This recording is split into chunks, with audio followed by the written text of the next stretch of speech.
There we have it. We're live. 12 p.m. Eastern Time, March 14th, 2023. The start of a 10-hour live stream begins right now. Gonna be a heck of a day and one to remember in the history of the Jolly Jokers. I'm gonna hit you guys with the extra long, old school intro, and then we are gonna get this party started.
JM, what is going on, everyone? We've got chat buzzing with the JMs. Fenny, Nance, Falkaduck, Josh Allen, Alex Berta, Sergeant Stogie, Adrian, JR Boston, Stones NFT, Mark, Laces Out, H. John, Jason, Coop, PPE. Of course, PPE, the only one to not be saying JM and says Ford. I don't even know what that means, but PPE, what's going on? Mark, T-Man, Laces Out, Justin, Rick, Sublime Franking, Dream Shake, 12 Steps in the building, Mike Twins, My Sonar, Raindrop Hot, Long Island Mamita, Lewis. PPE now says Chevy. What is going on? Is PPE just an AI bot that randomly spouts out car brands? It seems that way. Top Shot, Hot Shot, Hey TJ, what's going on? Duchess, Nicholas, EJ. Whew! How we doing, everyone? We're not going to waste any time here. Like the stream right off the top here. Hammer that like button. Subscribe to the channel. We have a fantastic show for you today. Amazing list of guests. Awesome topics. Jolly Joker mint sales have already begun. Look at this. We got banners, people. We got banners across the bottom of the stream. You can tell that Producer Coop is clearly back from vacation. Otherwise, we would not be able to figure out the intricate tech production elements such as this. But there we have it. Right now, the Gold Club is eligible to mint for just $1 for the next 2 hours until 2 p.m. Eastern Time. And then every 2-hour interval all day long, Jolly Joker holders will be able to mint at an extreme discount. Thank you so much for all the support already. Looking forward to a great day. All of this is going to end with the $99 public sale at 8 p.m. Eastern Time. And let's take a quick look here at the agenda, at the list of people that we've got. And look at this. We got Own the Madness tip-off backgrounds. Again, shout out Coop. We're going to be starting off talking some Web3 times golf. Coop's going to be jumping on, as well as Space Cowboy. Excited to hear about everything he has going. Then, again, great list of topics and guests. NFL All Day, NBA Top Shot, poker, Flow PFPs, doing a best ball draft with Justin, chatting some March Madness with the Knights of Degen, building on Flow with our friends at Floaty and Evaluate, and then finally an OG's roundtable with LG from the First Mint, Jennifer Sudo from Evaluate, and Plunge Father. What a group. Could not ask for a better list of people to be joining me on this stream today. And we're going to start off with someone that, of course, you guys are all very familiar with, fresh off a trip to Disney World, hanging out with Mickey. We've got Coop back in the building. Coop, welcome back. Welcome to the day-long live stream. This is, I mean, you're like prepped for marathons, I guess, right? Every single day at Disney is a marathon in itself. So if you have any words of advice about how to survive very long days, I could really use it. Yeah, you're starting off with a very, very high energy, and I absolutely love to see it. Excited to see you in hour 10 or so, but I know we'll be bringing the jolly vibes all day long. Yeah, fresh off a Disney trip. Was incredible. Little man got sick towards the end, so that was a little bit of a damper in it. But, man, Disney is definitely a marathon. It was pretty fun trip. My wife convinced me to do the whole shebang. So we did it, and I'm pretty pumped that we ended up undertaking the entire trip because had a lot of fun.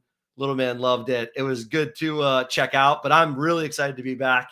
I was itching to get back to the show because Web3 and golf is taking off. Excited for everything we announced last week with DraftKings Rainmakers. It was a little bit tough being on the road for, number one, such a great tournament, the Players Championship, such an awesome tournament, the quote-unquote fifth major. And I do believe the field typically stacks up pretty well in terms of comparing that to the major fields. But then, to not be at the computer grinding on the Rainmaker stuff was a little bit hard. But I'm super excited to get into content, get into golf stuff.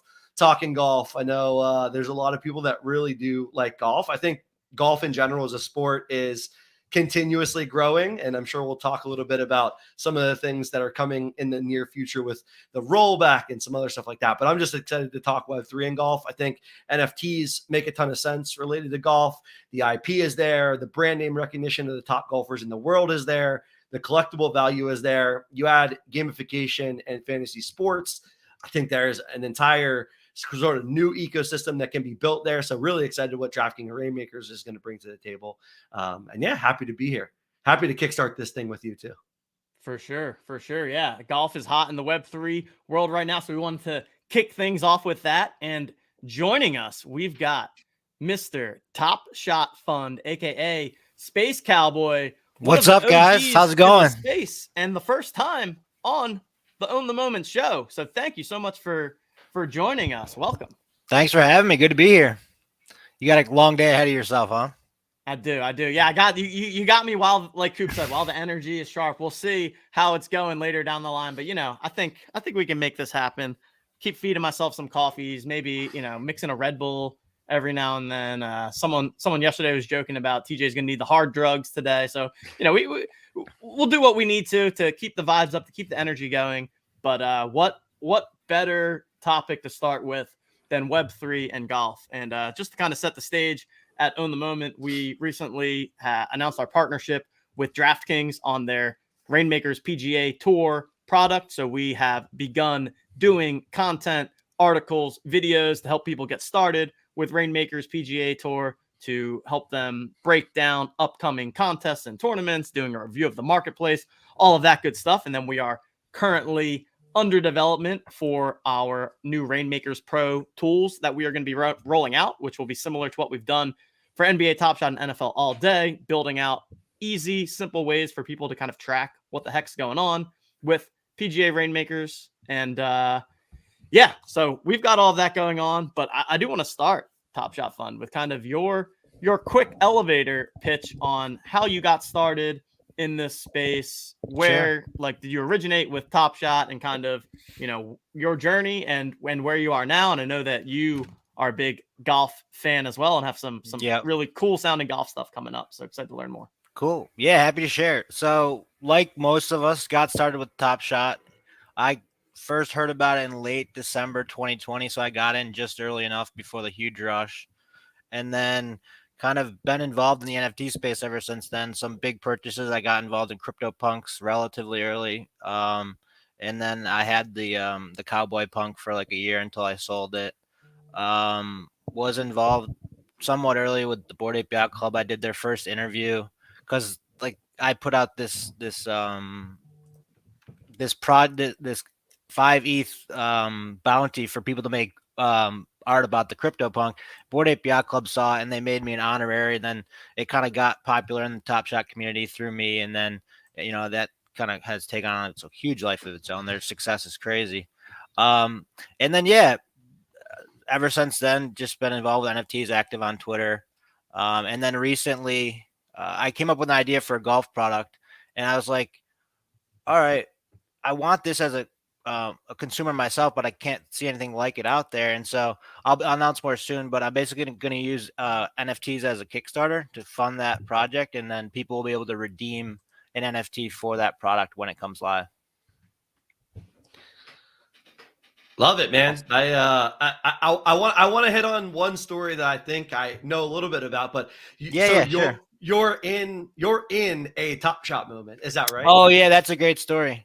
That's right. Yes. It was the playoffs in 2021. It was Game 7 at Brooklyn versus the Bucks. Durant had the game-tying shot, and his foot was just on the line. I was sitting courtside wearing a gold cowboy hat, and they made the playoff moment for that moment, and I was in it in the bottom right corner. It was pretty cool. Yeah, that's incredible. I loved seeing I remember seeing all the chatter about it online, and it was one of those things where it was like almost unbelievable that you had the cowboy hat PFP, you're sitting there with the cowboy hat on, and I was kind of like, all right, this is just staged or something. This is photoshopped there. And then it ended up, you look into it more and it was like a real story. And what a moment to be in. KD steps on the line by the length of a toe, and that changes the entire outcome of the playoffs. And who knows, just beyond the playoffs, if they end up winning that game, things might change in a whole different way for sure. So pretty crazy to be part of history, if you will, of the way these moments, sort of remind you about things like that. Yeah, that was super cool. I couldn't ask for a better experience, kind of bringing the, in real life stuff together and like doing a cool kind of stunt in front of people. It was pretty interesting. Yeah, super cool. Super cool. And then, so what's your like golf background? Are you a golfer yourself? So yeah, I grew up playing golf. And then I eventually worked my way up. I walked on to the golf team at Villanova. I never played in a tournament, so I was kind of like on the tail end of the bench, if you will, but it was such a great experience playing all the nice courses outside of Philadelphia. And then I've been playing golf ever since then. It's such a great, obviously outlet, get outside, build relationships with people. I met some of my best friends on the golf course. So there's nothing like it really. And so, I think, and when it comes to Web3, I think golf is the best sport set up for it. I mean, think about how much of it is membership based. And so NFTs unlock a new form of membership. I think eventually, people talk about, oh, everything's going to be on the blockchain. Maybe that might be true, but I think country club memberships will probably be one of the first things. It makes a lot of sense for that.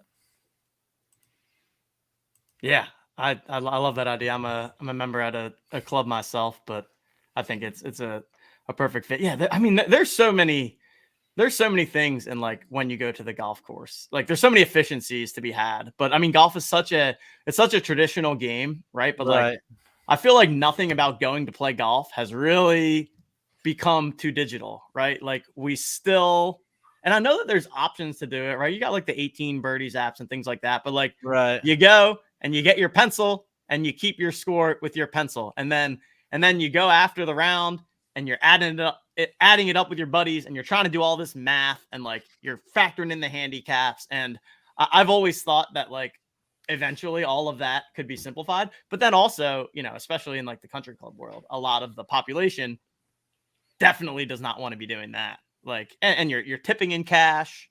So there's a lot of things about golf that I feel like the younger as the younger generations become the prime, like the larger source of golfers. Like, I wonder if some of these moving it more digital will end up taking off. But there is something about just, getting that pencil out and sitting down in the men's grill after a round and just like adding up and letting people know how much money they owe you. I love that feeling for sure. Yeah, that's one of the things I struggle with. It's like I had those Arcos things you put the button on your club and it tracks your yardage with each club and knows what club you're hitting and can build these stats for you. And it was so annoying. I was like, I kept having to resync with the app and it wouldn't work. It wouldn't connect. And I was like, at some point, like there's got to be this balance of like how intrusive the technology is on the course versus like how much it interrupts your time out there, because sometimes it gets overbearing. You're like, oh shit, I don't want to do that. It's such a peaceful experience out here. Might as well keep like the technology out of it. But then it could add so much on the other hand too, to like keeping your own stats and improving your game and whatnot. Yeah, shout out Arcos, man. I think I'm glad you brought that up. We had met those guys and had a chance to pick up some Arcos, and I've liked the experience thus far. But I totally agree with you. I actually went out and had to buy the link because I thought carrying your phone and needing it to be in the right pocket was something that was just like so foreign to me. I do try as much as possible, as hard as it is, try to keep your phone at bay on the course. And like you said, just enjoy the outside. So I ended up buying the little link at the end of the season last year. And I haven't used it since buying it. I haven't like checked it out, but you're supposed to be able to now not have to worry about your phone. The link, that would actually be a game changer. Yeah, so it's like a 1 inch by 1 inch square, and it connects right onto like a belt loop or anything like that, and it automatically transfers the data to your phone. Essentially, that would be way better. See if it can like recede into the background more. I think that makes for better experiences. Exactly. And you said Villanova. I definitely want to make the Philly connection. Are you from Philly or from Philly area, or just go to school there? Originally, I'm actually from Syracuse, New York, so like a rival school. I'm a longtime Syracuse basketball fan, so even when I was at Villanova, I'd wear my Syracuse jersey in the student section. So I stayed loyal to my hometown because that's basically the only sports team we have up there. Yeah, you're equidistant to like 5 or 6 different MLB teams, NFL teams. So it's like everyone rallies around the school. So even though I went to Villanova, I stayed loyal there on the college basketball front. But then, the old school Big East is, I think, some of the best college basketball history ever. I wish we could go back to that one day, but that's a pipe dream. So yeah. Good question from Neil. So actually, Neil and I are brothers. Neil is our dev at OTM. We both live in Philly, so familiar with the area. Do you have a favorite court in the Philly area? Yeah, we were lucky enough to play Aronimink like 2 days a week while I was at Villanova. That's a good answer. Yeah, so that's definitely my favorite around here. Yeah. But also we had our final round of tryouts there, and that was my best round of tryouts and allowed me to make the team by like one shot. So I have great memories there. Epic. Yeah. Epic. So I'm guessing you are pretty good golfer, huh? What's the index at these days, my friend? I haven't belonged to a course in a few years, so unfortunately I don't have an official index. I would probably play around a 6 or an 8. So I've definitely fallen off from my college days, but yeah. We're moving back to Syracuse here soon. We just bought a house up there, and I'll get to belong to my old country club. So maybe I'll be starting to play a little more consistently. I'll get an official handicap again and hopefully, improve from there. Nice. Yeah. Now's the time, tell your buddies like you're playing at a 10. Yeah, exactly. 12, right? I don't play a lot anymore. I don't have to go out there. Then you just go and you shoot like a nice smooth 80 and they're like, oh, this guy. Exactly. My game's like I'll make a shitload of doubles and triples, but still make a bunch of birdies. And so like it kind of plays well when you're playing for with strokes. That's good match play golf right there. Yeah, exactly. Love it. You had said previously to go us going live that you had bought into Rainmakers. I'm interested to know what your experience thus far is, or what are your thoughts just in general about Rainmakers and fantasy golf. Were you a fantasy golf player beforehand, or what's your experience there? So I think I'm kind of like dipping my toe in shark's water because I spent way too much money on Rainmakers, and then I bought these like $2,000 Eagle packs and then I look at like the people that are active in those top tier games are like very experienced daily fantasy sports players. And so it's like, I'm just going to lose my money here.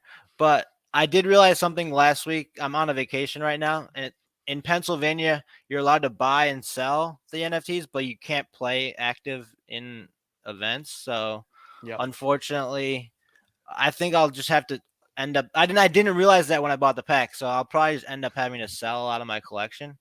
But I don't know. And I you think opened the it's pack already, I'm assuming? yeah. Got it. Because I saw that packs were reselling at a profit right now. I at should have least. kept some packs closed, but I didn't. That was stupid. I was definitely letting the gambling addiction get to me there.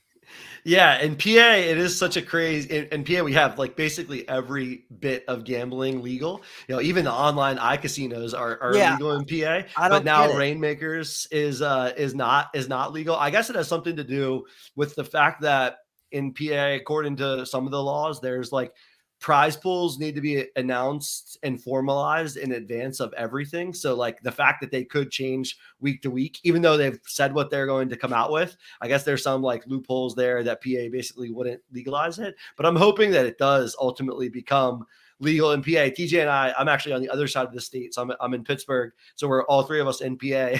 I'm needing to Yeah. like get to a border to be able to play and enter Yeah, lineups and stuff like that it in order really to do is it. such a shame because I think this format sets up so well for NFTs. Like, unlike basketball where they play an inconsistent number of games per week, with the PGA Tour, it's the same Thursday through Sunday outside of maybe a couple tournaments are different. And so it's every week. You can set your lineup in advance. You can pay attention to it casually throughout the whole weekend. And it's a really good experience. I think it's set up well for NFTs. Yeah, there's nothing quite like the golf sweat. That's kind of one of my favorite things about golf fantasy is that you get a 4-day sweat out of it, and you kind of get two-day sweats, I guess. With the Right. cut, you get the Thursday Friday sweat that is making the cut. I think that's one of the as someone who's played daily fantasy golf for a while, I think that's just one of my favorite days. Friday, you're kind of doing work, you're watching some golf, you're keeping an eye on the cut line. You have inevitably one or two golfers that are flirting with the cut line in order to kind of make it. And I think that's just like one of the purest sweats there is. And then, you get the guys through the cut and you kind of know, okay, I'm either going to not make any money at all and you don't need to pay attention, or you just pay attention very casually. You have, a guy or two here or there that misses and you may sneak into the money and you're kind of paying attention, or you get all your guys through the cut, and now you have a serious sweat to maybe take home some serious money if you can run up the leaderboard. So I really think the sweat is super unique to golf and unique to weekend golf, and I think that's going to be pretty fun part of Rainmakers. Yeah, and I would call myself a casual DFS golf player. I've played less than 10 times over the course of my life, but it's only been around like the Masters or the US Open, like the big tournaments. Mm-hmm. And so now I invested way too much money in Rainmakers, and the value, I hope it changes in PA if that law, or in New York if I'm allowed to do it when I move, but because maybe I'll make a different because it's such a shame. I really think it's set up well. Like the NFT adds a new element because in week to week golf, there's no value on the long-term strategy that you can think about for a player, or make a bet on them for longer than just that week itself. And so now you're allowed to do that. So I think it unlocks another layer to the whole game, if you will. Yeah, I think that's super well said. The idea of trying to plan weeks and even sort of big tournaments well in advance is really, really sharp. And I think trying to know what golfers might get into certain fields and how do they get into those events and things like that is really important. So, Right. yeah, I think the gameplay is unique to itself, and the NFTs are unlocking that. And yeah, I think if you're in early enough and you're playing in these early weeks, that's probably your best chance to capitalize on getting some element of a return on the investment that you had, plus the assets that you'll be holding at some point.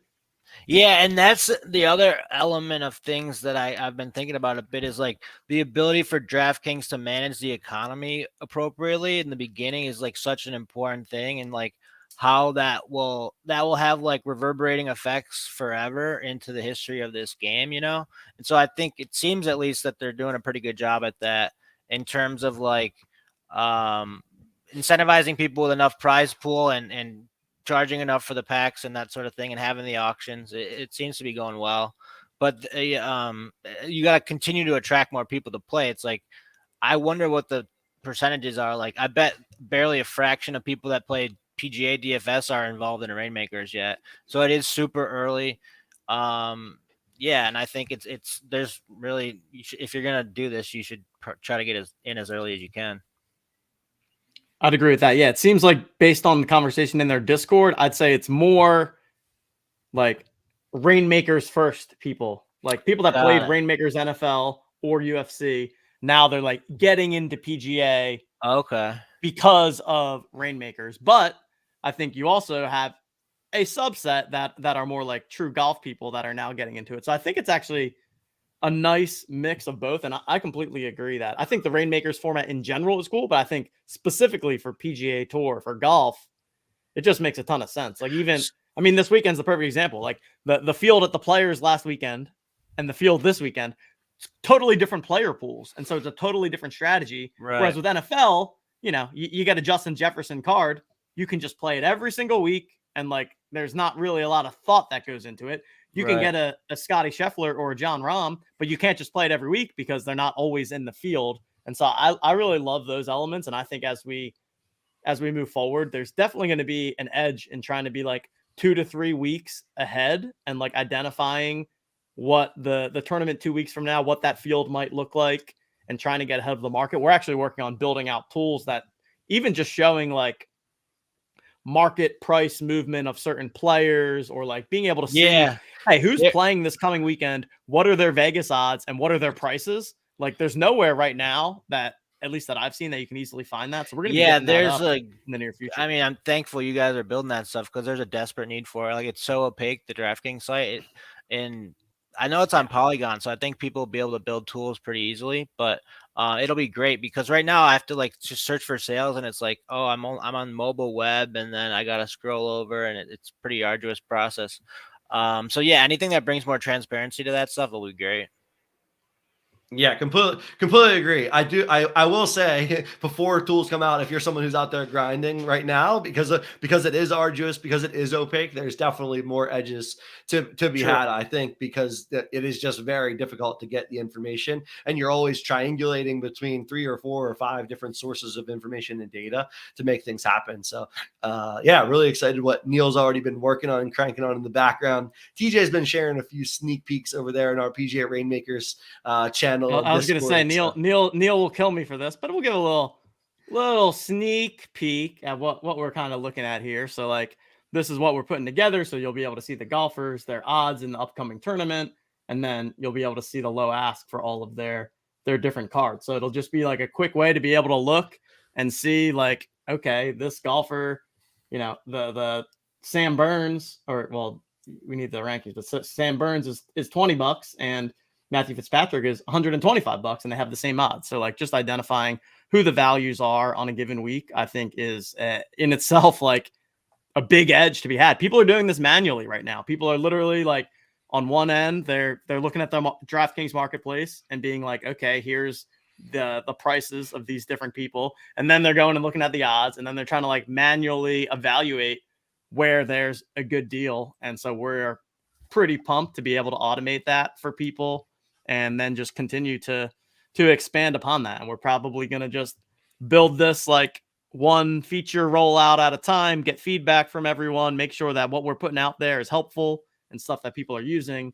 So I'm stoked about it. And again, like just love golf in general. So I'm particularly excited that we're doing this for golf because it's just a great sport and has a great sport like in general, and B has been one of my favorite DFS sports for a while. I actually used to do content at Roto Grinders for a couple of years. So I would do podcasts and articles talking about PGA DFS. So I feel like I'm like coming back to my comfort zone, and Coop's going to be leading the content for us on the OTM side. What's been the take so far as from like you guys, I think would know better than me on this, like the other sports that have Rainmakers and how profitable it is? Is our early takes on like what that equation long-term is going to look like? You want to take that one, Teach? You heard more on NFL. Say that again. I got distracted by 1 second. Oh, no worries. I was just saying like, the long-term strategy, like how profitable it is. And if it's been profitable, like in NFL, the first season for Rainmakers, what's the most someone made sort of thing? Like, is there any looks at that? Yeah, I think you definitely hit the nail on the head earlier with that. There's definitely like a group of of whales and DFS pros that are playing in like those legendary and Rainmakers tiers. And I am pretty sure that some of those guys made a killing in Rainmakers NFL, but from my understanding, they also invested 250, 300K to get that ROI. So, you know, I think on the extreme end of the spectrum, like if you decide like all I'm going to do is focus on Rainmakers and like that's going to be like my job, I think people can definitely find an edge in that way. But I also think on the other side of the coin that there's certainly an opportunity to just kind of play the game at a small level and like just work to get back your investment. And that's really the approach that I've personally been taking. I did not play NFL Rainmakers at all, but what I did, and I actually wrote an article about this, kind of detailing my first week experience, but I bought 5 birdie packs, which are $200 each. And then they get you a combination of rares and elites with a guaranteed of 1 elite. So I bought 5 of those, $1,000 total investment. I got very lucky in my packs. So I picked up a Colin Morikawa. In one pack, I got a Colin Morikawa elite, a Keegan Bradley elite, and a Victor Hovland rare. And then another pack, I also got a Tony Finau rare. And then I've got a couple other like Brian Harman, a couple other solid golfers. So for me, you know, just because I happen to get that, it's like, okay, well, I'm going to stick with this kind of $1,000 investment. And then what I did over the first week, I cashed in the elite contest for $250, another small contest for $5. And then I made 3 sales on the marketplace for like $200 or something. So I ended up getting almost half my $1,000 investment back in the first week. Now I'm not set, like, again, I got lucky in my pack, so that helps. But like, that's kind of the approach that I'm taking is like, hey, here's the amount that I'm putting in to Rainmakers, and then just like dipping my toes in the water, because I think that makes a lot of sense. I just don't know how it's going to play out. Right. Like no one does. And so I didn't want to take the risk of like really going heavy and then being like, ah, shit, wait, this isn't quite what I thought it was going to be. And then, you know, I'm also viewing a lot of this PGA Tour element is in a way like prepping for NFL season and really understanding the game and the marketplace dynamics and like just trying to experiment with a little bit of everything and learn the lessons where we can, not just for me individually as a player of Rainmakers, but also so that we can share our learnings and journey with the community and kind of be like, hey, here's the different ways that you can approach Rainmakers depending on your budget and your bankroll and your risk tolerance. So yeah, that's one thing I love is just like, there's so many ways that you can go about it. And I mean, even this coming weekend, right? I talked about it on my show the other day. I have that Keegan Bradley elite card, which is going to be a great play this weekend because it's a weak field and Keegan's in the field. But like, I also think you shouldn't feel pressure to enter every contest every weekend, right? Like the play for me might just be like, you know what? Sell my Keegan Bradley, sell my whoever else I have that's playing this weekend, actually sit this weekend out of contests, get that money back, and then reinvest it for a future contest. So I'm thinking about different dynamics like that, and just again, experimenting with a bunch of different things to see what works, what doesn't, and then share those findings with everyone in our community. As a total amateur, one of the things I picked up on is that it was profitable to play for the packs in the beginning in NFL. So people are doing that a lot in golf too. Try to like score packs as prizes in the early game and then hopefully profit off them later. Yeah, I think that's right. And I think that's where marketplace dynamics are interesting. You're already seeing some of those pack pools land in the marketplace and kind of undercut. So if you got a guy who, you know, the top end golfers are always going to go for pretty expensive in the marketplace, at least early on, just because there's all of the golf is in front of us. But if you know of a middling guy, someone that's going to potentially get into a couple majors, you know, you can get a chance to see if people are undercutting. I shout out our Discord. They were sniping a couple John Rahms for pretty cheap in the core contests. And I think, you know, for some of those bigger contests that are out there, you're going to need a John Rahm at some point to win. So I think you can set yourself up well with your collection. But I think you said it well, Top Shot Fund. Like you don't want to you don't want to be a small fish in sort of a big pond. You'd rather be a bigger fish in a smaller pond in this kind of game, because you just need a collection that you can enter into a variety of lineups. So I think trying to think about even using your elites in a more rare contest and using those contests downwards could be interesting. So there's just a lot of ways to play Rainmakers, and it's going to be fun to see how people attack it going forward. If you play an elite in a rare contest, is there a multiplier since it's a higher tier card, or? There's not, but I believe it will count like as, you know, it counts for everything. Like you could use it as your captain or things like that. I believe. Got it. Is how it would work. That makes sense. Yeah. So, They score the same points, but you can use them. Like if you have an elite, you can use it in anything below the elite. And then, yeah, the other thing that I thought was pretty unique to how Rainmaker, I think to how Rainmaker's PGA Tour is going to play out relative to DFS is in DFS, in order to win a GPP, you need to get 6 of 6. Like I would say 99.9% of the time. Maybe there's like one exception if there's some tournament if it's the US Open at Shinnecock or whatever, and people are shooting 12 over par. But for the most part, you need to get that 6 out of 6 because you need all 6 of your golfers scoring for all 4 rounds. My hunch is that in Rainmakers, it will be possible to win a tournament even if you only get 4 out of 5 to make the cut.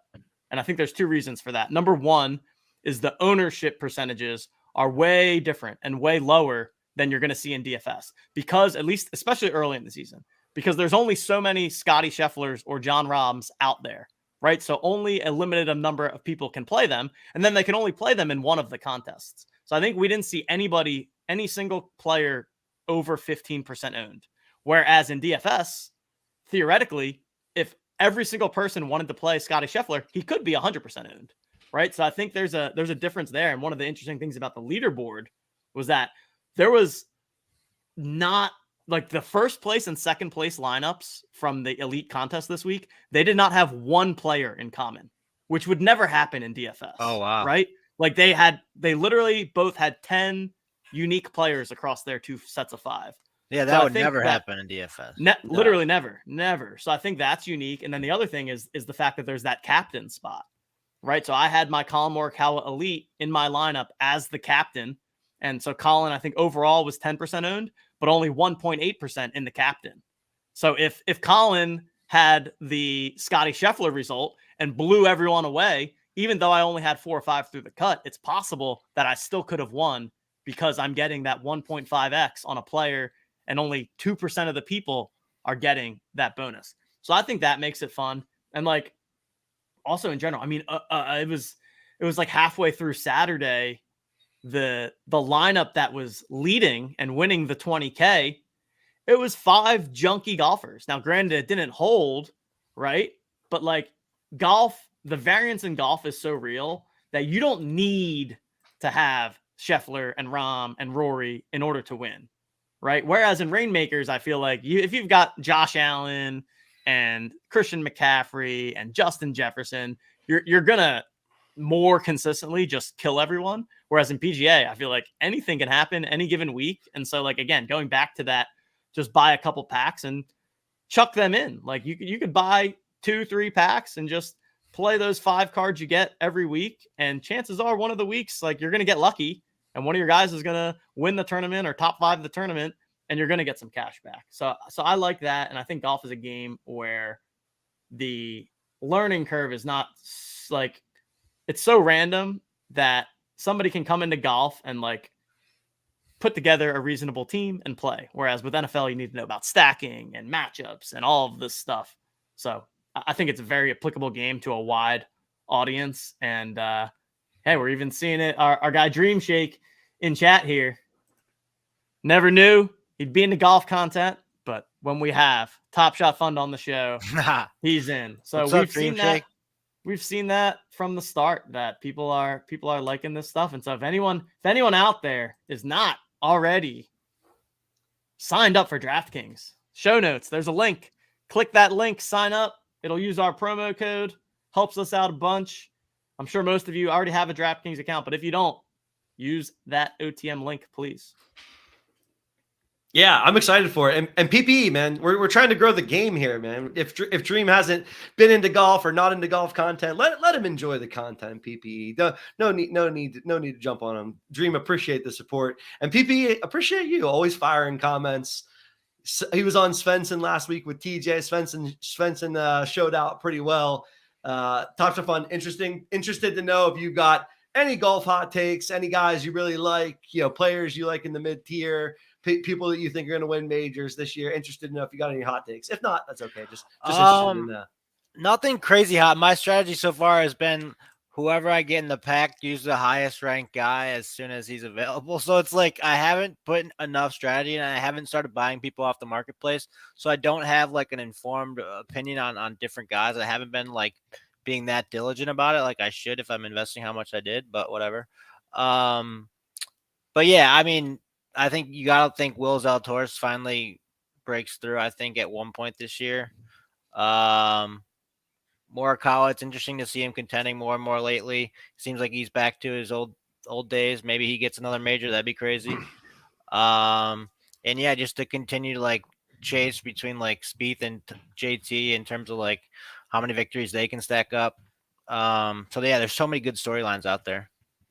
Yeah, golf really is full of storylines right now, and there's like 15 golfers that I think legitimately you could put an argument together that they win. Not just one major this year, but could win multiple majors this year. The way the talent level in golf is, the skill that these guys have, and if anybody gets a hot putter on a given weekend, they can really run away from the field. I think Rahm and Scheffler are kind of putting on a show, but I think there's 10 guys that can contend with them. The question is, will they? Right. Thus far, it's been a Rahm Scheffler show, and everyone else is just sort of idly by, standing there watching. So I'm interested to see who's going to jump into the mix next. I finally started this week watching that Full Swing documentary. I like it a lot. I'm hooked. I think it's really cool. I like I don't know if you guys have watched it yet.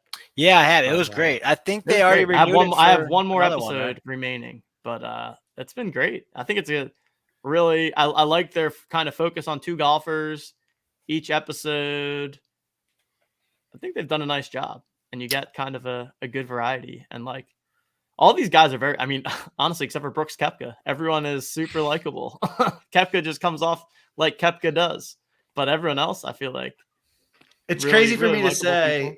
It's crazy for me to say that I miss Brooks Koepka as someone who had always been on the Bryson DeChambeau side of Brooks versus Bryson, which generally has turned out to be the complete wrong side to be on. I always tended to like. I don't Bryson. think there is a right side to that one. That's probably true. That's probably true. But man, I mean, one thing the PGA Tour desperately needs, in my opinion, to truly grow the game is they need a villain. They need someone who doesn't care about being friends with anybody else on tour, doesn't care about anybody else besides winning themselves. And I think Brooks really was, the closest thing to a villain that the PGA Tour had. Seeing him go to LIV, I think, was tough. And we'll see what happens with the LIV drama this year. I think that's the reason why majors will be so well watched this year, because of simple drama between LIV and the PGA Tour and storylines you can create. But golf has always been better when you have a villain in the game who is ready to ruin things for people, because then people know, hey, I'm rooting for this guy, but I'm not just rooting for this guy, I'm rooting against this other guy. So it's an interesting sport when you talk about rooting against people. Agreed.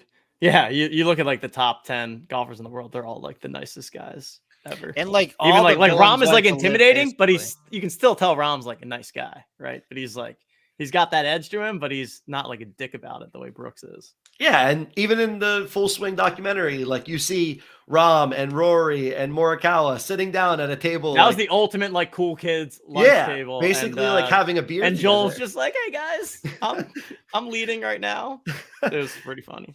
Yeah, I mean, it's just crazy to think that, like, imagine Brooks walking through there and like sitting at that table. Like that would never ever happen. And I think you like people watch sports for entertainment value, and I think it's really important to know and keep like the reminder that is we're trying to get entertainment out of this, and it's always more entertaining if you've got people that don't like each other, or at least have some sort of beef, and even if it's somewhat manufactured. To me, it's always going to bring in someone who's more casually aware of golf. Back to the Tiger versus Phil days. People watched rooting against Tiger, the people that love Phil, and people watched rooting for Tiger that hated Phil, kind of thing. So I think stuff like that in golf is really needed, and we'll see if any of these young guns can emerge as sort of a villain going forward.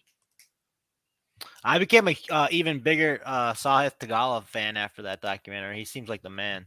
Same. I love the rookie. Both Mito went to live, yeah. but I loved Mito's story too, to be, a rookie standing on the 18th hole of a major championship and like literally hit a shot that blows your chances, and say that out loud and have that captured on a microphone. Man, it's tough to be that guy in that moment, but really, really cool storyline to follow. Yeah. But yeah, I love the rookie episode. Probably was besides the Damon episode, I think the rookie episode was probably my favorite episode. And they already renewed it for another season, right? Or they're going to start filming it soon? I think so. Yeah. Someone just said that in chat. Yeah. I think they started filming. I got to imagine, my guy Max Homa is going to be a big part of that. I think he's probably been one of the most quote unquote like likable run-ups of someone who was more, casual and sort of middle tier player who's sharpened his game to the point where now he's at the top of the world and has a great social media presence and people know him. I got to imagine he'll be a pretty big headliner in season 2. I also loved seeing like as these, because it was only a year ago, right? It's pretty recent, but you see, Scotty Scheffler coming up and it's like rank 15, and it's like Max Homa like rank 50, and Theegala at one point it was like ranked 300. I'm like, my God, these guys really ascended in such a quick time frame. And I've been watching it with my girlfriend, and she's she keeps chirping Ricky Fowler because they keep like popping in Ricky Fowler, and she's like, why do they keep showing this guy? He's ranked 130. Like, he's not even good. He's not even playing in this tournament. And I was like, honestly, Ricky Fowler was a genius because he, like 10 years ago, started wearing orange on Sundays and hasn't really played very good golf since, but he made himself a very recognizable name.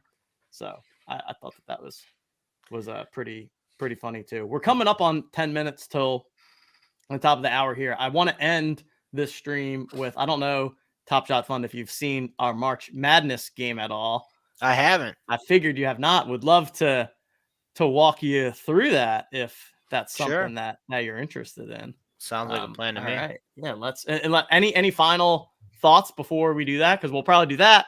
We'll do a little giveaway for the chat, and then we will move on to the next segment. I think that works for me. Sounds good. Cool. Yeah, no final thoughts. Top Shot Fun, great being on with you, and yeah, pumped to see you go through the madness, the madness onboarding. We're excited about a new spin on March Madness and keeping it unique and fresh for people. So yeah, excited to walk you through it. Sweet. Yeah, let's check it out. We could. I'll share my screen. Actually, I have a question. What's the timeline look like on some of the Rainmakers tools or stuff coming out? We're not committing like no pressure. The full set. I feel like Neil just kills me if I ever say anything. Okay, that's like cool. We're working on like in the next 2 months. We're looking to get like everything out there, but I think sooner than later we'll have like the first thing out there. So we're not gonna wait until like we have everything, because I think there's a big opportunity to just like getting anything out there because there's not a ton right now. Right. So like I think definitely before the Masters we'll at least have a little bit of something, and the sooner the better. I mean, really we've been very focused on this March Madness game that we did, and so with that kind of coming to a close here, this is our next priority and main focus, and I think it's going to be I like am literally, because I'm playing Rainmakers, I'm like dying for it personally, just so I can figure out what the heck I'm doing. So I love that just from a user of the game. All right, let's scope out what we got here. So what we have for Mr. Top Shot Fund, and anybody who is not yet familiar, you can head on over to Madness otmnft.com. I'm going to pop that link into chat. It's also below in the show notes, and everyone is eligible to claim one free pack to the Madness main event. And then you can also create your own groups from there where you can play with your friends, family, all of that good stuff. But we'll open up a pack here. So how this works. So we had a game called the Owners Club where people would open up packs, and the packs would contain different team plus position combinations. And then you would use what you get in your pack to basically make a fantasy football lineup. And so this is a little bit of a spin on that with March Madness. So Nice. we'll open it up and check it out, walk through it, and then we'll do a little giveaway for the people in chat and move on to the next segment. So here we go.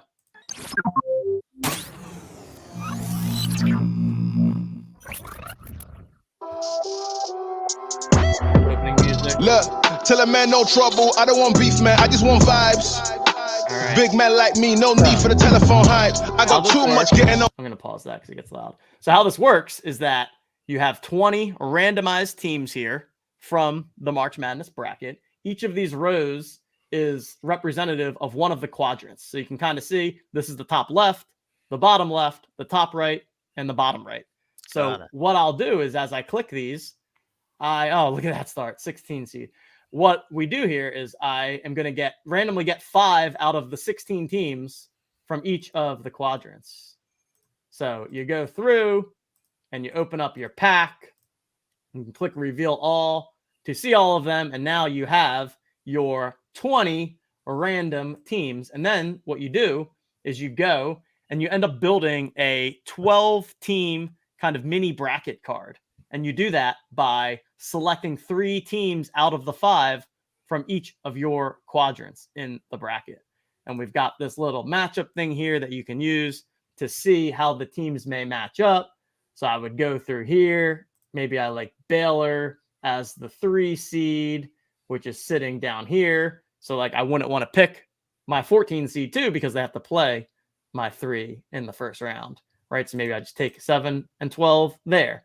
And then we go on to the next one, and maybe I go with 3, 4, and then I pick my 12 upset there.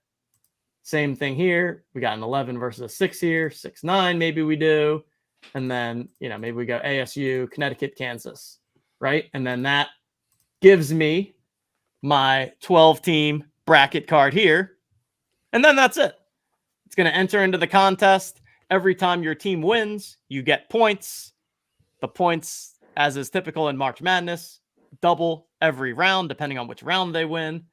And it's just kind of a fun, quick, easy way to approach March Madness without taking the time to fill out an entire full bracket. And So that's how the does it game. work exactly? If 2 teams are playing in this that aren't actually playing, it's based on how many games they win in the tournament, and whoever wins more games wins the matchup here. Correct. So if these are the teams that I pick, right? If Baylor, for every win I get in the first round, I'll get a point, Gotcha. right? So if all 12 of my teams win in the first round, I'll get 12 points. And then we go on to the second round. And then if my teams win in the second round, I get 2 points. Gotcha. And then the next round, 4 points, Okay. 8 points. So effectively, you will need to have the winner at the end of the day, which is pretty much the case in most bracket formats. But yeah, instead of sweating an entire bracket, you just have like the 12 teams that you have on your card that you're focused on. Got And it. that's really been a lot of what we're doing is trying to build like simple, fun games that allow people to, there's a little bit of strategy to it, but also a lot of like luck of the draw of what do I get in my pack, right? Everyone kind of gets their individual puzzle. And then it's like, all right, this is the unique puzzle that I've been handed. Like, how do I best put together this puzzle based on the pieces that are a part of it? So that's been fun. And like, yeah, to drop a little alpha. This is again not committing to anything, but you could imagine that this same type of game format we can replicate in other sports. For example, golf, right? We could separate the golfers into 4 tiers of golfers, and in the top one you've got Rahm and Scheffler and Rory and all the studs, right? And now I randomly get 5 of the golfers in that top tier, and then I pick the 3 that I want for the Masters, and then the second tier I do the same, right? So this is kind of the suite of games and products that we've been building out, and March Madness has been a ton of fun. So this is something that, you know, and it's completely free to play. There's the winner is going to win a Vegas trip this summer, but you know, it's not necessarily all about the prizes. It's really about trying to get new people familiar with what we have going on. And to me, this is a game, like I sent this to like my family, right? Because it's a simple thing that anybody can play. It doesn't have anything to do with blockchain or NFTs. It's all off chain. So yeah, there's the game. So everyone out there, again, if you have not already, head on over madness.otmnft.com, claim your free pack, and then you can create your group, copy the link, invite your friends, and help us get as many people as we can in this contest, because the more people we get, it just helps us a lot with future conversations with partners and sponsorships. And like, look, I would love if one day this game is like, you pay $10 for a pack and then there's like a sweet prize pool, right? We can't do that right now, but like if we are able to show that traction and show that people like the game and show that we have a lot of users, it gives us more options to take this to the next level for 2024 and all the years beyond that. This looks sweet. There we have it. Yeah, excited to get people's group. Like I think the other thing here is we set this up so you could do it with small groups of friends. You could do it with, you know, your college buddies or group chats or people that you're into these sort of things with. You know, you can set this up pretty quickly. It would be completely free for them to do. So people that are doing $20-$25 brackets, you know, on the side, this is an easy way to be able to do something like that gives you the sweat of not needing to pick the, you know, the 13 seed versus the 3 seed matchup or whatever it might be. You're getting a little bit of a gamble in your pack opening, which I think is pretty fun. Love it. It seems to hit a good sweet spot between filling out an entire bracket and like betting on every game individually. Exactly. Yeah. And it's just a supplemental thing, right? Like it's not really, I'm not expecting that people quit the traditional bracket just to do this, but it's a nice little extra spin. And like the regular bracket is fun, no doubt, but I mean, how many, like it's been the same thing for a while. And so we're always trying to mix things up a little bit, come up with some creative ways. All right. We're coming up on the hour. I want to do a giveaway here. Coop, do you know if I can do multiple giveaways from the same stream in the StreamYard tool, like over the course of the day? How does that work? Good question. I think you should. Well, we can figure it out as we go. I think you should be able to. You're going to fire off a winner here, right? If you're doing a winner right away, you could definitely do multiple. Got it. Okay. All right. We're going to do a little giveaway. Give me a hashtag golf in the chat right now. Hashtag golf to enter the giveaway. One Madness pack coming out to the people. We'll be delivering those Madness main event pack. Give me the hashtag golfs. Space Cowboy Top Shot Fund.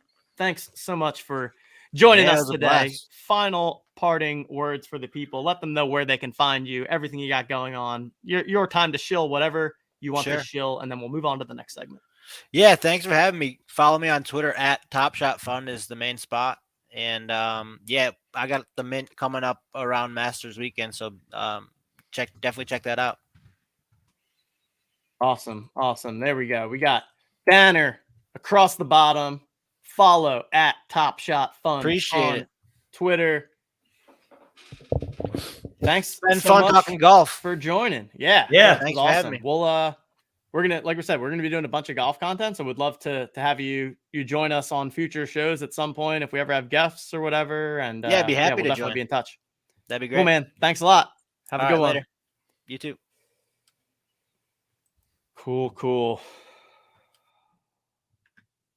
Shout out to Top Shot Fund. What a great guest. That was awesome. Not often that we get a first time guest on the show, so that was really cool. Unique topic, unique stuff going on there. has a really cool journey that's similar to the journeys that we have too, getting into Top Shot early. I always remember him as the guy who is in a Top Shot moment. I thought that was one of the more the cooler stories that came out from his Twitter account for sure. Beautiful. All right, Coop, anything final from you? Coop will, of course, be in the Discord all day long. Yeah, all there. And appreciate the conversation. Love to be chatting golf. It's going to be more and more golf content type stuff coming from me. So tag me over in the Discord, in the PGA Rainmakers channel. You'll find me in all the channels firing off comments today. Shout out to all of the Jolly Joker holders. Really excited for the day that we've got ahead. Really excited for Madness. Excited for all the things we've got planned. And yeah, tag me with any questions, comments, thoughts. If you want to complain, yell at me too. I'm happy to answer all the things. Good deal. All right, Coop. We will catch you later. Thanks Later for on. joining. All right, everyone. Hashtag golf. Hashtag golf. Enter that giveaway. We got 57 people in there. Hammer the like button. Subscribe to the stream. We are off to a firing start. That was a great kickoff to the show. Talking some golf, a lot of fun stuff going on with PGA Tour Rainmakers. We've got the OTM Rainmakers Pro analytics tools coming your way in the near future. Again, hashtag golf, final call here. We will spin that draw, and then we got guests backstage for the next segment, talking a little NFL all day. All right. Looks like we've got everyone for the draw, and here we go. Good luck, everybody. Madness main event pack to the winner here. And the winner is Aegis Zen.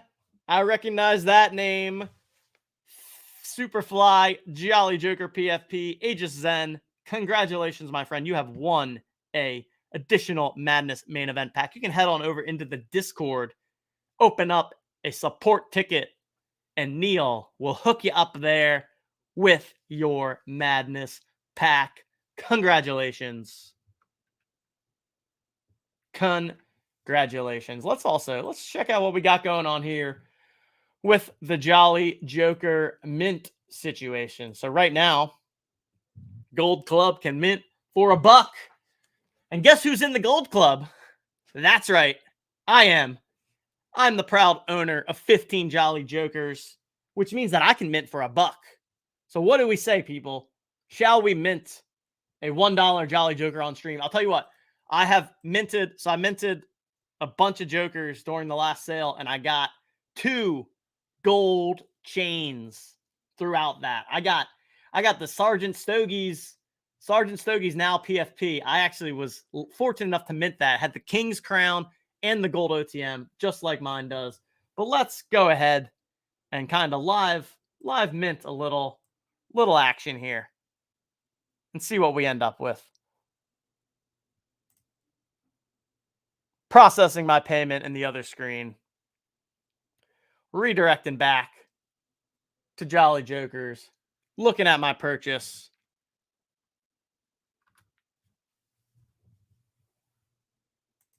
And then we're going to see what I ended up with. Let's see what I end up with. It'll pop up in the Discord. Oh, I did get an OTM necklace. No way. Not gold, but that's unbelievable. That is unbelievable. Again.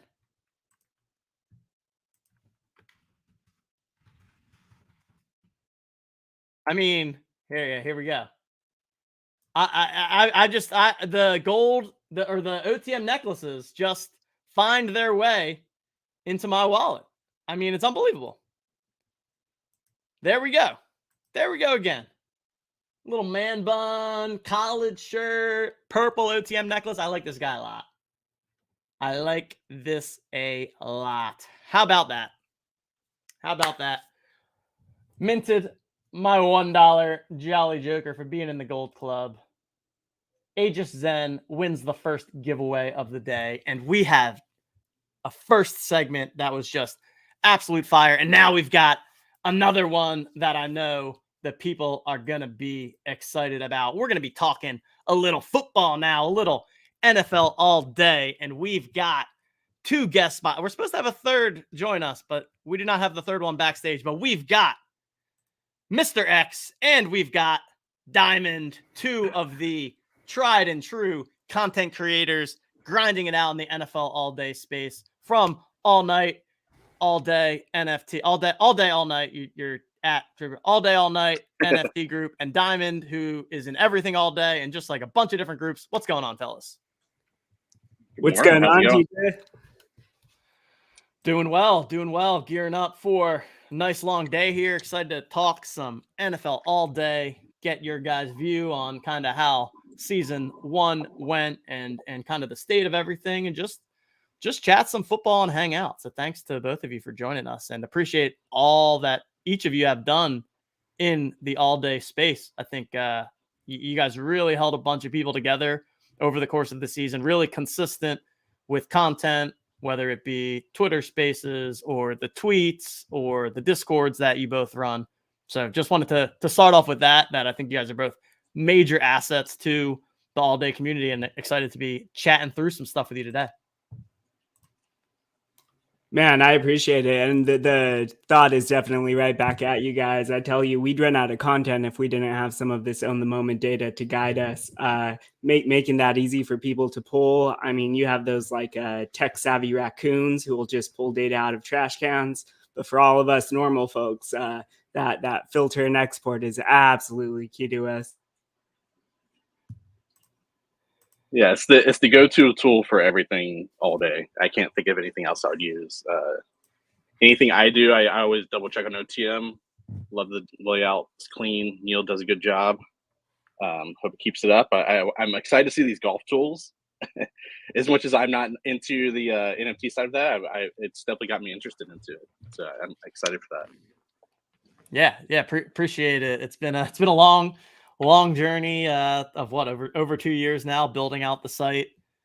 Back in the I wish I had some screenshots of our I mean, the original OTM website was basically a glorified Excel sheet where we just had like these ugly ass tables, but it's come a long way since then. And yeah, I mean, I think what we're passionate about and what we try to do is just aggregate as much data as we can, try to present it in a super clean way, and then let people use it as they may and kind of make decisions based on that data. Kind of the teach someone to fish method a bit. Give them all the stuff they need and let them use that to kind of draw their own conclusions. And love that content creators such as yourself have taken that next level and like been able to turn the data that we have into some really valuable insights that is helping collectors all the time. So appreciate you both there. And so where do we start here? I mean, I guess I can kind of set the stage on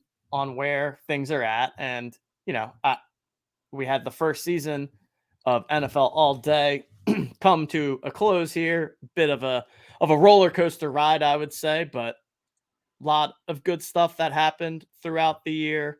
A lot of progress, but then also obviously not the greatest thing that, we no longer have Dave Feldman at the helm. We no longer have AJ, quite a few of the community managers, et cetera. So definitely seems like we will be in a transition period for NFL All Day throughout this offseason, but we're going to keep this show uplifting and positive.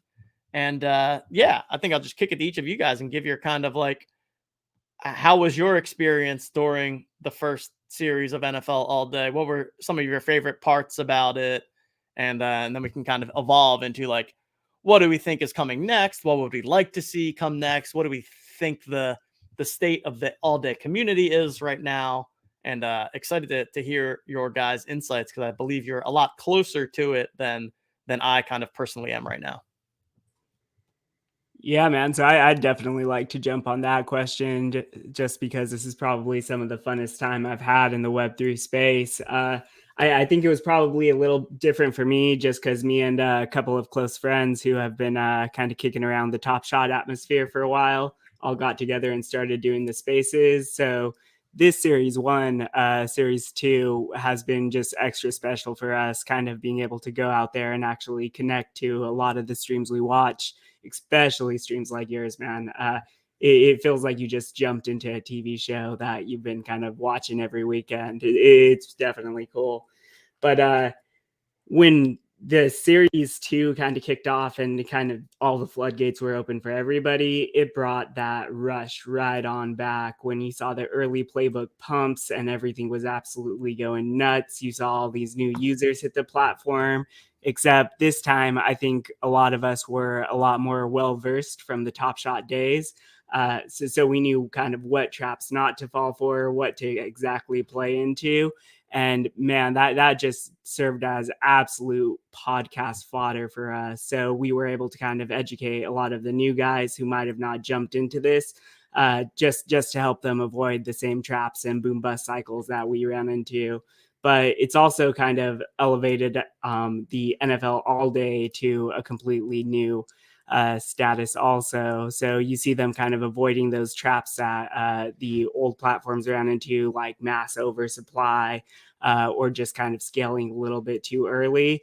And you really, really see their efforts in the community. When we had Dave and AJ at the helm, they were definitely jumping in and just answering everything. They were the first to raise their hands to kind of come on our Tuesday spaces. And I don't think it stops there. Spencer has been doing a great job. Zach's been doing a great job. They're still over there working for Dapper. So it's been exciting. And I'm definitely excited to see what comes this next series also. Yeah, like getting in early in the fall, and then going through like the marketplace opening challenges. I remember the early challenges. I loved them. I kind of, it kept us engaged. It kind of gave us a new, way to engage with the platform to get some kind of reward for having our moments that we were collecting. And then, as time went on, like the first full season and we had Playbook, we had the benefit of having a lot of accounts and those that were on Top Shot, before the NBA season was kind of in full swing, were over on All Day. And it was kind of a big, huge engagement to have that every week. It was a huge change. And Rumble was a big thing as well. Rumble coming along helped. I know in my community is like engaging on what moments to collect, going for those higher tiers to get the hero and so on like that. Changes that have happened recently, like it seems like they have kind of, it sucks to have layoffs and people leave, but all the communications I've had, I do feel comfortable that they're kind of working in a tighter ship. Zach over on the Discord is working, as community manager full time and probably way past that, and doing a lot for the community and keeping things engaged. And I expect we'll get some kind of announcement this week, but I'm excited where things will go. I do want to see kind of a regular cadence of things, kind of make it easier for new users to come on, where it's like not having to go to the Discord or, having to kind of like figure out things too in depth, where it kind of just be easier to engage and onboard. And I think that's something that they're probably going to work on, or at least I would hope that that's kind of a very high priority, not only getting new accounts on the platform, but having them easily onboarded, engage with the platform, know what to do. And then again, like a regular cadence will be great going forward. And that's kind of what I'm looking forward to. Yeah, I like that. I mean, I think to me, like, simplicity is just kind of the name of the game right now, right? Make it easy for people to come onto the platform. Make it easy for them to understand what are the 1, 2, maybe 3 things that I should do once I'm on the platform, and then get in the door, right? Like, I think, and in some way, like all of us as the community have kind of, put it's a demanding community, right? And so it's like it's led to this situation where like Playbook definitely became quite complicated at some point. I mean, we and Neil probably knows this better than everyone just from trying to put together all the trackers for all these like mega obscure Playbook challenges, right? And so it's like it's definitely this intricate balance of like having enough stuff to do on the platform that the power users are like hyped up and trying to find their edge and completing the playbooks and all of that stuff, right? But at the same time, not creating this thing that is like intimidating for a new user. And like, I feel like sometimes I barely know what the heck's going on in NFL all day. And I'm obviously pretty close to the space. So like if Yeah. I don't know what's going on, how's a new user ever going to jump on and really know what to do and where to start? So that's why I think what you guys are doing, what we're trying to do, like that is important. And a lot of the content creators like deserve a lot of credit for helping new customers understand this space. So thanks again to you guys for that. I think it's absolutely Yeah, cool. and I think early on, it would have definitely benefited them if the starter playbook was available beginning of the season when playbook was announced, because that was kind of an easy, buy a pack, essentially you get the refund of the whole pack price and Dapper credit, and then you would have tasks of, I believe it was you just essentially engaging you to how to use the tools themselves, how to add players, how to submit your entry, burn, and all that kind of stuff. And I think that they would have benefited that came in early, but I'm glad they still have it. It's still available for anyone who comes on the platform now. You can do that. We can still buy a pack, get Dapper credit back. And I think someone mentioned in the chat, like the pack marketplace. That was a huge, like, especially getting ahead of Top Shot, which is kind of what everyone kind of bases things on, just because of the reality of that being the previous, huge Dapper Sports license, and having that come out, and that's kind of changed when it comes to pack drops as well. You can either, usually it was just like you get in the queue or however it was done before. Now we have the draws, and you would just either rip or decide to hold, and that was kind of it. Now you kind of play the how many packs are left, how many Legos are left in the packs, and that's where OTM has been big too, because people were checking, like how many owners or how many have the Mahomes legendary from the last pack, and how many might still be in the packs that are available for resale. And that's definitely made a huge change on how you kind of go into it. But for a new user, yeah, if you're coming in, the drops themselves, I think the draw system does help a little bit. I do miss the queue, to be honest. Like I still wish they kind of did like a middle ground where you had the draw system. If you have, let's say if you've, had some sort of reward of a set, or and they've done that, but then also have the ability to do the draw system for that, and then have a queue just be normal. Not to say it was fun sometimes when you would start a queue at 1 p.m. and then you're not getting your pack till 7 later that evening. But I think that's made us a little bit stronger. We've a little tougher skin by having to go through that so many times. But yeah, for new users, I think that's really the big push, that especially in the off season and the draft coming up, there should definitely be some content built around that, not just challenges, but crafting challenges, and then some, that you need to push like in real life stuff.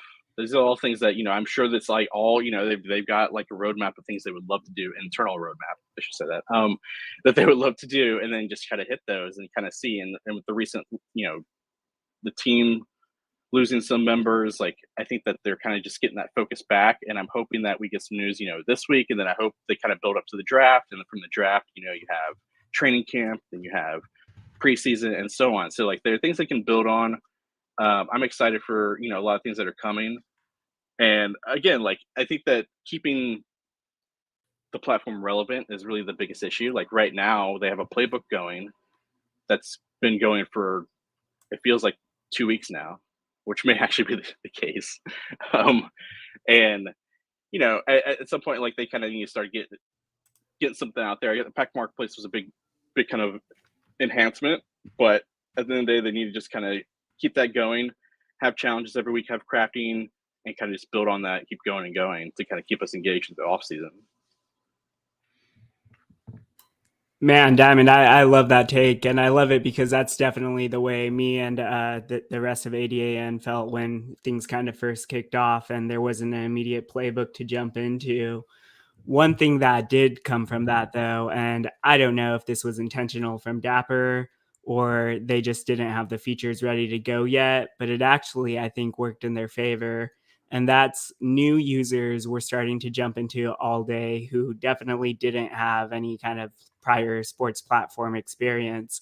And what you saw was all they had the option to do early on was buy some packs. Simple. Then when the first burn challenge came out, it wasn't really a challenge. It was okay, buy a pack and then immediately burn it from the same page. And that teaches them kind of the concept of burning. Simple. Then you moved in and you gave them some real easy challenges. Watch a game, whatever happens, there you go. And now we're kind of ramped up into the same place where things are kind of complicated as they were before. But those new users all had an immediate onboarding, the same way you jump into a video game and get like a nice tutorial. And what I'd like to see coming out of All Day kind of going forward is a way for new users to go through that same experience without getting clobbered by the existing users. So you see it a little bit in a new user could come in and get new user packs, simple. But I'd like to see burn events available only for new users, move that over to challenges only for maybe people who have completed less than 20 challenges or so, and kind of keep them on that same tutorial onboarding, because that's the way we really get people to kind of connect and come into the platform without getting taken advantage of just from not realizing they're buying the challenge pump and having that bad taste in their mouth, right? Yeah, and I think having packs available most of the time is helpful as well. Like, right now if you come on, you can get a starter pack and you get the Dapper refund, and then you can also get the hot routes. And it seems like the last 2 big pack releases, they've also included a hot route. I don't know if that's going to be kind of a trend where they have a big pack release and they also decide to do the, I know that's not really going to be the best take, and that might not be the thing that people would love to see. But I agree, like the 4th and goal that they did last summer, where you had a chance to open a celebration pack and you could decide, do you want to keep it? Do you want to burn it for a new pack? And I think for us that have larger collections, and even someone newer that may, get them through like starter packs and so on, they may not be the kind of moments they want to keep, to have kind of some active burn incentive to like essentially get a reroll. And, maybe you turn in like 5 commons and you get, a pack with 4, you lose 1, but you have that chance that you get a better player or a better cereal and so on. You play that lottery again. And having something like that, maybe not active all the time, but I agree that was something I missed. And also celebration packs, I know that was kind of something that was given as a reward for those that had the larger collections. And the moments in them weren't the highest quality and the best, but at least was something. And, I want to see more things like that. Again, we have the possibility of leaderboards coming, set rewards, and I think they have time to build on this before the next season. And yeah, I agree that any kind of burn incentive as well, like if it's getting new moments or even just like getting something that can go towards like a future playbook where there's yardage that you can bank, essentially have in your account, then later on if you need to use like a 5 yards, you have it banked because you burned something. Things like that I would love to see come. Man, a lot of good ideas here. I mean, when Dapper hire Diamond and Mr. X, I mean, come on, let's go. Get these people in here making some recommendations. I totally agree with everything that you guys said there. Obviously have been putting a ton of very detailed, in-depth thought into it. One of the things, and here we got a couple people saying some things in chat. So Bull Raider sending people to the draft last year to make picks on stage was a great idea. Hope to see it again. A couple comments about the pack queue. Neil saying it was a problem. Always forgot to check back in. Caleb does not miss the pack queues. I used to do the same thing. I used to and it was always, I feel like there was probably 2 or 3 times where I don't know if it was your guys' spaces or like the first mint space, or it's like pack drop day. Like, let's get hyped up, get on a Twitter spaces, talk about all this. And then you end up just being like, well, delayed. And like, you're on your 3rd coffee by the time. Right. Yeah. Man, I thought we were past that, man. I thought we were past that. I love telling this story, but I used to work in kind of like this rural-ish area in this super industrial building. So there was no cell service kind of in or outside of the building. So I had to buy this signal booster that's probably the size of like a college textbook. The thing is just massive. And I just like have to keep running out to my car turning on the car, sitting in the parking lot like a psycho who's like just kind of disappearing in the middle of the day, and putting my phone on top of this giant brick booster to buy these packs. And I'm like, man, these guys gotta be thinking I'm like interviewing for a new job or like doing something else crazy out here, taking some like acquisition business calls. I wish they knew I was just watching these packs. Yeah, and I think when I mentioned that I bring the pack cues back, I don't miss that part of it. I just want to clarify. I think that they can and again Top Shot still does a queue, so I think there's they can still work on things, and hopefully it can I want to say it gets where it's perfect, but I don't know if that's really there's a world where that exists.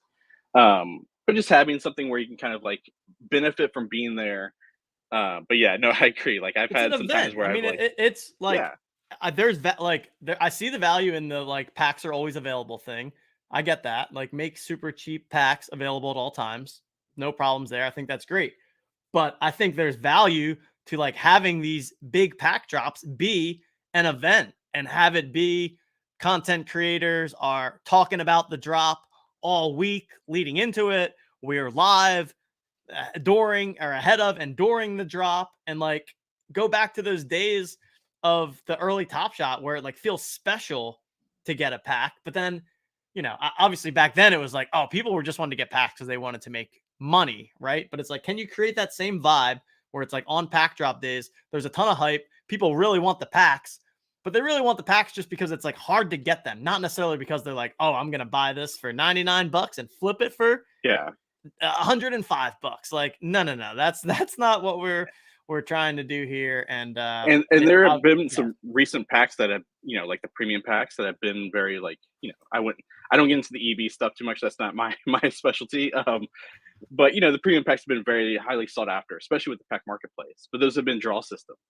There has been a little bit of a queue, so it's kind of a different feeling where you just get an airdrop versus you go through the queue. And like you're saying, you can, when it comes to content creators having a live spaces, and again, it can, a normal 1 hour, 2 hour show could turn into 6 hours if you want to stay live the whole time, so everyone gets a pack. But yeah, there's been, and again, like when we're talking about new users and stuff, it's on us as content creators and those that are posting about this to kind of like push that as well. And I think the easier the onboarding is for someone to kind of come in and get a pack, the better. I know some of us, we've kind of just made it through the history of Top Shot and All Day, and a little bit of La Liga and that kind of stuff to get to this point. Where we've crossed over that barrier and we've just accepted things as they are. For sure.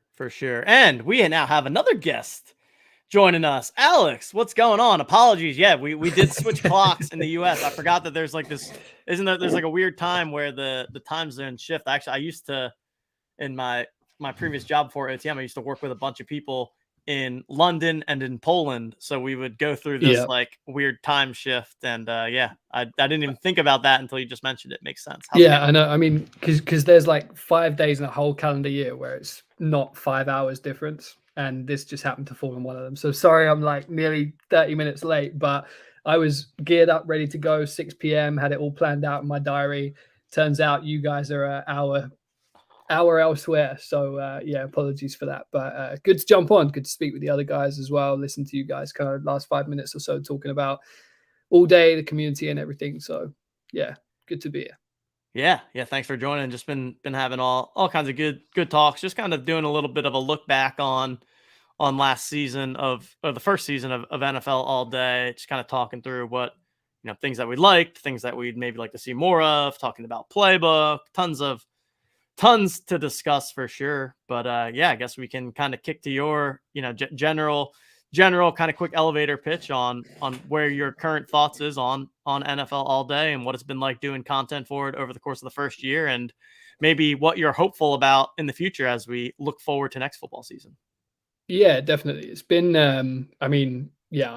you guys know I kind of went 10 toes into it, right? When it launched, I was ready to be like, I'm going to be all over this. I want to kind of be putting the content together on it and stuff, which I did, and it's, I think it was such a roller coaster. I mean, we had like the summer of last year before All Day's first kind of regular season where we had like quiet spells during it. And it was like, what's going on with the draft? And it was really kind of up and down. And then we had challenges and more quiet time. And like, you could tell they were finding their feet with it a little bit. And then I remember out of nowhere, they launched Playbook, and that sent everything crazy. I remember that day very specifically. You had like common Jonathan Taylors were going for like $80. Like everything went crazy high. Like Derrick Henry was up to like 100 for, well, we're talking the commons out of 10K. And then like that kind of hype just like slowly died as the season was going on because of the, they obviously pulled it down because there were too many rewards going out. So that was good that they did that, took it down. Let's have a look at it. Let's kind of replan it. I liked some of the things they did with bringing it back, less moments, not kind of saturating the market so quickly as much. But I would still like to see more. Like where I've been with this the whole time is that it's not about, moments for moments and moments for moments and moments for moments. Like, because eventually, it's kind of the whole thing is like, these are some of the most enthusiastic NFL fans, like passionate NFL fans that you'll find, like the collectors, the people who collect sports cards and NFTs and that sort of stuff, memorabilia. We've all got it everywhere. I can see you've got some stuff behind you there, TJ, like sports stuff, like that's what we do. It's what we love. So the more of that they can kind of connect with, the better for me. And whether that's they take the NFTs that you can get and find better ways for you to display them, if you could have an all-day moment, your legendary Patrick Mahomes kind of wearing around behind you while you're on live streams and calls like this, or more like authentic memorabilia, signed jerseys. I know they've done a few of those things with Mahomes, but more of that stuff would be great if you had like leaderboards for each team in the playbook each week. If you're a Jags fan, you're in a Jags leaderboard every week. And if you win, whether you did that through Rumble or through something else or whatever they decide to do, you win a signed Trevor Lawrence jersey in week 9 or whatever it is, just like more of that stuff that makes it, real for fans and not just collectibles that, like you guys said when I first jumped in here. Now we're at the point where people are buying packs for $60 and selling them for $80 just because that, there's not the enthusiasm to rip them anymore. So it's kind of, I feel like they need to kind of broaden their horizons a little bit on what the experience of NFL All Day is, or make them playable tokens, accept that that's what they're going to be, and then really lean into that. Like at the moment, they're kind of in this purgatory a little bit with what it's going to be. Yeah, one thing I add is the La Liga is doing something where essentially if you pull like the number 1, 2, 3 of a legendary, you get physical, some kind of like a jersey or things like that. I want to see things like that all day, where if you maybe it would have to kind of be stated before the fact where it's like you have, this new, let's say, I know with this past pack we had the Mahomes was kind of the one to go for of the 50 mint. It's like if you get these cereals, you also get a signed football, things like that. It does also benefit. Obviously, if you hit the number 1 Mahomes, you're, if you're giving them also, football and a jersey, they're definitely winning quite a bit. But there's sometimes a time period where you can claim it. So that could also add to the resale value. But I agree with the packs, especially like if someone's buying a $60 pack, and you'll see that many are waiting to see how much they're going for resale. Yeah. And they'll decide, do I want to take a $20 gain and sell the pack back, or do I rip the pack? And a lot of them, especially this last pack drop, we're buying them to also qualify for the yardage and playbook. So they already were getting the benefit of the 40 yards that they need for playbook. And then if they make, $15, $20 a pack, for them, they're happy. That's not how I collect. Like if I buy a pack, I'm usually opting to rip it. I think that's just the difference in collectors. But yeah, I agree. They have to incentivize us wanting to own the moments, to keep the moments. And with that, builds into like leaderboards and set rewards and things like that, which, if it doesn't happen, I'd be very surprised. And maybe a little, a little sad raccoon if that doesn't happen either.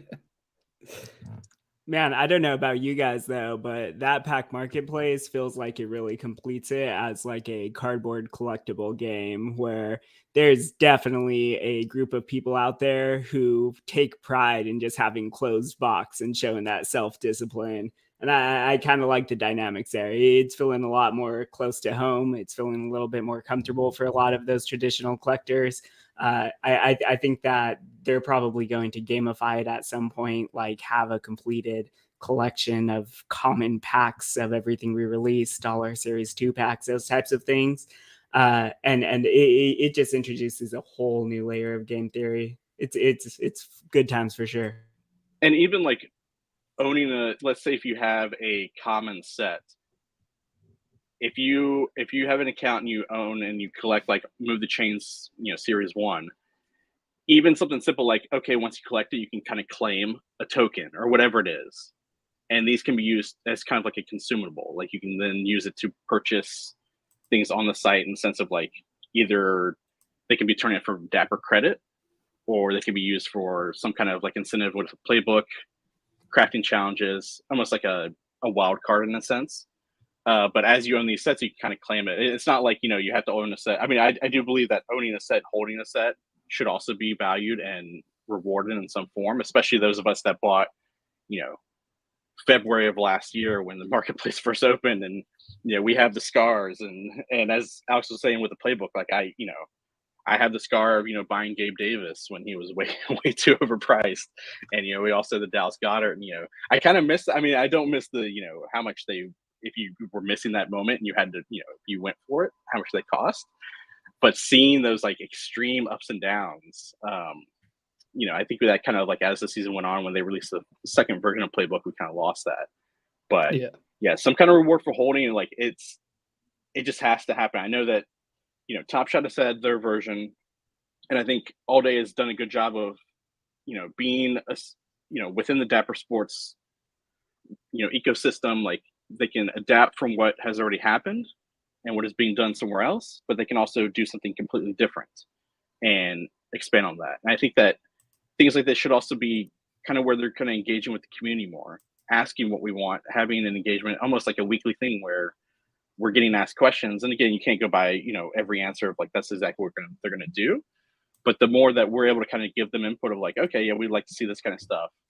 Yeah. That's what I kind of want to see, that engagement back and forth with the team to kind of like build on.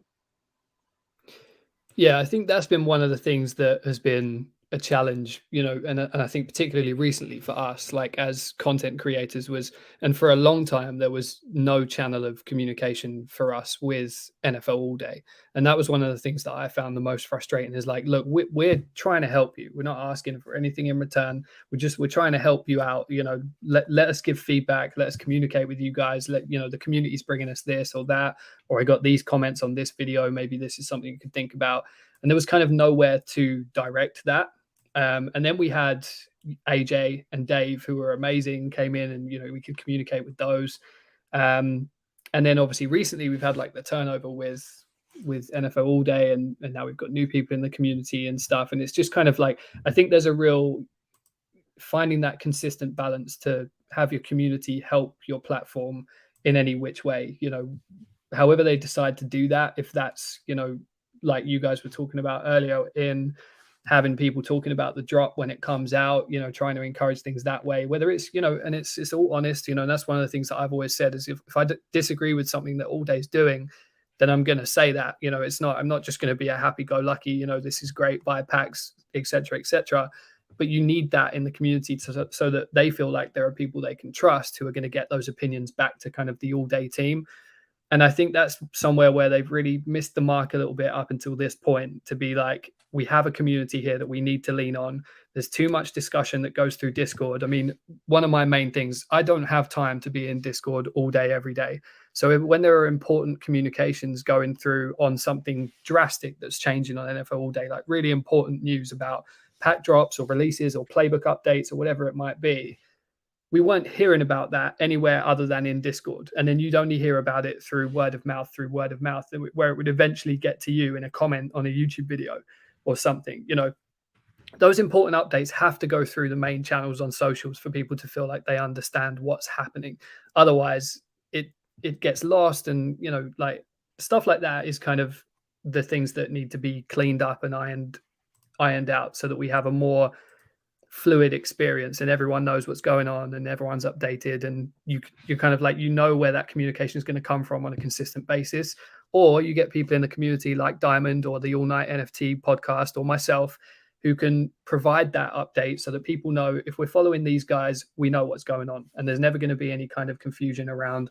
Diamond does an amazing job with that, with pack drops and all those sorts of things, but a lot of that's off his own back, scraping the data and doing all of that stuff to find that information that's made him one of the key follows on NFL All Day. But why isn't NFL All Day reaching out to Diamond to say, you're doing a great thing here and supporting our project, which is how, I use the example of like the gaming industry, always use their content creators for main street games to grow communities and develop them, because they know that the content creators are the people that are going to drive that game on socials, on streaming platforms, and all of that stuff. So that's kind of where I think they should try and be better in that sense, just leaning into that a little bit more. Yeah, and my hope is that now with, obviously the reality is that there are less people on the team. That's just the reality now. But if it's a tighter knit team, that's kind of, they're kind of working more on their priorities. And yeah, I mean, like I have an open communication. Like I talk to, like, say, like community reps and stuff like that. And I, or like I'm usually just flagging stuff and try not to bug them about stuff on the site is kind of what I feel like I do the most. But yeah, like when we're talking about the draft, like it was mentioned earlier that last year they sent a few collectors to the draft to like announce the picks.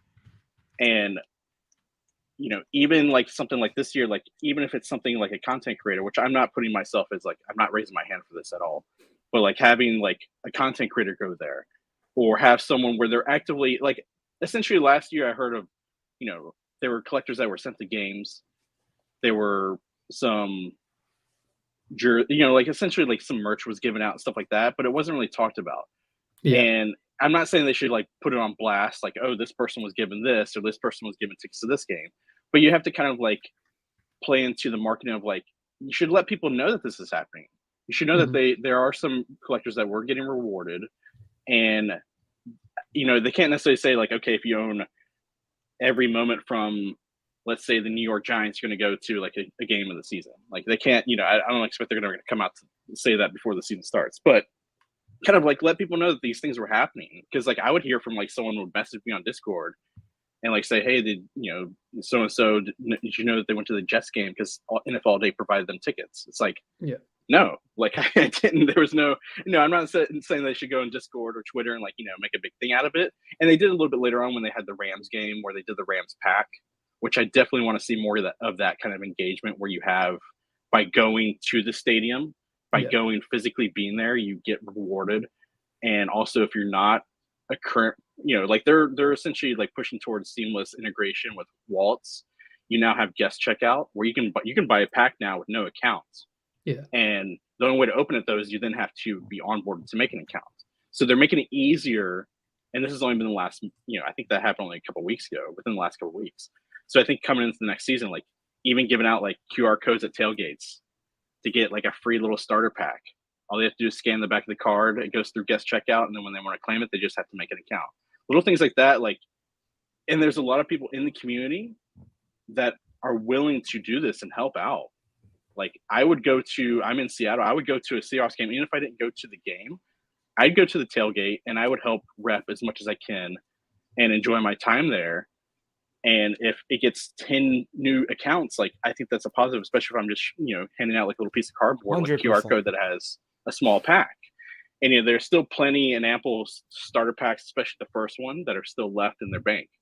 So it's like there are these things that they can do. And again, like they could also, and I've even thought about doing this on my own, like making gift packs. I've done that like recently on Twitter, just like posting redeem links. And I think us in the community, like, we should maybe just all start a thread where we just say like, hey, if you want to throw in a gift pack and just like keep that going for like weeks and weeks and weeks and see if you can, see how long we can keep going of people just adding packs and like engaging, kind of helping each other collect. But there's little things like that I think that, they try to do and maybe they just kind of failed by doing like little big projects at a time versus just a long-term, here's our plan, here's our strategy, reach out to big collectors, content creators, whoever it is.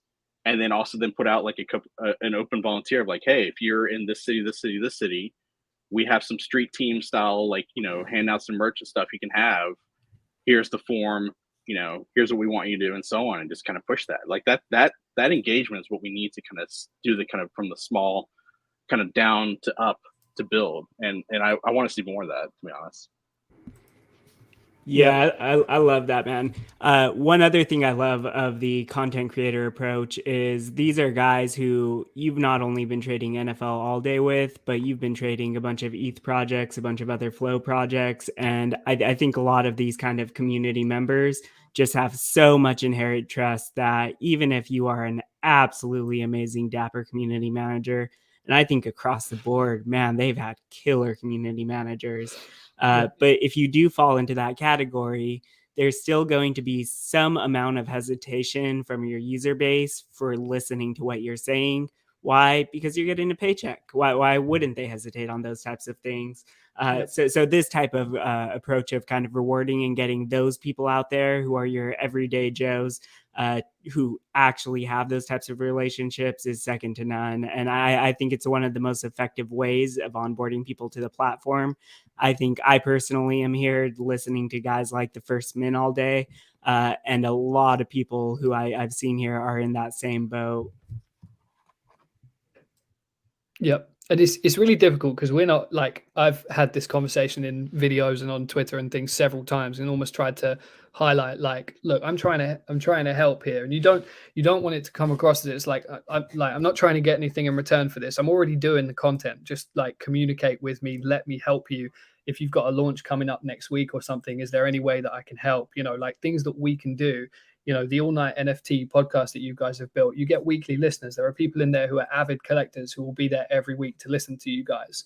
So NFL All Day should be leaning into that to say, you know, we have a drop coming up next week. Let's talk about it. Let you guys talk about it. Let you give a couple of packs away. And they did start to do that thing a little bit towards the end of the season. I know I had communication with Pack Grip and stuff. We each gave a couple of packs away and all those things, which is great. You know, that finally made it feel like that we were at least acknowledged by the NFL All Day team. And that took over 18 months of making content for that to happen. And that's still like, we get nothing out of it. It's just doing something for the community. And that's like, you know, we're here because we love the project so that we can kind of, you know, build it out. So that's yeah, I mean, I would like to see more of that sort of thing. And from what Diamond was saying about doing things at games, you know, you go to a NFL game, they have the big boards in the stadiums that have constantly advertisements and things going around them on the big board inside the stadium, right? So what's stopping them from putting a QR code, something up in there saying you can get a moment from today's game, even if it's like a virtual ticket that you were at that game? You know, like ticket stubs is another thing that people collect these days from famous games or from your first game and those sorts of things. It could be a, you know, virtual ticket stub, or it could be a moment of you know, a play from that game or something, you know, just so that you then get, you know, if that was at the Miami Dolphins Hard Rock Stadium, you got 60,000 odd people that would see that immediately and be like, okay, well, maybe I'm intrigued by this. And like Diamond saying, if you can sign up now without even having to have a wallet, that makes the integration even easier. People can rip that pack open, never pay attention to it ever again, or it might pique their interest. And then you have new collectors. And, you know, I think they've, you know, spent a lot of money on ads around, you know, playoff games and things, but they're kind of looking beyond the people they've already got, trying to find new collectors where they should be using those people to build it out authentically and kind of help it grow. And yeah, the last thing I'll add on to that, I know with Top Shot, they did the Paris where you could scan the QR code on the big board like you're talking about. And I highly recommend that anyone in the community, like if you have thoughts on like, say like a new enhancement or something that comes out, like bug the community reps. I'm sure they're going to love me say that, but you know, bug them and give them some feedback of like, hey, like, you know, I know there's also a feedback channel and that kind of stuff, but I remember when they did the Rams pack, I think as soon as that was announced, my first thought was like, okay, well, this will probably include a moment from the game. Like that would be the best. Like for me, like if I went to that game and I was given a pack, like I would love to have one of the moments be from that game. I'll see like that ended up being the Baker Mayfield comeback. That would have been a great moment to give out in some new, you know, for a new account, those kind of things. So I think like having moments from games that you go to, like, again, like you're saying, like you scan a QR code, you kind of put in a claim or you already have, like you're put on a list and then they meant a moment from that game. And again, it kind of puts the onus on like, you know, there has to be a moment worthy from that game. But I think that most games you can find something from it. I don't think that we should over mint just because there's, you know, they have to force a moment to be minted for a game. But I like that idea of also like getting something from you went to a game, you can claim a pack at that game, and then you're going to get a moment that you saw live is huge to me.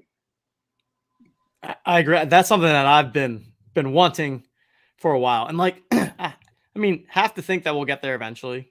In the world where NFL all day is a success, I think we have to inevitably get there, right? And to me, I think there's a lot of things that can be done with that, right? Like it could be like Diamond just said, you're at the game, a cool play happens at some point, and there's like a QR code on the Jumbotron or whatever, right? And it's like, it doesn't even have to be an airdrop. It could just be like, hey, you get exclusive access to buy this moment for, I don't know, $10 or whatever, right? And it's like, then people that were there and actually want that moment can buy it. If you don't want it, then that's also fine, right? But like, we need to get to that situation of it drives more awareness. And again, it's like people end up with moments in their collection that they actually want to own, which I feel like is too often not the case, right? Too often people have moments in their collection, not because they really wanted that moment, but just because they like happened to get it, or they bought it for a challenge, or whatever that may be. And yeah, I think the like 5 to 10 year vision, it just needs to be way more intertwined with actual fandom, with actual in real life game attendance. And it's not easy to pull off. I'm not saying it's easy to pull off, but like that has to be a part of the long-term vision. And we had last year where they have their partnership with Ticketmaster. So you're getting for some games of the season, you're getting a ticket, a virtual, after the game, you got an email to claim it. Why not use that same ticket? Eventually you could burn it and get a particular moment, or get access to like a queue or whatever it is that you were saying, like where you can get this like exclusive moment for being there. And I think they're both on the full blockchain. I think it's definitely like when it comes to smart contract, it's possible. That's just, like a very small, it's a very small thing, but it's also like, hey, like you're getting a ticket for the game that you went to. It's a digital collectible. It's on Ticketmaster, but then you can also go to All Day. If you have an account there, you can use that to get something exclusive from that game. Small things like that really do like kind of engage the fans. It's just tying it all back together as a all-encompassing experience. Everything just feels a little bit sort of disjointed. Like TJ said, there needs to be a reason for owning moments. And the way I see that going over time, if we're talking 5-10 years, is way more collectors with way less moments. People who own and collect sports cards don't have, I have like 250 moments at the moment, and I'm a very mid-tier collector. I don't have any legendaries or anything like that. I have some rares, but over time I've just like accumulated these moments, and I have like Quitty Pay rookie moments and stuff from the Colts, who doesn't mean anything to me. Like I'm sure he's a great player. There'll be Michigan fans that maybe wanted to own that moment, but it doesn't mean anything to me. There's no purpose in me having it in my collection. So they either need to create a purpose that makes those moments worth having, which is kind of what the playbook was supposed to be. But my fear with that from the day it started was that that's going to basically exclude defensive players near enough, and it did for the majority of the season, unless you were using somebody who had 10 plus tackles like Nick Bolton week to week. But for the most part, defensive players are excluded from that. And that's fine to an extent, because fantasy football has always been offensive players, and people have always cared about quarterbacks, running backs, wide receivers more than they have defensive players. I get that. So you either need to find a purpose for those moments, or mint way less of them, or find a different way of kind of going about that. But for me, the moments in my collection I care about are the Miami Dolphins moments, any moments of players who played for the Florida Gators. And that's about it. Kadarius Toney, Kyle Pitts, great. I'd love to own those moments. Kadarius Toney wins a Super Bowl. That means something to me. Outside of that, I don't want to own Houston Texans moments or Indianapolis Colts moments unless they're superstars that I like watching. So what happens to the other 80 to 90% of moments in my collection that currently have no purpose, and at this point are not even worth listing for sales, because I'd get $2 a piece for selling them, and the process of listing moments takes an age, and it's just not worth it to wait that long to list a moment for a $2 return. So I think I could see people having a lot less moments each, and really kind of condensing those collections to make them your actual collection.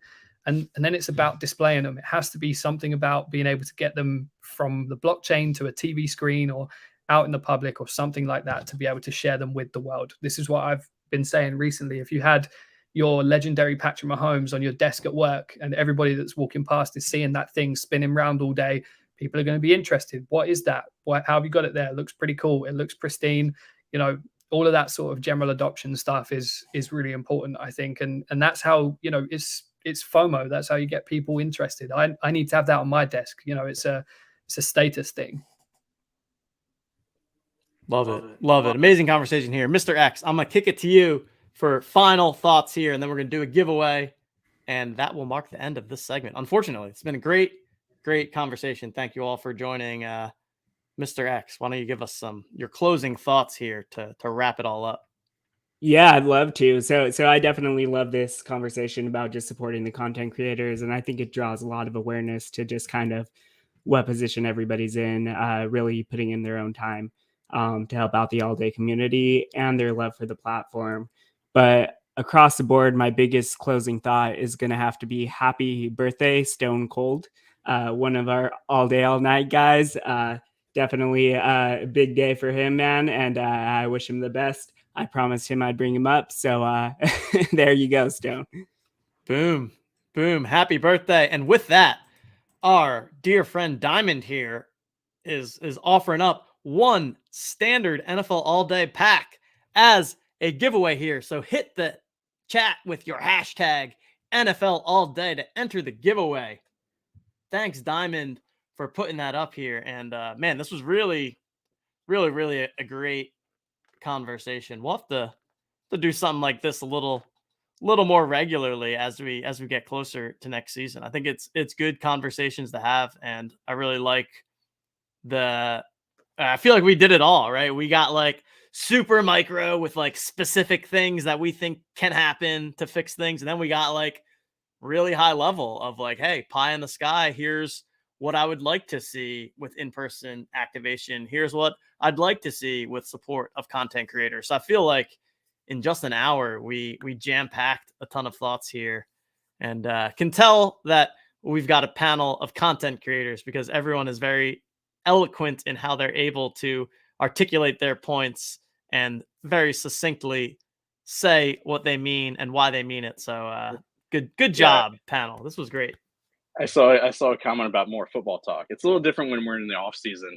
It's like if games were going on week to week, I definitely would want to get into more football talk, but I wouldn't be here if I wasn't a huge football fan, and fandom is huge for me. But no, I appreciate the time. I do want to do a shout out to Neil. I know he loves to be on camera and mic. I want to bring him up now. He's doing a great job on the analytics, OTM. I've definitely bugged him, when Rumble was going on about leaderboard stuff and so on. I want to give him a shout out just because I know he loves it. No, I couldn't leave it at that. Perfect. There we go. Neil, the man behind the scenes.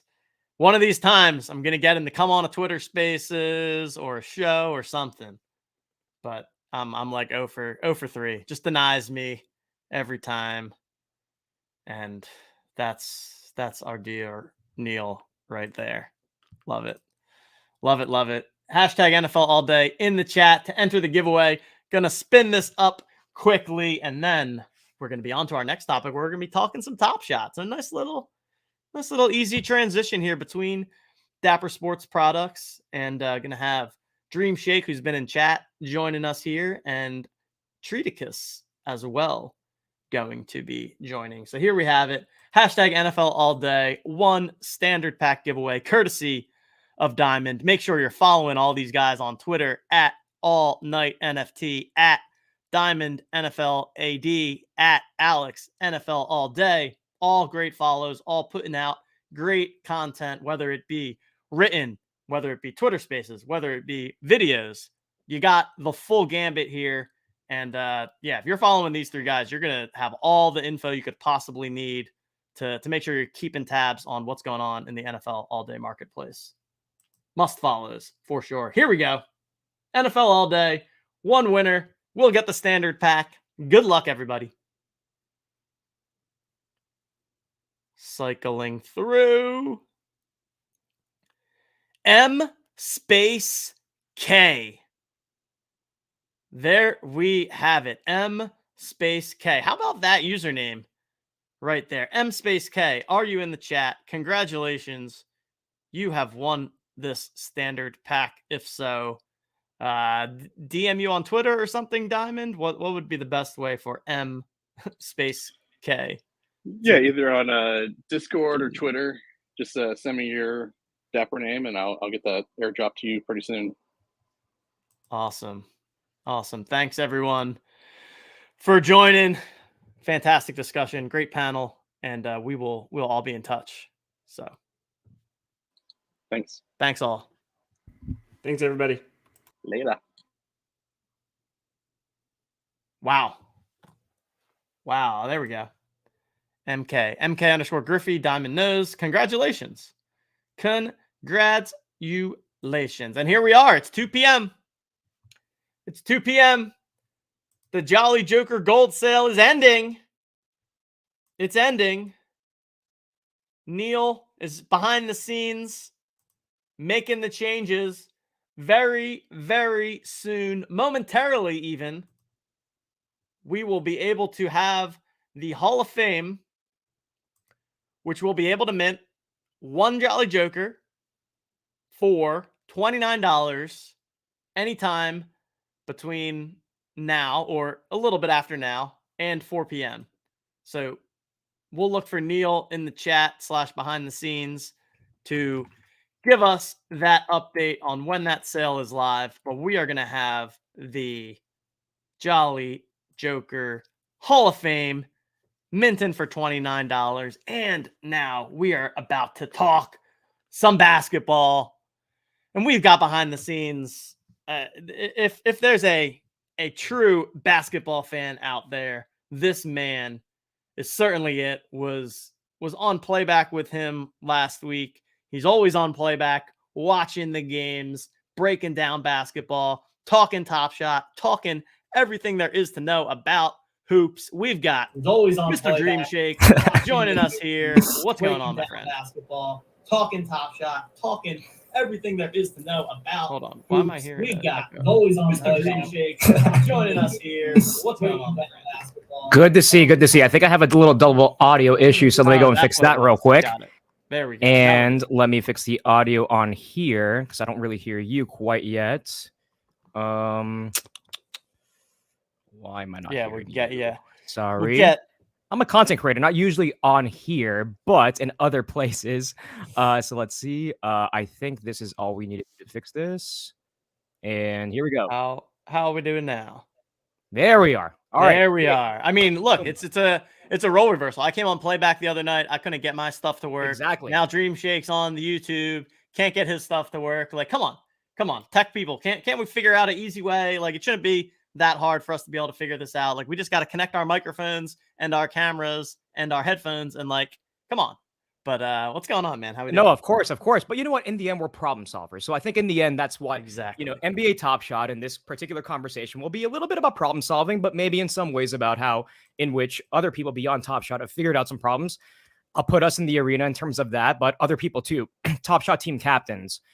We know all the culture shifts that have already happened, right? So obviously had a bunch of layoffs, not just this time, but in recent past, right? We saw a shift in the social media segment, a lot more integration in terms of the in real life experiences that people are having. So can you turn off your speakers?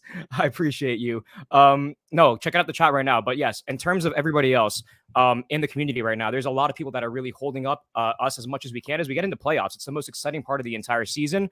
So that's what I'm the most excited for, is sort of what is the ultimate Top Shot sort of plan happening before the great unlock, right? For us as Top Shot builders, that's sort of what I'm looking at in terms of, the eventual like people that can go and list a lot of moments that may go and do that versus the holders that have been existing this entire time. What is sort of the friction that's going to happen there? And it's going to happen right after the NBA playoffs. So what's going to be the schematic? What's going to be the basketball conversation that sort of drives people back in? So I'm ready to go and piggyback on all that kind of stuff. I know we're going to have Treaticus from, of course, Collecting and Connecting in here. So, just here to go and vibe and hang out with the chat.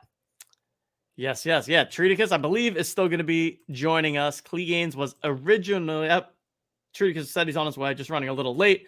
Cool. Clegaines from Moment Ranks Play was originally going to join, but had a conflict come up at the last minute. So just going to be the three of us, which is totally good. Plenty to talk through with basketball. Yeah, I mean, I feel like when it comes to basketball season, March is a little bit of like the calm before the storm, right? It's like people are, especially with March Madness this week, for the next week or two, people will be a little bit focused on March Madness. It's a little bit of a lull, but like once April hits, I feel like that's when NBA really ramps up, and I'm super stoked about the playoffs for this year. I feel like it's just like building the last couple of years, more and more parity across the league, and not just like parity, but like elite level parity, right? It's not like these teams are like evenly matched because they're all not very good. Like they're all really, really good.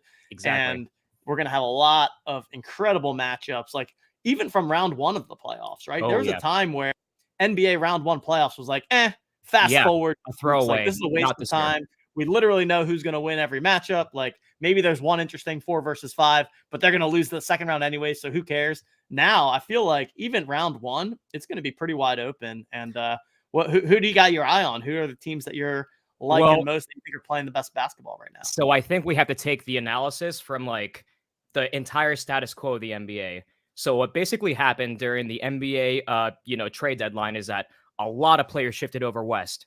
A lot of teams in the West said to themselves, we are so close to making it up to where Memphis is and the Denver Nuggets. It was basically a lack of confidence on what Denver and Memphis could do at the top of the Western Conference. Every team underneath them said, we're one move away from being where they are right now. And so they all, like, little by little started going in and doing that. So first, it starts with the Lakers, Rui Hachimura going over to the Lakers. That's for 2 second-round picks. That sets the price of every other team negotiating after. You got Kyrie going over to the Lakers, right?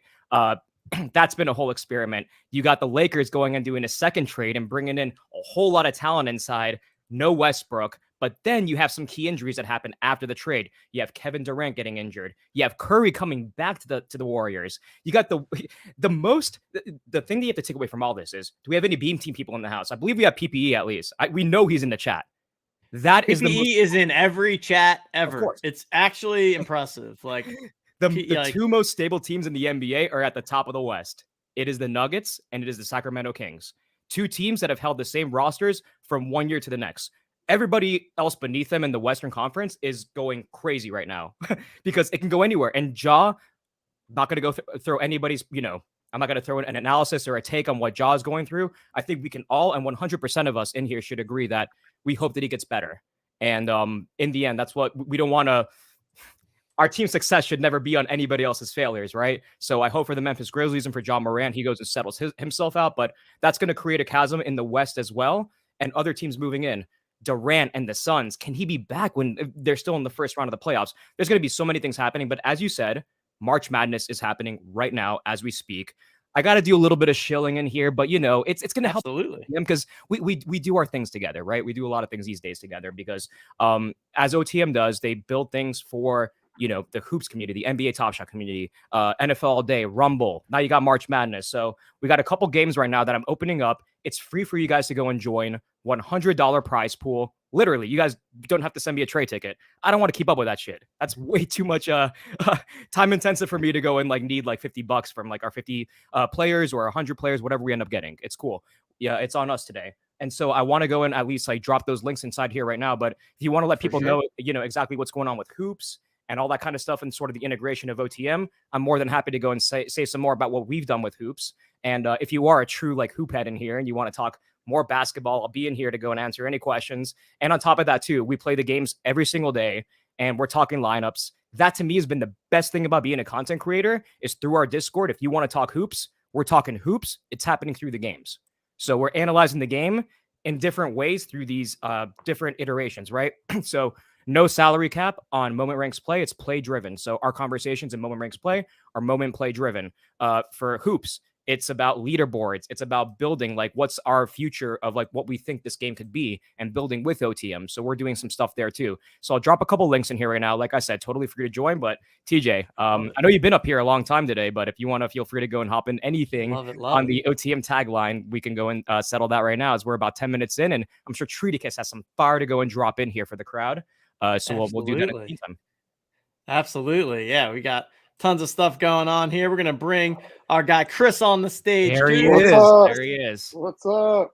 how we doing, my friend? Thanks On for the famous for porch. joining us. How are you doing? Is the question. Doing you, good, you man. still Doing got good. energy? Oh, I got plenty of it. Plenty of. We're only 20% of the way there. We're 2 hours into tens. I came out swinging. I've got some lunch I need to eat at some point, but yeah, this is fun. We just we started off, had a great convo about like Web3 times golf. So that was Okay, fun. Then we sweet. just did talk some NFL all day before this. Now we're talking some Top Shot stuff. Dream Shake was just letting everyone know kind of all the things that he has going on, talking a little bit about NBA playoffs coming up. Yeah, we've got our hoops game.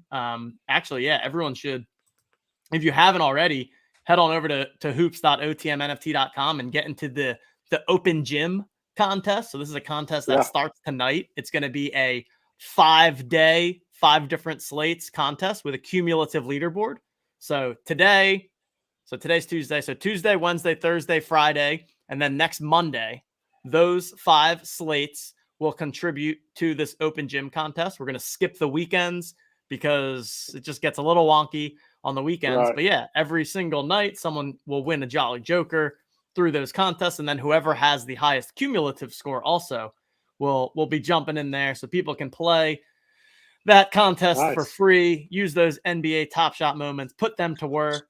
And Chris, how we doing? Well, how's everything going with Collecting and Connecting? You're firing out some content these days. Got the podcast started up. I know I was lucky enough to be able to be a guest there, but thanks for joining. Yeah, man. Thanks for having me. No, we're just having fun. Like nobody breaks down the league and the play like the dream. You know, Man, we try. And I even got the chat roasting me. They do this to me every night. You go live and you mess up on a player's name, you mess up on a transaction, and they are there to go and keep the receipts up. You're so like it happens. You're like Hakeem. You got that footwork. You know what I'm saying? Like the technical skills are just there, man. Appreciate you, You're man. just going to deliver every time. I love listening to it. I don't honestly know. I'm just a fan. Like, you know, Exactly. I kind of get lost in just the being in awe of how good these guys are. But I love to hear the takes and all the different ways you're breaking it down, and that's such a fun community. No, we're just having fun. We hopefully we'll have our site launched in a few weeks. You know, SDA has been working really hard on that, but we basically want to just amplify folks like you guys that are doing great stuff, so that when people do start to come into our community, they've got someplace they can go to kind of figure out, you know, what group they want to jump in with, and not just one group, right? Because everybody offers such different things, and there's so many talented people in the space. That's what we want to emphasize. Like, dude, there's a place for you, whichever way you want to collect. And even hopefully at some point, you know, it's beyond just Top Shot for us.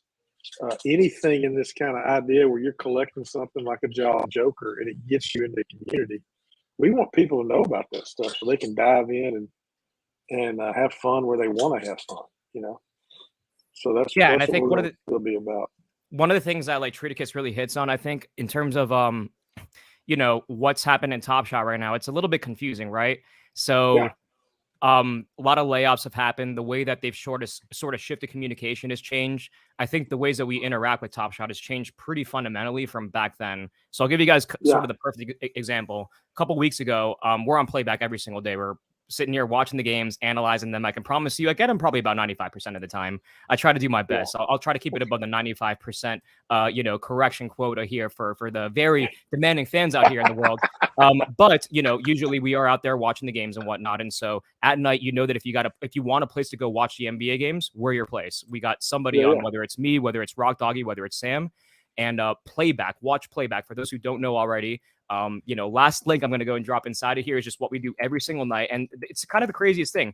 One thing that we notice is that people sort of jump into these crazy S1 like pack, queues for like one guaranteed S1. We give these things away every single day. S1s, Right. MGLE packs. We're giving away an MGLE drop 2 pack right now, which if you get a moment from the challenge, it's like several $100s that you're going to get in your pocket. But we basically allocate a surplus of packs for people out there who want them, and also S1s and rares. And so right now we're seeing a shift, not just in terms of the content that's being created, but also too for the people who really want the moments.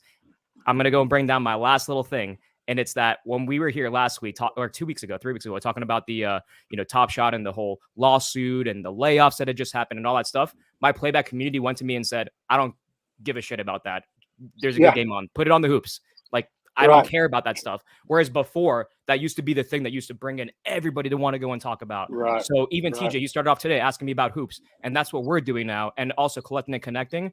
I'm on fire. At nighttime, I'm on a freaking roll. That's my energy level, right? But you may not need that in the morning. So go to Collecting and Connecting, throw on Treaticus and those beautiful, guitar vibes in the morning, and get your sense of the community there that you may not feel with us at night if you don't get that. But feel free to take on both. There's enough for us all to go and chew on as true basketball fans, and that's all I'm going to say here. Treaticus, the rest is all you, man. You I feel like we have like the trifecta here between the three of us. We've got like the true hoops guy that's just breaking down basketball. We've got the king of the nerds with all the analytics and the data, and then we've got Treaticus just bringing the vibes, collecting and connecting. That's it. And keep it simple. I really, I think where we've landed in this Top Shot community is actually a really great place. And like it was a freaking, I agree. Went through a lot of shit to get to where we are, but I like where we landed. I love it. And also too, TJ, for you, and I know you probably want to lean in on this more, but you're a builder also on Dapper. You've built for Rumble and NFL All Day. You built again for Hoops with no guarantee of anything beyond the community rallying around you. So in a lot of ways, I think what we're all seeing as builders in the community is that we can sort of start to shift this stuff in places where the people who really care about it actually want to engage with it. Yeah. So our hoops contests are for our hoops fans that want to talk hoops and play these games and win a small little prize, whatever, or like long leaderboard weeks or MGLE packs and all that stuff. But behind the whole entire thing, they're watching the games with us and we're sort of engaging them through that process. But I know Treaticus has got a whole thing with collecting and connecting with the onboarding process of new users. They typically find us, but I need to go and send them somewhere to learn about Top Shot. So send them in there. And then when they want to play their games, that's where OTM sort of hops in for the full suite of things. So I agree with you, TJ. We all sort of like attacking different areas of Top Shot and what they can be helped out with. But I think if we take a step back and you look at what you're doing with golf and what you've done already with NFL All Day, which is, a year behind Top Shot or 2 years behind Top Shot, then we can sort of see how like in the future with different particular brands, maybe that's what you can sort of build on that sort of idea. And basketball is just to start, and ball is life, baby. That's all I got to say. Yeah.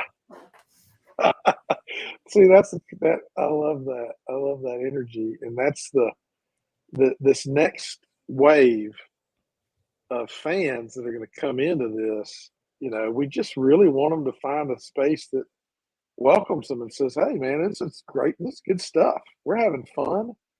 There's a place for you. You don't have to, you don't have to love everything. You can find your niche and your tribe, but there's plenty of opportunity. And it's interesting to me to find. I guess I was just a lurker until back in October, and I made a video just for fun. And it's just been cool to see the people coming out of the woodwork that are here to have a good time. That literally have said, it is what it is, man. Like there's no change in the past. We don't know the future. So let's just have a good time. And, it's like you and I talked about that on the pod, TJ. Finding your way through that is where you get the good stuff, right? I mean, what in life have you enjoyed that didn't come with challenges, having to pivot, having to learn from mistakes? And that's life. And so that's what, with my podcast, all that other stuff is just fun so that people get to know the personalities and the talent that's in this. I mean, it's weird, right? We've never met each other in person, but I really like Not yet. Like when we get together, it's like, old friends, and that Totally. again, I love my collection. be Don't great. get me wrong. Vegas this summer, Summer League. Anybody that Oh, I wants to wanna be be there, there. anyone that's going to be there, Yes. Vegas Summer League. Yes. I'll be Well, I'm hearing there. different reports because when you say it like that, it's like you're inviting us to Vegas. But I also know that OTM has a pretty big contest for bringing people out there, so it's going to be a good time. And Treaticus, I mean, hopefully we'll meet each other soon on the basketball court. I need you on my squad, brother. I saw you. I saw your video the other day in the collecting and connecting, message chat that we're in. Yeah. So that was some good stuff. But That was hurt my knee. It hurt. My knee still hurts. he's a true ball still- player. you In still case guys don't play? know, Do you still Treaticus play, is Chris? actually a college hoops player. Man, I know that you did play. Do you still play at all, or just kind of shoot around? Or? No. I can shoot around, but I don't have the stamina. I work out and run, but you guys know basketball shape is a different kind of. I mean, we have a men's league, so I'm the parks director that's my real job. Oh, cool. So we have a men's league in our department in our city, and these guys that are my age are still playing, and they're just they're still in great shape. You just can't play and really play basketball if you're not in that kind of ball shape. And I just not like I can't. If I sprint one time down, I'm done. I might be able to play a little half court. Like I know if I ever get to meet Spence, in real life, I'm going to post him up and make him cry. Like That's why I want you on my team. I'm not a But big it's guy. gotta I don't be want half that court. switch. I'm getting around that switch. Just take the buckets, Treaticus. I'm just giving you it. Got to be half court. No full court games. But kind of speaking of which, what's crazy is actually I just bought my tickets yesterday to go to Orlando. Second time this season, I'm going to be playing on an NBA hardwood floor. This time with the Orlando Magic, pack some pinstripes. You guys know Andrew Brown out there, but he's the top shot, team captain for the Orlando Magic, and me and a bunch of other people that are going to be there. Even people may not know who NBA University is on Twitter, but he's a massive Twitter presence. I think he's going to be at this event. So I'm, just interested with meeting him, but you never know who you're going to meet at these in real life events. And to me, that's sort of been a big growth pillar for Boards to Buckets. And I know you know that too, Treaticus. It's not about, necessarily who's been around the longest, who's been in the newest. It's really at the core of it. A, do you enjoy basketball? That's where you'll find us primarily. Yeah. B, Yeah. are you having a good time? That's where you find collecting and connecting. C, That's do you right. want to go and win some games, playing these games and sort of putting it all together? That's where you sort of have OTM. So I'm just really happy that having a freaking $50 S2 set is going to allow me to go play on the That's Orlando awesome. Magic hardwood floor 3 hours this Tuesday. Yeah. Took the day off of work. That's it. Simple, easy flight to Florida. My in-laws, it's done. $0 on the Yes. on the dream B2B dollar. It's in-law, baby. That's just cemented in the rest of my life. So yeah, Oh, that's great. That's great. And I'm sure they love that. They love having you in town. it's You a got to be the best. You got to be the best son-in-law ever, I right? tried. I did it for the prize. And you know that too, man. Happy wife, happy life. I say it every stream. Actually, in fact, this past weekend, literally my wife, she was like, all right, it's 9:30, no later than that. As soon as 5 minutes went over, I shit you not, the Celtics went into overtime against the Knicks. That was the game. Uh-huh. I had to Yeah. walk away from that game. And I said, guys, Good I'm for sorry. you. I left my playback stream. We had 50, 60 people in there. Good for you. Sorry, I got to walk away. Well, happy wife, happy life. It's the brand. How long have you been married? I'm not even a year yet. So I got married last summer. Oh, dude, you're so smart. You're starting it right, dude. You just keep that up. Well, I I'll don't be. know. Am I setting the expectations too high? Is that No, what I'm doing? No. You're just being honest about the expectation. That's the expectation didn't change it. See, if you Wow. Look at That might this. be You this came might in be for the best Top Shot alpha and that you we're got gonna get something on else. this stream all day. My goodness. There you go. And that is why you have to be on the Collecting and Connecting pod for that wisdom. There you go. Well, it'll be 30 years in December, and so I've made all the mistakes, bro. I've made them all, and she's hung in there with me. So I appreciate. You're just a man that understands the reality of the relationship he's in, and you're not ignoring that, right? Because you ignore that expectation, that's when you get in trouble. 100%, brother. But I think at the end of the day, that's the one thing that I think me and you could be pretty honest about is the stuff that we make, we enjoy. So it's just different, right? I never enjoyed covering the Top Shot drama scandal stuff. I actually I get stressed out about it because I don't even care about when it happens. I just really don't want to talk about it. But people seem to love to want to like hear like what I have to say about it.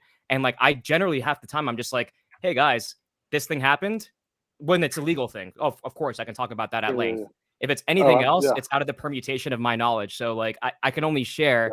And I'm feeding you guys bad content if I'm just like giving my opinions and you guys are weighing anything against that, right? So should I just dump my entire Top Shot collection based on what Dream said? No, don't do that. Don't go on, streams like having people go and rag on things. Like I actually saw this happen like 3 weeks ago. Somebody went and sold, like, I'm not going to name who it was, but somebody actually went out there and sold their entire rib collection like the night after being on a stream. So you can tell me that you can tell me that it's not the reason why it, like, you can tell me that it wasn't the stream that did that, but like you were on the stream and then that night you sold off like 3 moments or 4 moments that are like now trading way higher than when you sold them. So don't get caught up in like all like the shits and giggles that people love to go and get you guys riled up on.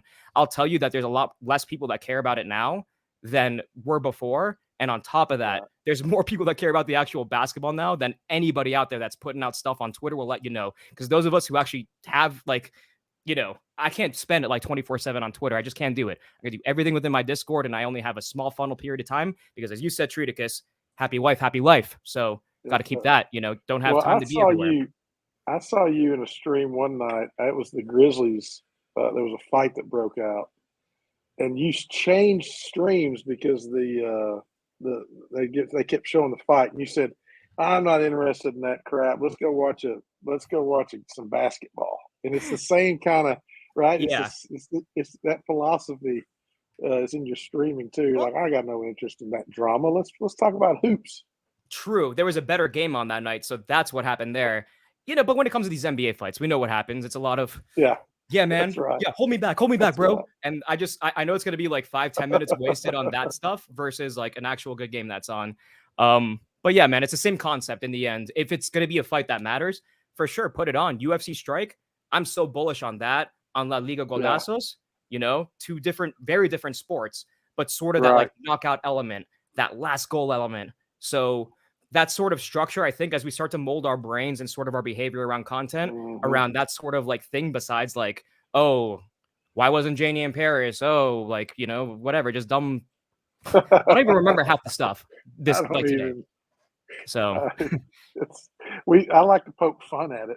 But that's about it. I like to poke fun at the drama. And it's actually, we have somebody in here like Ben Hadabi and says that's why he likes college basketball, less drama. Good point. That's true. I just wish they were better basketball players in college. Damn. That's such a different game, such a different level. I mean, it's night and day. But that's part of what makes it fun, right? Like that's part of what makes the March Madness tournament so much fun, is that truly anyone can beat anyone. But it's a very different game than NBA. There's no doubt. There'll be some kid become a star this weekend that we'll never hear of again, but he'll just show up and be amazing and have a great run, and it'll be a great story and we'll love it. These Thursday and Friday of the tournament are 2 of my favorite days of the year, just because it's just constant hoops, man. And these kids work really hard to get that shot to play in the tournament, and you can tell that passion comes out for sure. It's so much fun. There's also that time element too, where it's on throughout the entire day. So obviously with the day-long job, it's good to have something else in the background. And what not better than like some crazy upset that's about to happen and go and slaughter everybody in your brackets. I think all that integration of content is sort of the best, like in the feeling behind March Madness. But I'll also go and say too, with the NBA stuff and that's happening right now, sort of like in the percolating effect, that's where I'm going to start to see sort of how these crowds sort of segment between not just the content itself, but the products too. So think about it, right? TJ, you actually talking in here earlier about like packs on deck all the time, right? So why NBA Top Shot might want packs on deck all the time, but the NBA themselves might want packs on all the time Because imagine the day that comes, and I'm sure the NBA has this, and I know this for a fact, actually, because I work with the NBA on several different things. And also tune in for a playback big alpha thing that's going to drop this week at some point or another. So, Sweet. you know, little breadcrumbs out here that I'm I throwing. love But it. I know love that I know that what the NBA is specifically looking to do in the future is be everywhere all at once. You know, every planet, all times, Yeah. all day. And Nice. you don't think there's going to want to be a pack correspondent to that by action so that the NBA gets a kickback on it? No, sirree, my friends. That's what they're trying to do. They're going to spread globally and on as much as possible. So to the extent that basketball in of itself from the NBA keeps getting better and better and better and better, you got these guys coming in with like 10-day contracts, putting up 15 points, 20 points. It happens every week, every night. Right now, if you want to make money in DFS, that's what you're doing. You're playing your edge plays at this particular juncture in the season. It's the best. March Madness and then NBA shit show. Do those and you'll make some good money this month, my friends. But yeah, that's kind of where we're at. And so I think the product level going and following that eventually is sort of like the nexus for how we all fit. So that's where I'm at. Maybe you guys feel different. Well, I do. I mean, this is something that I think about. You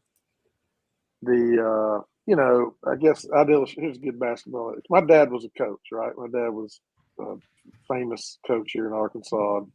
I can remember him when we would watch games on TV and stuff. He would never question coaching decisions. He would say, I have no idea what's going on in practice. I have no idea what that coach sees behind the scenes, right? I'm seeing this one thing. I'm not going to question. And so one of the things all this talk about decision making, the things that are the conversations that Top Shot's having behind the scenes with the NBA and other partners, like it's not just this myopic one thing they got to think about us collectors. There's a whole bunch of things. I'm not saying 100. I don't know if they're making the right decisions or not. I just know it's a lot more complicated than what I see. And that's one of the things I wonder about. Not that we'll ever see it. Not that we'll ever know, but what the relationship with the NBA and their expectations of Top Shot and what you're talking about, how they see it. If they see it, you know, if they're looking marathon, not sprint, they're looking at this product as a 100-year product that's going to bring them a lot of money. They're thinking about it different, right? And they're going to communicate that to Top Shot. So I think that relationship is probably the most important. Yes, that's a no-brainer. Top Shot in the NBA. Is the NBA happy with them? That may be all that really matters. According to the press release from the litigation, they said we are very fully committed partners for a long-term relationship. So at least by the byline there, and I'm only a guy who goes based on the actual evidence that's out there versus anything else. So yeah, I'm gonna go based on that fact that if Commissioner Silver is gonna go out and put him and the brand there when that happens, then the licensing deal before the next 100 years. I agree with that jump shoot. So there's a couple different layers in that. I'm not going to unpack it right now. It's a crazy convoluted thing, right?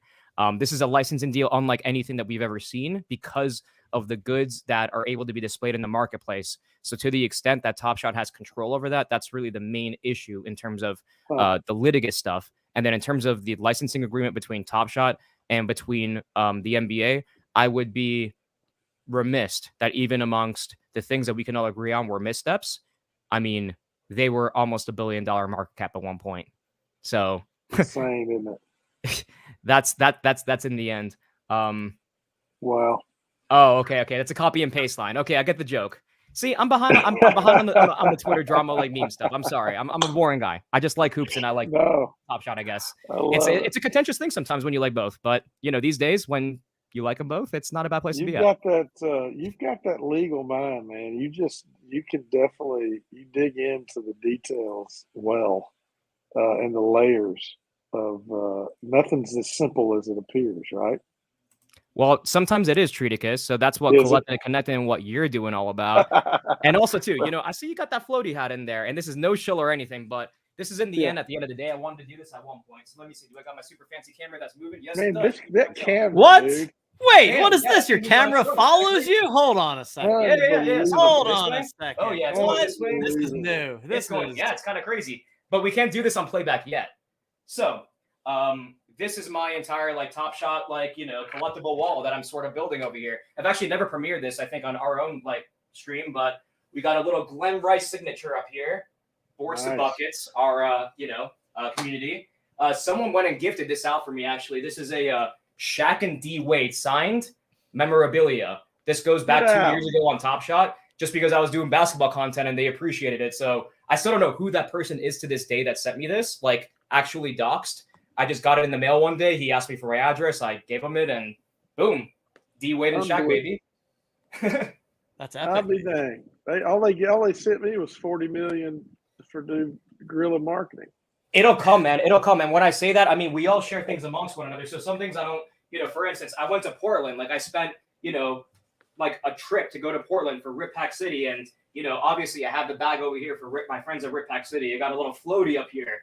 NBA Top Shot. They went and they hooked me up with a nice little thing with Glenn Rice in here, right?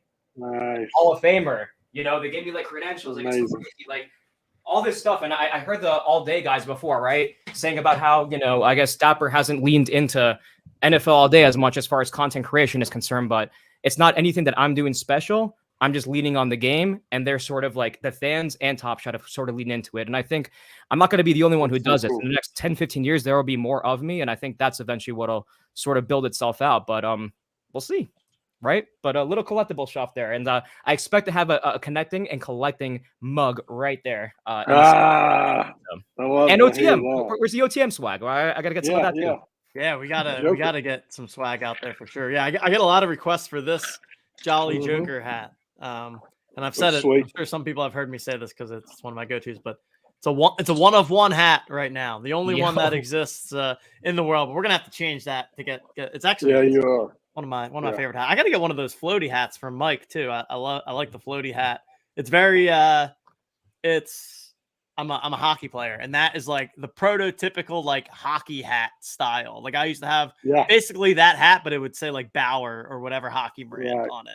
So it's my wife forbids me from wearing it because she says style. She says I look like an F boy when I wear it, so I don't wear hats very well. I'm just really?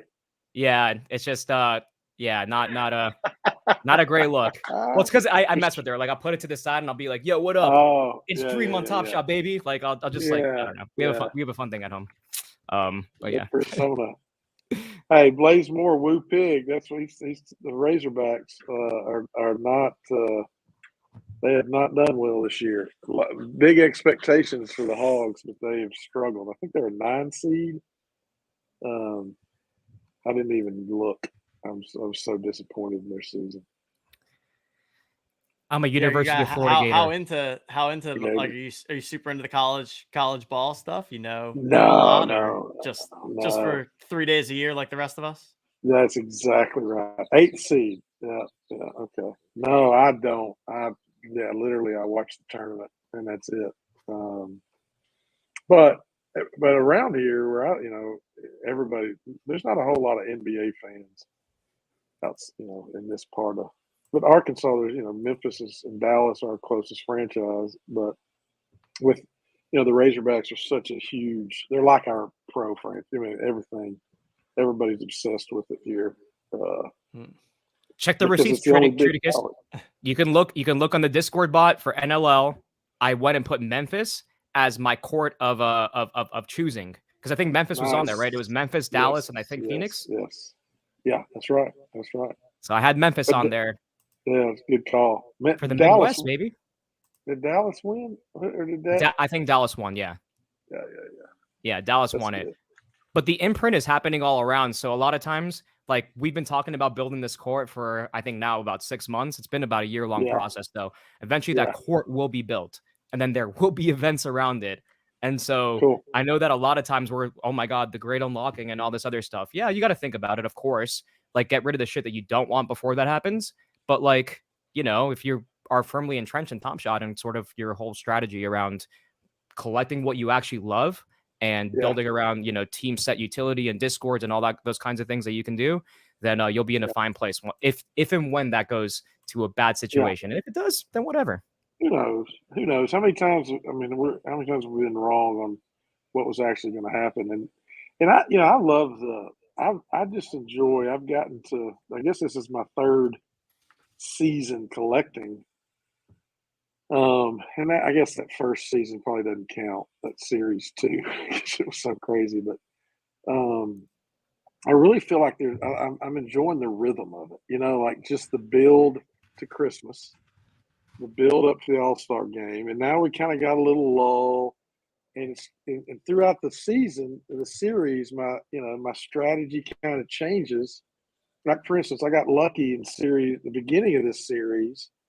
I got that Blake Griffin that was the bottleneck for that set. I'm sorry, what's the name of the set now? It's like the Blake Griffin for, was it a fandom set? It's a It was some team kind set. of challenge reward that he got, right? Yeah, it's that team set that was during the I remember it offseason. was What like that? from last season. I want to say like at the beginning of was last season. team- I can't remember where that's from, but yeah, I know what you're talking about. Anyway, there wasn't very many of them. It's just I got lucky. It's like And the so John it Wall this spiked. season. Squad And goals. I- That's it. Squad goals. Squad goals. That's it. Good Thank call. you. Sorry, I couldn't Yeah. think of it. Anyway, so I got lucky. Yeah. And I turned that into Larry Bird, right? Because I was going to do the squad goals. And I was like, oh goodness. So anyway, I bought enough to get Bird, which was huge. And then this season, I started collecting the rookies, and they spiked. And so I'm like, okay, I'm going to sell those off to go after Kevin McHale, because I Smart. really was like, I couldn't stop thinking about McHale, Bird, and Parrish being together. And I had Bird and I had Parrish. So now I'm just kind of chilling. I'm just like, I don't know. Let's see what happens. Let's see what happens here. I got other things I'd like to have.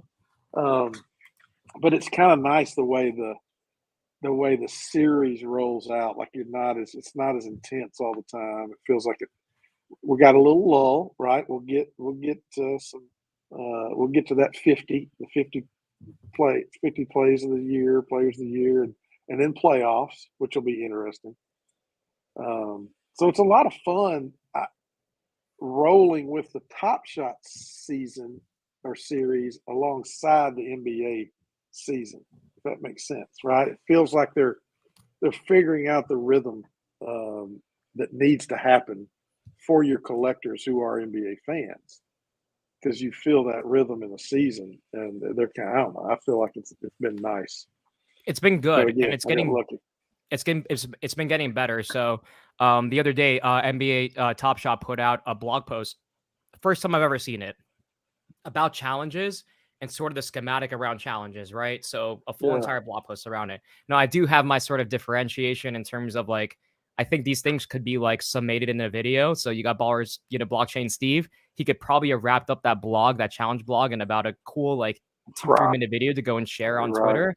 So I Yeah. love the blogs for how as informative as they are. I wish there would have been content behind it, but I also know why too. Maybe they didn't want it as front facing, maybe for different reasons. But it was really cool because he had sort of talked about, okay, I've been working under vinyls for the past year. I'm going to be the one taking this over. His first challenge included past, present, future moments, all locking moments. There was some great data backing like locking. So we could definitely dive into parallels. If the chat in here wants to talk about parallels, I'll go and I'm the first guy who will be in here and tell you, I love Top Shot. I love basketball. I'll be the first one to go and say, I fucking hate parallels. And I threw the F-bomb in there. I don't throw very often, but I hate them.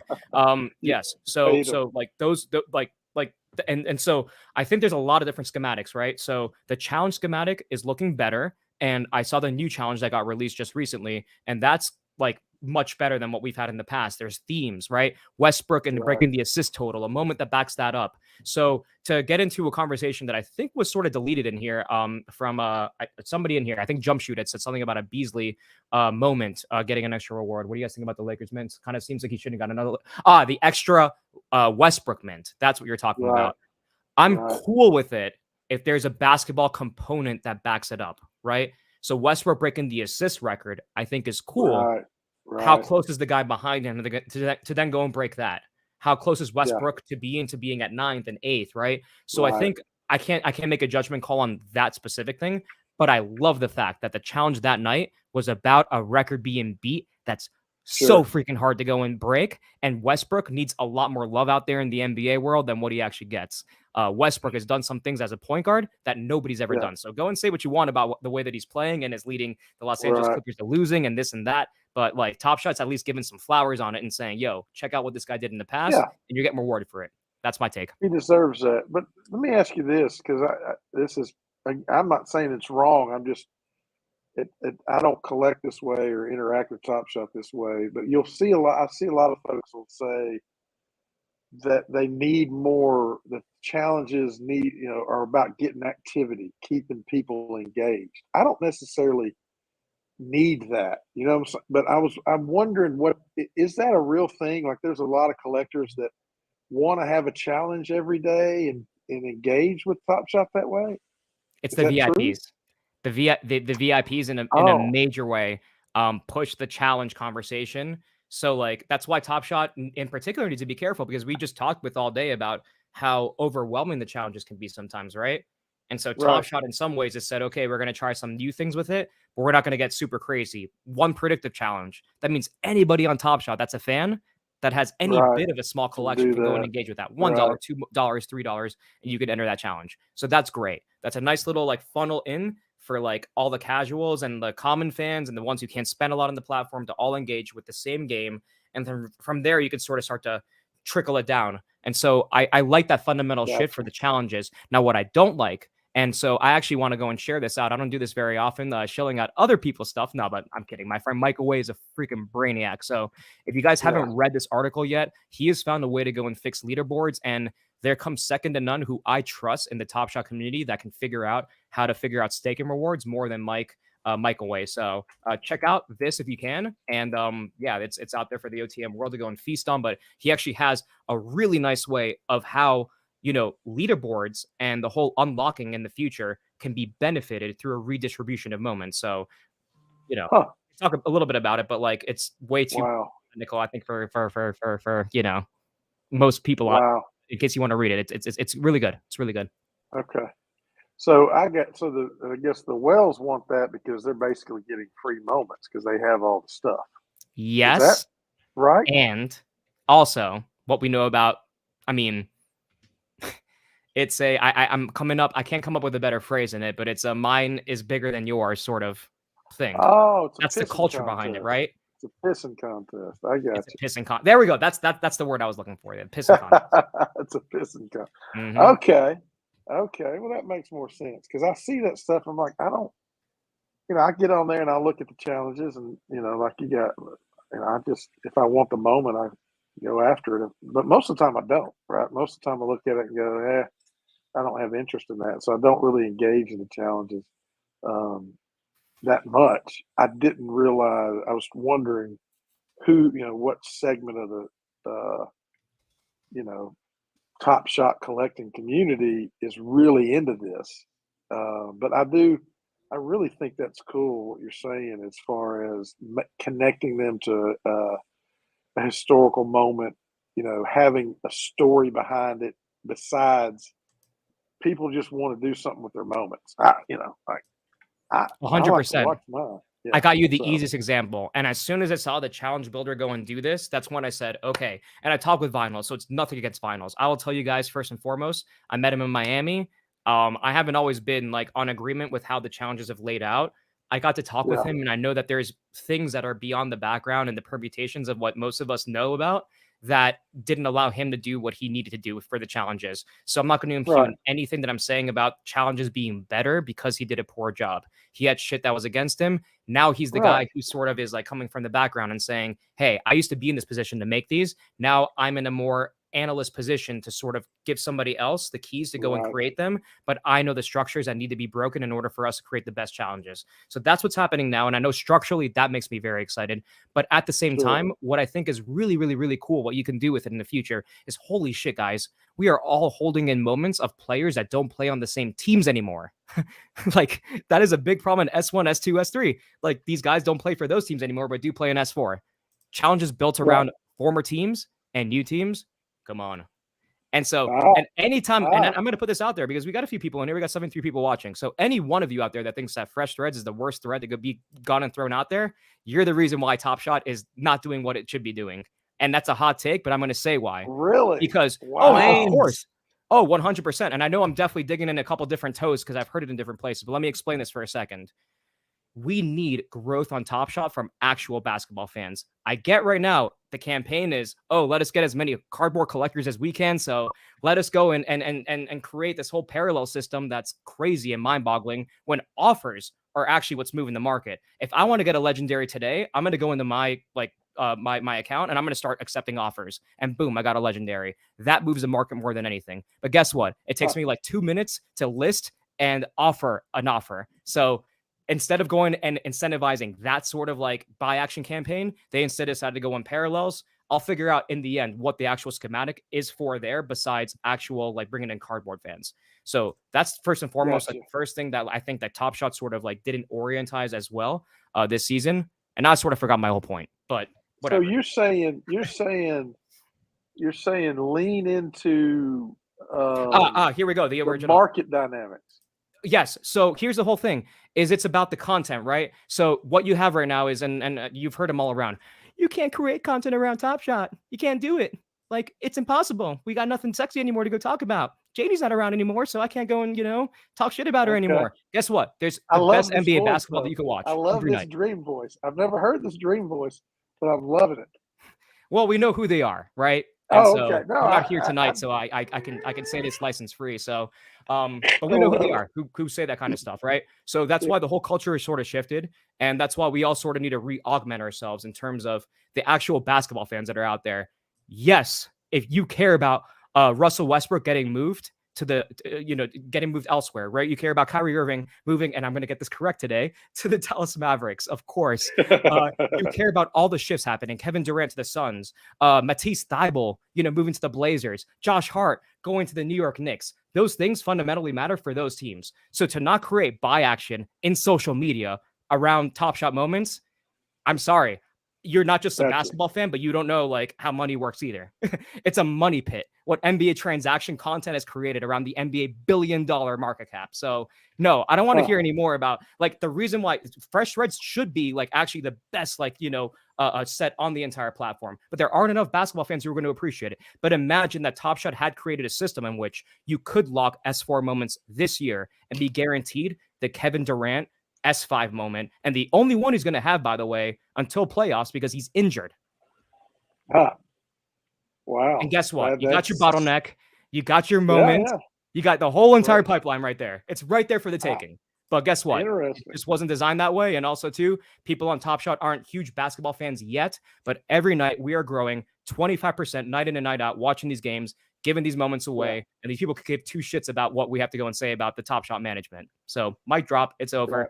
We're watching the game, Nice. and we're going to collect moments based on it. And if you guys want to join us at Boards and Buckets, I know we got about 8 minutes here. Well, then feel free to join us. Yeah. Nice.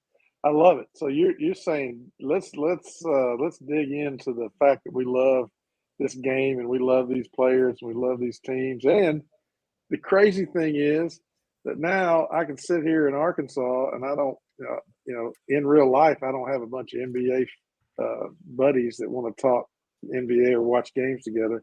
But because I collect these digital collectibles, now I've met all these people that are NBA fans, and we're having all this fun talking about the game, building these collections we really love. That's the future of the platform. And if that's the future of the platform, it can't fail. Let me dangle you like this out there, right? So let's say that Top Shot could find, like, for instance, Chris Haynes is like third on the list. You have Woj and you have Shams, right? Chris Haynes is like third on the list. So when they post the breaking like new stuff, right? How is Top Shot not already engaged with Chris Haynes? And I'm already going and spilling all the beans on what they should do. So if this happens, then obviously throw me the royalties here, Top Shot. But he is third on the list. Could you not tell me that just for retweeting my tweet today, I'm going to go and drop this moment to at least like 3 of my audience members in here, right? But get one of these wannabe Woj and Shams people that are only at the top because they have been gatekept all these information and all these secrets. I can tell you that there's enough teams out there that are willing to not play the NBA top-bottom political game and get their guys in and say, oh, hey, you know what? If Dame's going to get traded, we're going to give it to this guy. And like, there's all sorts of different ways that even the NBA channels themselves, like, that's one big reason why Web3 is so contentious in sports. It takes a lot of the voice away from people who profit a lot at the top. So the fact that the NBA is willing to get into it and maybe other entities aren't, say a lot about for where the sports are going. So I'm on top of this stuff, Yeah. like I said, 24/7.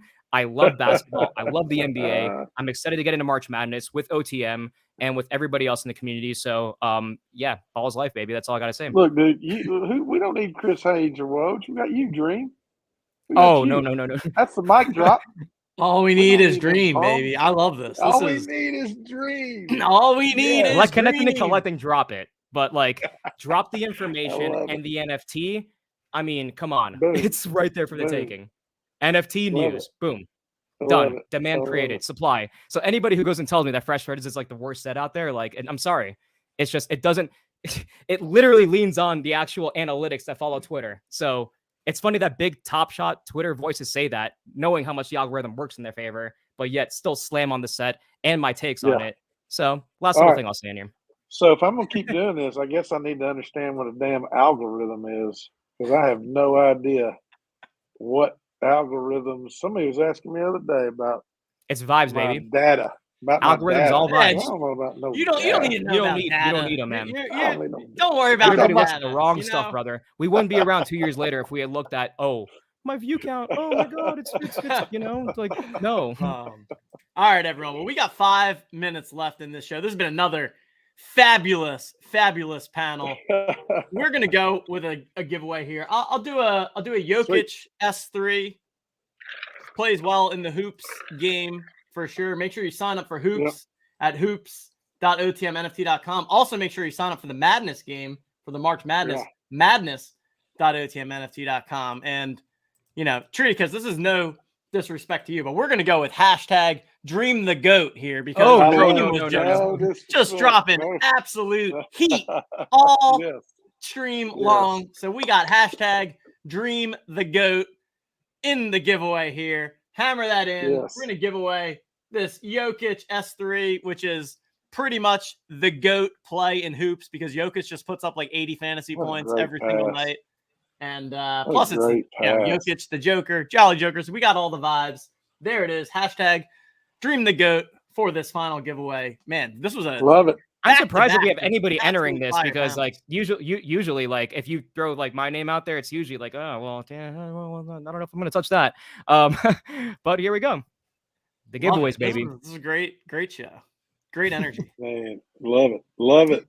Of course, but like I said, if you want to have a more intense fire vibe at night watching the games, you got me. But in the mornings, if you want to just like a little soothing guitar in the morning, choose Treaticus and Connecting and Collecting. But of course, be a part of the two of them. This really is the culture shift of Top Shot. We're watching the games at night. He's keeping the collectors vibing in the morning. So you guys find your Good place if you're time. out there and still enjoy Top Shot. And of course, OTM going and building the games. I respect the hell out of the OTM team. I got to meet Justin Herzig actually in Miami. And of course, I'll tell him everything that I tell everyone on my streams when they're on every single night, basically when NBA games are on. And it's if somebody goes, and we get a lot of new users that come into our community and are basically like, oh, what do I do? Today, I actually gave away a Jazz set collection to somebody who like needed one. And a Lakers set also too. So people don't even know Nice. about these team captain sets, which is crazy to me. But they hop in today and they will ask like, oh, so what is this OTM thing? How do you feel about them? And my whole question, my whole analysis for that is this: those dudes are super freaking sharp. And on top of the sharpness, they grind. So just because this NFT project didn't sell out, they didn't go and cry and say, oh no, well, sorry guys, we can't do anything that we promised to go and do. No, they are still doing it. They lean on the communities. Love They it. built a whole new game Love based off of it. So yes, I want to go and feed our community based on that sort of, work ethic and that belief in the community, not just, popping up when like Top Shot hits the fan, like they get sued. So, oh yeah, let's all go and pop up out of the woodwork. I endorse this product all the time, but I'm here talking Top Shot today because, hey, it's going to bring Yeah. you inside the room. Right? Like people that are here building every single day. I think at the end, that's what the culture shift is for. And not just for the people building every day, but those who are collecting every day and watching the game. And so Top Shot is reorienting themselves in S4 in that way, in my opinion. So that's where I'm at. Yeah. And if you agree with it, you got Treaticus, you got myself, you got plenty of people out there in the community, and go buy that shit low before the unlock and ride high, baby. That's what I think. Amen. Not Preach. financial advice. Love it. Love it. Hammer that like button while we're here. If you Yes. enjoyed the absolute fire NBA Top Shot panel here from Dream, from Treaticus, like the stream, and also for anyone out there that is listening and does not yet own a Jolly Joker, at 8 p.m. Eastern time tonight, so 5 hours from now, we will be going with a public sale of $99. So anyone out there starting tonight, you can go mint your Jolly Jokers for $99. Tons of awesome Fire. stuff that comes with it. It gets you access to the OTM website and all the tools that we have going Hyper, on. It baby. gets you into our Madness contest, our Hoops contest, our Rumble contest for all day. And yeah, I mean, hey, would appreciate anyone out there that's listening and Oh, doesn't own one yet. I think $99 is a super, super fair price point to get to at the public sale tonight. So keep an eye out for that. We're running a sale for the holders all day leading up to that 8 o'clock time slot. And then we are having a poker game tonight at 8:30 Eastern. So we're actually about to transition into our next conversation, which is going to be some folks talking some Web3 times poker. So yeah, we got a little bit of everything today. You know, we got the sports Love it. stuff. We also mix in the poker stuff. We're going to be talking some March Madness. We're going to be talking some floaty and evaluate.market later today. Pumped about all the guests that we have. It's been a blast already, and still a lot more fun stuff coming today. Totally. Love Well, it. it's been a blast, TJ. Thank you so much for having me. Good time. I've talked enough today already. I dropped some links in here in the chat. If you guys want to go and follow us, follow me. I'll be on tonight. In fact, I may even hop on like playback tonight, or just even right now, just to go and like do some hoops lineups, moment rank stuff. If you guys want to ask me any more questions, I think I'll make myself available for at least the next hour on playback.tv/B2B. Obviously, tune in here, be a part of the OTM stream. But I'm not a big poker guy, so I can't partake in the next particular session. But always here to be a part of the OTM family. You guys are builders, connectors, obviously one of the best brands in Web3 and sports. You guys get it. So thank you guys so much for having me on today. And thank you, Treaticus, of course. Thank You are Thank just somebody you. who has shifted this entire culture this season. So enough love can't be shown for Treaticus. I wish we could do what we do on playback, which is light some fires under you, because you'd have like 20 right now, easily. People love you, man. So a pleasure to Well, share the stage with both of you guys. Yeah, thanks for having me. Yeah, if you guys anything that we can do to amplify Board the Buckets or OTM, man, we're in, because you guys are really important to making sure people in this space have a good time, have the right information, entertainment, education, good times, man. So we can enjoy the collectible, but also enjoy each other. Follow if you can. Jump in there and subscribe to my pod. It's going to be getting to know people in the community. That's all it's about. And I'm meeting with folks once a week, and so they're a little bit dated, but I'm just trying to get ahead. And but that's what it's all about. It's a lot of fun. And then look for our website to launch in a couple of weeks. It's just doing what we're doing now, amplifying the outstanding people in this community doing great work. But thank you. I've really enjoyed this. It's so much fun. And I got to get my Joker tonight, 7 p.m. my time. I'm in. I'm getting after it. You're on mute, Dream. Dream's muted.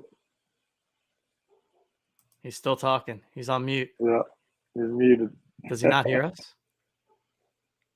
I don't think so. Wait, what's going on? Oh, super There he sorry. is. I muted myself by accident. Super sorry, guys. No, I said, yeah, Sniper is the biggest thing I can recommend for anybody out there that hasn't used the platform yet. At the very least, the next 2 weeks, you got some time before the playoffs. Start consolidating that collection. Start moving the stuff out that you really don't want. Start accepting offers. Use Sniper and the data analytics in the next couple of weeks, gearing yourself up for playoffs.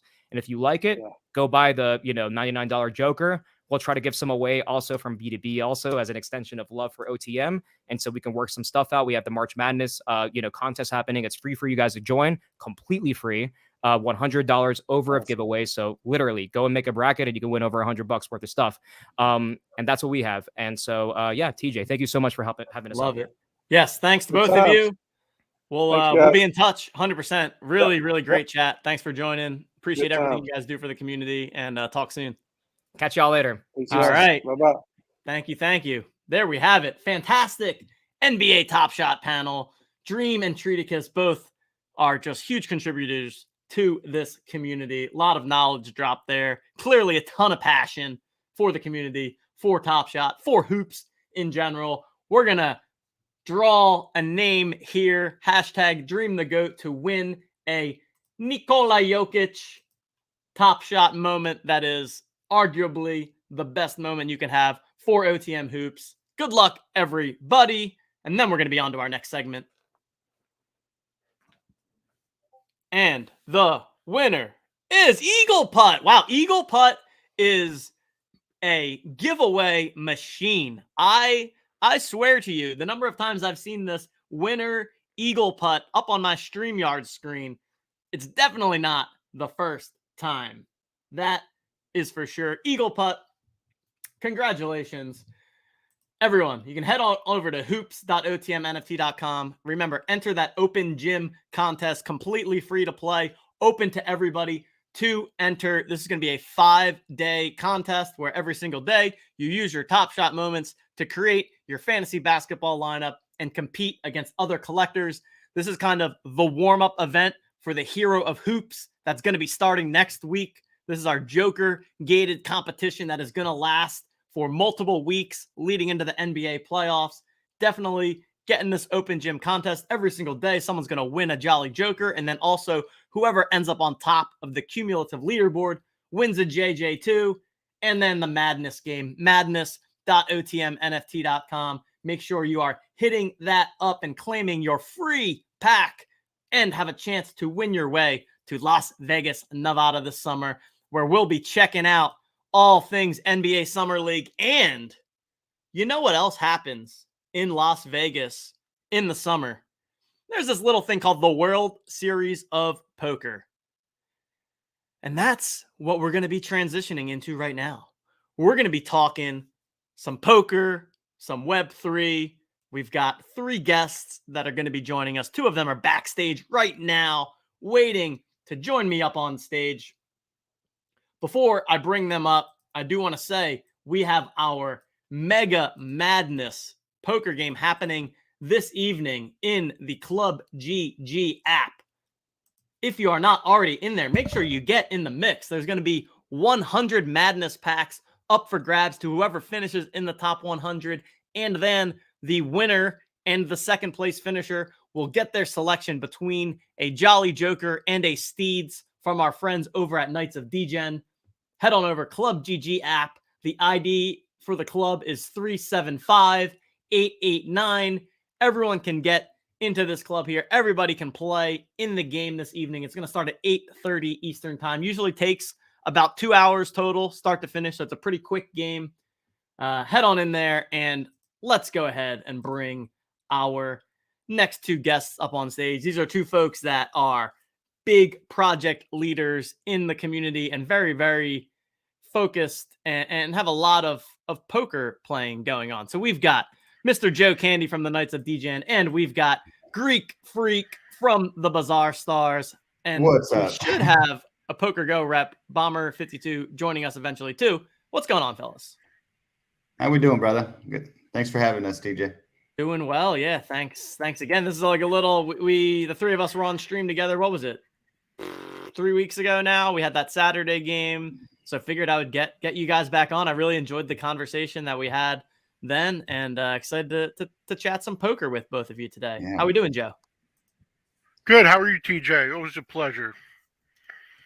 Doing well. We are on what? This is our 4th segment, so we're 3 segments down. What, 6 to go? I guess 6 or 7 to go. So You still got all this energy. You're a machine. I'll tell you what. Hey man, I've been excited for this day. This was I kind of had this idea a little bit ago, and I was like, it'd be fun. And then I was like, let's do it. And then I started just reaching out to some guests, and pretty much everyone that I asked said yes. So I was like, okay, now I definitely want to do it. And I'm just like pumped to talk to a lot of different smart people with unique perspectives, talking through different topics. And it's been better than I could even imagine to start, and still have so much more awesome stuff to be chatting through here. And what better thing to talk about than a little poker action? I feel like poker and Web3 has kind of become a little bit synonymous. There's a lot of NFT communities out there that have poker that is at least a part of their product offering to their community. So I'll just I'll kick it to both of you to start to give a little like high level on KOD and on Bazaar Stars, and then like what you guys are doing from a poker perspective, and also just like your poker backgrounds as individuals, because I believe both of you have been pretty serious players, either at points in the past or still are today. So Greek, we'll start with you, my friend. How we doing, TJ? Doing well, my man.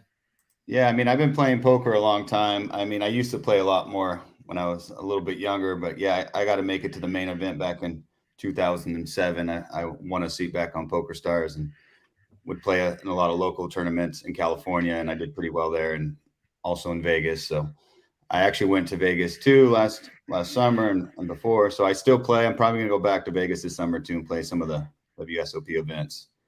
Yeah, so I just look forward to it. But I also play online. I try to keep up with Jolly Joker Poker and Bazaar Stars. We do Tuesday pokers normally in some other special tournaments. We have a poker tournament tonight at 7 p.m.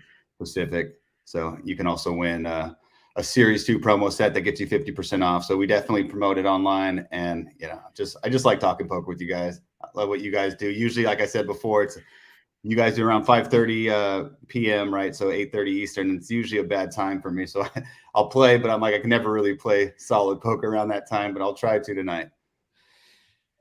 Yeah, I'm the same way a lot. Like we did a little game with the Knights of DGen last night, and I was like playing from my phone while trying to watch TV and eat dinner with my girlfriend, and like sitting out a lot of hands. So yeah, it's definitely hard to play poker like distracted. Like you gotta to play good poker, you gotta be pretty dialed in. But Joe, how we doing, man? I know you guys got all kinds of poker stuff going on with the Knights of DGen, some March Madness stuff going on too. And thanks for jumping on the show with us today. Thanks for having me. First, everyone who hasn't needs to download the Knights of DGen app. We got a great March Madness contest on the brand new app we just released. First place is going to be a VIP trip to the 2024 Final Four.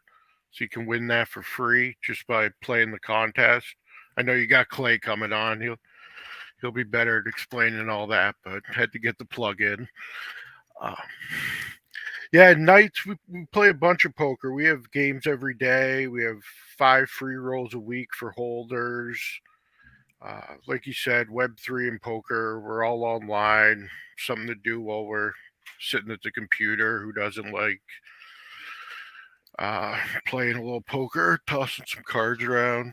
I've been playing since before Black Friday for about 10 years full time, and then when that happened, kind of transitioned to the real world. So last night was fun. We had a great game with you guys. Had about almost 200 people come out and play. Gave away some Steed, a Jolly Joker, some packs. It's always a good time. Yeah, absolutely, man. It's such a good, like, I love poker because it's still, it's definitely, it's a very complicated game, like for sure once you dig into it, but like also at the same time, anybody can play it, right? And like you can win, even if you don't necessarily really know what you're doing. Like anyone can catch the right string of cards and get lucky and win. And I feel like that kind of like the skill plus luck dynamic is what makes poker so applicable to a wide audience. And it's really felt to me like poker is really making a comeback. I actually played some live poker this past weekend in a tournament. I've been playing some live tournaments lately, and they're just getting phenomenal turnouts. It's actually a problem in Philly because they don't have enough dealers to I went to this one tournament on Saturday, and they had like 80 people on the alternate list, which is just brutal. But it seems like they don't have enough dealers, and they had a bunch of dealers call out because dealers don't like to deal tournament poker. They much prefer to be dealing the cash games. At least the Philly dealers. That's all I hear them kind of complaining about at the tables.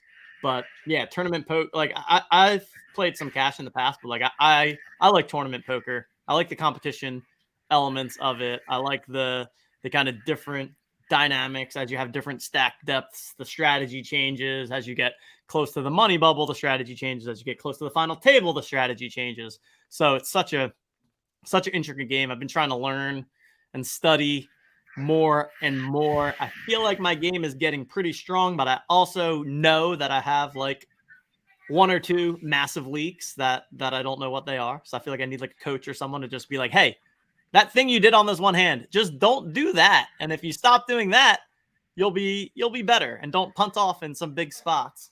But yeah, so we're with Jolly Jokers, we're going to be heading to Vegas this summer. Actually, we first off, I wanted to go to Summer League for 2 years now, ever since kind of the Top Shot boom started.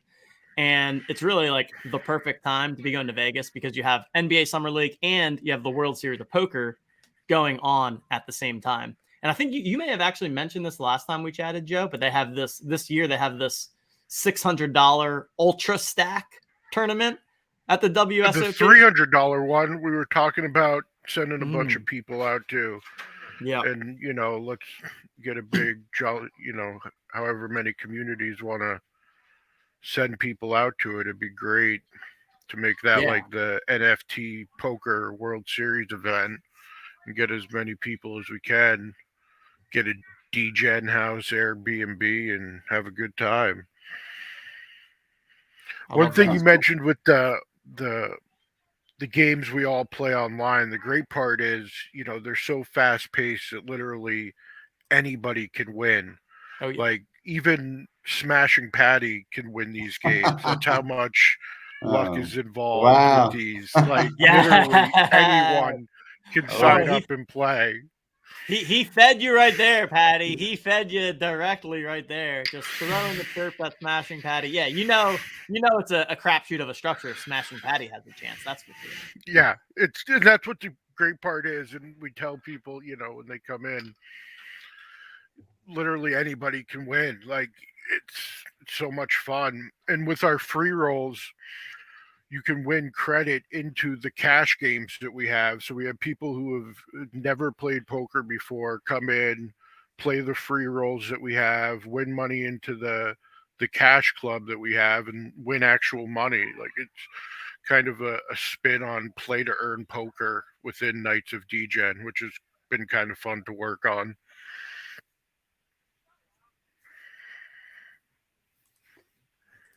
Excellent.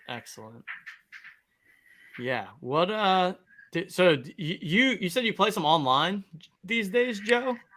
Yeah, I play a bunch. I'm in New Jersey, so I get to play on all the legal sites in New Jersey. Like we have Poker Stars, World Series of Poker, Party Poker, and then kind of play in the gray area on ACR a little bit, which is kind of illegal, but it's fun. Yeah, you get the double sweat on ACR, right? It's like, you don't know if it's going to get shut down or poker tournament, and if I win money, am I going to be able to get it into my actual bank account? Like you get the double sweat action there. Yeah, laws have changed over the years. Yeah, I was talking to you last time. I used to play a lot on Full Tilt and on Poker Stars when it was legal here, and Full Tilt just had a whole meltdown. But those were fun times. I'm more of a tournament poker player as well. Cash games are fun, but tournament is where the action's at, and it just the momentum and everything about it just keeps me excited about it, right? Agreed. It's just like, to me, it's more fun. Like, it's swingy and it's fun. So as someone who's obviously not trying to play professionally, like I'd rather just go play a poker tournament than like go and sit and grind 10 hours of 2-5 cash. Right. Yeah. Like if you're trying to play for a living, then okay, yeah, you go to the cash, but it really can be just a pure grind playing the cash games, depending on the game. Obviously, if you can get into a juicy cash game and people are just splashing around money, like that's fun too. What about you, Greek? Do you have local either casino poker or online available to you? Yeah. Well, we used to have a local poker venue that had tournaments, but they stopped doing it. So I don't really go there so much. But if I want to go play a tournament, I would go to like LA to the Bike. They have some really good tournaments like at certain times. So I went and played some some bigger tournaments over there. That was fun. And again, like Vegas is not too far. It's like about 5 hours from me. So if I ever want to go, but I don't go to Vegas too much these days. But I used to play a lot online. Now I feel like it's all about Web3, and we host a lot of stuff in Bazaar Stars. I try to join yours and other communities when I can. But now it's hard to play on the same level when you're doing stuff like that, rather than for me, just because it's, I usually throw a bounty on my head or whatnot, but it's not like I'm trying to win anything. I'm more like giving back. So it's a different strategy, right? Rather than when I go to Vegas or to the bike, then it's like, game on, right? Oh yeah. Yeah. I've been putting a bounty on my head in our weekly Joker games. And I didn't really think about it when we first started. It basically makes it impossible to win because I mean, as soon as I get short stacked, it's like everyone's just going to call because knocking me out is essentially the same as winning the tournament. But I like it. I think it provides a lot of fun. I've also been experimenting with streaming some poker as I play. So that's been fun. I'm pretty in general, like interested in the poker content side of things. I feel like that's also picked up pretty drastically in the last year, even. I think poker, there was poker tools and all of that has obviously developed over time. You've got, Doug Polk and his site, Phil Galfond and his site, Jonathan Little. Like there's tons of big name poker players out there that have created really in-depth training tools and stuff. But then you got some of these, I don't know if you guys follow Rampage Poker at all, but he essentially in public started streaming, playing 1-2, 2-5 cash, and then happened to bink a tournament, 2 tournaments late last year for over $1 million. Oh wow. And although now he seems to be punting off a bit. I'll tell you the better one to watch. Questionable bankroll management, but Brad Owens is doing the same thing. I don't know if that's who you're about to mention, Joe. No, it's Mariano. He's friends with Rampage, and he started pretty much the same thing, playing 1-2, and now you watch him playing on Hustler and Live at the Bike, and he has his own games, and he literally was playing 1-2, I think, a year and a half ago, and this past weekend watched him win $350,000 playing in the Hustler game. And he's like the opposite of Rampage. All he does is play cash games, just grinding the cash games, no tournaments. I mean, when you talk cash versus tournaments, it's kind of like DFS, Are you playing in the Millionaire Maker trying to get lucky, or are you just going to grind it out and head-to-heads and double-ups? And, I have the addict in me, so I'm playing the Millionaire Maker trying to, take the big shots, but in poker, try to grind it out a little more. Yeah, it's funny. I played the Brigada tournament that I played to end up doing well in last, what was it, November, I guess? I don't know, late last year, October, November. Rampage was at my table, and I didn't even know who he was at the time. So that was kind of cool because it was almost from that point, the next 2 months is when he went on this heater and won the 10K Poker Go tournament or whatever, and then won a 25K, I think, after that. So it was fun for me because I felt like I was I kind of sat at a table with this kid before he his life blew up 2 months later. And I mean, he was already plenty popular, but in terms of his bankroll and the stakes that he was playing. So yeah, to me, and you mentioned DFS, poker and DFS have always, to me, sold that dream a bit of playing a game for a living, right? Or playing a game and getting lucky one time and winning a bunch of money. And I feel like they both scratch that itch. They both have that perfect balance of 80% skill, 90% skill, but you need that luck, and you also need the mental fortitude to go through. You got to enjoy pain. You really need to enjoy pain also to do both. You do. You gotta. And I think that I think playing lots of poker is one of the best ways to really understand the concept of range of outcomes and the concept of sometimes you can make a good decision that ends in a bad result, And sometimes you can make a bad decision that ends in a good result, right? And like poker to me, more than any other game, gives you that immediate feedback, right? You realize that, well, shit, like 20% of the time when you get it in with aces versus kings, you're going to lose. And like 20% is actually pretty often, right? Whereas I feel like until you go through it yourself, the mentality is like, well, if I'm an 80% favorite in a hand, then I should win every time. And it's like, well, no, you should win 8 out of 10 times, not every time. And by like going through that, I think it helps you become just like a smarter decision maker and just like how you think about things in general. And I feel like poker taught me that a lot over the past 15 plus years since I've been playing.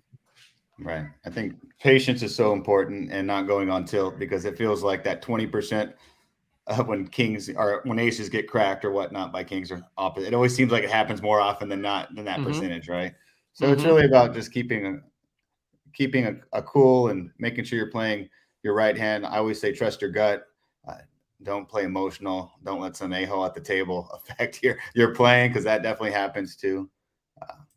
Yeah, so there's just all these little strategies, but right, I do agree. Like the hard thing about like with anything, like when you talk about DFS, is everyone wants to go for the million, like me included. You want to play the big, but it's always good to hedge it and play those head to head and some smaller tournaments as well, right? I know I got into Establish a Run. I know Justin's on there too with his best ball expertise, but again, they always push that, like spread it out, make sure you get in these smaller tournaments of a couple thousand people, and they like, from $1 to $5, just spread it out. You're way more likely to cash, right? If you spread it all out like that, rather than just going all into the $3 and $20, million dollar maker tournaments. You were talking about poker content, TJ. I'm going to give you the best follow. I don't know if you follow him, but Will Jaffe at Dankness3 is the best follow in poker Twitter. Like, he's been doing the commentary for the Live at the Bike stuff, but he's been around forever, and he has these tough talks on different poker topics. It's by far my favorite follow on poker Twitter. It's priceless. Like, I don't even think Poker Pro Eric can say something negative about it. Like, that's how good it is. Yeah, I do follow him. He's got some good stuff for sure. Hey, TJ, I was going to ask you, when is your Jolly Joker holder tournament for the WSOP satellite where you send someone to the World Series of Poker? When is that starting? Yeah. I'll actually share my screen for that. I think that's probably the best way to kind of start it. Long story short, it's going to start next Tuesday. Okay. It is going to be the first one, but yeah, let me share this and walk through that, because I'm pumped about this. So we're calling it the Jolly Joker Series of Poker. Starts next Tuesday, so 1 week from today, and lasts for basically 2 straight months, 10 weeks. Every single Tuesday I think I have 8 o'clock here. We'll either do 8 or 8:30. I don't know if people feel strongly one way or the other. We'll probably do 8 o'clock. It'll probably be like a 3-hour game, so 8 to 11.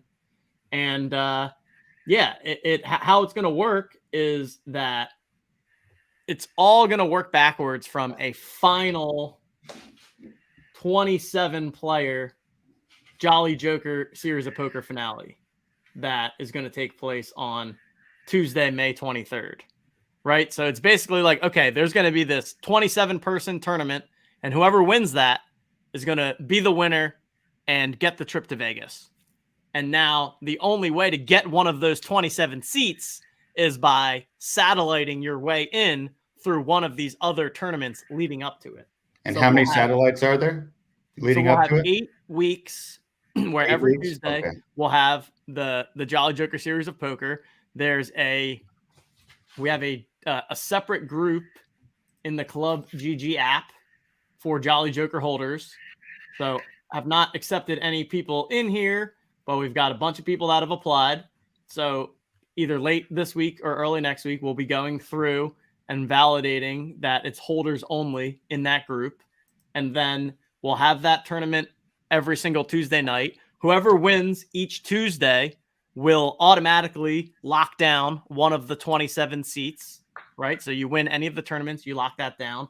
And then on top of that, we are going to be having a points system that will basically, depending on where you finish each week, you'll earn points. And then 10 seats so in addition to the 8 winners, the top 10 people in the points system also get a seat. So that will make up 18 of the seats of the final 27. And then the final 9, we're going to have these kind of like super satellite qualifiers almost, right? So we are going to have a hoops contest, madness contest, etc., where people that win these competitions get to a poker game, and then if they win the poker game, they get into the JJSOP. So you always have to like the idea here is that whoever ends up winning this is like legit a good poker player, right? And like would go and have a chance to do well. So you have to basically win at least 2 poker games to end up being the eventual champion. So pretty excited about that. I think it's gonna be a ton of fun.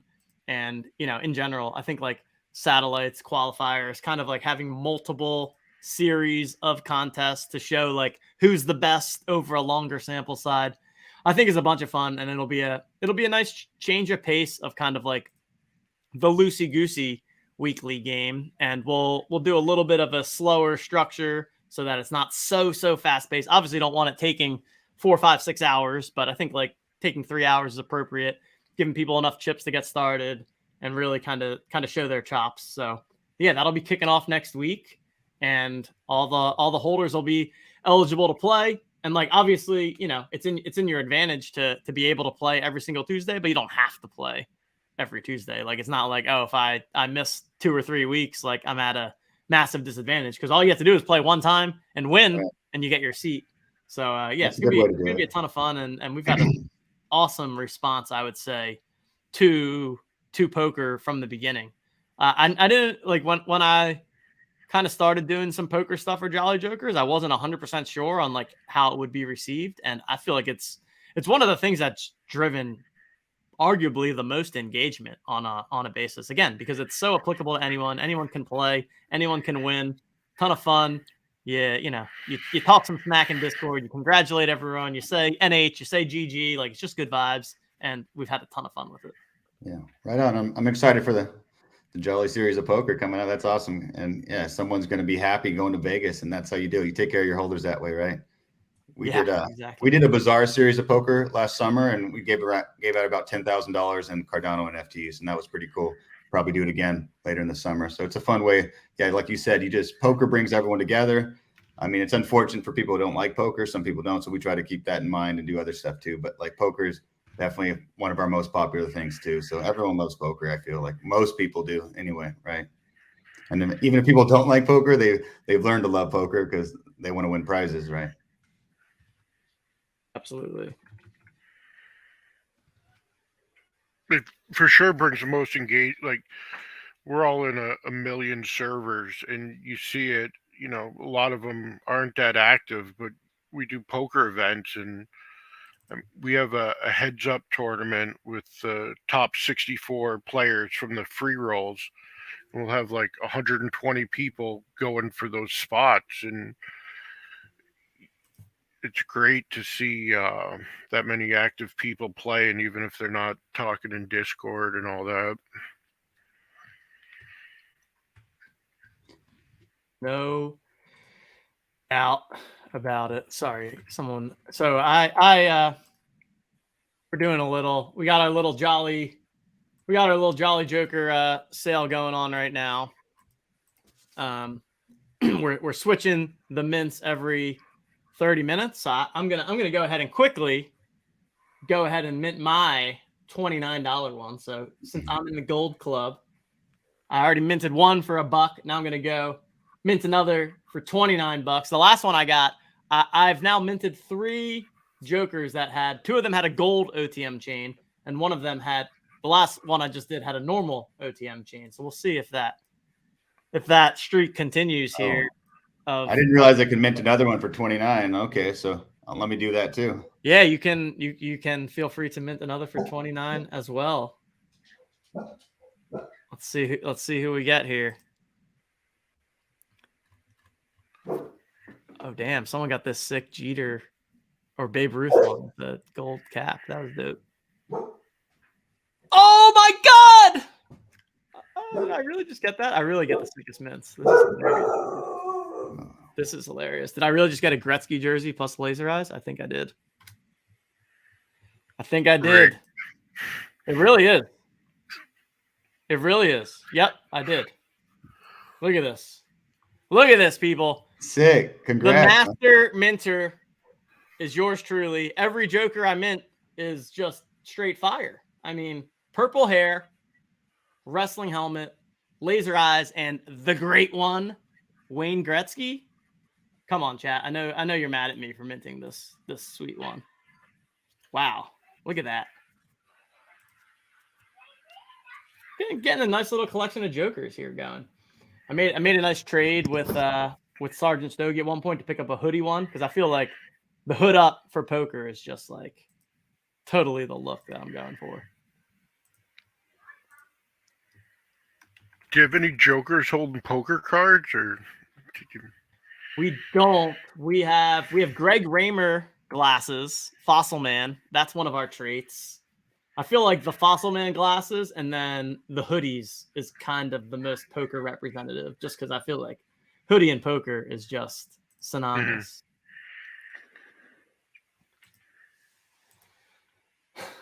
So there we have it. Anyone out there that's in the Jolly Joker Hall of Fame, you are eligible to go ahead and mint your Joker for $29 for the next 25 minutes, and then we'll be moving on to the next part of the sale. I just minted a Cyclops with a golden crown. Oh, that's also a sick one. And the Letterman's jacket. Yes. Yeah. That's epic. Let's go.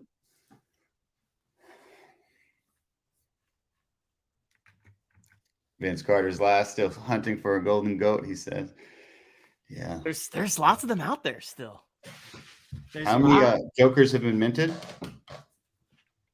We have minted 3,886 out of 5,000. So there are just over 1,100 remaining for close today.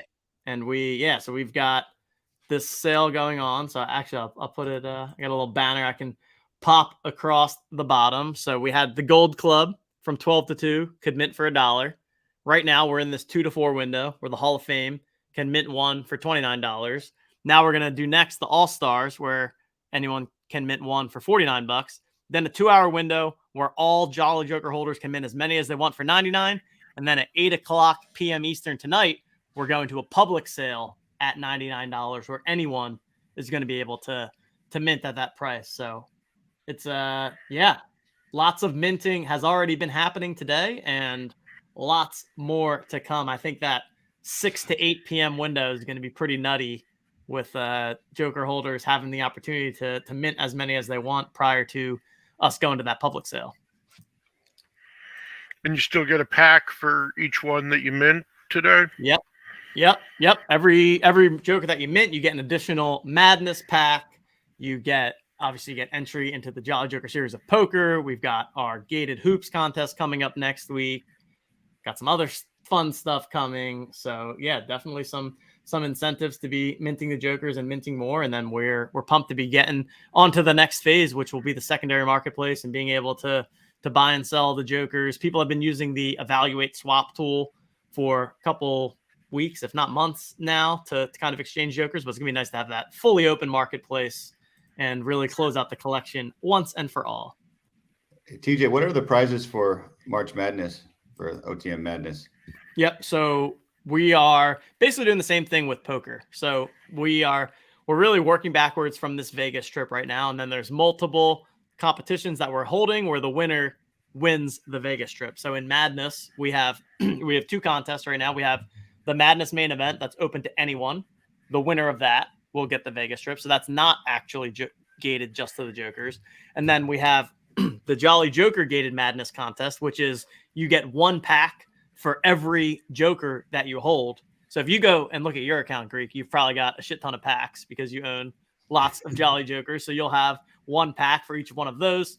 So that's kind of, we try to do a balance of like, for that Madness pack example, like people like yourself and Sergeant Stogie that own a bunch of Jokers, you get more packs and therefore obviously have a better chance to win. We've also got the different tiers where we'll do some like single entry contests within the tiers. So then the higher tier you're in, it's a smaller field contest, and therefore you have a better chance to win. So trying to just provide all different kinds of ways to incentivize people to hold one joker to start, but also to hold multiple jokers to also level up into the different tiers and create these series of contests where at the end, I really am looking forward to hopefully meeting quite a few of the folks listening now and the folks in the community in Vegas this summer. Because I do think that there's nothing that can replace getting together with someone in person and kind of really forming that in real life bond. And I feel like we've got such a close community already that getting people together in person is just going to take it to a whole nother level. And it's something that I've wanted to do for a long time. And it feels like now is going to be the perfect time to be getting people together. And what better place than Vegas during Summer League and the WSOP? Yeah, no doubt. Should be a great time. What are you doing this weekend, TJ? Can you make it out to Nashville for the big KOD live event? And I know Clay's probably tried to get you to come, but he did. Clay, we did a time. Twitter Spaces with Clay yesterday, and he was trying to get me to come down to Nashville. I mean, I'm not gonna lie, I don't have a very specific reason as to why I can't, but I'm also not going to. If that makes sense. But man, I love Nashville though. Great choice. Great choice in location. Nashville's one of my top 5 favorite cities, I would say. Such a fun time. There's like not many places that have as fun of vibes as I was going to say Broad Street. I don't know what the name of Broadway Street in Nashville is just always fantastic. It's fine. We'll get something planned for Vegas. Maybe in that Airbnb DGen house, we can find one with a poker table, have a little live tournament too, bunch of stuff. Get going. What's the prize pool for the KOD tournament, Joe? The KOD tournament, first place is a VIP experience to next year's Final Four. So we fly them out and give VIP tickets to the Final Four. And then we have a bunch of NFTs for the top 10. Like second place will win a legendary KOD night, which is very rare. And then we're going to do an alien night, robot. And then we're also giving away a bunch of DGen, which is the native token, where you're going to be able to play stake to play tournaments in our app. It's really exciting. The app getting launched and all that. It's going to be fun. Good for you guys. That's awesome. Sounds fun. Love it. I don't know if Bomber was supposed to join us. Seems like maybe he's not going to. I guess I DM'd him. I've not heard back, but I don't know if you guys have ever chatted with him. Maybe you have, but he works with Poker Go and kind of runs their Web3 stuff. So I know Poker Go has done some cool stuff in that space. So we'll have to chat with him another time. But they had a great event where we had a couple nights make the final table of their live event, where you got to go to Vegas and play in a tournament if you were just a holder, and they streamed it. It was really fun. That's cool. Plus, they have the greatest poker show of all time, High Stakes Poker, that you get to watch all 10 seasons if you have the subscription. Like, there's no hasn't been a better TV poker show than that one. I used to enjoy Poker After Dark back in the day too. That was pretty good, but you're right. It's gotten poker TV's evolved. But it's always fun to watch these crazy hands, right? Mm-hmm. And watch Hellmuth cry like nonstop. Yeah, that's always. I mean, Hellmuth is just not good at poker. Like, it's at least at cash games. He's at least not good at cash games. I mean, he's just not good. Like, it's crazy. The best right? is watching when Berkey will just get on him on these live streams. It's so fun to watch. Deflate his ego. See that ego burst on like live, right? He'll just go crazy and start whining. Yeah. He's the poker brat. That's why he's called. He's He funny, really though. is. He really He's lives always up to the posting name. about positivity on like social media and stuff. It's kind of ironic, right? It's something else. I don't get it. Like, and I wish Bomber was here because he always defends Phil, and I'm like, no, you don't treat people like that at the poker table, and then like get on Twitter and, like you said, talk about positivity and all this, and then go back to the table and call this guy an idiot, and I don't get it. You fake it till you make it, I guess, right? You have to act Yeah. it out. What was until his you one? become that These person. guys can't even spell poker. That was one of the classic lines from back in the day. TJ, you mentioned last time you might go to Vegas to play a couple tournaments. Are you still planning on playing a few of those? Yeah, so I'm definitely going to be going in July and playing that $600 ultra stack for sure, and debating another trip to play in another, maybe one of the 1Ks or 1500s. There's some good ones. So kind of deciding how, if I want to make multiple trips and how heavy I would go at it, and also just kind of like I played 2 tournaments this weekend, did not make day 2, and I've been running so bad at the end of these tournaments, just like getting some. I think I've played 4 tournaments in the last maybe 2 months, and like three of them, my bust out hand was an overpair, and then somebody flops the set, and it's just like one of those standard spots where it's just like at stack depths, it's like it's obviously getting in. And then I had another brutal hand this past weekend where I defended a min raise with Jack 3 suited from the big blind, and the flop comes Jack 8-3 with 2 clubs. So flop 2 pair, get it in, and the guy has pocket 8s for a set of 8s, and I'm just like, man, like brutal. You run Like, bad, it's just a sick game. You just have to keep playing your game. It's hard. I mean, I played the last big tournament at the bike. I think first was like 50K or something, and I was deep into it. I'm in the cash already, and I flopped a set, and the guy turns a flush, and it's just like, what are you gonna do? It's just like you're just like, oh, you hit, and then nothing, and it just happens all the time. And some tournaments you just you're meant to advance, and others you're not, and you can't do anything about it, right? You just play your best cards and your best game, right? Agreed. Yeah, I whenever this happens to me now, I think back to when I had that big cash at the end of last year with like 13 or 14 people left, 2 tables left. I got into a massive like 4-bet shove pot where I had pocket queens and the other guy had ace king, and I held and won that flip.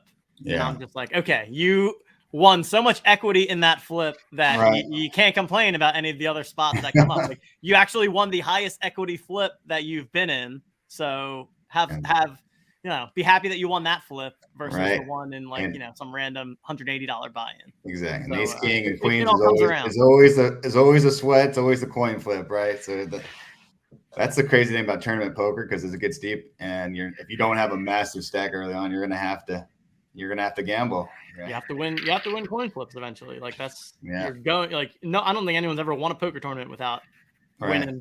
I mean, not even that, like, you don't necessarily have to get lucky and suck out, but like you have to win flips, you have to win 60-40s, you have to hold 80-20, like all of that stuff. It's hard to do multiple times over the course of multiple days in a poker tournament. Exactly. Yeah. Yeah. Tournament poker is just enduring. Go ahead, Joe. I said the problem was you defended Jack 3, it needed to be Jack 4. Did you see it won Poker Hand of the Year at the big awards this weekend? Poker Pro Eric just mentioned it. There it is. Robbie Lou, the Jack 4 off. The fans vote on that award, and it won by like a mile, I guess. She came up, took the award. Just kind of funny to see her win that award. Yeah, people are a bunch of trolls. Poker Pro Eric's girl. That whole situation is just so wild because it's like, and it's funny. Garrett hasn't been back on stream yet since. Yeah, Garrett's been out, and it's come full circle because it's like that hand happened. Then Joey Ingram comes out of the woodwork and starts doing content again. Doug Polk starts doing videos about it, right? And now, like, Doug Polk is having these big live televised games in his poker room. and Joey Ingram is covering it, and Robbie's the highlight playing it. It's like, what? Yeah. Like, wow. They really took, I mean, kudos to Joey and Doug for capitalizing. But like Even they really took crazier- advantage of that spot and have used it quite well to promote the new poker room. Opportunists, right? They got to take opportunity and marketing. Everyone's going to want to tune in just to see, and that's it's crazy. I mean, Joey, I love Joey. Doug Polk seems like a super just sharp guy, just like very smart guy. Very Except good when it comes to businessman, very coin good poker flex. player. Other than that, Doug did a video yesterday and shocked everyone, had Daniel on as a cameo. He had a poker news video, came out of the woodwork to hit on everything, and Daniel came on to do a little cameo, which was funny to see. Good to see they buried the beef and moved on. I agree, Doug. Like, I came up on 2+2 when Joey and Doug were playing like 25, 50 cent, playing 16 games at once. And that's what I was doing too. So it was to see them like kind of be two of the biggest names in poker. It's great to see. Yeah, it's crazy. I was just thinking, this made me think how, like, I saw Daniel Negreanu at the WSOP he was playing. He ran so cold this WSOP last in the summer, and then he came back to bounce back and won a big tournament. So, like, he's one of my favorite poker players. I just love how he can read people, and like, even though he had just such a bad run, he kept pushing just like that. He came back and won a big one or won some money. So that's what you have to be like. It sucks though if you're going tournament after tournament and keep losing. Most people can't afford doing that, right? So you have to have a pretty big bankroll for that type of tournament play. Yeah, you got to be ready to get punched in the face like 10 times in a row playing Yeah, poker exactly. full time. Like, it and be like, all right, let's do it again. I'm ready. Bring the pain. We one of my favorite things in the summer is Daniel does his daily vlog when he's at the World Series of Poker. And that's my guilty pleasure during the summer. Like, I legitimately look forward every day to waking up and watching his vlog and just kind of like vicariously live through like with his hot wife, right? yeah, right. It's I mean, that guy's living a good life. Yeah. And I'm a big Daniel fan. He's awesome. I like him. And you also just have to have so much respect for the fact that like that dude's been around forever. He was crushing the games 20 years ago. Right. He's still crushing the games now. He's keeping up with the No Limit Hold'em wizards and beating them and like developing new strategies. I don't know if you guys saw his. Right. He won that 300K super high roller bowl by implementing a limping strategy, which like no one does, right? No good player ever limps before the flop, but like he developed a strategy to realize like, hey, me trying to beat these guys at the game that they mastered, like that's not going to work. But if I throw some different stuff at them that they're not used to seeing, maybe I get myself into some unique spots that they don't know how to handle. And I thought that it was really cool that he not only did that, but then ended up winning the tournament as a result. So yeah, lots of fun, awesome stuff going on in the poker universe. We're coming up on the top of the hour here. Any final thoughts, words? Everyone make sure you sign up for the poker game tonight, starting at 8:30 Eastern time in the Club GG app, the Jolly Jokers group. Make sure you're checking out everything Knights of Degen and Bazaar Stars have going on. I know Bazaar Stars also has a game later this evening at 10 p.m. Eastern time. The Knights of Degen, we had a game with them last night. They'll be joining us in our game tonight. 100 Madness packs up for grabs. A Jolly Joker and a KOD Steeds also up for grabs. Final words, gentlemen, before we close this segment of the show.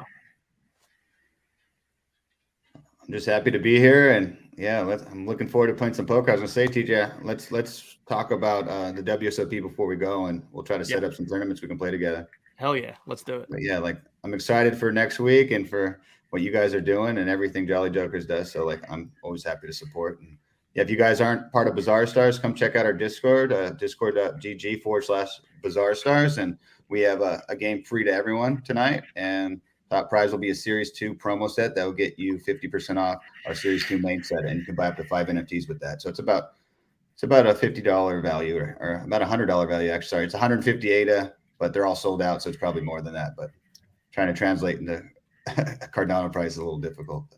Joe, always good to see you too. Nice talking to you last time, man. Brother.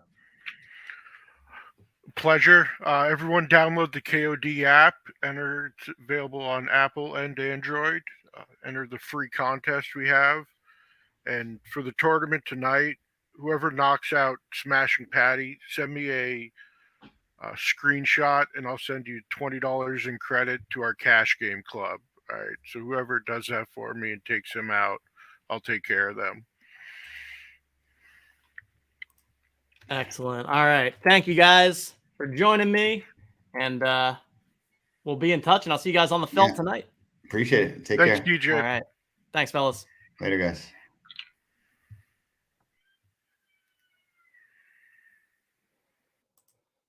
All right. All right. Another segment in the books. We are now 4 hours in. Can you believe it? 4 hours in, and we're going strong. We're going strong. But I've had this quesadilla sitting in front of me for too long now. It's up. Yep. It's not warm anymore. It's a little cold. Was going to try to get a little bite to eat, but we got a show. The show must go on. Everyone, 5 minutes remaining in the Hall of Fame Jolly Joker Mint. Let me pop that up there. If you're a Hall of Fame Jolly Joker member, you can mint for $29 for only the next 5 minutes, and then we will be on to the next phase, which will be the All-Stars minting at $49. That's going to be starting up in 5 minutes, and then that all builds towards the 6 to 8 Eastern window, during which all of the Jolly Joker holders can mint as many as you want for $99, followed lastly by the 8 p.m. public sale taking place this evening. All right. We've got one of our next guests backstage. We are waiting on the second one. Oh, it looks like the second one just DM'd me, so we're good. We will have that for you shortly. Is there like a little? I might go on like a 2-minute break here. 2-minute break, and then I'll be right back, and I'm gonna bring on the next guest. I think if I just remove myself from the stage, it's just gonna be a blank stage just for a bit. And then I'll be right back.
All right. We're back.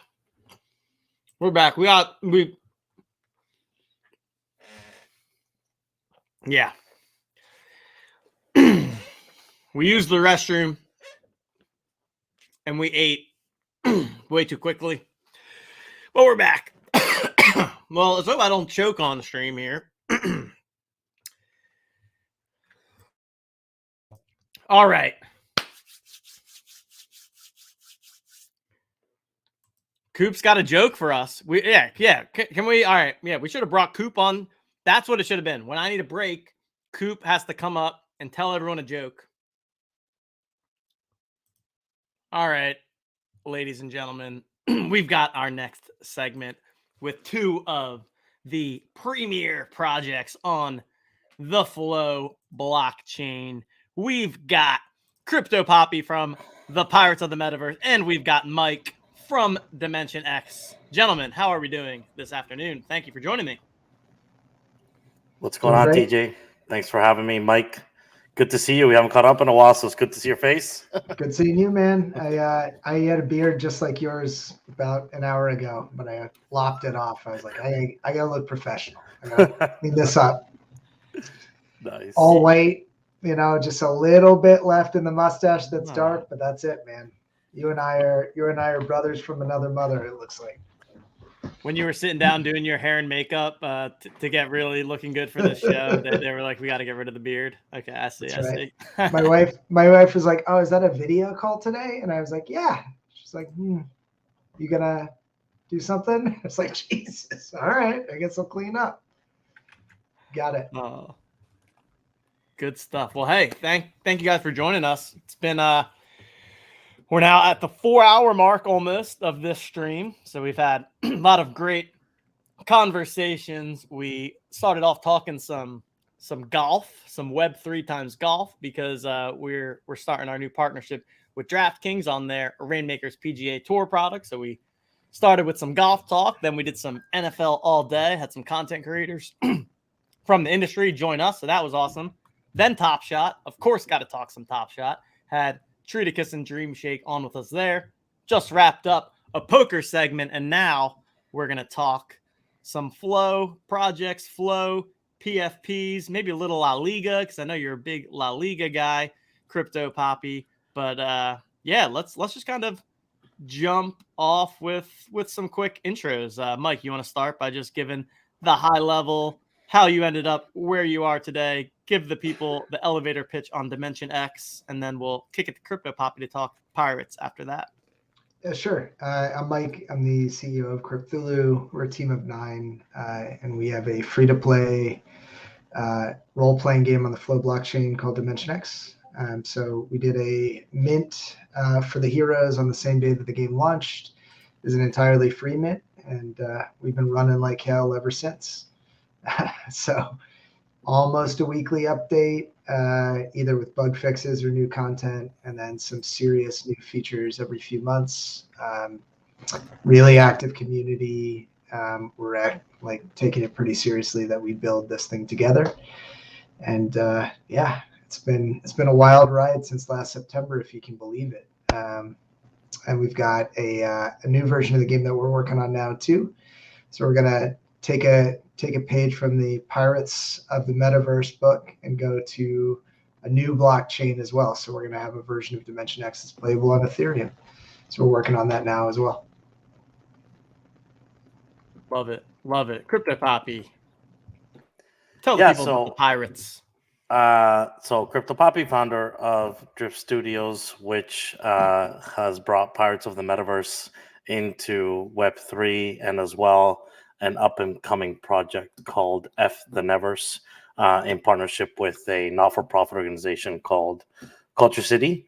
And yeah, our journey is the opposite of Mike's. We started on ETH and migrated to Flow, and inspired by the stuff you're doing, Mike, over on Flow. I think you're still probably the only, I don't want to say real game, but the only playable game that I know of on Flow. There might be another one that I might not know about, but I know lots of Pirates are playing the game, and a big reason why we moved to Flow is because we're creating our own game, and we want to make sure that we onboard people with the right sort of onboarding experience, with Dapper Wallet and all of that. The I guess the lack of friction that comes with onboarding a normie onto the Flow ecosystem. And so, yeah, we're much earlier in our development stages of our game but we did announce that recently that we went from developing the game internally to forming a partnership with a company called Stepico. They're a gaming studio which have developed Guild of Guardians, which is a fairly big Web3 project that's been in the works for a couple of years now, actually. And so we're super excited about doing that and bringing Amethyst Wars, our game, to Flow. Excellent. Yeah. I love the gaming aspect of things that you guys have going on, and building like actual on-chain gaming, I think is super cool. And I know we've got quite a few people in the Jolly Joker Discord that are either Pirates holders or active DMX players. So great to see the kind of cross-pollination there. And, you know, Pirates, I feel like you guys don't get enough credit for being the first cross-chain people on Flow. Doodles, you know, shout out to Doodles. Nothing against them, but come on, Pirates was there first. We got the true OG in the space there.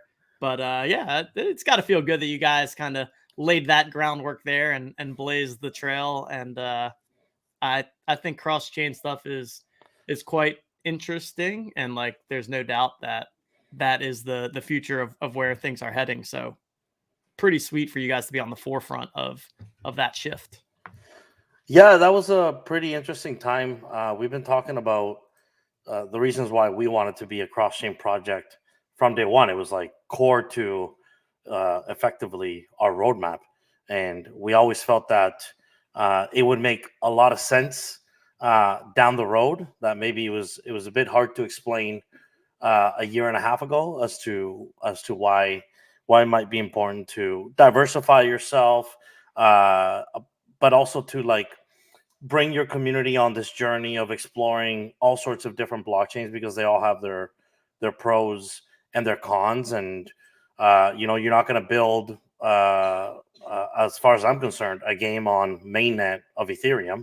Just unreasonable to think that you can build a game on Ethereum. But yet Ethereum is great for lots of other stuff. And so we always felt from day one that our roadmap would keep us agile and exploring everything that Web3 has to offer, and pick off some of like the major blockchains to have a presence on. And then, yeah, it's funny because, you know, when you're a smaller project, people are kind of like, what, why? And then, you know, Doodles did it. And then all of a sudden it's like every Spaces was talking about cross-chain projects. So that was interesting. But yeah, I'm glad people are kind of adapting to that and seeing the value in being open to exploring different blockchains. Curious, Mike. So I heard I had seen that you guys were moving on to ETH. I love, I guess, a little background on that and why the decision. I think so. Yeah, it's a really good point in terms of like not being cornered in any one given blockchain. I think for us, you know, the things that attracted us to the Flow blockchain are still the things that exist today, right? Easy onboarding, no gas, and it's kind of more of a curated experience for folks who are trying to make that transition from Web 2 to Web 3. Obviously, there's a whole bunch of like crypto enthusiasts that exist on the Flow blockchain too, but it's got this unique position, particularly with Dapper Wallet, but also through like the Gaia store and a bunch of other facets of the ecosystem that make it more appealing to normal Web 2 people that would want to give a Web 3 game a shot.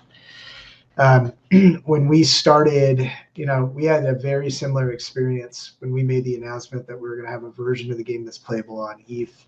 Our community was like, why, right? Same question, like, why are you doing that? And the thing that I told them is the thing that I'll tell you guys, which is like, games live or die based on the number of users that are coming into it. We spent an enormous amount of time and effort onboarding new users, doing cross promo with other projects on the Flow blockchain. We're in the Dapper newsletter. We tried paid marketing and a whole bunch of other areas. And basically, we did that for probably a month or two. And then you can either say, all right, we're either going to magically find a way to radically scale the number of users that are going to come into the game on the Flow blockchain, right, in a way that nobody has on any blockchain yet, or you're going to expand the game to a new blockchain that has a bunch of users that could potentially play it at the same time. My job and it's the job that I told the community, is not to deal with the problems that exist on a day-to-day basis, but it's also to avoid the problems that exist 3 to 6 months out, right? Like it's not enough to just put out fires on a day-to-day basis. You have to also avoid existential threats in the future. Kind of intuitively from the mobile game space, I knew if at any point you don't have new users playing the game and being excited and interested about the game, you're toast. Doesn't matter how excited and committed your existing audience is, if there's not new users continuing to have interest and be interested in being a part of the ecosystem of the game, that's over. We also knew that we could potentially expand Dimension X on the Flow blockchain, but to do that, you'd have to basically increase the total number of NFTs that are in the ecosystem, and that drives a lot of problems with continuing to have things that are rare and worth playing for in Dimension X, right? You, in the act of growing, you undermine the thing that everyone's playing for, right? And it becomes this feedback loop that's self-defeating. So we're like, well, how are we going to fix this? The answer was, if we have a standalone version of the game on Ethereum, and we attract a new version of the game and a new group of players to play that version of the game on Ethereum, and also make sure that there's overlap between the two games. So we have cross-chain minting, so you could play on Flow, and if you get enough Thule from playing the game, you can mint an Ethereum NFT. And if you play on Ethereum and you get enough Thule in that version of the game, you can mint a Flow NFT. And if you want to mint to Flow or Ethereum, you can do that too. We're like, this feels like a limited way to make sure both ecosystems have a reason to continue to exist. So you can choose to make a collection wherever you want to play. It grows the audience without introducing all the previously mentioned problems that are associated with rarity. And we get more people interested and more eyeballs on the game and a part of the ecosystem on any chain we choose to grow to and expand to in the future, which I feel like that's the whole ball game, right? It's really about how can we be in as many places on Web3 as possible, and position yourself, as you said, to be in unique blockchains that have characteristics that are very pronounced from each other. Ethereum's very different than Flow, like light years different, especially in terms of ease of onboarding. But for me, that's a great case study for the players to be able to choose on the chain that they feel like fits the game best and fits what they're interested in Web3 the best. I like it. Great explanation right there. We've Yes. got some DMX players in the chat here that can't wait to mint from Flow to ETH. DMX is the best. Playing it daily. So anyone out there that is maybe hearing about DMX for the first time, or maybe hearing about it for a second or third time, but has not yet gotten involved, definitely check them out. You can follow them on Twitter. What is it? Just at Dimension X. I can put that on the ticker too. Yep. Definitely check their stuff out. I know like I said, we did that little sidekick Jolly Joker with you. Man, that feels like it was like 2 years ago. It was probably a couple of months ago at this point, but I know some people came into the game through that. And I really liked that element too, where you kind of get that art element in there too, of like the pixelated Jolly Joker, who's also a hockey player, which I like as a hockey guy. So yeah, really cool stuff that you're doing there. And good to hear both of you being on that kind of forefront of the cross-chain interoperability stuff. That's not really something that we've gotten too much into it on the moment, and who knows, maybe someday, but like definitely no plans for it now. So for now, I'll just sit as a bystander watching you guys do it, see how it goes for you all, and maybe we'll be doing some multi-chain stuff eventually in the future. We did have a game on Polygon in the past. About a year and a half ago, we had a fantasy football game on Polygon, so we have experience with that, but decided to go with Flow for Jolly Jokers, largely from what you were saying, Crypto Poppy, just that ease of onboarding. People can just sign up with an email, credit card, don't need the MetaMask wallet, seed phrase, all of that. To me, that is still what makes me like undeniably bullish on the future of Flow, and that mass adoption that we know is coming, not if but when. Yeah.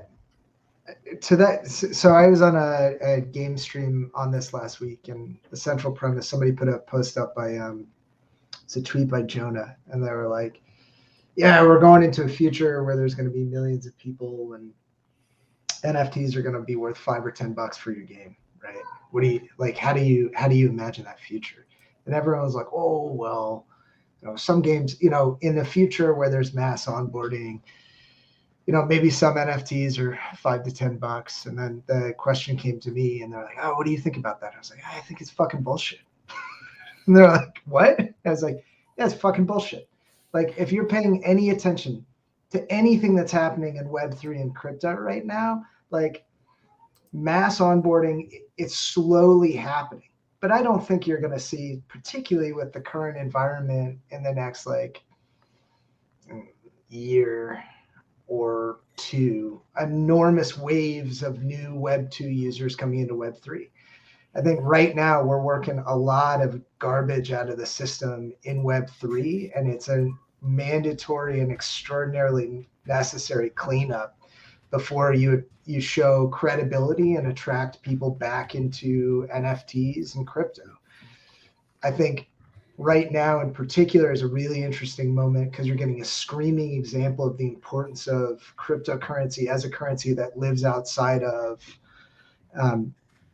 some of the political back and forth that happens in terms of interest rates and things that are happening with bank collapses right now. Like, there's never been a better time or a louder time to be screaming the merits of cryptocurrency and their utility and their reason for existence than right now in this moment in time. But I still think we're going to have to, we're in the hangover period post FTX, post Terra Luna, where we really need to build the credibility of the space to be in a position to attract that next wave of folks into Web3. I think we're a ways off from that and the premise of the hordes from Web 2 coming in. Maybe I could be wrong, but I don't see it happening in the next year, at least. Yeah, and it's interesting you say that. I was listening to Mark Cuban, who's obviously been around the block in terms of being early to innovation, especially tech innovation.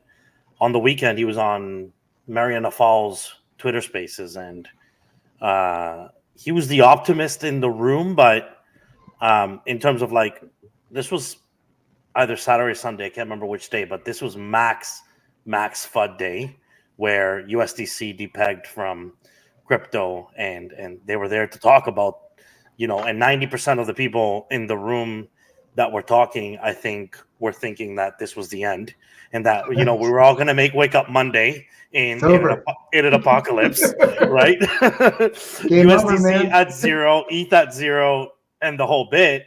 Mark, interestingly enough, although he's sort of he was short term saying, I really don't think that's what's going to happen Monday. I think the feds are going to step in, and he basically laid out the roadmap that ended up happening. And look at where we are, over the past couple of days.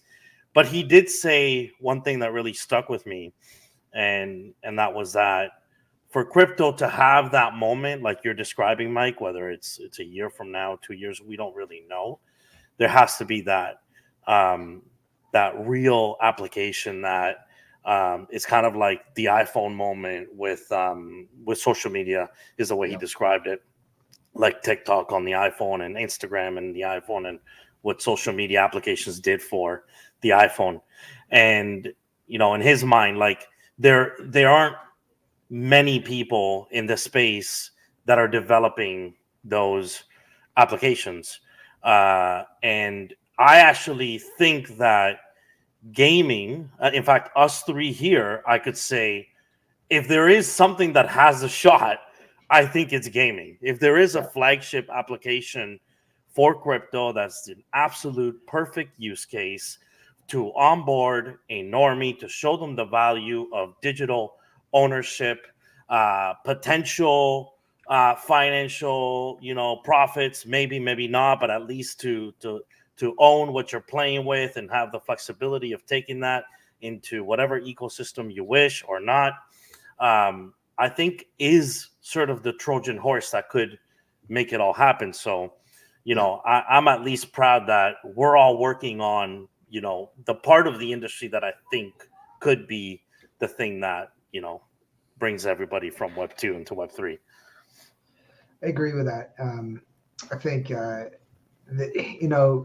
I had a lot of conversations with folks in Web3 over the weekend, obviously, because everyone was freaking out and losing their shit, rightfully so. The DPEG and just, generally a economic meltdown and lots of uncertainty. Plus, there's also, I think behind the scenes, the thing that's not getting really talked about as much as I thought it would be is the fact that, it's not an accident that Silvergate and Signature were the two of the banks that they're like, oh, these guys pose a huge financial risk to the stability of the ecosystem. And then you hear from Barney Frank, who's on the board of Signature. He's like, bullshit. We got taken down because we deal with crypto onboarding. So I think that it's fascinating to see, we're in this really interesting moment where the reason for crypto, and this is what I told folks who were asking me about it, the reason for crypto exists has never been clearer than it is today.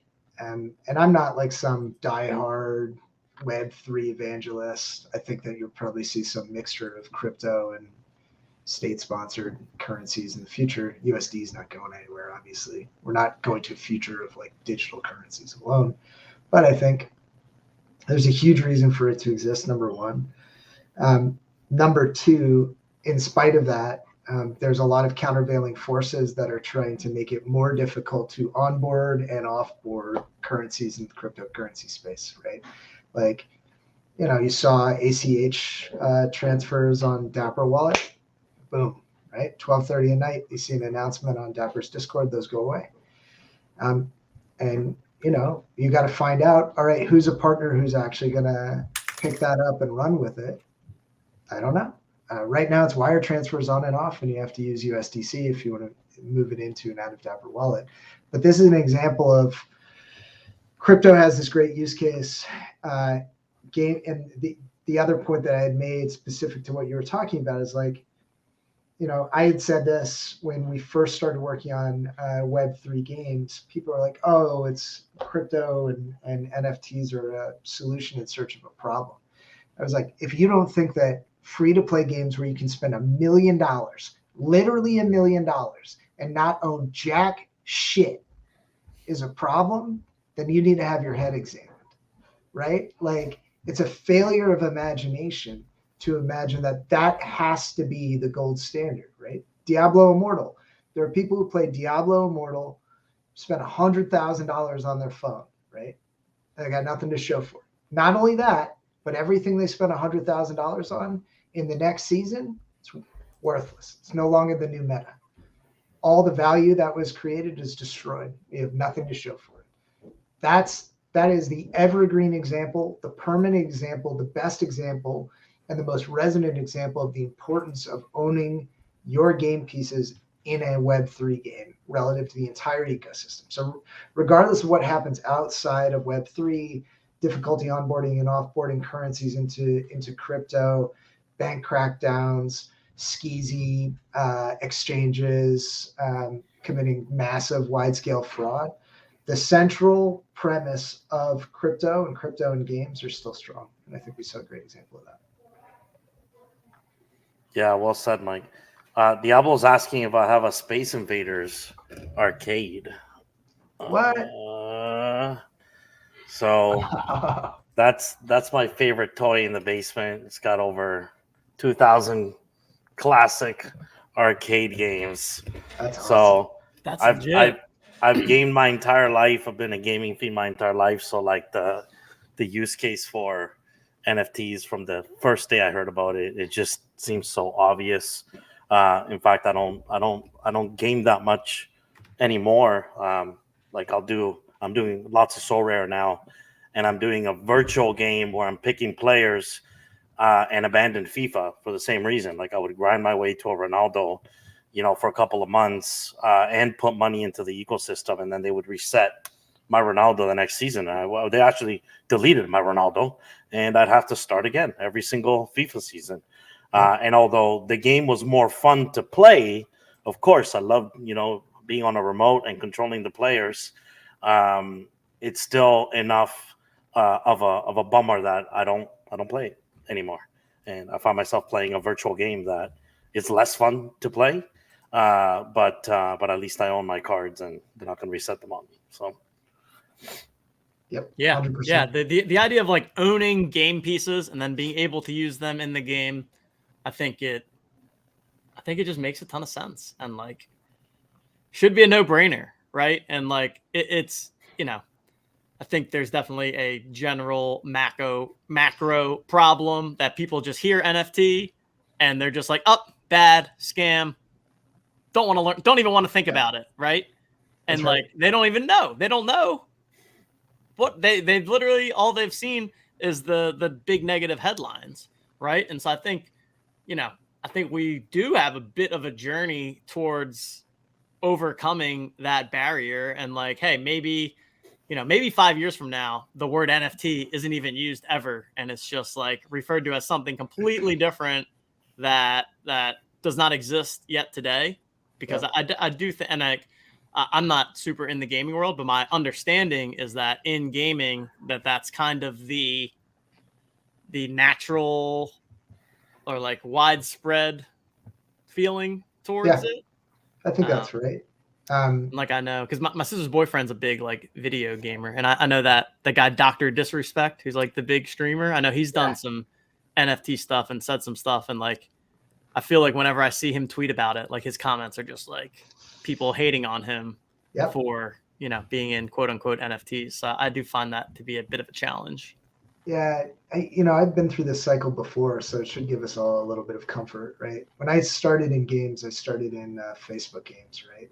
And you may have forgotten, everyone seems to have, but Facebook games weren't real games, and we were taking advantage of people, right? It was awful. It was a bane on the gaming industry. I'd talk to other people in the gaming industry, and they'd be like, yeah, you're not making real games. Those aren't real games. Those are games for women. Women don't play games, right?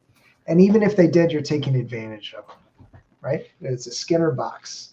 You're just using reward reinforcement to get them to continue to play the game and be viral and then buy some things to accelerate their crowd growth or something like that. That same stigma happened with free-to-play games on mobile. It was even louder, right? Nobody's going to play their games on phones. What are you, an idiot, right? Nobody wants to play on like a little phone screen. Why would anybody ever spend money on an in-app purchase? Free to play is just taking advantage of people. It'll never catch on, right? All the same things are said about NFT games that were said about free to play games and about Facebook games before them. And in a few years' time, you'll see some big pronounced successes from large IPs that'll be bellwether games, right? Like, everybody was bitching and moaning about Facebook games until Farmville hit. They bitched louder about it, but a lot of people play. Everybody was bitching and moaning about mobile games until Clash of Clans hit. And then it was like night and day, right? It legitimized the entire space. The conversation changed entirely. And everybody will be bitching and moaning about NFT games until the equivalent title launches and catches fire. And then everybody, it's going to be that, that meme where like Homer like backs into the bush and then comes out again totally different. It's the same. I've seen it happen a million times. It'll happen in NFT games too. Everybody who is like, yeah, it's a scam, you're taking advantage of people, it's bad for the industry. Like, I've always said that digital ownership is one of the most important parts of gaming, right? The same people. So I'm annoyed that I have to go through the cycle again because I've been through it twice already. But I also recognize it for what it is, and it's just going to be a matter of time before it switches. Yeah, if we didn't have these cycles, then we wouldn't have these opportunities, right? So that's why we're here.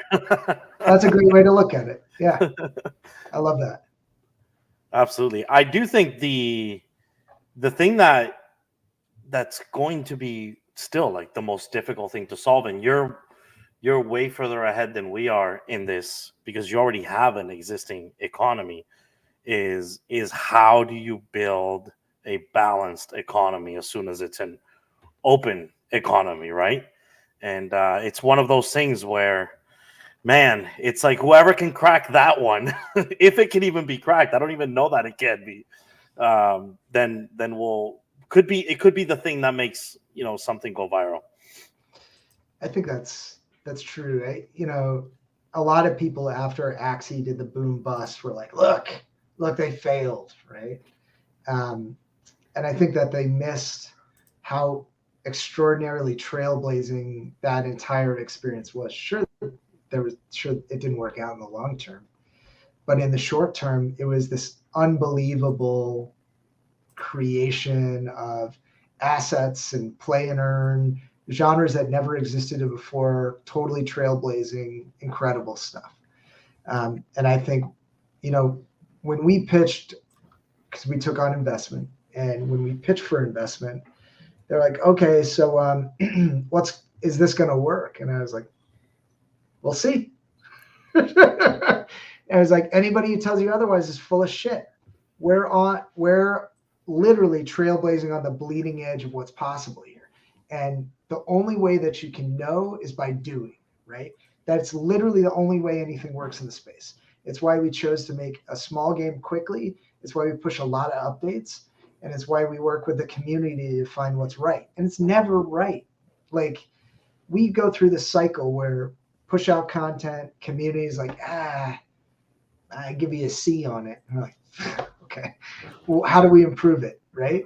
And then it's this back and forth. It's a dance and a call and a response to get it to a B or even an A in some cases. Never out of the box is it an A, right? And I think that, if anything is unique about the Web3 space and about what it looks like to manage an economy and manage a community, it's really that interplay and back and forth with the community and being willing to, like, for lack of a better term, eat shit when you're wrong, right? When you're wrong, you got to own it and be like, hey, I was wrong on that. Let's try and change it. How can we make it better together? I think that's the special sauce with the community. It's not easy.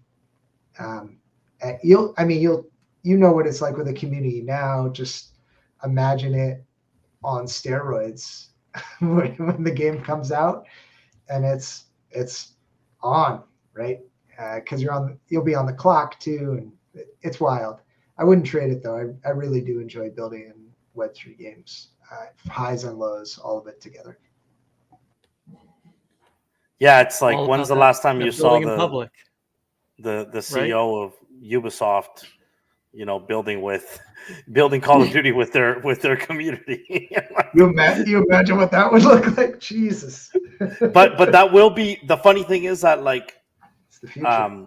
Whoever whatever game succeeds to sort of make it to that stage, it will come with that kind of community hand in hand, and that will still be expected. And it's like, how does the CEO balance their commitment to making sure that they're in the community? And like, I see people tweet every once in a while saying, like, founders should be on Twitter Spaces 8 hours a day and basically do nothing else but community stuff. And it's like, yeah, well, that I get it. That is the expectation Web3 has, but somebody's got to build the game. Somebody's got to do it, right? Yeah. But it's interesting. It's very different than the Web2 IT industry that I came from, and I wouldn't change it from the world. I've been a gamer my whole life, and now I'm creating games. Can't complain. Yeah, I think that expectation. It's a balancing act, right? And it's one we've had to work on with the community too, because it can be challenging, right? Like, being that present for everything, good, bad, and in between. Like, you're essentially on call 24 hours a day, 7 days a week. Somebody ats you on Discord and you're like, I woke up this morning, I jumped on Discord, I was like, good morning, everybody. And immediately it was like, when's the Ethereum version of the game coming out? Why do gates suck? And I'm like, I haven't even expectations are just unbelievable, man. I mean, And it's crazy. It's tough. Yeah, and you're like, oh, I'll get to you on it. And you do, but it's like, I shoot straight with the community. I was like, fuck me, I haven't even had coffee yet. Like, we haven't even, I was just literally saying good morning. Like, literally, I just woke up, good morning. Like, I can't do this right now. But then you come back around and you're like, we'll announce Ethereum when it's like 30 days out. if I announce it too soon, nobody's going to give a shit about it and everyone's going to forget. And they're like, oh, okay. And they're like, gates suck. And I was like, yeah, I get it. Like, we get a lot of feedback on gates. We'll work on it. We'll get back to you tonight in the design space. And then somebody else is like, the A's suck. And I was like, yeah, I just fucking, and the water's wet. What's new? I know that. Oh, too funny. Yeah. I mean, I think this has come up even a couple times today, but like even just Discord, I feel like has really shifted the dynamic of companies and builders and their customers, right? Because it's like, the thing is, you could realistically have a community where 99% of people are happy, right? But then there's that 1% that aren't happy, and maybe there's something small that's upsetting them. And then they're able to complain and tag the CEO in a lot of cases and complain about it. And then the 99% that is happy and didn't have a problem, now they see the 1% complaining and they're like, you know what? I'm mad about that too. Now that I think about it, like, yeah, I'm also mad, right? And then all of a sudden it's like, whoa, wait, what just happened here? And it's really a unique dynamic that just hasn't existed before, right? It's not like when the iPhone came out that people were able to like at Steve Jobs and be like, yo, I don't like this phone, change this and this about it, right? Like, no, that's not how it worked. Hey, Steve, I got some feedback for you. Yeah. Can you make it a little smaller? I got short, stubby fingers. Exactly. Just for me, make it slightly smaller for no one else. And then everyone hits the thumbs up emoji on it, like, yeah, I agree. I have small fingers too. I can't reach this phone. Like, and then Steve is like, does everybody have small hands? What the fuck's going on here? It's just like, it's so unique. And like, you know, I mean, it's difficult enough for people like us who have like, yeah, we've got like good sized communities, but like in the big scheme of things, like pretty small, right? And then you have like Dapper Labs, and you know, they're dealing with this at you know, trying to be a multi-billion-dollar company where people are yelling at them in Discord all day. So it's really a new dynamic. And like, I just wonder, like 3 to 5 years from now, like what role will Discord or something like Discord play in this space? Or like, is it just going to be a fad? Will things move more towards like traditional communication channels? Because there's a lot of great things about Discord for sure. Once you get through, you got to like kind of work through some tougher times. We had like our Discord's usually pretty chill with the Jolly Jokers. We had someone coming through hot yesterday and everyone just kind of had fun with it, which was nice, right? But like if you start to get that happening regularly, then it can become a problem. So it's and like also as the founder, it's a balance, because you don't want people like fudding or whatever in your Discord, but you also don't want to be like so sensitive that if somebody says something bad, you're like, no. Like, no, that's not, like, you know, because then you just come off as like, then people are like, oh, wait a minute, like Mike or TJ or Crypto, like they seem a little concerned here. Like, wait a minute, like shouldn't they be strong enough in where they stand to like just kind of let it go? So it's definitely a tough balance. And like throughout the cycle that we've had over the past 2 years, there have been some times where it's like Discord can be like the place that's most happy to wake up and go in and chat and like good vibes. Or like there's some times where if, you know, maybe like we've had some times where we had some stuff that wasn't the best going on. And it's like, oh, I don't even want to open Discord because I know there's not going to be anything good in there. So it's super unique. And, but it helps us grow a lot. That's for sure. Like, yeah, no doubt. To that point, like, so a couple points. One, like, I think about Discord as like a relationship that needs to be managed in the same way you have a relationship with your wife or friends, right? You need to put the time in. Our weekly design stream is a really good opportunity to kind of like cool the temperature down on a bunch of topics, right? So I'll go in and just shoot people the way that I'm shooting it now with you guys. Like, come on. But like, I hear what you're saying. You guys don't like it, but here's like 99 reasons why some of the fixes being discussed aren't going to work. Like, do you have any better ideas? Like, let's rock and roll. And you just put it back. You're like, we're doing this together, right? Because a lot of times what happens is they just point at you and they're like, you fix it. And you're like, That's not very Web3 of you, is it? We got to fix this shit together. So let's do that. And like you sit down and like take your time and go through it together and find a solution together and just kind of, all right, air things out, right? And when you're wrong, you're like, hey, I was wrong on that. There's to your second point, there's definitely been a lot of times where I've come in super fucking hot on a topic and just ripped somebody's head off, right? Sunday morning, second cup of coffee, like you're not even supposed to be working. Somebody adds you and they're like, hey, could you explain to me why you're the biggest piece of shit on the planet? And you're like, and you're like, that's why. And you just, and then you're like, okay, I'm really sorry. I just came off really hot. Like you caught me at a bad time. My bad. Like, but that happens, right? It's a consequence of being that available with the community that they're going to catch you at some real, they're going to see some real ass shit. And they need to just mentally prepare for that.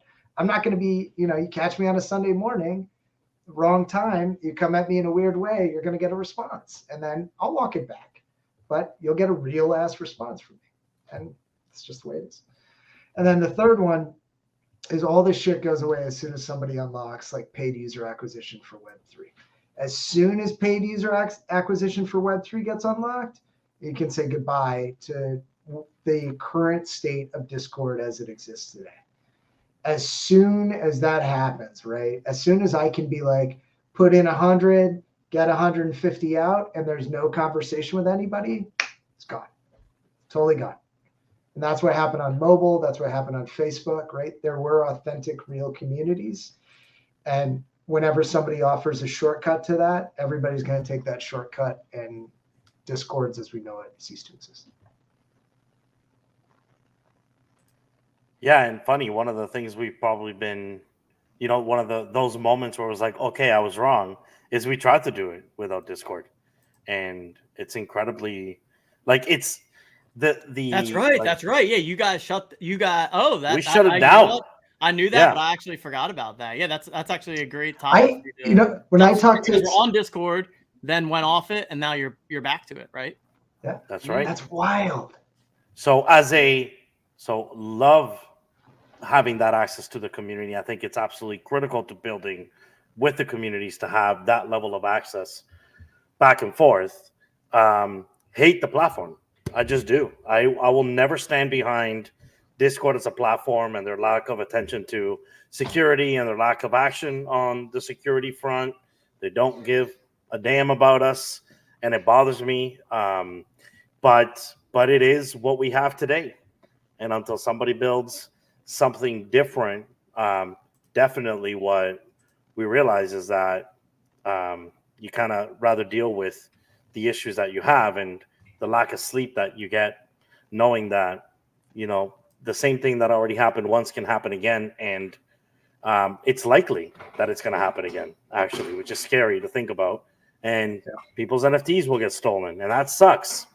But it feels like, we listened to the community, and it was like, we tried it without it, and we're back, especially building a game. I think we need to have that level of relationship with our community and that intimate space where we can build together.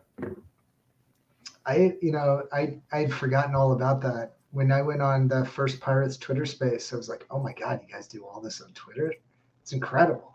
Because it's like, in my mind, I was like, oh, Twitter is such a great platform because not only are you hitting your community, but you're hitting everybody else every time you do a product update. I was like, super smart.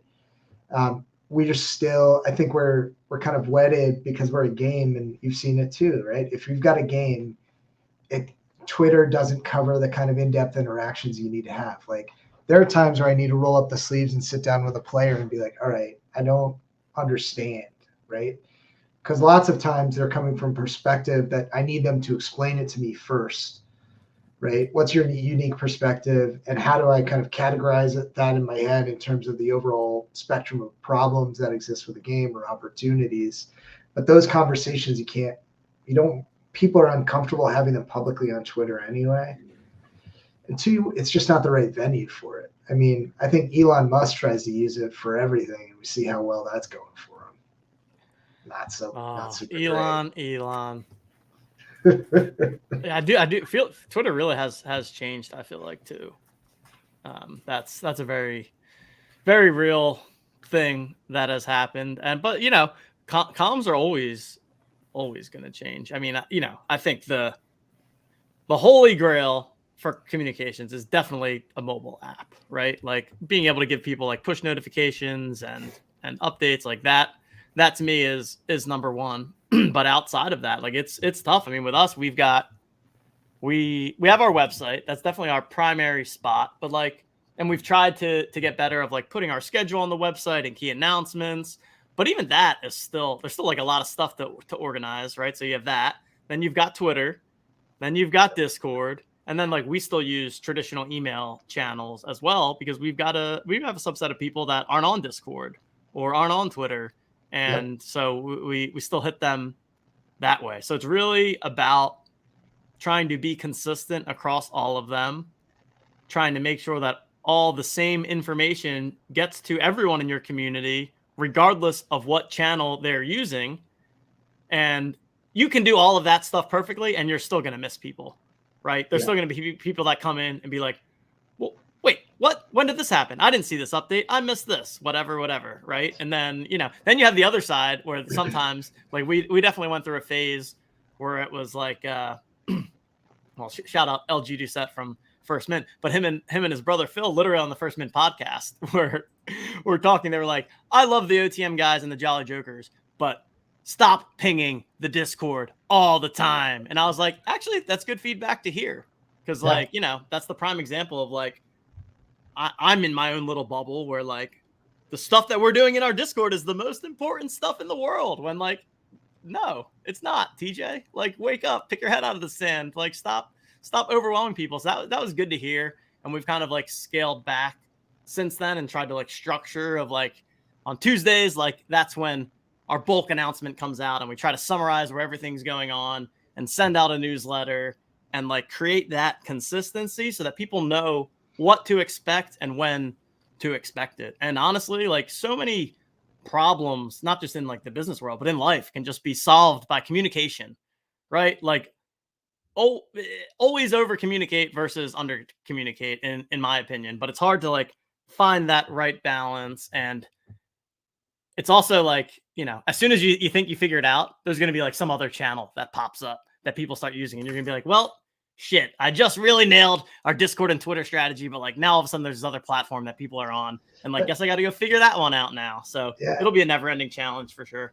I mean, you remember when I first got into Web3, everyone was like, oh, you use Telegram? What about Clubhouse, right? Yep, and I was like, I don't, man, I'm a fuck, like, Clubhouse, I still have a fucking VCR. Right. It's crazy. It's Jesus Christ. Like, can we just keep it simple? Can I use Twitter? Is that all right? And they're like, yeah, I guess if you're a fucking boomer, you can use Twitter. What I'm really interested in seeing is if there is some disruption to social media companies from the Web3 space.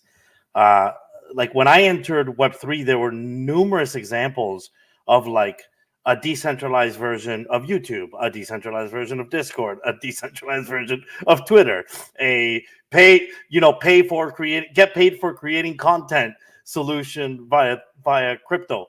None of those have been adopted.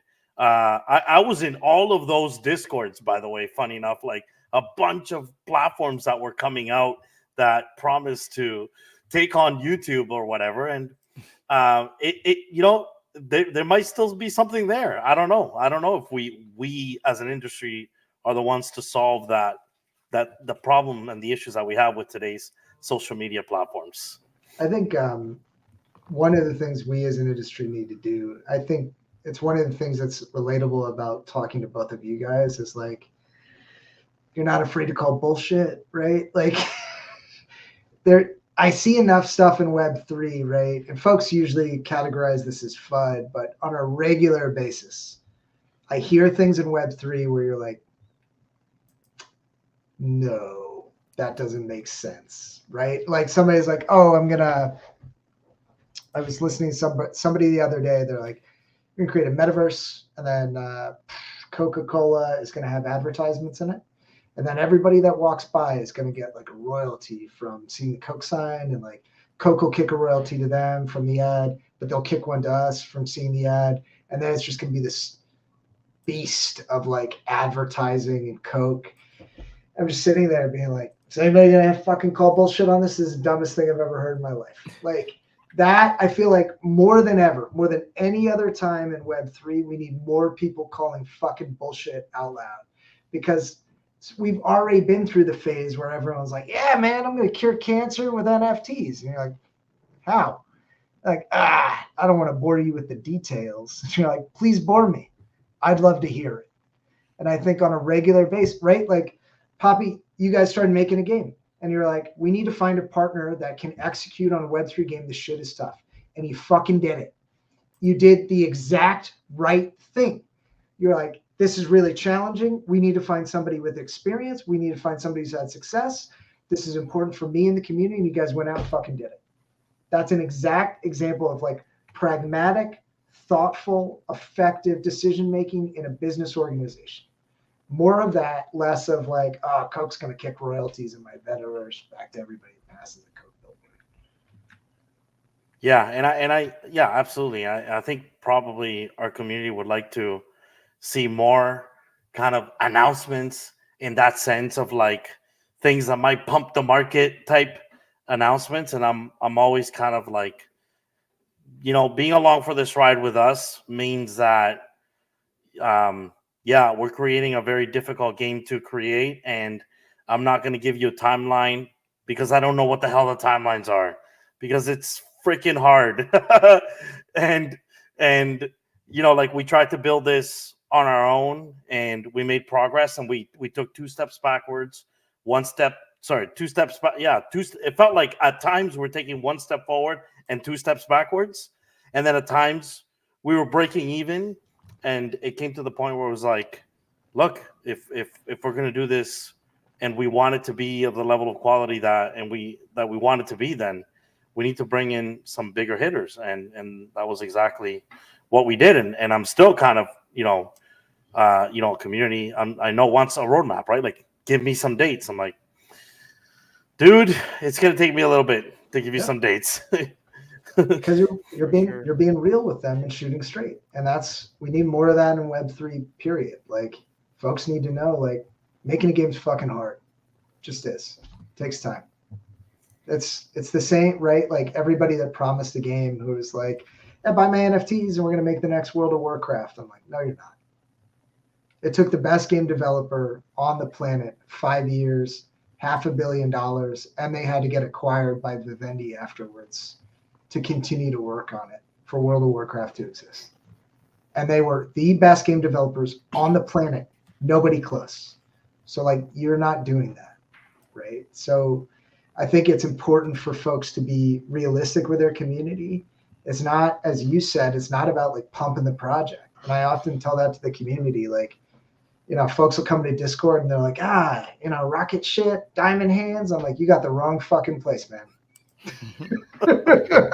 Yeah, no doubt. I mean, I think that mentality and that kind of just like expectations, yeah, that I think hopefully that phase has mostly come and gone in Web3. But man, what a great conversation this has been. Just straight dropping knowledge from Mike and CryptoPoppy. We are coming out at the top of the hour. I did want to share with you guys our March Madness game. I'm assuming you probably have not seen it yet. So would love to share this on stream to kind of close out this segment so that the two of you and any of your community members listening can check it out. But yeah, let's check this out. Yeah. So we have, so this is our version of games. It is certainly not a full-fledged video game by any means, but we love fantasy sports with the Jolly Jokers, and we had created our Owners Club game that people really enjoyed. And so what we have here is our spin on March Madness. So it's a game called Own the Madness. How it works is that you open up these packs. In the pack, you'll have 20 random teams from the March Madness bracket broken out into each of the different quadrants. And then you end up selecting 3 of the 5 teams from each of the quadrants. So we'll go through here. We'll open a pack. We'll quickly put together a lineup here. And then anybody that's out there listening, you can head right now to madness.otmnft.com and claim your pack completely for free. All you have to do is make sure that you have an OTM account. So here we have it. Pack opening. Little music side. Look, tell a man no How trouble. this I don't works. want beef, man. I just want vibes. Big man Turn like. up the music because it can be a little loud. But what we have here is you can kind of see each of these rows that's a different color represents one of the sides of the bracket. So you've got the top left highlighted here, the bottom left, the top right, and the bottom right. And then as you open your pack, you'll randomly get 5 out of the 16 teams from each of the quadrants in the March Madness bracket. So you open up your pack here. Now you've got 20 teams total. And then you move on to the next phase. And here's where you build your little mini bracket card by selecting 3 out of the 5 from each row. And you can click on this little button to kind of see how the teams match up from a particular side of the bracket. And so then, yeah, I would just kind of go through here and I would say, okay, I'm going to take, I got San Diego State versus Charleston. They're a 5 versus 12. So maybe I go with the upset there, take the 12 seed, and then the 9 and the 6. This one, I just go straight 1, 2, 5 because I got good teams in that one. Maybe here we do the same thing, go 2, 4, 6.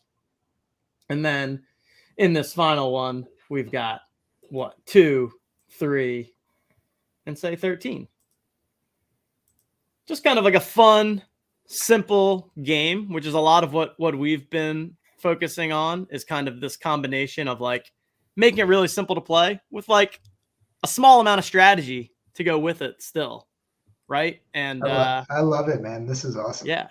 Yeah. So this is what we've put together. Again, just completely free to play game right now. And our goal and vision is to be building out a suite of games just like this, where, again, they come with like a cool, fun pack opening experience. I mean, one thing that we've definitely seen, I think, in this space is like people just like opening packs. It's just a lot of fun. And you get that kind of rush, you get that luck of the draw. And then from here, the way I've been framing it is like, basically you open up your pack and in your pack, you kind of get your own unique personalized puzzle, right? With 20 pieces. And you're like, okay, based on the puzzle that I received, how can I kind of most optimally put that together based on whatever it may be? Then you simply just save your bracket. It automatically gets entered into the main event tournament. You can see all the different groups that you're in. You can create your own private group that you can then invite people to. So you guys could have a Pirates of the Metaverse private group. You could have a Dimension X private group, get your community signing up there. Again, completely free, opening up their packs, competing against the community. So yeah, wanted to share that with you guys because I think it's a fun little game. Again, it's not gaming in the sense of the way you guys talk about it, but it's that idea of game. And this is actually completely off chain too. Right now, at least, this has nothing to do with NFTs. And we've been kind of doing a mix of like on-chain games and off-chain games just to try and touch a bunch of different potential customer bases. But yeah, there we have it. So anyone out there that has not yet, go ahead and claim your free pack today. This is great. And I wouldn't like Dimension X has a lot of depth, but the decisions that you're making in Dimension X are very similar to the decisions that you're making here, right? With a discrete number of resources, make the best possible decision and compete. Same thing. It's literally very similar to what you have here. I also think like not having NFTs in it from the start, it's infinitely more complex once NFTs show up. Oh yeah. Technically it's more complicated, but also just from a like decision-making product management standpoint, it's way more complicated. So starting here and then being like, okay, out of all of these games, what could make sense with NFTs? I feel like that's super, super shrewd. Awesome. Love it. Gonna have to sharpen up for March Madness. It's been a while since I've been paying attention to college basketball, but I opened my pack. All right, I got some of my favorites that I always follow, every year, so I'm in. Hell yeah. Let's go. There we go. There we Super go. cool. But cool. Yeah. Hey, thank you so much to both of you guys for joining. This was an awesome, man. We are just on fire with the guests so far today. Every single segment has just been tons of sharp people, a lot of different, unique perspectives, all of which are super helpful. I mean, anyone that's been listening today, yeah, you're getting smarter today by listening to all these guests. There's no doubt about it. And thank you for everything that you guys do for the overall Flow ecosystem, for the community as a whole, and of course, been great partners of ours. And I'm sure we will continue to find ways to all work together as we move forward and keep building out this Web3 space, keep building out games, keep building out the communities, and enjoy the journey as we do it. Let's go. Thanks for having us. Thanks for having us. Yeah. TJ. Thanks, gentlemen. Have a good rest of your evening. Bye, guys. Take care. Thank you. Thank you. Whew.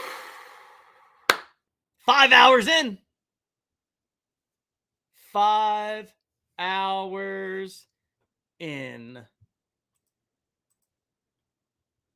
And we've got a familiar face joining me next. Justin, how we doing?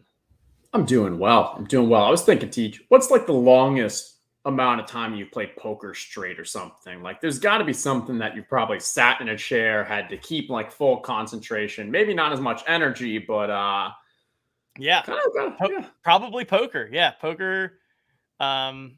Definitely poker. When you play tournaments, you get like the 10-minute breaks every 3 hours or so. But yeah, I'd say it's pretty comparable to that. Yeah, I'm like massaging my, like, even just sitting here, like you can get, because I mean, obviously I sit at my desk a lot all day during work, but like I'm at least like getting up and getting a water, or like I haven't been doing as many of those things as typical. And like, it's also, there hasn't been, I don't think, like a moment of dead air on this stream. No I mean, loss. literally all the guests No have loss. just been like, well, it's actually nice that we have such great guests because I haven't had to talk too much. They're carrying the conversation, but like it's going well, and all of these guests have just been absolutely crushing it. Chat's been crushing it. It's been a fun day so far, and we're basically at the halfway point. No, we're pretty much halfway point, maybe a little bit more, even a little over halfway. I think.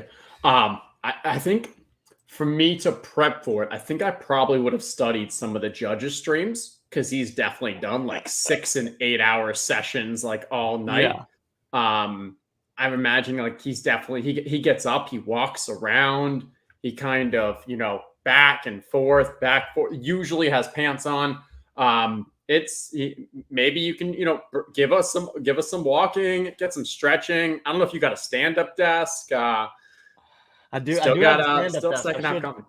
I should stand at some point. Yeah, because we got to bring home the home stretch here. We still got plenty of guests on the way. We're gonna be doing a little underdog best ball draft in now. Oh, are you moving your desk up right now? Is that what's happening?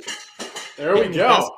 There we go. We're standing Wow. and we're drafting. Standing streaming would actually be quite the power play. I don't know if anyone does that. Is there anyone You out lock there that your knees streams and and you just stands? pass out. Yeah. Oh, that would be the one problem, is you just lock the knees, pass out like the bridesmaid, and just I don't know if that's the play. Oh man. Yeah, so hey, let's what do we we got Coop here too. Coop's gonna jump on with us. Coop.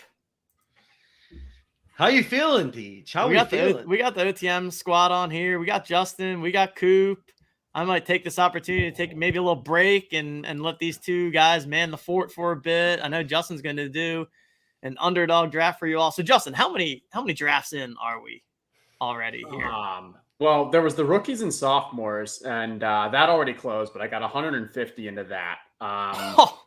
And then the big board is the one that's open right now. And I don't want to go too quickly, so I only have 105. So we'll do my 106 now. But they take about an hour because there's 20 rounds. So I'm going to say like, hey, I'm jumping in right now. I'm going to jump in like 15 seconds. That anyone who's in chat who wants to join, go ahead, jump in now with the delay. We'll be jumping in at right about the same time. We're going to go to the big board. Here it is. I'm giving a couple seconds. And we are jumping in. Boom.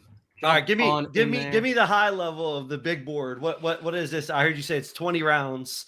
Is this just like, everybody who's in this? Yeah, so this includes all of the rookies that have not yet been drafted. It's actually interesting. The tournament size is basically the same size as what the Underdog Best Ball Mania 1 was, with 200K up top, about 50,000 entrants or so. Actually, no, this is 112,000 entrants because the price point is half. It's only a $10 entry, but the prize pool is pretty much the same as that Best Ball Mania 1. From a structure wise, it's pretty similar to kind of what the BBM is going to be. It's just the main difference is you're getting 20 rounds here, and we don't know obviously where a lot of free agents, where a lot of rookies end up. And I mean, TJ probably doesn't even know what's been going on today, but there's been some news dropping. You hear about your Eagles?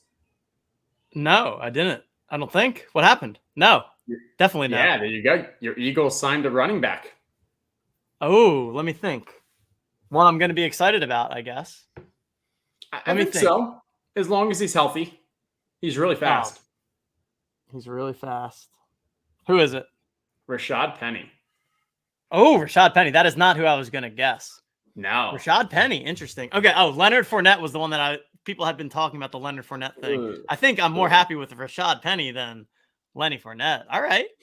Yeah. So I assume that means we're going to move on from Miles Sanders, which was kind of. Yeah, and I think we kind of knew that for the most right. recently. I think a couple things there is, they never really loved his fumble issues. They never really saw him as kind of a full back. And it felt like they kind of were forced to use him. Like, he still had a ridiculous amount of carries within the red zone this past year. Him and Jalen Hurts, Sheridan still got so many just from the offense.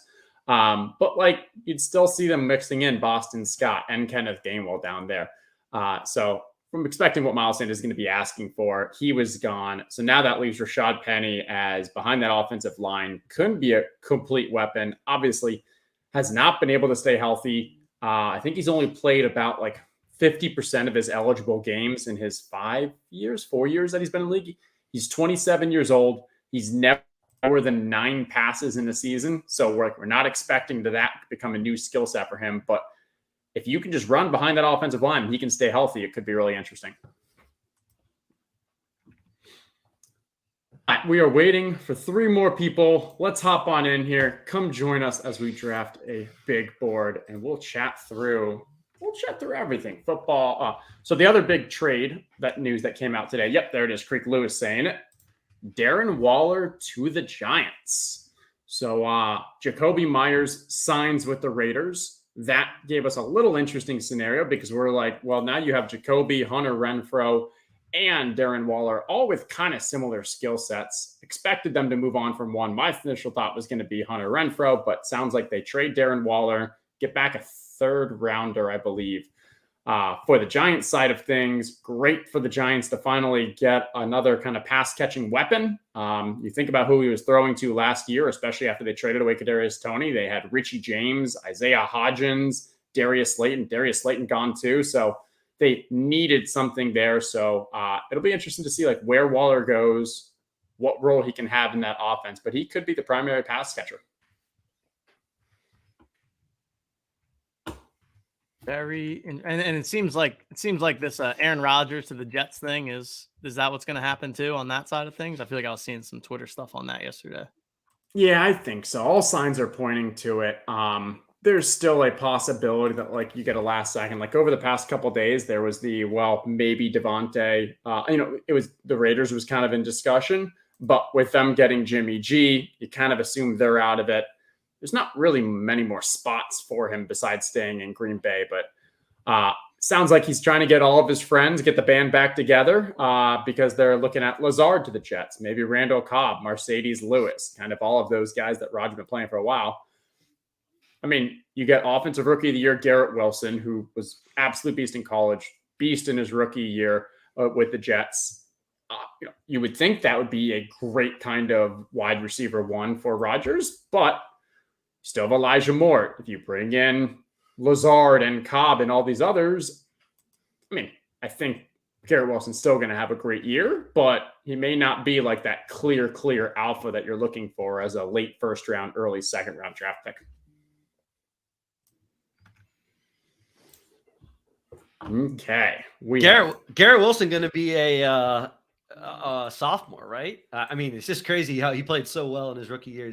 I'm just thinking about him having his sophomore year. I guess it typically can see a slump there, but man, that guy has been a beast in college, and then comes in the NFL with not the best set of QBs. Obviously, a ton of volume. I guess that will generally help him. But yeah, I can't see him being that much worse with someone like Rodgers, I guess, but who knows? Well, no, definitely not worse. But in fantasy, he's being drafted as like the 5th or 6th wide receiver, which is like the beginning or mid-second round, and so those expectations are extremely high.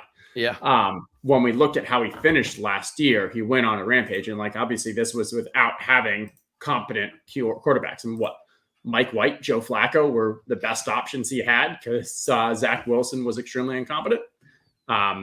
It'll just be no doubt he's going to ball out, but you look here, he's being drafted at ADP 15.9, so early in the second. Is he able to prove value there? It's definitely possible, but there's some risk.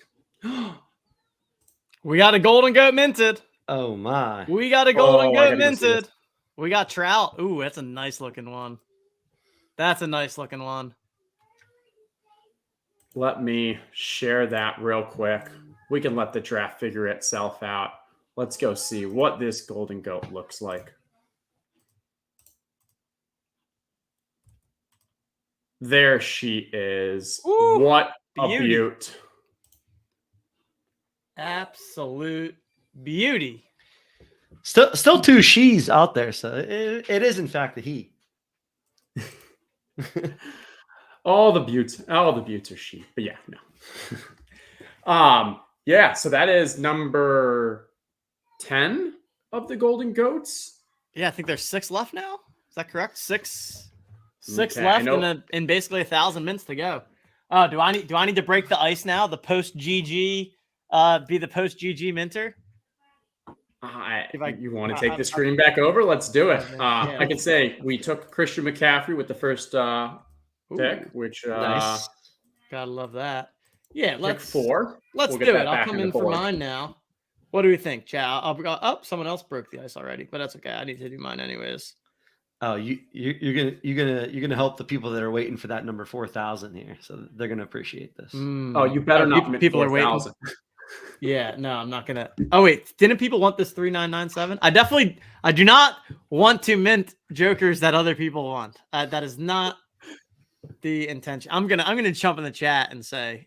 And let I can't risk. I thought I saw people talking about 3997, but that was because Bruce was claiming that was going to be the GG, and then he was almost spot on. Actually, he was off by 2.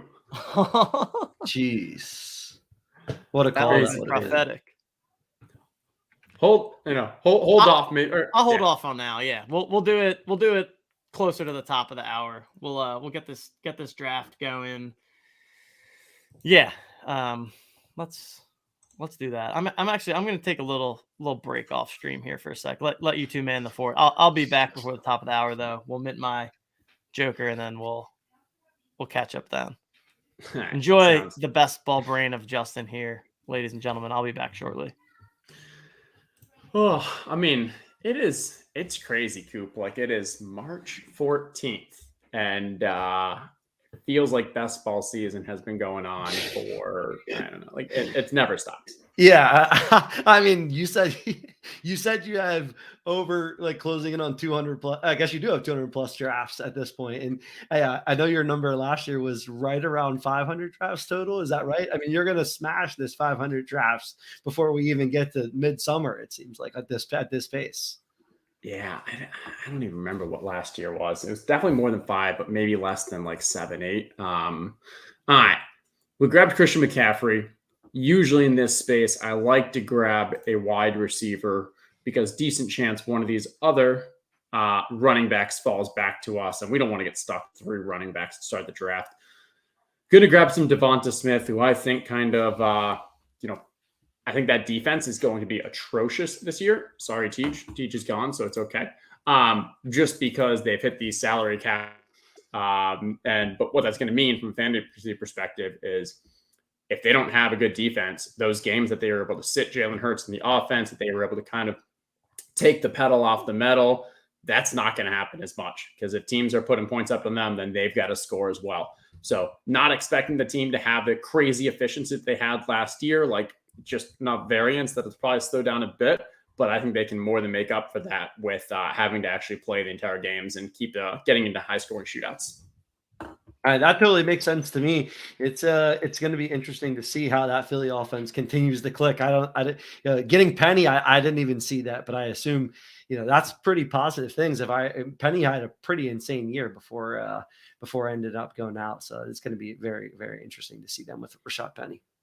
Yeah. I mean, the last 2 years when he's been healthy, he's looked like one of the best. He's runners. crushed. He's seemingly crushed. Can you, while we go through this and just cut the convo off, if there's good draft stuff, can you catch me up here on this San Francisco 49ers quarterback situation? I have not been following as close, but then I saw the ticker come across yesterday. I think it was yesterday that they signed Darnold for 1 year. So can you just catch me up on all the things that are happening here? Yeah. So a couple weeks ago, if you were looking at the team, you're like, okay, so there's 3 quarterbacks. We got Trey Lance, we got Brock Purdy, we got Jimmy G. Was pretty clear that Jimmy G would not still be on the team come this year, just because Brock Purdy played so well. And they still want Trey Lance to be their kind of alpha, their starter. So Jimmy G, they get the trade. He goes to Raiders. He'll now be captaining that ship. Now, where does that leave us with those 2 QBs? Well, Brock Purdy has also been putting off, for whatever reason, his surgery, I think because of some actually medical issues. And so they just decided, I'm pretty sure, that he went under the knife. There still is projections now that he might be able to be ready week 1. We'll see. Having the surgery now versus a few months ago, definitely, or a couple, not a few months, month and a half, 2 months ago, definitely jeopardizes that a little. But assuming that's the case, okay, so you have Brock Purdy. Trey Lance is still the guy if he can do it. Going into week 1, Trey Lance will be the starter. He'll be an absolute fantasy stud just because of what he can do on the ground. He can be below average as a passer, below average as an actual quarterback, but in games that he's starting, he's going to be an absolute stud for fantasy. But the risk is that he may not be good at football. We actually didn't see that much out of him in college. Only really played for a year or 2. Didn't really, definitely didn't show much as a passer, but he had the tools and was drafted with extremely high draft capital. I forgot, what was he, 3 overall? I think so. Yeah, I think that's right. Yeah. That's right. And so they want to give him the chance, but also, it's not a guarantee. Then you bring in Sam Darnold. Sam Darnold, when actually healthy last year, had some pretty decent stats. I'm not going to make this crazy argument that he was actually a good quarterback last year, but he was an average quarterback of the QBs last year based off a lot of his expected point EPA and stuff, expected blah.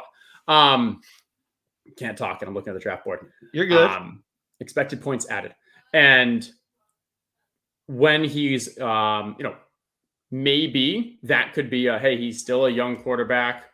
Maybe it just adds a little competition. Maybe it gives you a little more security if Brock Purdy has injury issues, if Trey Lance doesn't really perform.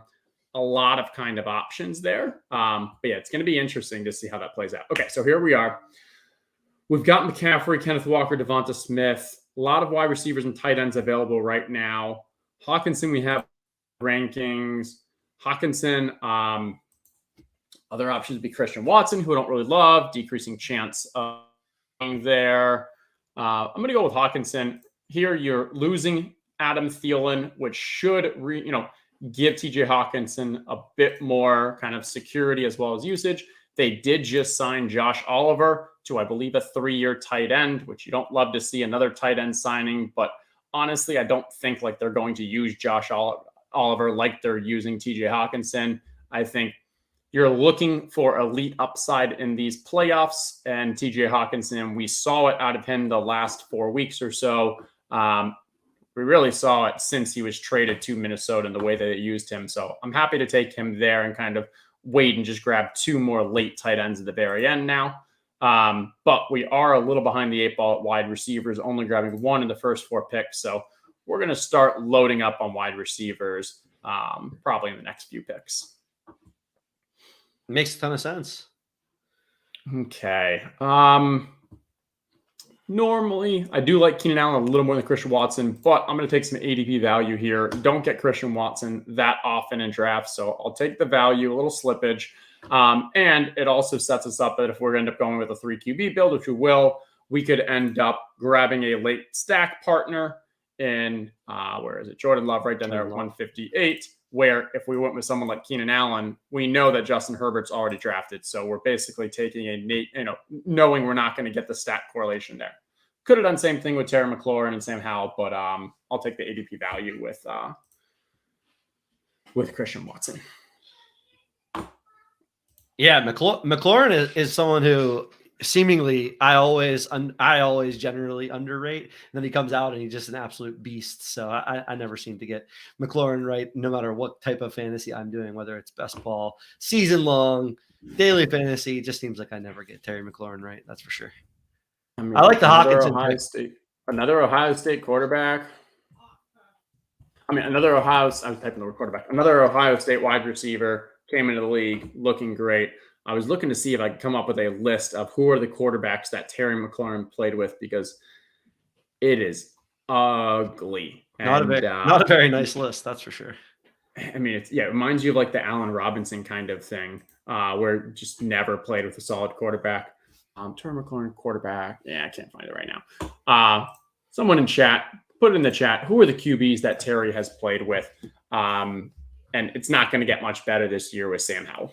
So that's the only rest there. They also, who was a rookie last year, came on pretty strong, looked pretty decent, efficient. So expect like Jahan Dotson's role to increase this year.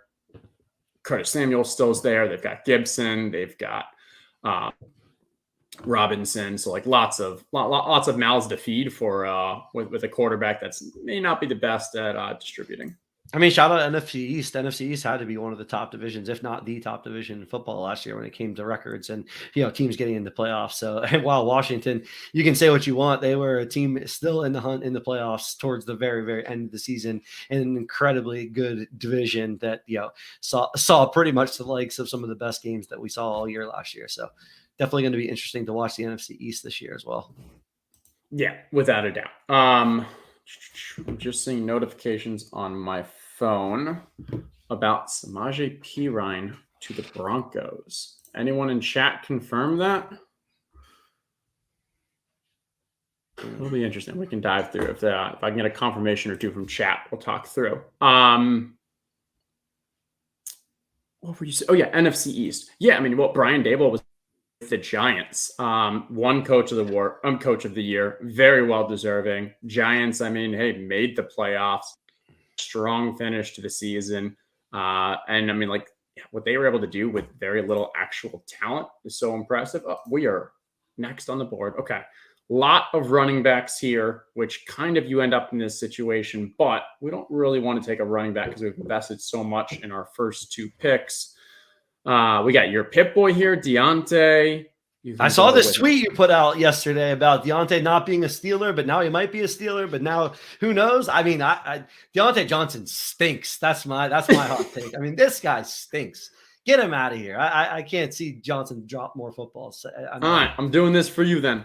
If you don't want Deontay in the team, we'll grab Pickens. Yeah, Pickens is just an alpha, man. When it comes down to it, I don't know anything about the numbers here. You're the numbers guy. But when you just watch the 2 play football, George Pickens is a just pure football player.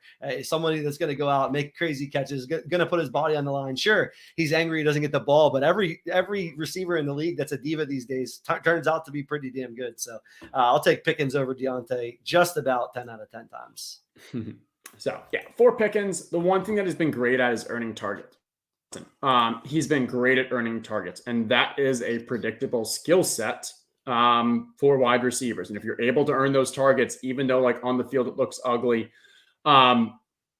it says something. And yes, it was an outlier season, him not getting a single touchdown last year. He did get a 2-point conversion, felt like he got a touchdown. I remember that, but he did not get in there.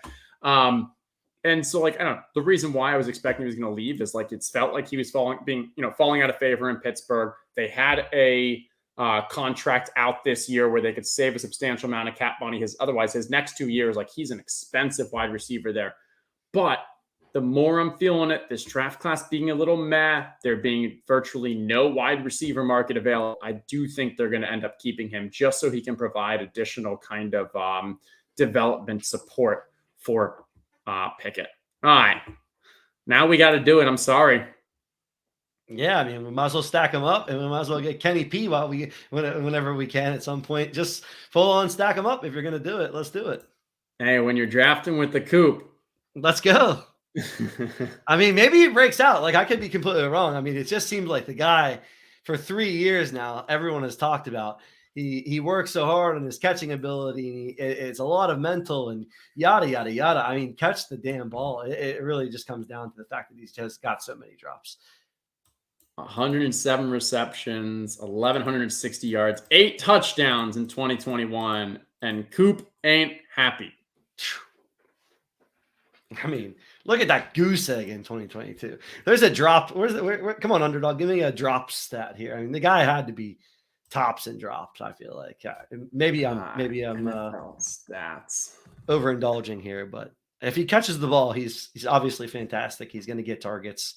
He runs the slot routes, incredibly well. So I don't know. We'll see. All right, I'm taking a look to see. I got teams dropped. I got player drops. Here we go. Let's share this tab. Oh, hey, look who has the most drops. Jamar Chase. What were you saying about drops being important? Now let's go. Where is the? All right, he's right there. Number 7, tied for 7 with 6 drops. Okay, so he had second most. Yeah, one more drop, and he seventh most. That's not how we count ties. If he just has one more, then he's in first. So yes, I agree with your counting.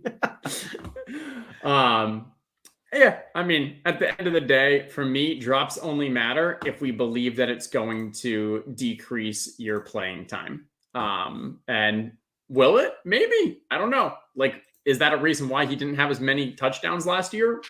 Definitely possible. Obviously, just weren't looking for him. Also, Pittsburgh just didn't have many touchdowns last year. It was a struggle for sure. So hopefully Kenny can continue to show the progression that he showed last year. I mean, I was a guy who wasn't big on Pickett, but man, the guy kind of showed that he's got the ability to at least showcase that he's got some skills, and maybe he's a quote unquote Tom Brady winner, and he just knows how to win football games, because that's what a lot of people say about him. And we'll find out. You know how the number one sign he's a winner? In his college football bowl game, he faked a slide. Changed the rule. In a bowl games, players obviously don't want to hurt him because, it's a bowl game and he's a quarterback. And okay, if you're going to slide, I'll let you. Fakes the slide and then just keeps going and runs for another, 20, 30 yards or whatever. God, I was there in person and I saw that and was not happy. Yeah, they changed the rule after that play, which is pretty crazy. That's one of those things where you never thought there needs to be a rule. If he's on your team, you call it grit. If he's not on your team, whew. I was just about to say #grit, #football guy. All right. What are we looking at now? We got McCaffrey. We could go with the Trey Lance here. Actually, I think Tyler Algier is a pretty decent tier above these others. I know we do need some wide receivers. Yeah, you know what? We're really strong at running back. Let's see. Let's grab Zay Flowers. We'll grab a rookie, throw him in. We're just really strong at running back. It seems like running backs are falling a little in this draft. So I'm content with saying, hey, let's grab this wide receiver, because Zay Flowers could be the best wide receiver in this class. Not going to be drafted as. That's probably Quentin Johnson. Jordan Addison looks great too, but should still be a first rounder. And in these tournaments, we like rookies that are going to perform better in the second half in the season, near the actual playoffs for us. So I'm willing to kind of get some upside there, because wide receiver starts getting a little ugly now. Everyone here really has some substantial question marks, if you ask me. If you would have asked me just straight up, hey, where did Zay Flowers play college football? I wouldn't have known. So just double checking on some of the details there. It'll be interesting to watch him and his career. Obviously, the Jordan Addisons of the world and Quentin Johnson definitely makes sense. So we'll see. We are coming back around. Miles Sanders. I'm expecting his ADP to drop a bit just because of the Rashad Penny signing. That said, I don't think much has really changed for him. I think we were pretty confident that he wasn't going to be back in Philly. Maybe people were still holding on hope. I think what team he goes to obviously plays a major role. I think he can still be kind of a bit of a workhorse. I think maybe there's an opportunity for him to catch more passes. But I think this is our opportunity to go for some upside here. Grab Trey Lance. We're expecting to kind of grab Kenny Pickett later on. And so we've got McCaffrey here. We can maybe grab another 49er later. Not too much actually available. That was an incredible speech about a guy who we definitely were not going to take in Miles Sanders. It was one of those you got to talk through it. You got to think like, does this make sense? But I think we're going to keep seeing him fall in there you go. Joe Schwab goes in ADP over the next week or two, just as an instant reaction. But doesn't fit what we're looking for with this team. So how do you, I think it's an interesting like underdog strategy kind of consideration, knowing that you're going to be drafting next month, and you're going to see his value come down or there's some reaction to his value. People that might not be as keyed into, hey, Penny went to the Eagles today and his ADP hasn't moved. How do you think about that typically when you're doing these drafts and when you might be able to gain some value on ADP on someone like him who is going to drop? Yeah. So I think what's important is the actual contest. So for this contest, we are at 65% fill. So like this will fill before the draft happens. This will probably fill, I don't know, maybe in the next 3 weeks, month or so. And so it's about 3 weeks to once. I think why that matters is when we think about the value that we may be giving up or the information aspect, how much is the information really going to change over the next few weeks? Well, when he signs, like that's a major play. But if it's going to wait until the actual, we got to go to extra. If it's going to be dependent upon like actually what happens in the draft, which teams need a running back and so forth. Well, now doesn't matter to kind of wait because we're a time box to this point in time where this information was available. Makes sense. Okay, no news is just popping here. Let's go through the news because we also have this one from Long Island. Aaron Rodgers officially a Jet for the 3rd round pick. And then earlier, P. Ryan to Denver. I think it's interesting. We know that Denver has been setting up to become more of a run-first team. I think it's kind of a hedge on Russell Wilson. If he doesn't really have it, can you kind of just protect him with the run game a little? And Javonte, not fully healthy, coming back this year. We know the recovery time period on those ACL injuries. So I think it doesn't truly excite me that much about P. Ryan, but like, probably bumps him up a little just to know that like he's in a team that's a pretty decent run team. So I'll give P. Ryan a bump. Mixon, I would not then think that like, hey, this means it's great for Mixon. I think it's very likely now, which actually it's probably worst case for Mixon now, because if it was just Mixon and P. Ryan, we kind of know what that split is. With P. Ryan leaving, we can expect that they're going to bring someone else in, and Mixon was not good last year, was not very efficient. Obviously had that one outlier game with, 4 touchdowns or something. Yeah, what did he went like 10 games without a touchdown, right? Right before the playoffs, he went some crazy stretch without a touchdown. And then, it was after that 4 touchdown game, I think, something like that. Yeah. All right. Look at this. If this will fall one more, it's perfect for our stack. We are just loading up on Pittsburgh. That'll be 3 pass catchers to go with hopefully grabbing Kenny Pickett a little later on. We got TJ backstream, and I kind of have to take the fault for this one. Just seems like Justin lighting $10 on fire. Coop gets on stream. He drafts all of my Steelers. Oh boy! I was taking my little break, and I did leave one of my AirPods in. I I wasn't like fully listening, but I just heard something about Steelers being drafted and just heard Justin being like, I guess this is what happens when you draft with Coop. Yeah, what are we?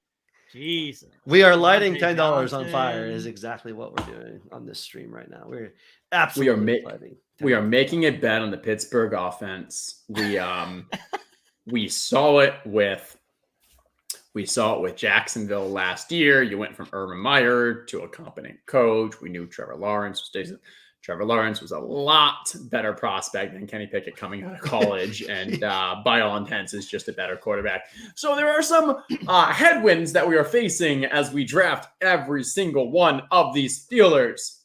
But if we're right, Every red badge in this room that is looking at Justin right now is like, wow, this guy has a red badge and he's drafting all the Steelers. Let me get in all of his drafts. Maybe we're playing the long game here, knowing that we're going to do 700 Pickett at QB, or we're not even at that point yet. Probably it's probably too early to have taken. No, he's Pickett, drafted in the area where, like, I'm not sure if these other guys are going to be starting.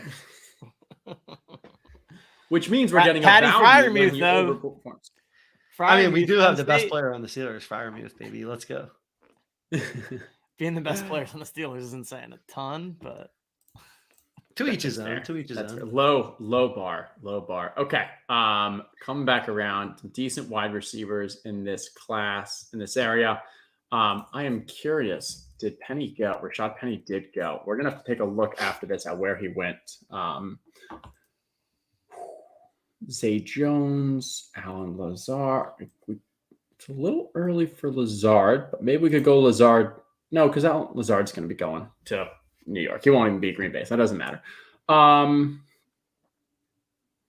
Yeah, Lazard. Yeah, I was going to say Lazard went. Let's grab Zay Jones. Didn't it? Wasn't there news on Lazard like 10 minutes ago?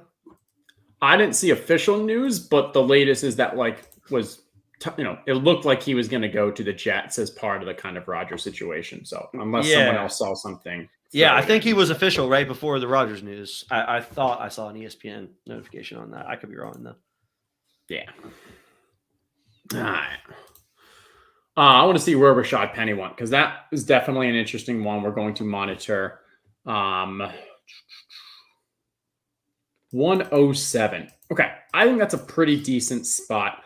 I was posting earlier that I think I have him around the AJ Dillon, Dave Montgomery. And this is good value, Dave Montgomery, even though I don't love him. But this is about ADP for AJ Dillon, Dave Montgomery. So that fits right in. Some of the people were just absolutely loving the signing. People were putting him, Hayden Winks from Underdog was putting him in this range. I saw some lines saying he's going to lead the league in rushing. I think there's upside possibility, but there's also so much risk right now this early because Philly in general has always used, not always. This coaching staff has liked to use 3 running backs. We haven't seen them want to just stick with one guy. We don't even know if Rashad Penny is going to have that role. They could also still draft a running back. They could still also sign a running back. We don't know how much they're actually paying Rashad Penny with this contract. So there are substantial question marks. I think if all else falls well, he could definitely move into the kind of 6th, 7th round by the end of draft season. But Miles Sanders was going drafted in the 8th, 9th round last year, and people didn't love him. So, and we knew what Miles Sanders' role was. Oh, here we go. Okay. This must have happened while we were. So Lazard, 4 for 44, so 11. I believe Jacoby Myers was at about 13 million. So that seems to be kind of the going rate for, I think those are the top 2 free agent wide receivers this year. Although Odell Beckham is looking for around 18 to $20 million a year. So good luck with that after not having played football for 2 years and being a 30-year-old wide receiver, Odell. But yeah. Whew.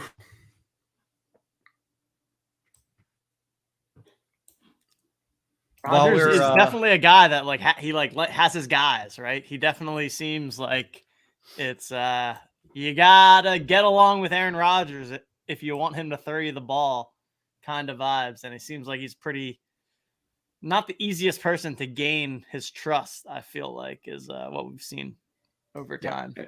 And if you look at Elliott C's team here, he grabs Garrett Wilson with the 4th and the 2nd.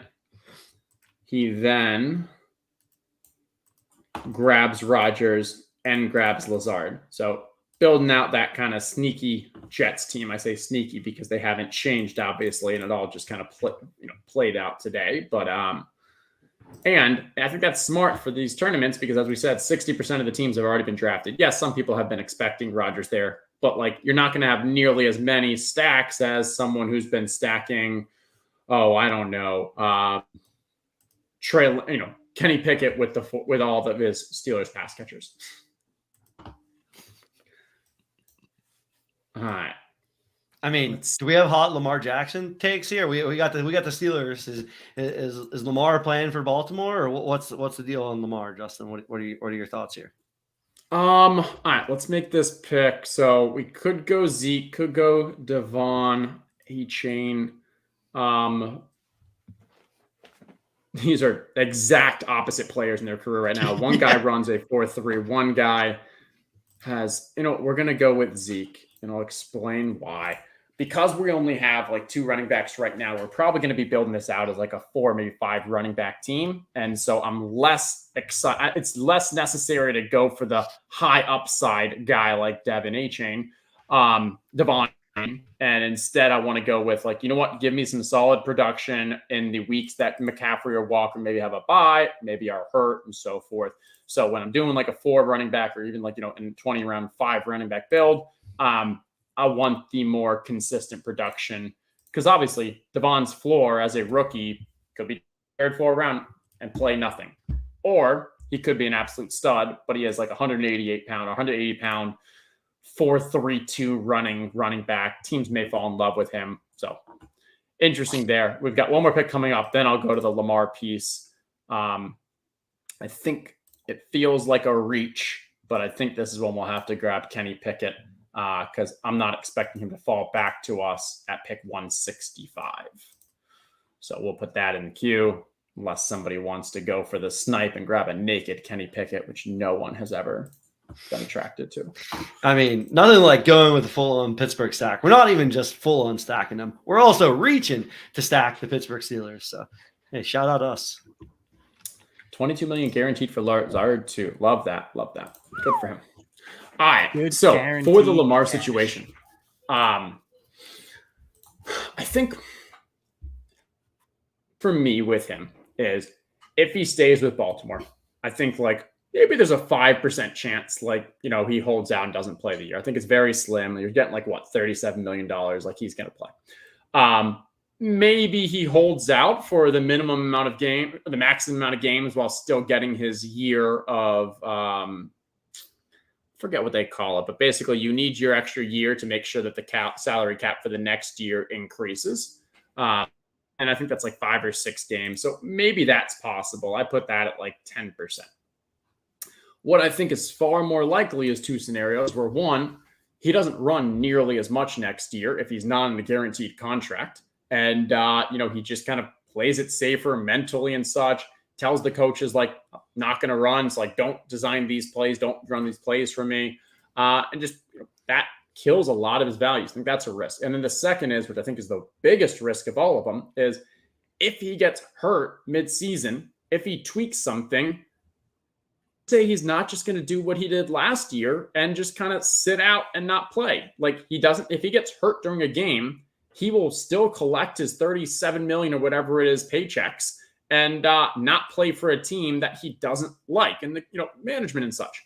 And so in this structure where playoffs are so important, if they're not doing well, if he gets hurt, tweaks something a little, I would not be shocked if he's not playing at the end of the year. And so that's kind of my biggest Lamar risks for drafting him right now. For his other players, I still love Mark Andrews. We've seen Mark Andrews we've been seeing either tight end be a focal part of that offense, even with Lamar out. So no concern there. TBD on Bateman, but that's my kind of high level. No, that makes sense. I think it'll be interesting. It got to be one of the most interesting storylines heading into next season for sure. All right, exciting pick there with Anthony Richardson going to end of the 13th. We've been seeing him climb up the draft boards from the 200, 210 spots all the way up to this is where he's about settling in the mid 13th. No one has more upside from where they're being drafted probably than him. But he's also being drafted among other quarterbacks that are almost guaranteed to play the entire year, where there's a chance he literally doesn't see a snap in year one. So ultimate risk reward kind of pick there.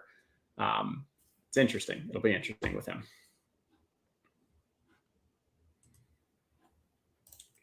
I know he's top projected quarterback. Is there a projected landing spot? I actually have no idea on this. So I'm just curious if you saw any of that. Yeah, so there's a site that's called Mock Draft Central. Let me get the site name right. Mock Draft Data, NFL Mock Draft Database. And they'll basically compile all the mock drafts to get an idea of like what his landing spot would be. I can pull it up, but he's past Will Levis to be like the number 3 quarterback drafted. And it looks like that might be like around the number 4-5 pick. I think Will Anderson is the name, who will be like the first defensive player pick, and in between them. Okay. We could just go Jordan Love right here, stack it with Christian Watson. We knew we were grabbing 3 QBs with this structure. I don't hate that. Yeah, we'll go with that. Jordan Love. Probably a little value with Jordan Love right now, just because previously we were People baking aren't in quite a aware. Yeah. 10-20% chance that like Rodgers would return to Green Bay. But yeah. I'm kind of excited to see him get a real shot. You know, I feel like we've only seen Jordan Love in like super random scenarios, whether, like I feel like we just haven't really gotten a chance to see him. And yeah, we'll see if he's any good. I mean, he'll probably stink because everyone stinks, but it's good to see. I mean, I've seen obviously players aren't going to publicly say bad things about him, but like I saw the Aaron Jones comments about it. Like definitely a couple guys have outwardly spoken like, yeah, he's ready, he's the guy. Again, not that they're going to say anything bad publicly, but they also don't like have to say nice things publicly. So it does make me think that he has at least some level of like confidence and respect in the room, which is kind of half the battle when you're taking over for someone like Aaron Rodgers, right? I also feel like it's with the way Rodgers left, right? It's like the time is here to move on. So it's not like he's like replacing Rodgers in a way where people are like, oh, we wish we still had Aaron. Like the time had come, that relationship's over, and it's a new era for the Packers.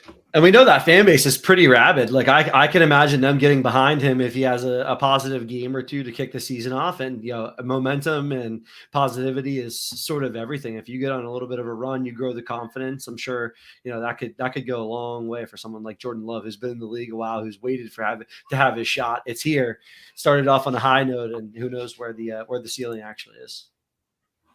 Yeah. And there's no one waiting in the wings behind him. Like he will get his shot this year unless they go and draft like Hendon Hooker in the second round or something. They will be committed to him. He'll have that team from the first practice all the way through the season. There's a very low risk that he's not going to be the quarterback come, fantasy playoffs for us. So we like all those things about him. All right. Yeah. So I can share this tab instead. This is kind of takes a look at a lot of the mock drafts that are being compiled. I've never realized. Okay, they're on this because when I'm usually using Chrome and not streaming, they're not there. You got CJ Stroud as almost not assuredly heavy favorite to go number 1 overall. If you looked at Josh McCown was doing videos with Josh Norris from Underdog and talked about how much he loves CJ Stroud. And now Josh McCown's the QB coach over in Carolina. Like little coincidence, makes sense. Like they're probably going to bring him there. From a fantasy profile for CJ Stroud, it's really tough though, because they have zero weapons. I mean, their only solid player, great player, DJ Moore, ends up getting traded. So now you're looking at Terrace Marshall. You're looking at I'm forgetting who's the washed up from Jacksonville. Run the tape. On the Panthers? Wide receiver? Yeah, he was with Jacksonville. The ship chasing crew loves him. I can't believe I'm blanking on this right now. Give me a Oh, second. oh, Chat's gonna know. LaVisca. LaVisca Chanel. Yeah, there you go. LaVisca. And it's like, yeah, Terrace Marshall, you got LaVisca, you have Chuba Hubbard, like Deonta Foreman's going to be gone, probably will be gone. It's just not setting him up for success. I guess they technically could draft, his former teammate with that 12th overall pick, JSN, but I think it's going to be ugly for them that year. So don't love that. If we then look at number 2, you got Bryce Young. This is where Anthony Richardson's often falling in this 4th spot, but there's a chance that someone trades up, takes this Arizona pick, and then maybe takes Anthony Richardson there. Right now they got Will Levis to Raiders here, would maybe sit for the year behind Jimmy. Interesting. A few different options. How do you like these 20 rounds? Compare what is the they usually do 17 or 18? 18. Or like the 18. For BBM, it'll be 18. So, okay, yeah. Do you know why do they do the extra 2 rounds for this? Like, I think it's just because this much before the draft, there's so many unknowns that it's better to get that extra of, They don't want people to have like dead teams essentially. Like, okay, you can take a 3rd quarterback or you can do whatever. Yeah. Yeah, I think that's pretty much it. But this is not going to be the standard for like the BBM. Yeah. Got it. They'll go back to that. Okay. We only have 3 running backs. Devin Singletary, I think, is a nice fit and a decent value in this spot. I'm expecting him to go back to Buffalo and just kind of sign there. And if that's the case, then he has a screaming value at this price. Otherwise, there's a chance he has a role somewhere else, but we would like for him to return to Buffalo if you're drafting him. And at pick 189, 2 round and a half passes ADP, we'll happily take that. We're getting to the bottom of the barrel of wide receivers, which makes you kind of being like, hey, maybe I should draft one. But then you're also kind of like, if I don't draft one now, is it that much different than I draft one later on? So that's a consideration there. I think we'll probably stick with 3 QBs and 2 tight ends with Hawkinson and Freiermuth. That's a pretty solid tight end group. So maybe 1 more running back and the rest wide receivers. It's possible. We were behind the 8 ball early on with wide receiver because we decided to go with a whole bunch of Steelers. I don't know who decided that, but you roll with the punches. Black and yellow, black and yellow, black and yellow. I mean, at least we're stacked up, boys. I mean, we're stacked to the gills here on this squad for sure. As long as you're stacked up, you can sit around from now until next December being like the process was right. All we needed was for the Steelers to be good. If the Steelers were good, we were going to win. But here's the problem about underdog. You can just convince yourself that you did the right thing. And no one can prove you that you were wrong until December. So you're good. There is a problem, though. We do not have the running back on Pittsburgh. There's this guy Jalen Warren here sitting here. He's the running back. He's pretty good. If somebody by the name of Najee seems to get hurt or anything bad happens to him, this Jalen Warren guy's pretty good.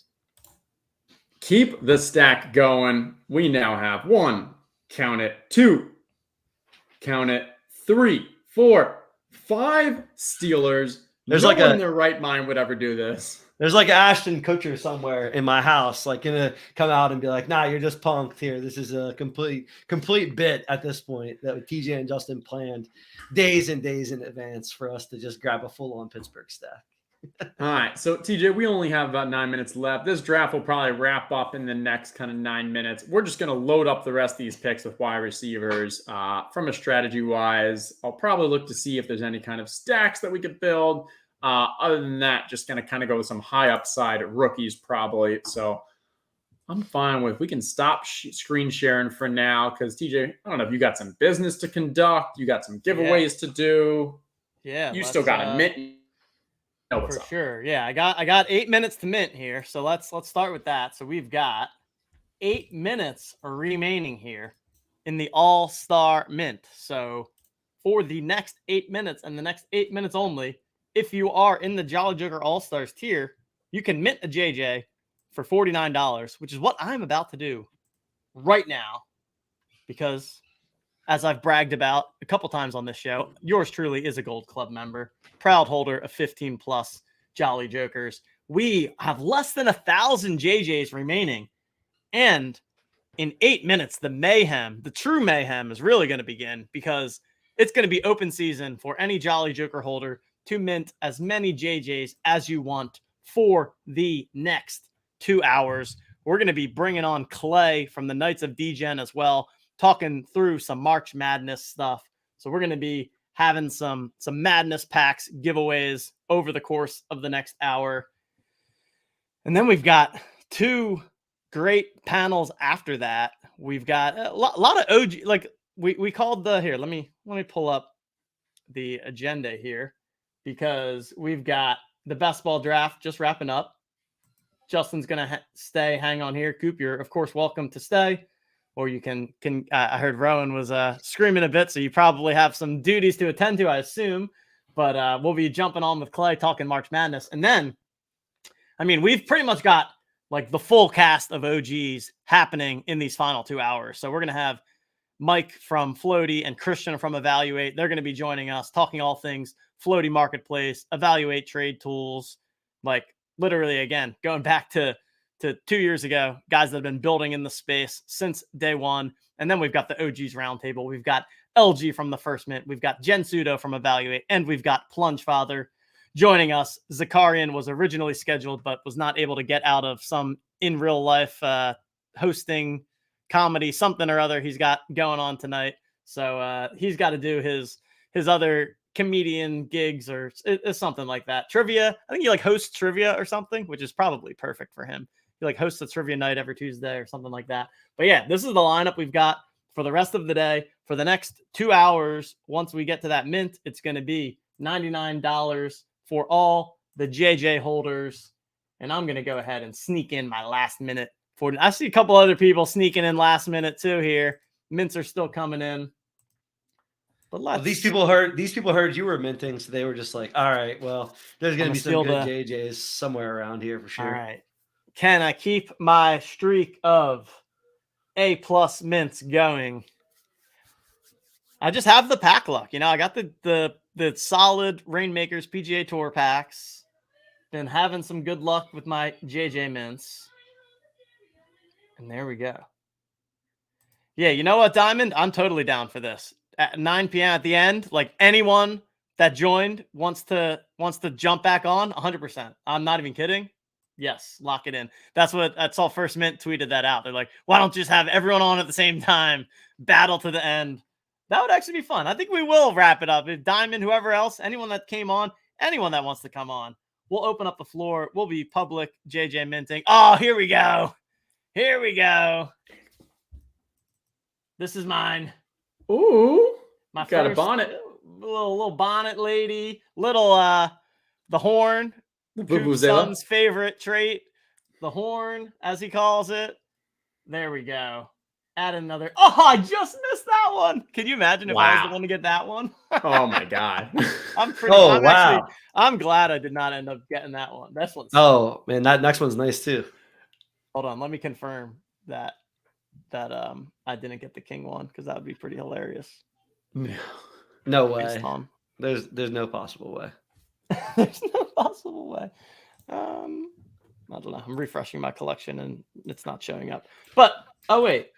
Oh, I got this guy. Okay. That's my guy.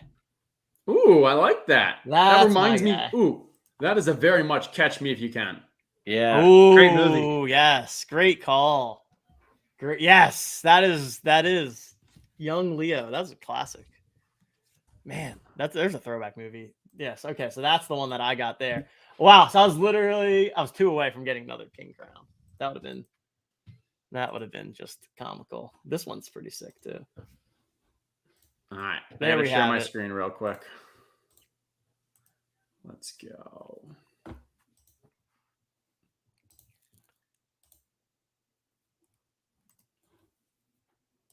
Oh my God. Yeah. That's spot on.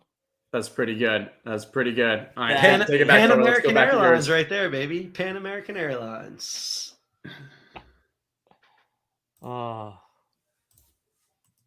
I'm excited for this OG's roundtable, man. I know LG is going to come in and bring some ruckus to the table. So excited for Jen to be in there and mixing it up with LG Excited for the Meagle versus MGLE debate that was hot. I was hot on Twitter.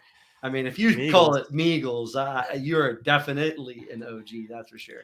Back in the OG Top Shot days when you bought something and it went up by $50 in like 12 seconds. Ooh, there you go. GB Australia got the naked snake. Yep. That was a good one. I mean, Coop. I mentioned Coop. I'm supposed to talk to TJ, but it makes sense why I'm talking to Coop here. Because I'm about to talk about alcohol and drinking. It is 6 o'clock. Know your role, baby. Know your role. I know we call it Jolly Hour up in this in this jungle. Not the jungle. That's the Bengals. I'm down for a little Jolly Hour. Should we get a Jolly Hour going? I got 2 minutes still on the clock. TJ, why don't you go set yourself up? Then you can welcome on Clay, and then we'll do a little switcheroo. Yeah, I'm gonna go behind the scenes because 4 people on stream talking at the same time is just absolute chaos. So we'll save some of the chaos, but I'll absolutely crack a beer for Jolly Hour. I wouldn't be living up to my reputation if I didn't say yes to a Jolly Hour. I love seeing that the spiked sweet tea from Bojangles. TJ knows I love my bows. Bojangles 10 out of 10 sweet tea. Oh yeah, you love the nuts. You love the bows. We don't get access to the bows up here. We don't get brutal. Me neither. We got it in North Carolina at the golf trip.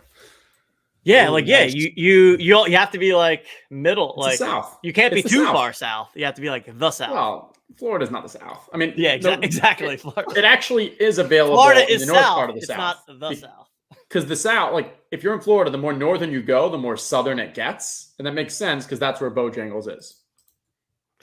6 p.m. and this thing is already starting to get a little bit unhinged. I absolutely love it. Mix in a little bit of alcohol. Now we're talking about a party that the Jolly Jokers can hold themselves to for sure. So let's definitely do that. Carolina got their QB of the future, Andy Dalton.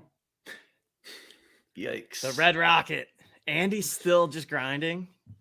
I mean, honestly, probably one of the top backup QBs in the league right now. What'll be interesting is he? I mean, that great addition for Carolina, just as like a mentor to CJ Stroud or Bryce Young or whoever they end up going with. But yeah. Okay, I'm gonna run away then. I will be back in a minute or two. When we're on for the next segment. Yep.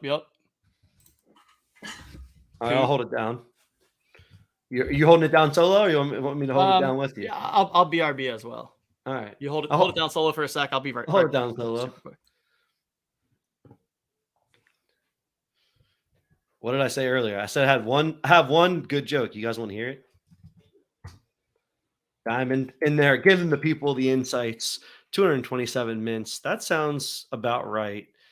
We had about 300 people or so available to mint there. So pretty nice turnout from the holders, and continue to expect the same. Let me check in with Neil here and see if the next price change is available. We'll make sure we're pumping out a notification in Discord for when that's available. All right. My only joke.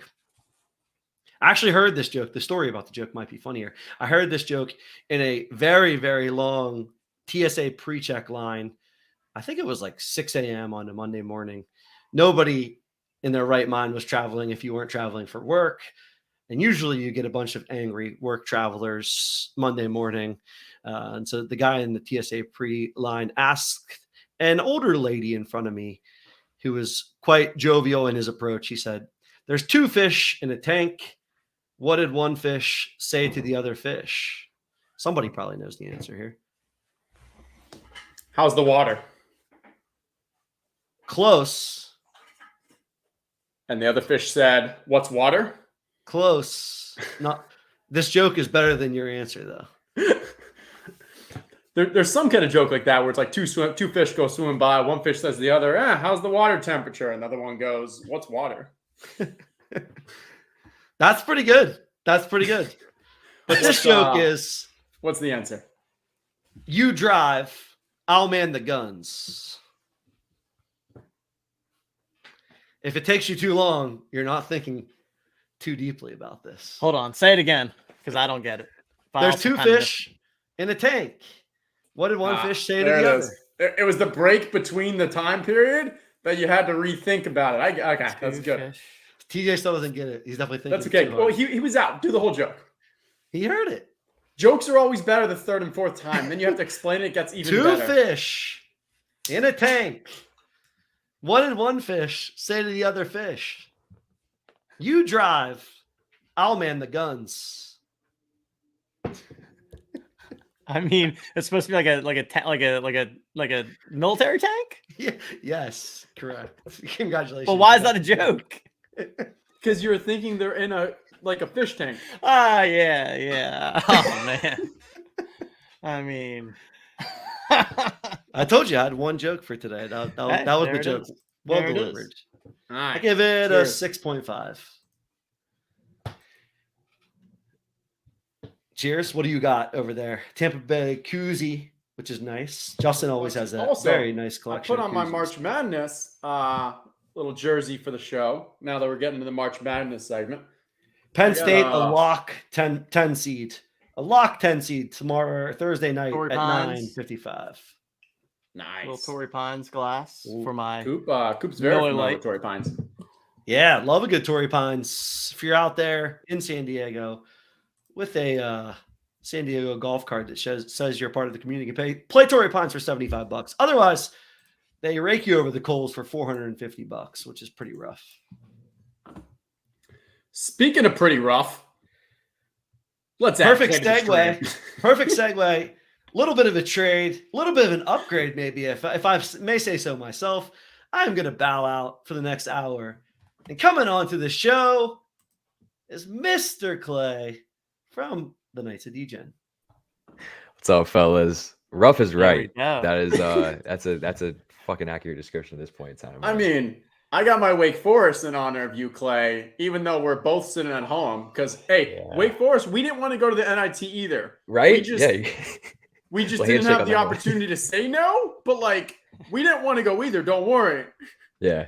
You got a little bit less hate out of it than we did. I somehow like my timeline stayed away from the clutch pearlness of everyone freaking out that UNC turned down the decision. So I only was seeing tweets referencing that being the case. I guess I don't know, wherever that conversation was happening. I would have been tilted very hard if we had accepted an NIT bid. Like, what do you win? Like, what do you gain from that? It makes no sense. I I'd respect much the rather. full like Bryce Harper, LeBron thing you got going on right now. Like UNC fan, Yankees hat. There's probably a Lakers thing somewhere, and you know, you got some To be shoes in fair, I'm not a there. Yankees fan. This is just strictly from like living in New York for like 7 years now. It's one of my favorite fashion brands. So, and it's UNC colorway, but it's not actually like Carolina. So that way, and it matched the sweater. So you know how to. I saw the new airdrop. I love it. It's cozy. I put it on. I haven't taken it off, so it wasn't even my intention to like really like wear it for streams today in the club. But here we are. Might as well flex a little bit. Have a The little. fun only with it. airdrops I get are like DraftKings. I mean, that's pretty fire airdrop. I'm not gonna lie. Oh, Like, that's sick. Is that like a is that Christmas is that sweater? a Christmas sweater? Like It's a holiday Christmas sweater? sweater. Yeah, Nice. Yeah, that's fire. That's sick. Apparently, I did not have a Christmas party to go to. Dude, Actually, we totally need Jolly Joker like Christmas sweaters because of like the Jolly something or other. Like, Oh, yeah. Ooh. The last thing we're Hey, gonna do. First hey. off, the last thing we're gonna do is create Christmas sweaters anytime soon. But one day, Maybe in there's 6 something months. there. Yeah, Tis right. the Yeah, season to be jolly. Exactly. Hey, Like, you know what? tis the season That to be sounds jolly. like really good lyrics to something. Maybe we should figure out a song about that. I don't know. Yeah, we should From the copyright that sweaters. trademark. No one's ever said that before, for sure. Yeah, if you can do the chorus, Clay, TJ can drop the beats, and right. I'll hit the record button. I'll get him on Bieber shit. Let's go. I'm down. How we How you doing? guys doing, man? How's the stream? club? The club is great. I'm so happy that we moved it to a matinee. Fits our lifestyle much better these days that we're not up only during the NBA Top Shot bull run where we were fucking streaming till like 1 a.m, like 3 nights a week. That was an epic time. 4:30 p.m. Eastern has been a sweet spot, and get the nights back a little bit to go hang out with my fiance, who I hardly see these days, especially around March Madness time. I've been locked in here pretty well, but yeah, now no, you it's got your been good. man. nights Club's for been your fun. nights. That works Yeah. out well, you Right, know. And right. then Well, hey, ideally pivoting from a after late night. night club Sure. to a happy hour matinee, like That's what we do when we turn 30. I don't think you're 30 yet. I think you're Not still on quite. the other side. But Yeah. Almost when you there. get to our age, we're all about that happy hour. So then we can be napping hour and then sleeping hour. And yeah. Yeah, I hate being that guy, but I'm the fucking I was like the mid-20s kid who had like the 35-year-old hangover already and like the 50-year-old body. Like my knees are I'm gonna have like double knee surgery in probably like 5 like so I'm a mess. I'm a mess of a human when it comes to the body hanging on. I should not be in the state I am to be on this side of 30, but you know, here we are. We're gonna make the most of it. I gotta ask, the TV in the Yeah. tiny bit of the corner, but Yeah. on like Sports Center, is that like designed like on purpose? Because I feel like I'm watching an ESPN broadcast or something, and they've got like the little TV just in the background as like it's perfect. I love it. If my No, eyes start looking a little bit, yeah. No, it's like that way. grabbing. Yeah. I mean, just funny enough, I didn't intentionally put the TV there to be like in the shot like this, but it just kind of one of those things that kind of came together. And I like having it on, especially in the afternoons. Keep an eye on stuff, especially on a day like this, with all the free agency news. So yeah, it's kind of fun. And my takeaway is that if I don't have the whole screen on and we're not, you know, it's somewhat cut off. We're not breaking any broadcasting laws. So yeah, it's like whatever, man. Broadcasting from a public location, who knows? Like We've been you can throw the having screen chat behind me. just like dropping news bombs on us the Yeah. past hour or so. Is just like I came on here and I Fucking told Andy TJ Dalton. about Darren Waller, about Rashad Penny. Yeah. And then now chat's telling us about Samaje Perine and Andy Dalton and Alan Yeah. Lazard and Yeah. all of them. Rodgers. Like, yeah, all the busy day of news. Yeah, man. This, I Rodgers love shit how is wild. football, NFL really has become like a 12 months a year kind of thing. Like more and Underdog. more, I feel like each year. Yeah, thanks to Underdog. I mean, Justin's literally, it's March and he's 250 Underdog drafts in. I know you at least do Underdog, Clay, but you like grind Underdog. I know Andy grinds Underdog. Yeah. Right? Well, Like, yeah, I like dabble. I don't grind it. I dabble. I'm in but- between. Well, I'm you're in pretty much between. playing daily. My volume is not That's anywhere near grinding. Andy's, both from a grinding. bankroll perspective. I'm not out here auto drafting with ranks and stuff like that. No, I'm playing pretty much every day. I'm very into the daily streets on NBA.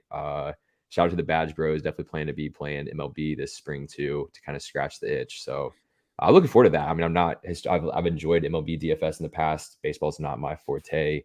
I'm a casual fan, group of Braves fans. That has been fun the last couple of years. But yeah, so I'm excited for that. But yeah, NBA's a jam, and I've been grinding NBA DFS on DraftKings like last 4 years in the GPP street. So there was like 2 years in a row where I didn't miss a single slate, which is fun, but also it's That's a daily. grind. So yeah, And I'm like a- it's I'm a like all sicko. I night enjoy it. too. NBA, right? I mean, Yeah. you got to be around for Yeah. like late swapping and Yeah, injury and I mean, I would definitely news would lose and- some EV in the fact that I would try to optimize lineups and not have to be like, oftentimes I would, not to compromise my win equity or anything, but I wouldn't always be in a position to be ready for late swaps at 9:45, depending on the situation that evening. So you gotta adjust accordingly. But yeah, it is. I mean, I think it's very slate dependent. But if you at least have the Underdog alerts on, my phone is what's really nuts. Like I get like hundreds and hundreds of alerts a day, and a couple hundred of them are probably from Underdog and Twitter notifications, which you have to if you're going to be a sicko and grind this shit. Yeah, Yeah, that I one only fl- played NBA for a little bit, and it was necessary to have those alert. Like you have to have the to. injury alerts on. You have to, or else You're you're drawing gonna dead miss if you don't. To be honest, like it's just one of those. If you're going to play, you got to commit to turn on the alerts from your boy Justin Fan. That's what we need out here. And it's so hard to take a night or two off because you take like a night or two off and you feel like Something changes. you're now completely missing out on kind of the lineups changes, things like that. I've got one friend in the area who basically plays full time, like for a living, and NBA is his I guess most profitable one, just because you have the most kind of churn and stuff. And it's hilarious. Like he texts me and he's like, "Hey, you want to go to this baseball game at 1:00 on a Thursday? But I have to be home by 5:30 for work." For work. Yeah, exactly. That's what I say to Stacey. I'm like, yeah, it's work. Which now I can actually like make that argument, which is good. But beforehand, wasn't quite as easy of a sell. I am sweating a small ball lineup advancing, so that would be pretty fire. I went bully big, which I think Justin, you'd appreciate that draft strategy. Stuck to it. Drafted Embiid and AD first and second picks, then drafted another big the entire draft. It's paid off so far. Yeah, man, we'll see. The problem is I cannot for the life of me. I don't know if you guys know where this would live, but in the contest details, it just shows like the advancement by week of the NBA season. But I can't get that to align with what I see on like NBA.com or other websites where it's like what week of the NBA season is. It'll be like week 21, but on Underdog, it's like the semifinals are like weeks 19 and 20. It doesn't quite match up, and I haven't been able to quite. Yeah. So I don't know when we're advancing. So it's hard for me to be like, oh, cool, like I'm in first. Like this is, a little cozy, or am I sweating this for 2 more days, 3 more days, 5 more days? It's felt like midweek. Every other week has been when they advance. So I think we're coming up on it soonish, like Wednesday, Thursday for the next round, hopefully. But yeah, man, I don't know. Fingers crossed. It'd be pretty fun. I've made it far-ish in NFL last 2 years, but not to the final round of anything. So it'll be a nice little badge on my Underdog sheet, personally. Yeah. Nice. I am looking right now. I'll share my screen. So I have not been big in the NBA best ball streets and such. But last year there was some overlay. So I jumped into the small ball last year, and just auto drafted 150, set the rankings, basically spent that last day. Not a big basketball guy at all. But ended up taking down 4th place just Good from shit. it worked out. But yeah, missed this by 0.2, and I think a stat correction actually moved me from 3rd to 4th. Nice. What was top but if prize you look last at my year? roster from last year, I mean, obviously the Joker is just going to carry Yeah, me forward. yeah. No, it's amazing. Yeah, it's a nice roster. I have CJ on my team this year too. What was top prize last year? Was that say 50K up top? 50K. It probably nice. doubled this year at least. I think it's good question. Yeah, I don't even know what top prize is. I think it's like What do you guys think the BBM prize pool is going to be for this year? It's 17K. Do we know? Best Ball Mania BBM? prize pool. Well, it was 10 million last year. What do you Yeah. think? What are you expecting this year? I feel like they're going to try to make it flatter, but I think they're going to have a hard time making the top prize less than 2 million after establishing that as kind of like such a sexy metric. So I think they're going to probably try to strike a balance between like a little bit of a flatter payout structure, but not compromising the big payout at the top. So I would say, I have a hard time knowing exactly what they would do, but I mean, I don't think adding, 50% is too out of pocket. I mean, doubling it would be sick, but I don't know if that might be just Yeah, I was just like, man, that's a lot of money. And they do It's a lot of they do a millions. 20 million with 2 million up top. Right.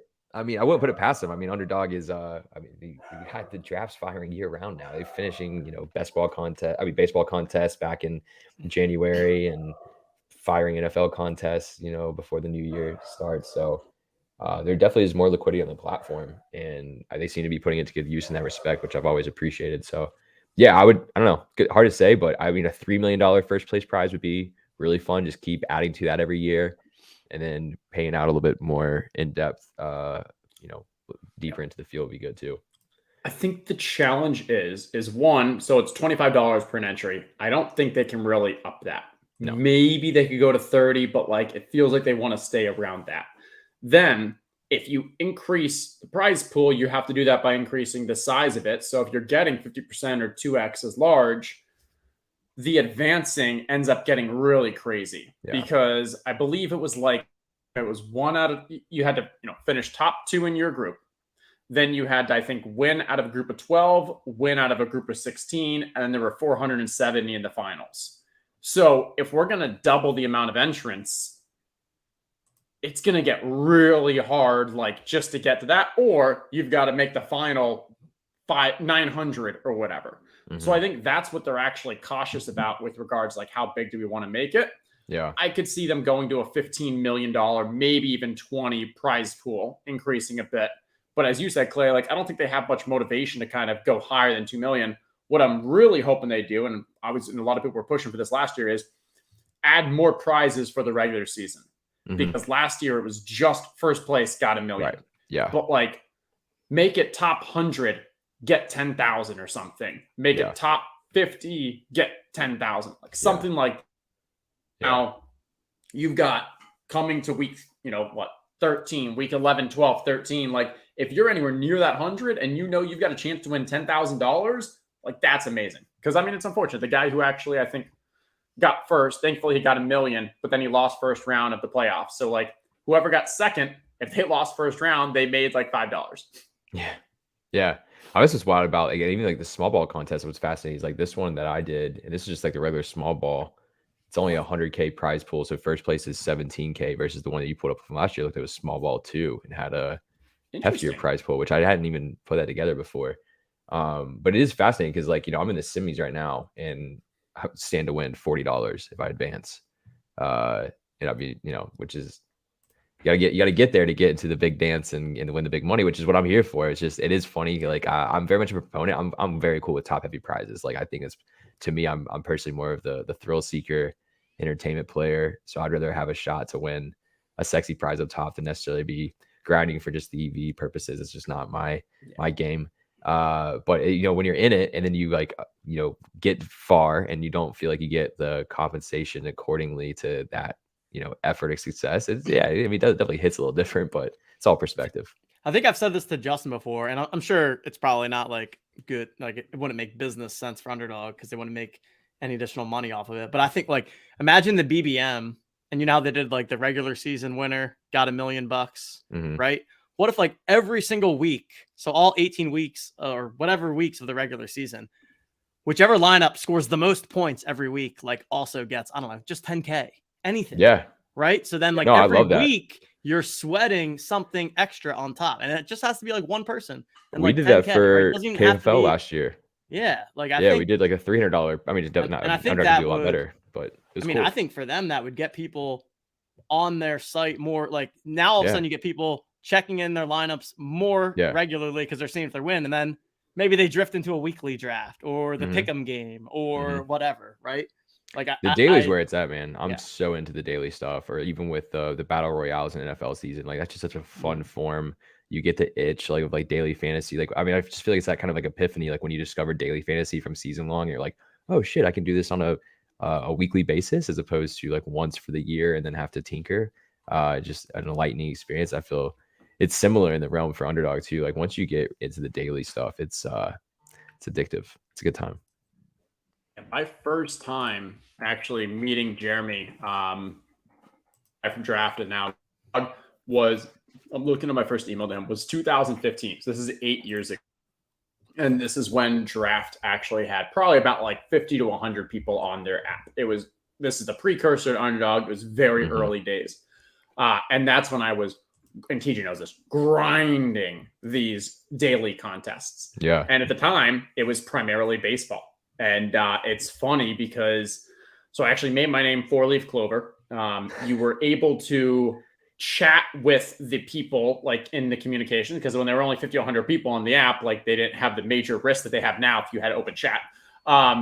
And my main strategy point was I would just look at the weather for baseball games and fade those games because they didn't have late swap. They didn't have like the risk. And like, it wasn't nearly as kind of, common knowledge from like a DFS standpoint about the rain aspect. And so often I would just like win just because I didn't get a 0 from the rain. And the people would be like, oh, you're so lucky. Like, how'd you, can't believe I got rained out. Like I was Check going a to win. forecast, Like, my guy.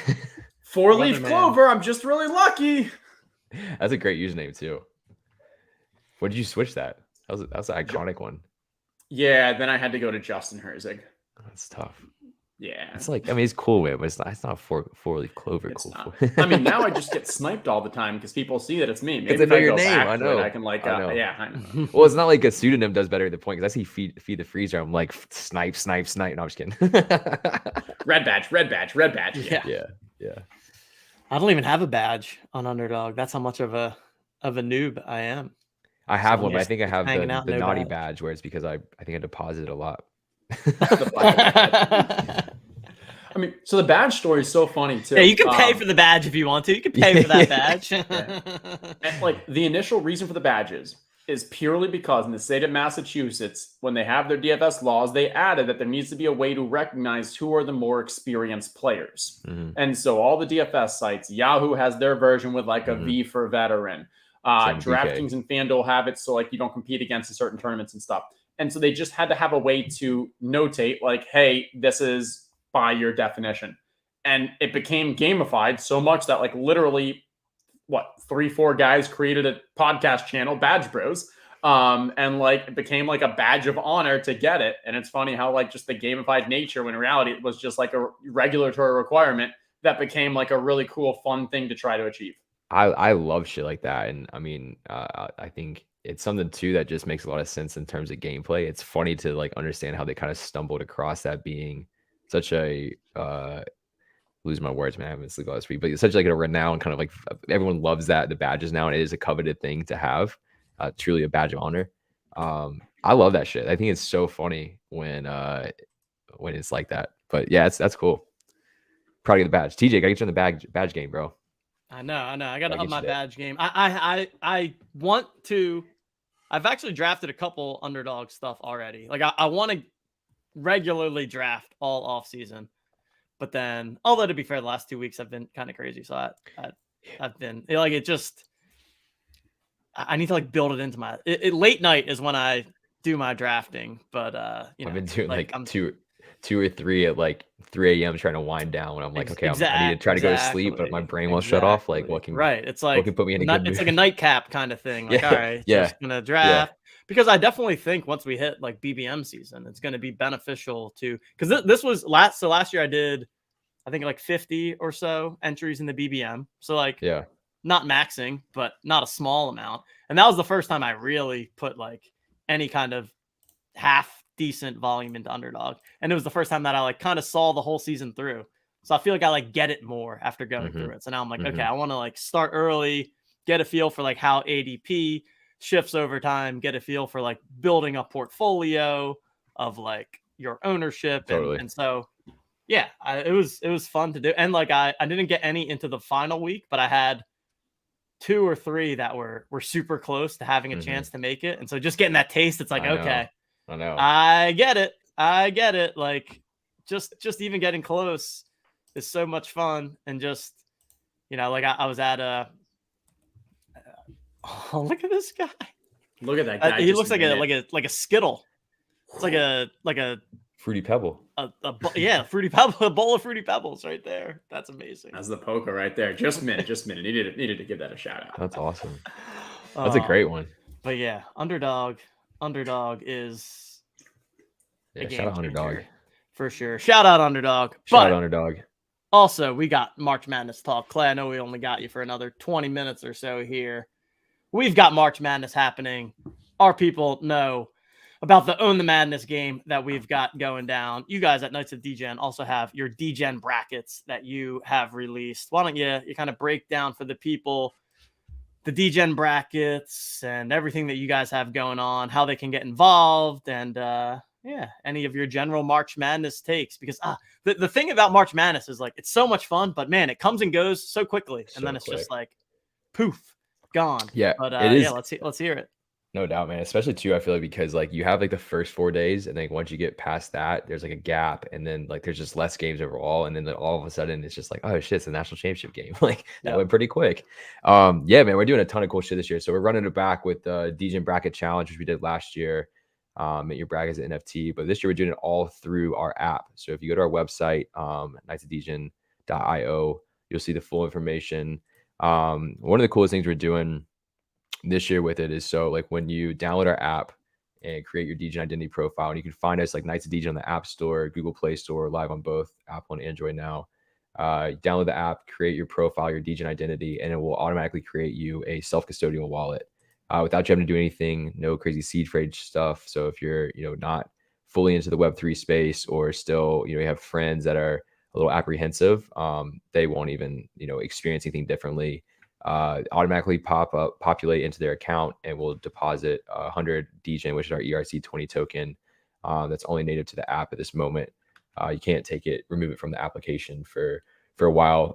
But with that, you can enter our DGen Bracket Challenge, which we're doing a stake to play contest. So no risk, not gambling. Just you put the DGen in, you receive back into the tournament. You're competing for a prize pool. So for our DGen Bracket Challenge, we're doing a 2024 Final Four VIP experience, as well as a DGen prize pool. And then it's very, very easy, and we're having a blast. And it's what we'll be setting up with you all probably to go live tomorrow and share with your community, is create your own bracket pool function. And it takes 5 minutes. It's a pretty incredible flow.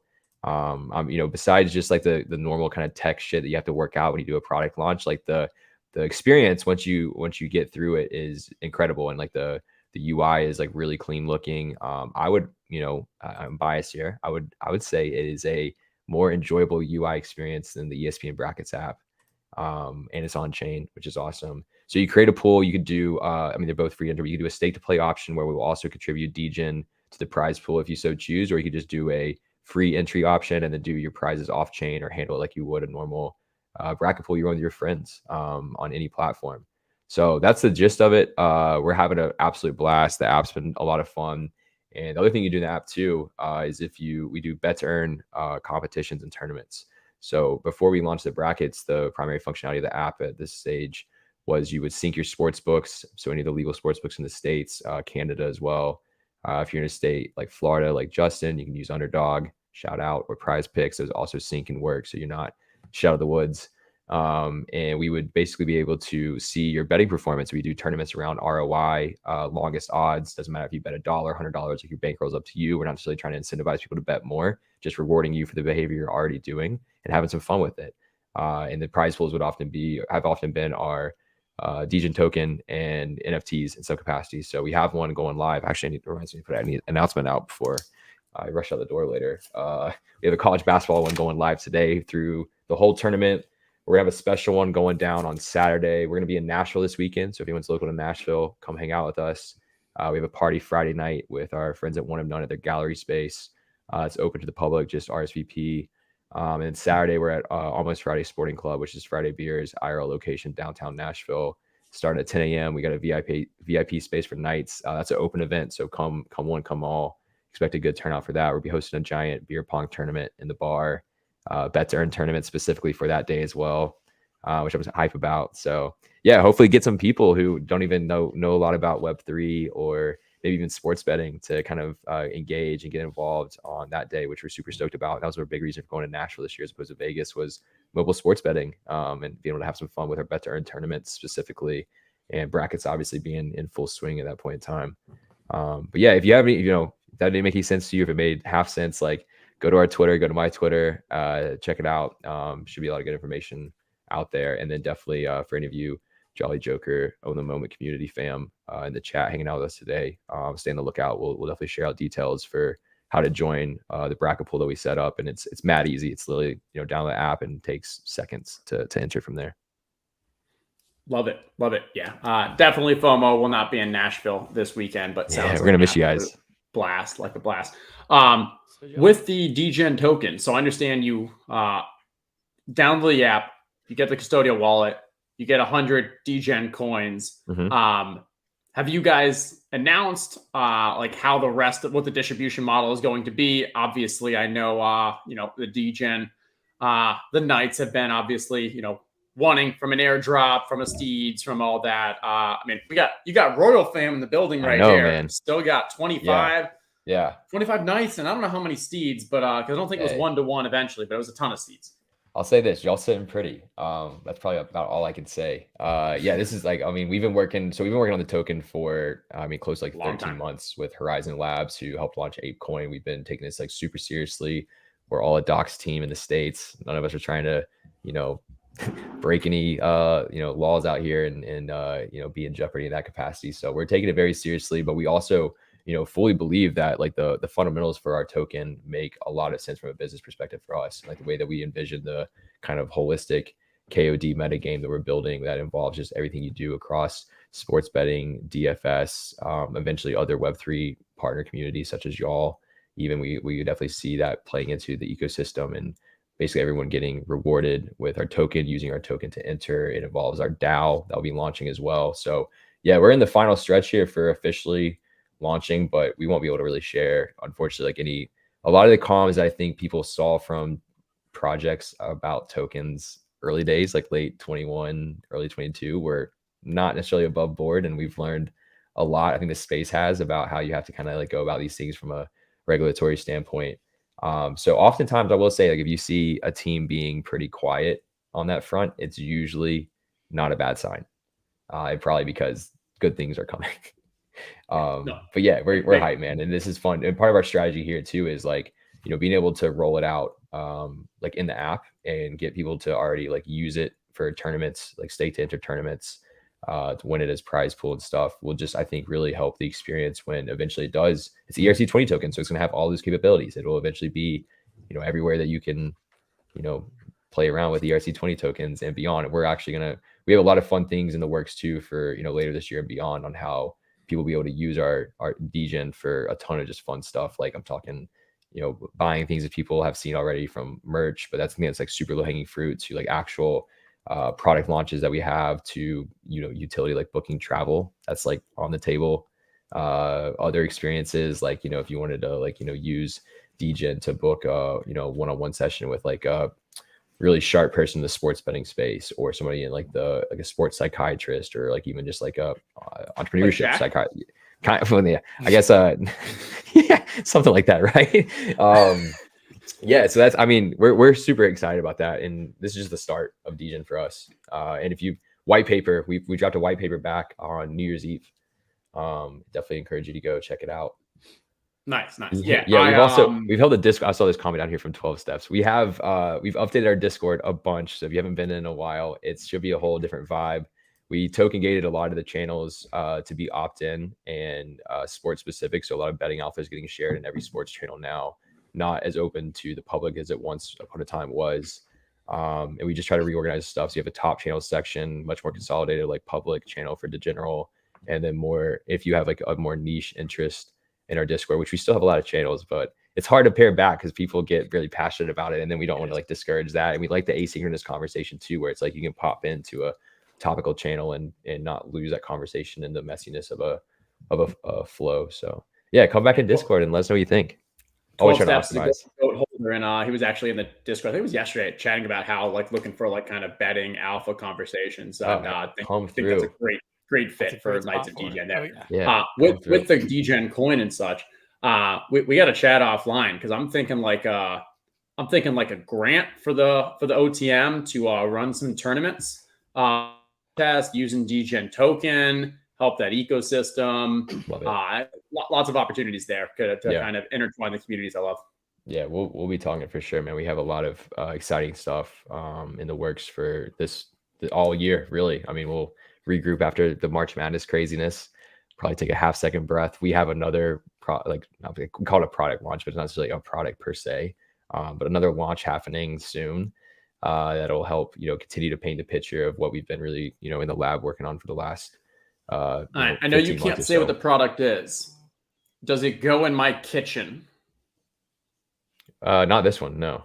Okay. Because No, we got that'd be vodka fun. sauce and we Yes. got beer. Oh, see, this But, is different. Yeah. Vodka sauce is okay. still on pause. Unfortunately, they're still in the kitchen, literally crafting it as we speak. But we're still hopeful to launch that either later this year or next year. Do I put Understandably, it our partner had in to my make office? You could.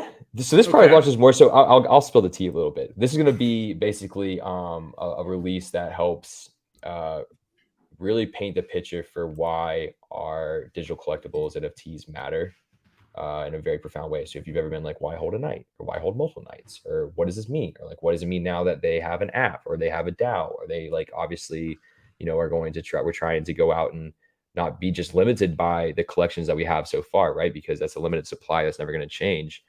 We have growth goals. We want to be a big time, you know, Web3 competitive entertainment company. And in order to do that, you got to go out and be strategic about how you grow the business and also be true to the holders of those collections as well. And we think we have some really, really sound strategy and plans for how this all ties together that, you know, again, things that we've been working on for a long time. I'm really proud of the team, man. We made a huge step forward last fall when we acquired and brought in League DAO and a lot of their really strong team into the fold.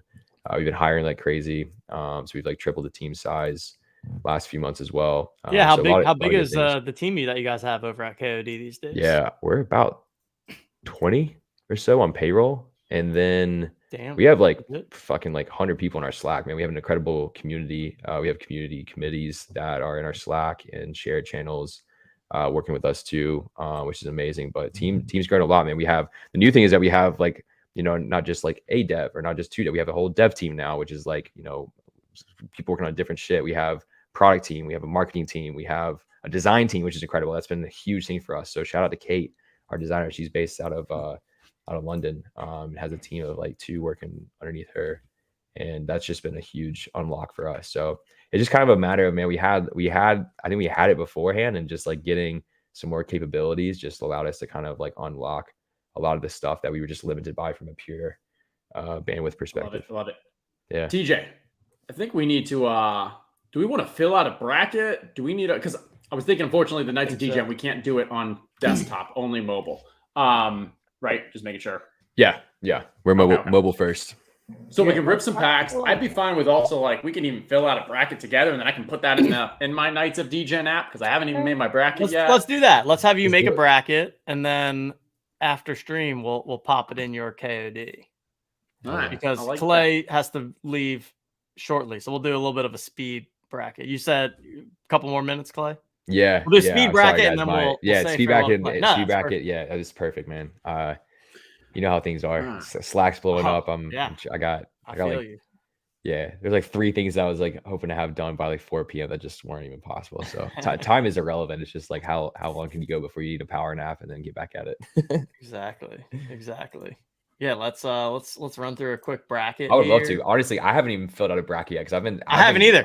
I've been haven't fucking either. grinding so hard. I have not even filled out a bracket on. I'm excited for. I know it's like when you're sitting on the other side of it, you're like trying to like, give yeah. people a thing where they can fill out their bracket, and you're like, Totally, oh, man. I want forgot other to people to do have a good mine. experience. I don't give a shit about myself right now. It's just Yeah, like I want right. everyone else to have a good time. It's like, what can we do to get it out there and stuff?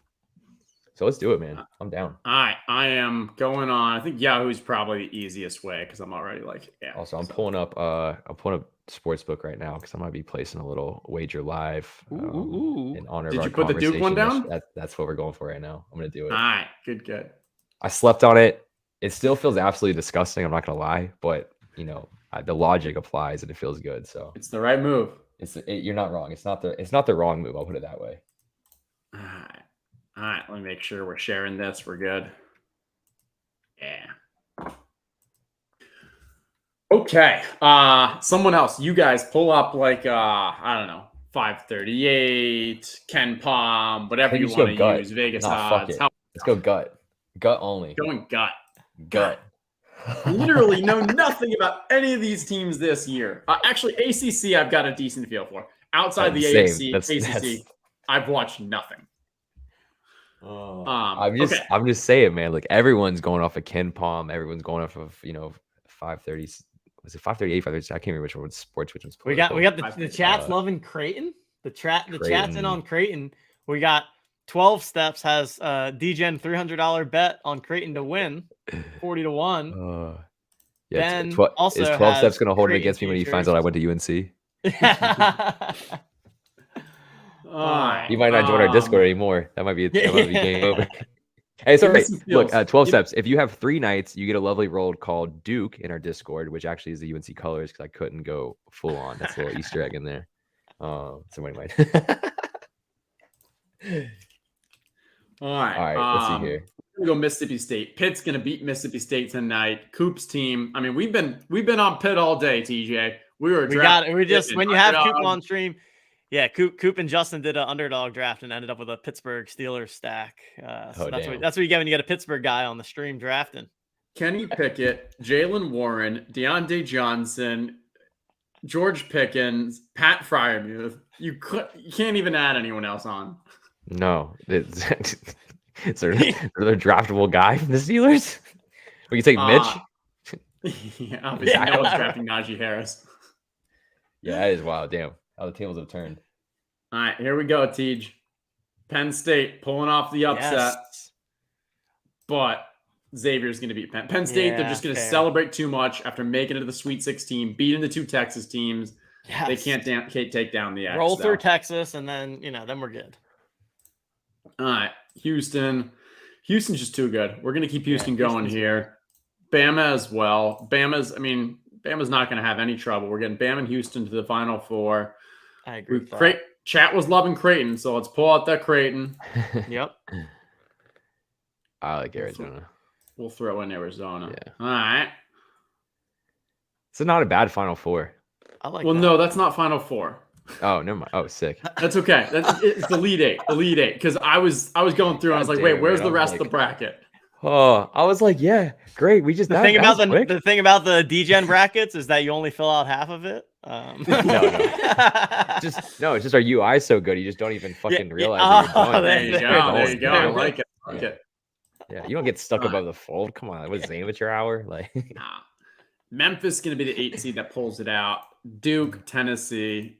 Here we go. We're pulling it. We're going with your bet. Duke to Elite Eight at least. I like it.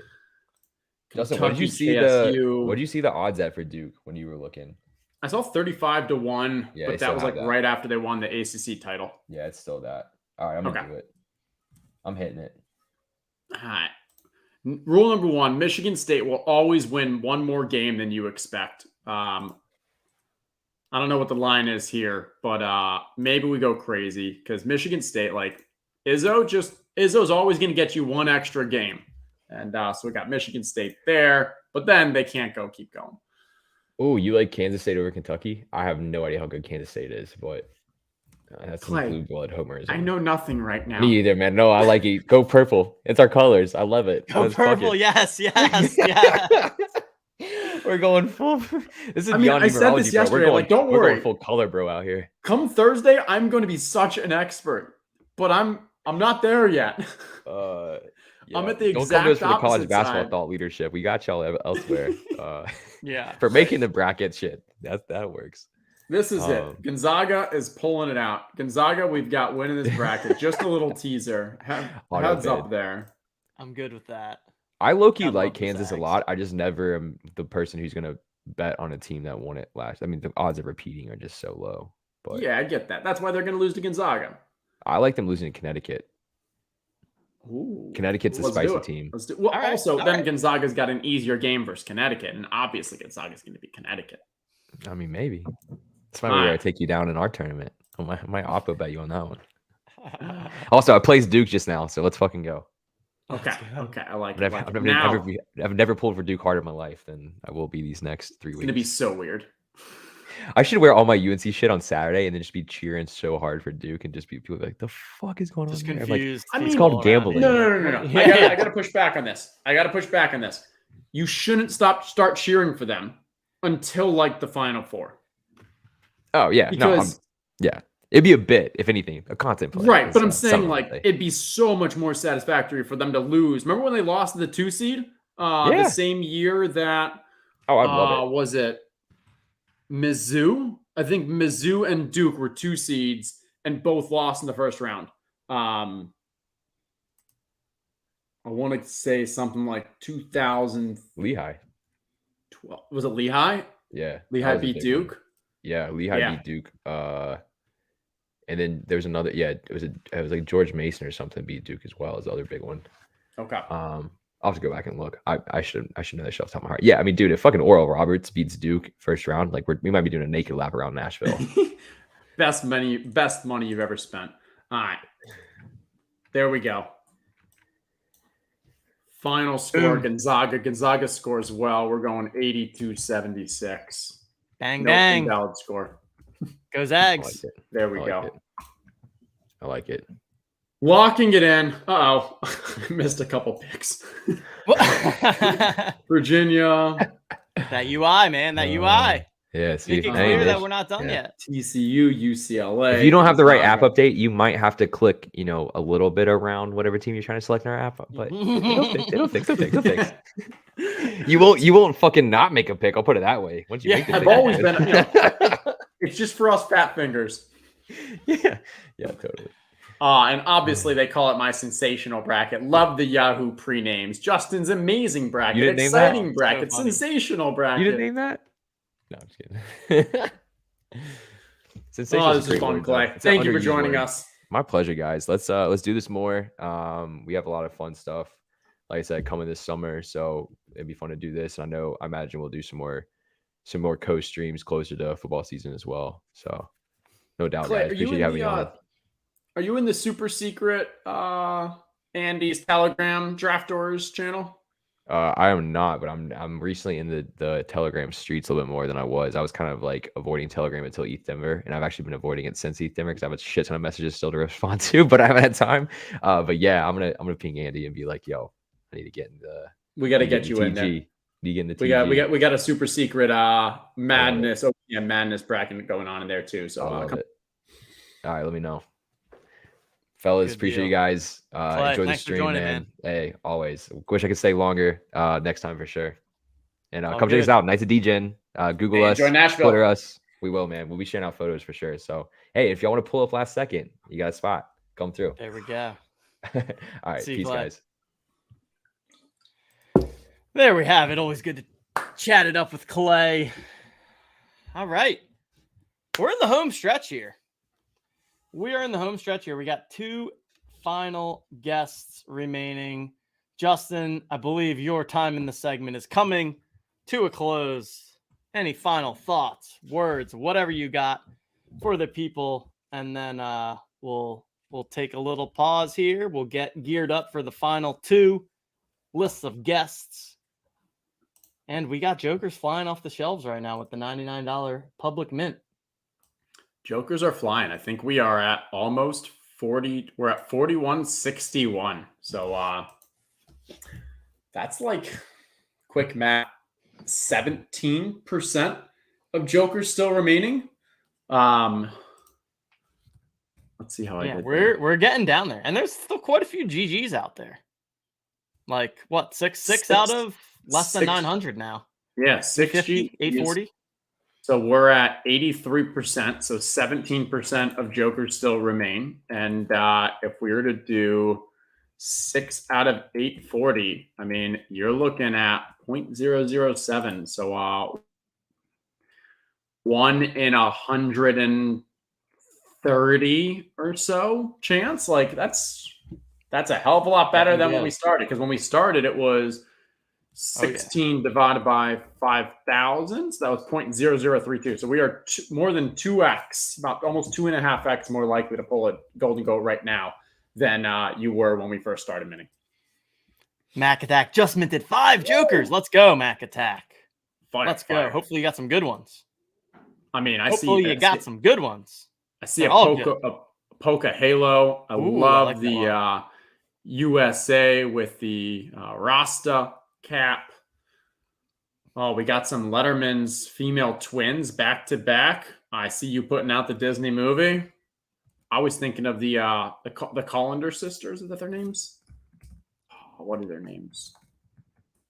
I'm sure I'm saying that. I'm getting it wrong. Yeah, the back-to-back Letterman's jackets. Twins.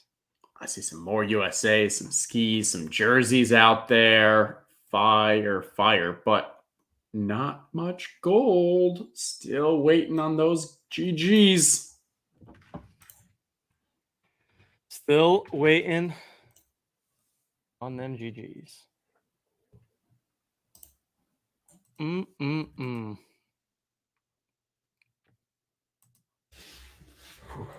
Justin, I'll give you a Bojangles tee if I can have your hat.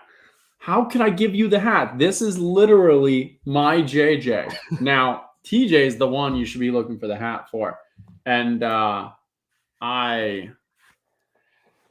someone asked me for that hat. Did you see? I forget where I posted this, but I was going through approving people's PFPs, like because you can submit your profile picture on the OTM website. Someone tried to use mine. You blacked it out. Who was it? Mine. I didn't Did you recognize the name? Them. It wasn't a username I recognized. If it was someone I recognized, I probably would have doxed them and been like, I mean, because it would have been a joke that, like, obviously it was a joke, but like, yeah, I was like, or it was someone trying to scam. I think that might be the only one I've denied ever. I was like, no, nobody's rocking this. I think I've denied one other that was not a good picture. But maybe they were trying to scam. It's possible. Like they think that maybe they could show up on there and be like, I'm the king, I'm Tej. But right click save. Oh yeah, good call from Neil on that. Hoops. First contest of the day. Should we go make a hoops lineup real quick? Yeah, let's do it. You do it on your account. I'll do it on mine in the background. All right, let's see what I got. I made one on stream yesterday or 2 days. Yesterday? Yeah, yesterday. and talked at length about Kyrie and how he was injured and how we need to really keep an eye on his injury status. And then I left him in my lineup anyways. They didn't play. So do as I say, not as I do is what we're looking at here. So yeah, let's look at it. So here's my collection that we got here. SGA has been a staple for me. Dame is questionable, and I'm assuming. Oh no, they're the late game. So I'm gonna fade that, and I'm just gonna go with the chalk SGA Booker from my lineup. I'm gonna play Giannis because you gotta just play Giannis, right? And then we got a pretty steep drop off here between Siakam and Randall. So I'll go with Randall this time around. We got Randall, the Joker. The Joker, you just got to play. Anthony Davis, you got to play. Actually, I brought this up on the stream yesterday, but I've really been noticing a pattern of hoops lineups that are winning is typically like 6 or 7 of the mega chalk guys just because they're that good. And then like 1 or 2 less than 10% owned. So it's really about finding that like 1 or 2 spots to get different. And of course, which hero you pick. I really need a Jokic rare because he literally scored 84 points last night or 2 nights ago. And so when you get the Jokic rare, it's like over 100. And so if you don't have that, you're pretty much just. Do we think trouble. Damian Porzingis Lillard's does playing not tonight? matter. I don't know any more info other than that little question mark. There's a Q. So here's what I got. I got SGA. I got Booker. I got Giannis, Julius Randle, the Joker, Anthony Davis, Kristaps Porzingis, and Jrue Holiday. Actually, I'm gonna replace Holiday. I'm gonna go with a little Fred VanVleet action. So there's my roster for this evening. Make sure you enter. We are starting tonight the Open Gym contest. So this is the first of 5 slates that will be a cumulative contest. Yeah, I don't have a hero With nightly hero. prizes though. Yeah, nightly prizes. So every single night, whoever wins will get a Jolly Joker for tonight and tomorrow night, since we'll still have hoops packs out there. We'll give some hoops to, let's say, the top 10, maybe more than the top 10. Why not?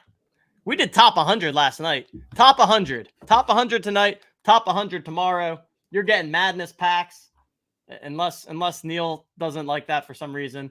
But we'll say that we're giving some packs tonight because we have at least 2 days to turn those around. And yeah, almost 1,000 people entered, which is pretty nice. Pretty nice. And for anyone out there that's playing hoops and does not yet own a Jolly Joker, we're going to be starting our Joker gated contest next week. So that's where the real stuff starts. We'll be providing more exact information on how that's going to work. There's too much going on, so we're trying to like cascade the information so that we're not throwing 6 million things at one time. But we're going to have the Hero of Hoops contest. Costanza, we differ on one player. All right. Who are we sweating? Who's the head-to-head? I'm not going to change my lineup. You got VanVleet. But Who's he got? Yeah, that's true. I got VanVleet, and they probably got like Dame Lillard. So I need Lillard to not play. I don't know. Dame's risky though. I just put Dame in mine, but I got the hero Jokic in mine. He has FVMV. Interesting. Maybe Porzingis. Probably not Porzingis. That feels like a little bit of an off the board one too. Porzingis. Let's see. Nope, they have FVV. Yeah, let's do it. Team FVV. Team FVV for the evening. But yeah, I've been really enjoying the hoops. I've been playing every night. It keeps me tapped into like what's going on. I love looking at the player stats tab and just seeing basically in a quick view like who has a good game each night, because it just like keeps me tapped in, because I just don't get a chance to watch a ton of NBA. So this keeps me pretty tapped into just like, well, what's going on. And yeah, you can see must have been questionable, because if he was only 20% owned, he was. Yeah. He was questionable, and it was 10 p.m. Mm-hmm. That's what happens with Dom tonight. He's questionable, and it's 10 p.m. Yep. So there's obviously Giannis risk. would never only be 24% owned if healthy. Like literally would be close to 100%. Typically like 80, 90, 95%. But Look yeah, at that Kyle questionable. Anderson down there. Whew. And Clay. Clay only 2%. 5. That's kind of surprising. That Clay's only 2%. Clay just doesn't do much besides shoot, though. Like, he's Yeah, not racking up yeah. stacks on boards or assists or anything. Look at that line from Sabonis last night. 23, Yeah. 17, and 15. With 0 steals or blocks is kind of interesting too. But man, that's the Jokic line right there. And only one turnover when you've got the ball in your hands. Like, his usage must have been crazy high that night. Yeah, I've Giannis, got him 5 in 9. turnovers.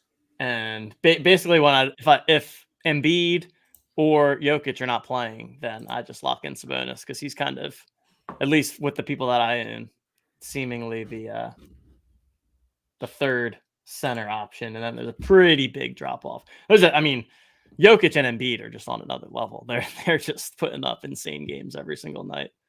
So Yeah, one of them is going to be a 3-time MVP, and the other one, we don't like to talk about that in Philly. That's for sure. We definitely Philly fans hate talk. It was actually funny. Brett, my friend Brett, we were talking the other day, and he was like saying how much he dislikes Jokic, and I'm like, just to be clear, you only don't like him because he wins MVP over Embiid, right? And he goes, "Oh yeah, that's the only reason." That's a very reasonable person. Yeah. He's like, "Oh yeah, I have nothing else against him other than I want Embiid to win MVP." So I hate Jokic. Makes sense. Oh, I know someone else that has some East Coast sports fandom, maybe even a little more north than Philly. I think we should bring him on. I'm gonna head out. I gotta go make some dinner for the wife. Gotta stay married.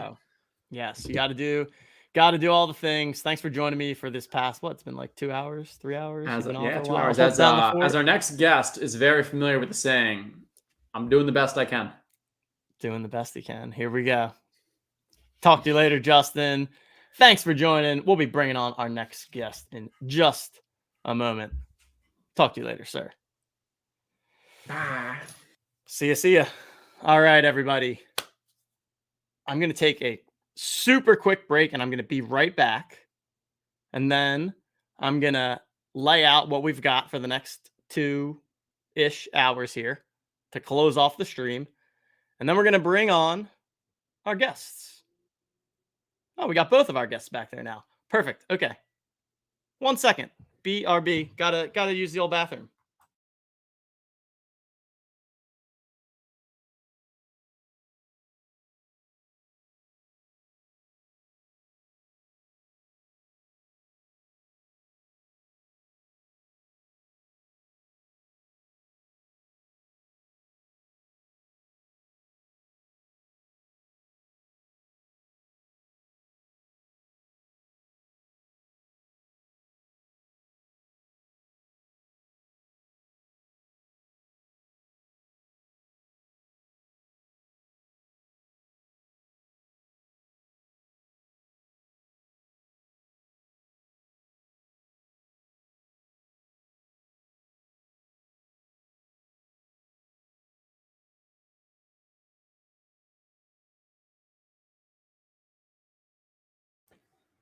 All right. We're back. Hoops is locked. So hopefully you all entered. If not, don't blame me because I told you to enter. So it's on you. If you didn't, here we go. We are at the final stages of tonight's program.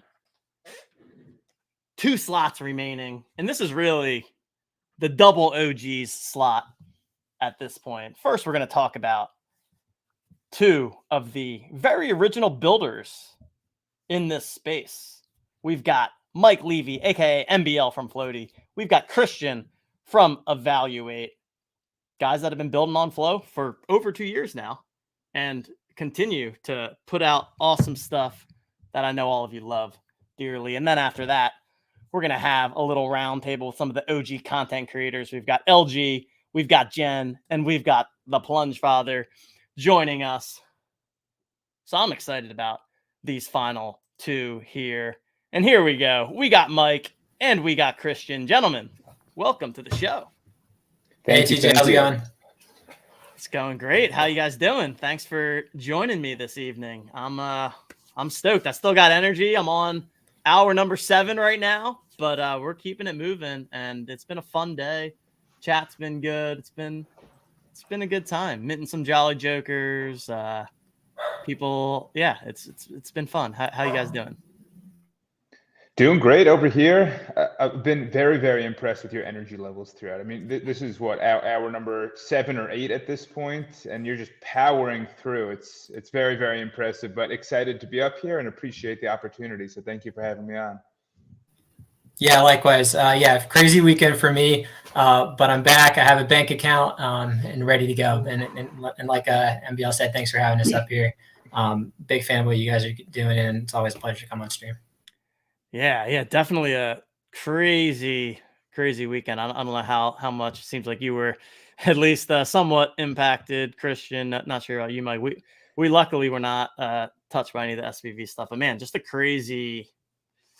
just another list of crazy shit that's happened in the last year. Let's just chalk it up to that at this point. But yeah, we keep dodging punches, or maybe not dodging them, but the punches doesn't quite knock us out, so then we're able to get back up and keep going and keep building. But yeah, I mean, what I feel like this is a full circle journey here to have the three of us on. I mean, back in the early days, we started Own the Moment mostly as just a podcast to start.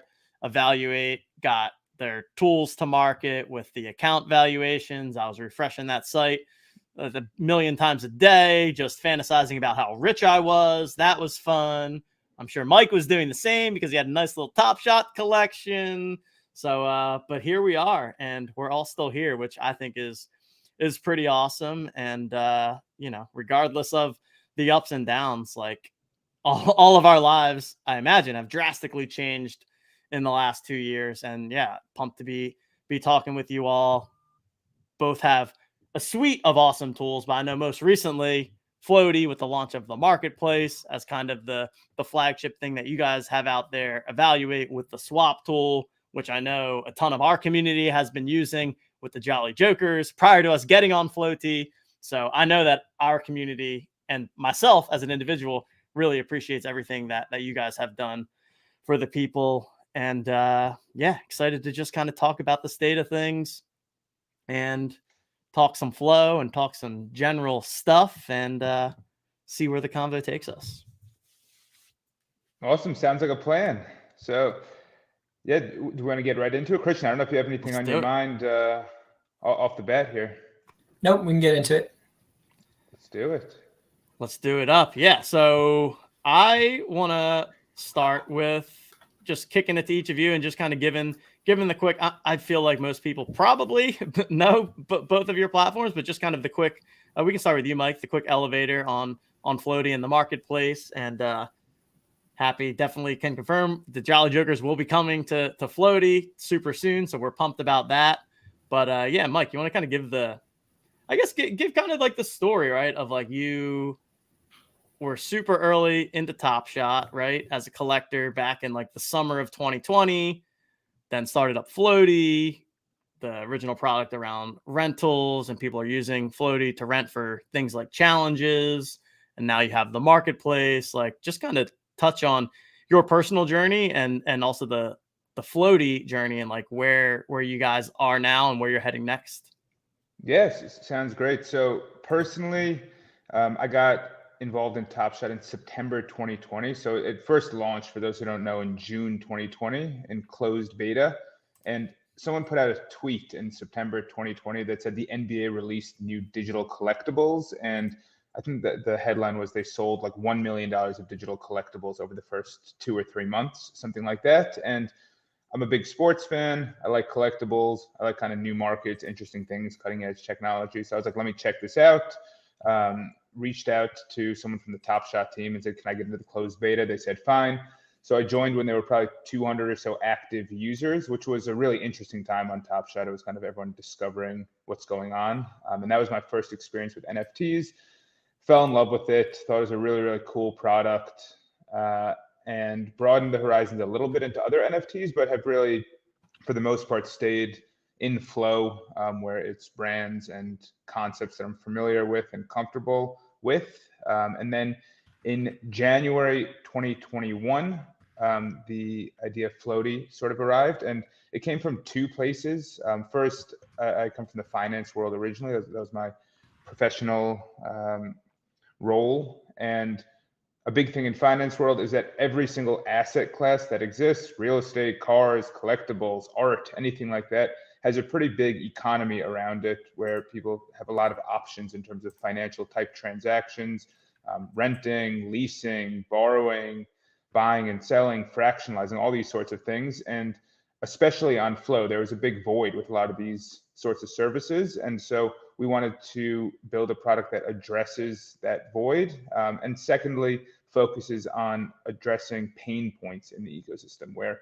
we've all seen users say, I wish I could do X, Y, and Z. And we want to go out there and build tools to allow people to do that. So that was the genesis of Floaty. And the first product we built was actually a loan product that allows you to take an NFT and take out a personal loan using the NFT as collateral. And the inspiration for that idea was honestly the Top Shot Discord in 2020, which had a lot of these kinds of transactions going on. And basically the way it worked was someone would say, hey, I want to borrow $200. I'll send you this $500 Top Shot moment. I'll pay you back $220 in 2 months. If I don't pay you back, you keep the Top Shot moment. So essentially like a pawn shop style transaction. There's an item collateralizing the loan, and that provides safety and security for the lender there. And so that's the first product that we built. We built a smart contract version of that allows two anonymous users to do this transaction in a safe way, which is pretty cool. And then a few months after that, we pushed out a rental product, and hopefully a lot of you have seen that or checked that out. But basically that allows anyone to take advantage of temporary utility on NFTs. So the most familiar example of that is Top Shot moments that qualify for a current challenge. And the pain point we were trying to address is for a lot of users, they have large stacks of assets that qualify for a challenge, which you can only do once for the most part, but they don't want to sell these other NFTs. So how do they take advantage of the fact that their NFT hit in a challenge, their moment hit in the challenge, and monetize that without selling something they don't actually want to sell? And the answer is they can now rent it out. And the other side of that equation is individuals who want to do a challenge, but don't want to buy an asset that they don't want in their collection. And so putting those two groups that have pain points together creates a nice rental transaction. And then most recently, as you said, TJ, the simplest of the three products, but the most applicable for users is the buy sell marketplace, which just allows users to buy and sell NFTs on Floaty. And importantly, we support 150 plus different collections on Flow. So if your collection appears on the NFT catalog, it's on Floaty, and we support it. And you can use Dapper Wallet and Dapper Balance and Blockdo wallets and Flow tokens and USDC, and really however works best for you, we can most likely support. So that's Floaty in a nutshell, a big nutshell. And yeah, that's it for me. So TJ, I don't know if you have questions, or we're gonna go right over to Christian, but yeah. Yeah, no, I mean, I think that's great. Yeah, we can kick the Christian too, and then I think we can just kind of circle back and chat in general. Awesome. Cool. Yeah, I'm Christian. I started collecting on Flow in January 2021. So basically, like you said, we released a app mainly around researching moments and seeing your portfolio around NBA Top Shot. So we got into that. Didn't really intend to build a company around it, but got a lot of usage early on, ended up raising money. And now we've kind of moved more into, I guess, like social trading. So a lot of you, if you have a Jolly Joker, I got a Jolly Joker, so it's cool to be on the show in that context. But you can go onto the app and then trade, meet other Flow collectors. So we'll pair you with people who have similar collections, and then swap NFTs for other NFTs in one trustless transaction. So instead of having to send things over one by one, if you're looking to exchange, NBA Top Shot moments for UFC Strike or NFL All Day or a Jolly Joker or most of the collections on the catalog, we facilitate that peer-to-peer. And then we're looking to expand into other sort of Flow transactions, but with a more social angle, right? With the idea of being able to talk to people and get to see their collections. And I think one thing we're super excited about is just giving people the ability, like we do in the trade tool, to go and actually chat with other people and see what they're collecting versus maybe like sending your collection link to somebody. So that's us. I think in the past we were supporting multiple blockchains, but we're really bought in on Flow now and developing for it. And I think it's an awesome ecosystem to be in. It's cool being up here with you guys and having known you for like the last 2 years and seeing all of our companies grow and add different features and raise funding and whatnot. And it's cool that we're all still here, like you mentioned too, especially given how many similar companies are out doing different things or in AI now or doing whatever. I think it speaks to the community. And yeah, excited to see Jolly Jokers on Floaty. I think that'll be awesome. And it'll be cool to see the collection given the context of having an active marketplace. Yeah. One question I was going to ask for you is because I know you guys had gone in kind of the ETH projects at one point, now back with Flow with the trading tools. Floaty's name is literally Floaty, so that's pretty tapped into the Flow ecosystem. But I feel like it's, and I think it's cool how we've all like found our little niche, right? Like, because in the early days, it was like you had Evaluate and you had Moment Ranks, and then we built our site, and it was like, in a way, like direct competitors kind of going for the same stuff of like, Top Shot Analytics, which was really the only thing to do in this space at that time. And since then, I feel like we've all kind of, like we come from a fantasy sports and like pretty analytical background. So we've moved into more of that kind of like gamification, building some different games, having the fantasy type games where you can use your moments. You guys obviously have extreme technical chops and have built just awesome stuff with this blockchain tech, also with like super smooth front end interfaces, which I think is extremely important. And also like, that's why we chose Flow, is just that onboarding.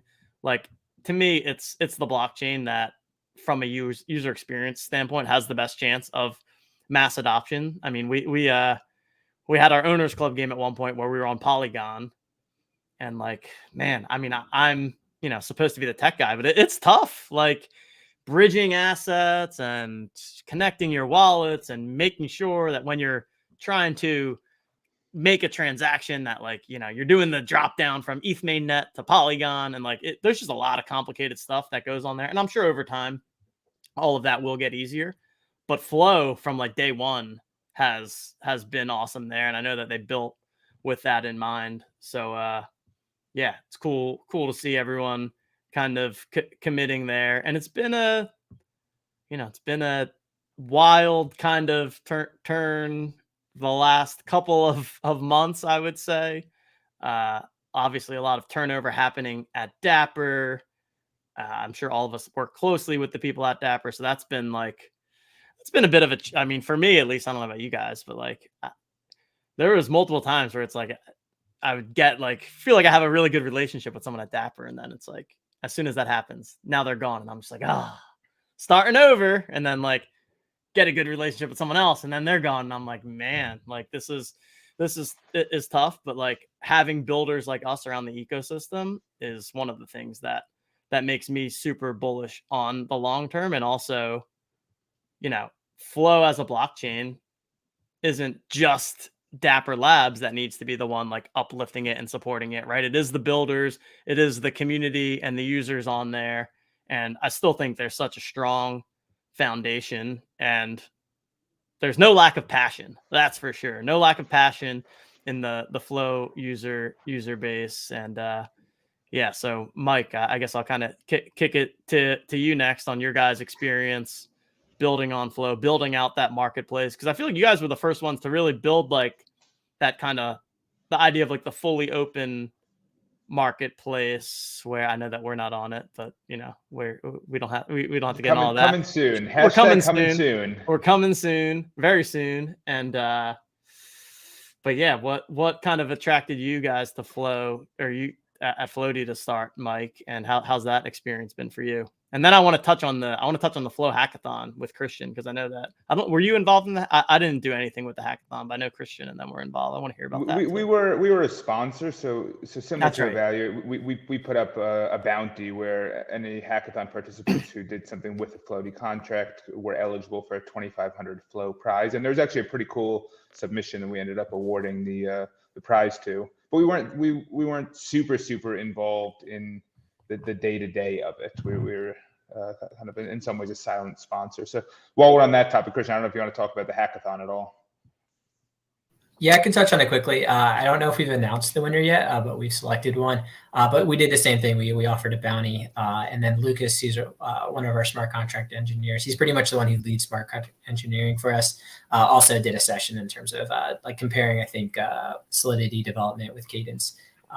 So we participated on sponsorship front with a bounty, and then also on the presentation front. Cool. Yeah, I'd love Cool. to see So- more of that kind of stuff in the future. Like I think that. Like, yeah, that was cool to me. I know I wasn't like we had too many things going on, so I couldn't really like roll up my sleeves and get involved. But I think that stuff is super cool, and I'm excited to see what comes out of it. Hold on.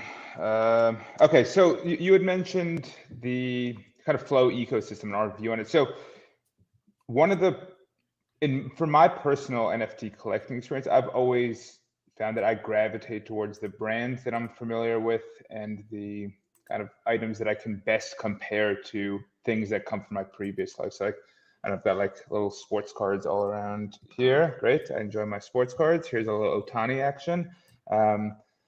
And I've always been a big sportsman, big collector. As I mentioned, I go get bobbleheads at baseball games when I can and all that kind of stuff. So for me, I've always gravitated to Flow from a personal level. I relate much more to Top Shot than I do to kind of new greenfield style NFTs where it's kind of a community builds from nothing, which is a really cool concept. But for me, the unifying aspect of Top Shot is the NBA fans, and I'm an NBA fan. And it's great. You collect around the game, you collect around favorite players, around highlights and things like that, and that's just always what I've gravitated toward. And to your point, TJ, from a business standpoint, I'm a huge fan of the approach that Flow has taken in terms of trying to build for a mainstream audience in advance of that mainstream audience being here.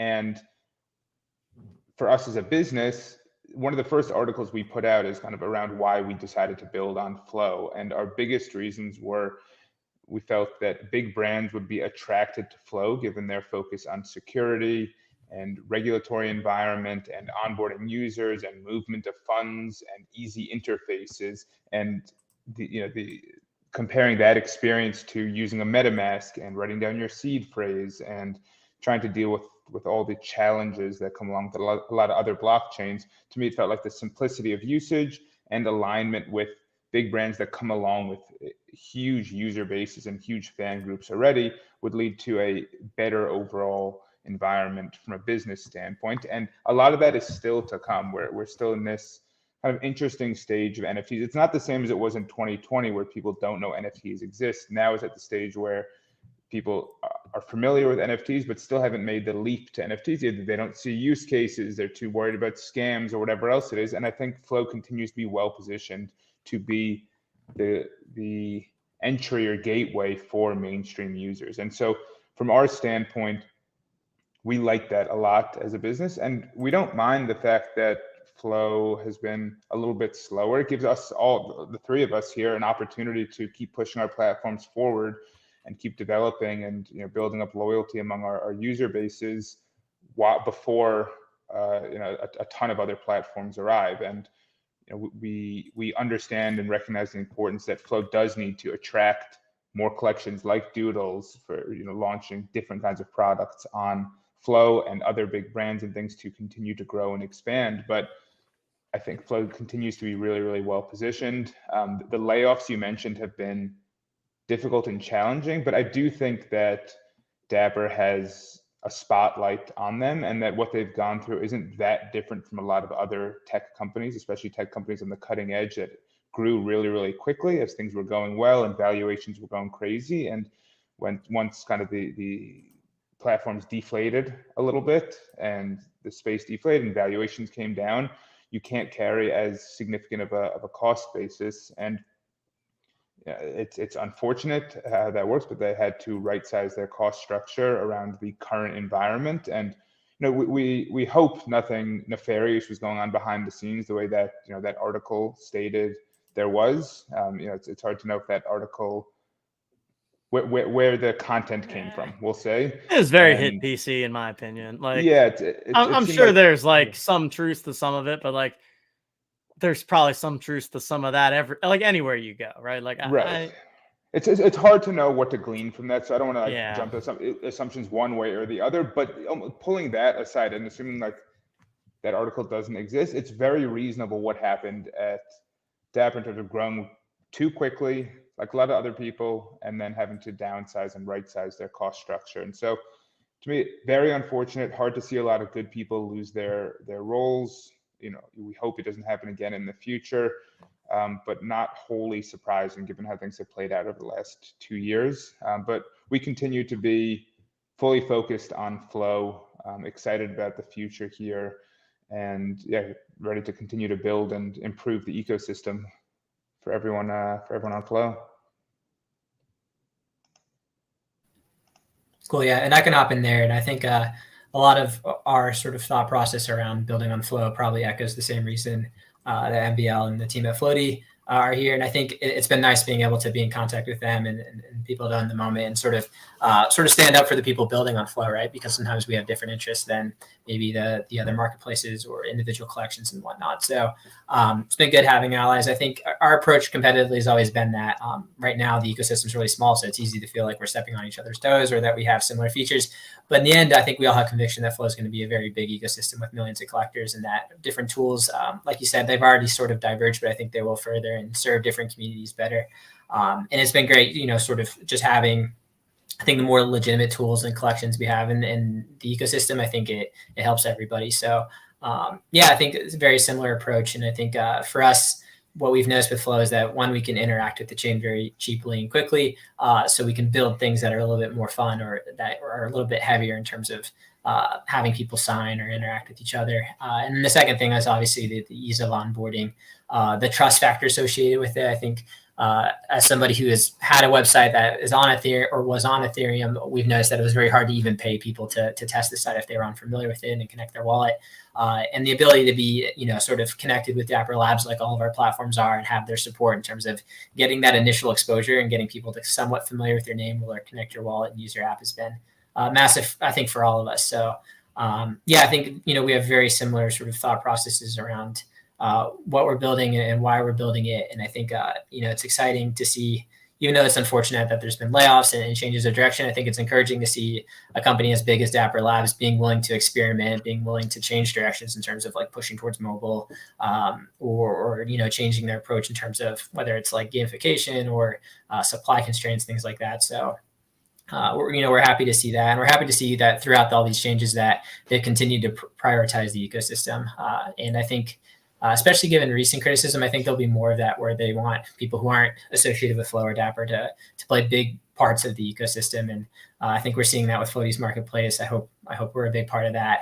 And of course, on the moment and everybody else building here. So I think, but other than that, I think MBL kind of touched on everything that I would bring up. Yeah, I think that was well said. I mean, it's easy, I feel like sometimes even me, I think I'm like, Dapper's this huge company. Like, how could it's like, well, no, I mean, really, they were just a startup that happened to blow up super quickly, right? Like, they're a startup themselves. Like, yeah, they have these massive partnership deals and deals with the leagues and, have been building for a while. But like when MBL was first buying Top Shot packs in the summer of 2020, there's no way that they thought what happened in February was about to happen, right? Like they were probably sitting in their meetings like, all right, we've got this good like 3 to 5 year plan and we're going to slowly ramp up and this and that. And then it's all of a sudden, it's like the classic, everyone's got a plan until you get punched in the face, right? Then all of a sudden it's like, well, shit, we gotta do things a lot faster now. We gotta, bring on more leagues. We gotta bring on more users. We gotta do all of these things and we gotta hire and we gotta raise money, and trying to do all of those things at once is a lot. And especially in a space where there's no proven path of like, oh, in the past, here's how companies have successfully built a business like in this way. Like, oh, you do step 1, step 2, step 3. Like you're trying to make up the steps as you're trying to basically create a new market, as you're trying to like teach new people what the heck all of this stuff is. So really, like when you zoom out, it's a pretty challenging task to be forced with. And then, you know, amidst all of that, obviously you have the macro trends. So yeah, I think all of it is healthy in the long run and positions things to kind of get on the right track going forward. But like all the building blocks are there. I mean, you know, say what we want about the Top Shot economy and all of that. I mean, the product itself is freaking sweet. Like, it's just awesome. It's super cool. The new mobile app looks great. It's really slick. I love the mobile first approach that they're talking through. So I'm cautiously optimistic about the next steps, but it all takes time. And I think that's the biggest thing that I've learned over the past 2 years is like, none of this stuff is ever going to happen in a day, a week, a month, a year. Like it's a legit decade long kind of thing that we're all in the midst of. And I feel like people that are still around now kind of realize and have that perspective on it, as opposed to this like, oh, I'm going to get rich off of Top Shot and, you know, sell my collection for $10 million and go retire on an island. And it's more about the community aspects and just like enjoying sports in a different way. And once I personally started kind of coming from it from that view, it's fun. And like, I'm having fun dealing with the different tools in the industry, the different communities, all the content creators that are doing like playback streams. Like, I typically don't watch a ton of NBA, but like I'll jump into these playbacks, watch some NBA with some of these content creators that are watching the games and talking about it. And just all that stuff I think is fun. And like, there's a strong core has been built here. No doubt about that, of builders, of community members, of content creators. And the overall environment is tight for sure. And I'm excited about all the things that are going to come next. Yeah, fully agree. And I think it's been really cool to watch the ecosystem evolve. And I think the Evaluate trading tool has been one of the more exciting developments in the ecosystem. I think it does a really, really good job of bridging the gap between digital and physical. Because with digital, everyone's always said like the differences between physical and digital are drastic, and it's hard to relate to physical collectors. But when you start bridging the gap between the functional things you can actually do with the collectibles themselves and trade them and display them and do things like that, it really, really helps people get across the line. And I think the way the Evaluate tool works, and the UI is awesome. It's seamless. It's great. That I think has been a really cool innovation. And just, you know, watching all of our platforms grow around the Dapper ecosystem will, you know, benefit all Flow users. And I think that this is, you know, kind of a really, really strong core for the future. As you say, it's a hardened group of collectors and creators and builders who have kind of been through ups and downs, but now we're starting to see the benefits of all the work people have been doing in the trenches. And, you know, as you look around the ecosystem, most things that you'd want to do with a collectible or that you can do on Ethereum or anything else, you can now do somewhere on Flow, which is a cool place to be. For a long time, it was, you know, just you can check the value of your assets, but you can't buy and sell them. You can't make offers on them. There's no way to do, you know, loans on them. There's no way to do rentals, no trades. There's no analytics around who owns what or anything like that. And I think that we're in a really, really good place now as a user base. And from the collector's standpoint, it feels good to know that there are a lot of smart and capable people building in the ecosystem. Yeah, I'd echo that. I think especially maybe partly as a result of the work the team at Flow is doing, but also if you look at Floaty in terms of building scalable products to where if you're somebody who wants to build a collection on Flow, not having to sort of build relationships in order to have ecosystem tools like Evaluate or Floaty or others, I think that's a big resource and hopefully something that can help the ecosystem overall. And then like you said, on the analytics side, for people who are just into sports and want to like really follow these things or have a more analytical approach, having things like OTM, I think are super valuable. I think, you know, maybe one of the bigger criticisms of NFTs, or at least personally for me, is just how it feels somewhat like overly bland and financialized in terms of like, if you look at blur trading or things like that, where it's little bit less community based now, like hyper financial. I think building tools and building communities that on Flow where it doesn't feel like that, where you can do other things, where you can help somebody with a challenge by renting with them, or trade moments with them and chat with them, or get involved with things like Jolly Jokers and build kind of communities around your interest. I think it's a sharp parallel to like what's happening on ETH. And I think those things are going to get better over time as all of our tools improve, as more people start building on Flow, which is like a big part of the hackathon, right? I think it's awesome seeing, it's not like, MBL and I are up here saying that we want to just own everything. We're trying to build smart contracts and resources for other people to build on to make the ecosystem better. I think we're going to see Flow sort of appeal to people like mainstream people, but I think it's nice as someone who's collected on ETH. I think it's a nice change of pace in terms of just the safety involved with it, and then maybe just a little bit closer to the heart of actually collecting versus maybe what it was in the beginning when it was just everybody checking their account value over time. And I think for us, it's like part of. I'm sure everybody misses the days when there's just tons and tons of people sort of in the manic period of it all, but it is nice to see that the people that are still around are just about it and want to do different things other than just sort of buy. And there was some good. I mean, it was just like, it felt like I couldn't even go to sleep at one point. Like it was just felt like I had to be on Twitter 24/7. Like if a stress test PAX drops, like I can't possibly miss it. Like it was crazy times. It was just like the perfect storm too, right? Because we were still at the tail end of COVID, so everyone had nothing else to do but like be at home and on their computers. So I think that definitely plays into it. I feel like that never gets really put into the narrative as much as it probably should, because like there was literally just not much else to do other than talk to people online. I mean, I still do that most of my day today, but some people have moved on to more normal lives. I never really went back, but hey, that's all good. And yeah, I think it's been quite the journey. And yeah, that evaluate trade tool, I definitely did not. When you guys announced that, I was like, "Ooh, I did not see this coming. This is cool." Like it is so nice. That was like a nice, pleasant surprise. And yeah, the first time I used it, I was like, "Okay, that like is really easy to use and had to be complicated as shit to make." I know that much because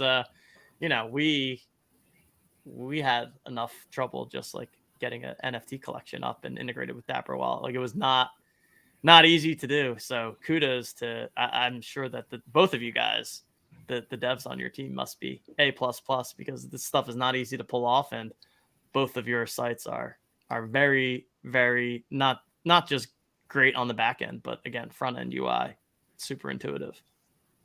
Yeah, no, really appreciate it. And I think it's cool to see. I'm not sure if I don't know if we brought him up earlier, but even having people like Austin at Floaty really push the core development team and create flips and whatnot. It's been cool to see just how the push for metadata standards and different improvements on Flow, how that can kind of impact what we can build, whether it's trading live with other users or just building a scalable marketplace. And I think it's one of those things where I think one of the big missed opportunities with Flow is just very hard. If you were an artist or somebody or a brand, you had to go through a lot of layers in terms of like getting on a marketplace, being able to do things that were sort of done permissionlessly on other chains. And it's really interesting to see Flow push that direction. And I hope it's something that continues where we'll see more and more non-custodial wallets. I know that we have like Flipper and Lilico around and others, and then seeing more tools kind of build on that. And I think especially Floaty has been on sort of the cutting edge of having that sort of parallel non-custodial / self-custody environment. And, I'm hoping that's something that will become core to Flow, but also it's nice to have like the other side of it too, where you can come and have app custody or sort of that frictionless onboarding experience where it's choose your adventure on Flow versus on ETH, where even the most sophisticated collectors can stumble and just kind of one moment of weakness and lose hundreds of thousands or millions of dollars. So I'm excited about the direction. I'm super happy to be a part of an ecosystem where we're all pushing towards that sort of better future. And it's nice to build an environment that's growing steadily, that has people around that care, versus in the beginning where it was just so euphoric and so manic. It was hard to know when you were doing something correctly, when all that really most people cared about was just seeing the number go up and making sure your site had the number. So I think it forces us to be more creative and it forces us to build experiences that are engaging and sort of novel. I think renting is another good example of that, where I think the things that are being done on ETH can most of the time be done on Flow, easier, faster, and at a greater scale. And excited to see where it goes. And I'm also excited to see whatever, because we don't find out until they're out as well. But it's cool. I'm interested to see what the 2 IPs that Dapper's talking about this year. Because for us, the way we think about it is it really just takes 1, 2, 3 collections that have millions of scale for us to see the success as a third party. So super happy with the ecosystem and excited to see where it goes this year.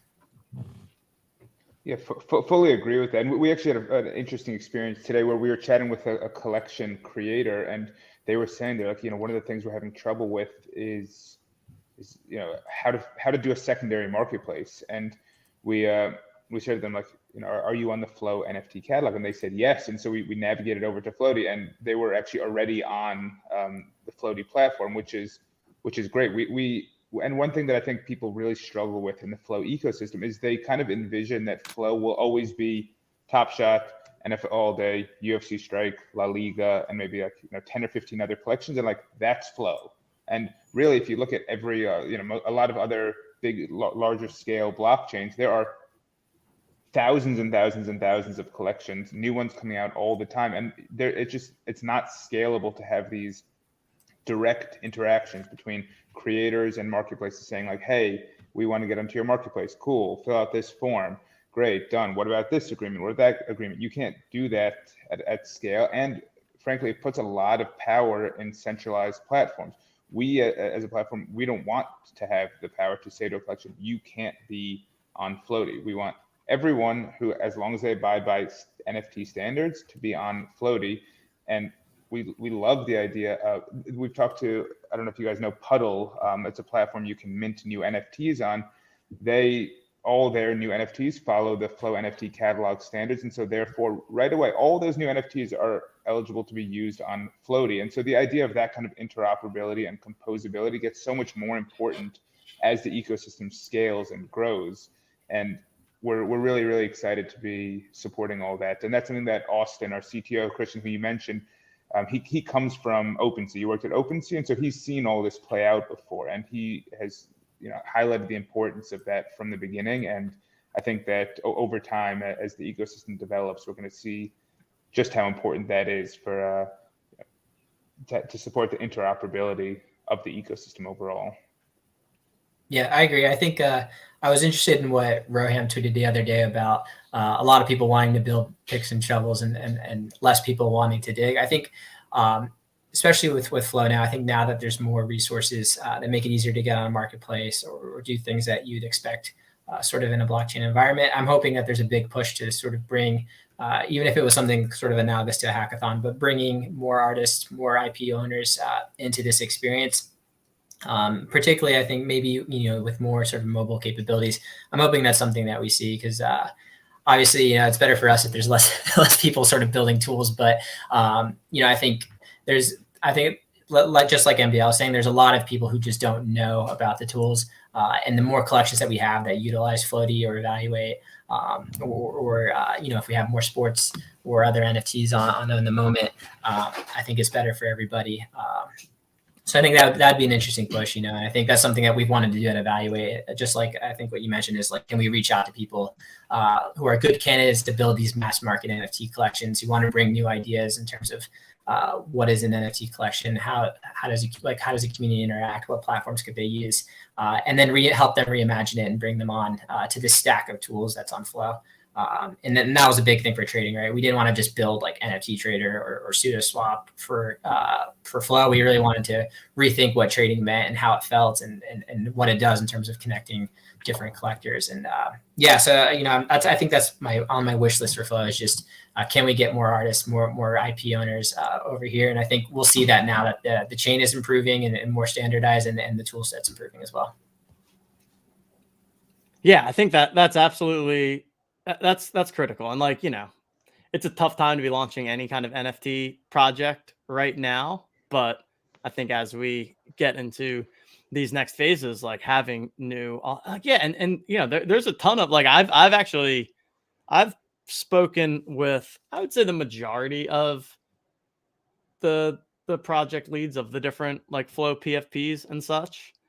And like they're all, I don't know, when I chat with them, like all definitely like great people, want to do the right things, are trying to do the right things. It's just like it's not easy, right? And so I think, you know, in a lot of those conversations, people are definitely struggling a bit with like, well, what do we do next? And like, yeah, I think there's definitely a larger like no one's really figured out a real business model in Web3 other than like sell a bunch of NFTs and then like when you don't know what to do after that, like sell some more, right? And so no one's really found like a sustainable way beyond that to continue to monetize from a business perspective while also being able to give value to the community. And this is something that I try to talk about with our Jolly Jokers is like finding that balance, right? Like so for us, we have Hoops and Rumble and these different games, right? But like right now we don't really have many prizes at the end of them because we can't, right? And like of course the community want prizes. And I'm like, I wish we could be $10,000 in prizes every night. Like obviously I wish that we were able to do that, but you know, we do that, then we'll be in business or out of business pretty soon. And then the Jolly Jokers wouldn't even exist anymore. Right. So it's like finding that balance of how do you build in a way that you are providing values to the holders, but it's not like extracting value to the point where then you can't build anymore because you don't have the funds. So it's a constant push and pull and something that, you know, for me is basically my job for our community, figure out that right balance and figure out when is the time to push and when is the time to pull and communicate why we're going to do things a certain way, right? Like the thought process behind here's what we're going to do. Here's why we're going to do it. Here's why we think that's the right way to do it. Doesn't mean that every decision I make is going to be the correct one and is the perfect one, but like at least being able to logically be like, well, you know, for XYZ reasons, that's why we think this is correct. And that's why we think it's best for OTM and for the Jolly Jokers and for the holders. And, you know, that to me is really what it comes down to. And yeah, I think there's just like a lack. I mean, even Dapper Labs, I feel like is struggling a bit with like the business model of, well, how do we make this work where we need to make revenue by selling packs, but we're trying to sell packs to the same people all the time. And then the same people are spending money and then they're not happy. And then, you know, we got to pay whatever we got to pay for the licenses for the leagues, right? Like it's a new business model and it's not easy to kind of make it all work for everyone. And yeah, that's just always been something that's on my mind. I don't have the solution for it, but I do think that it's a like bigger picture, not even just a Flow problem, just Web3 in general. Like even Yuga, I feel like, you know, that they're the gold standard in like the NFT space, but like mostly they've just sold apes and then sold another kind of ape and then sold land. Like I don't even know if they've fully figured it out. If anyone will, like they certainly have the means to be able to figure it out, but it's a unique problem and something that is always on my mind. So if anyone solves the problem, let me know. I'd love to know how we move that forward. One thing I'd mention, I think one theme I think we see even outside of Flow is that the NFT collections that are building their own experiences and their own platforms. And you see this with Yuga and other side Doodles with Doodles 2 and sort of in real life activations.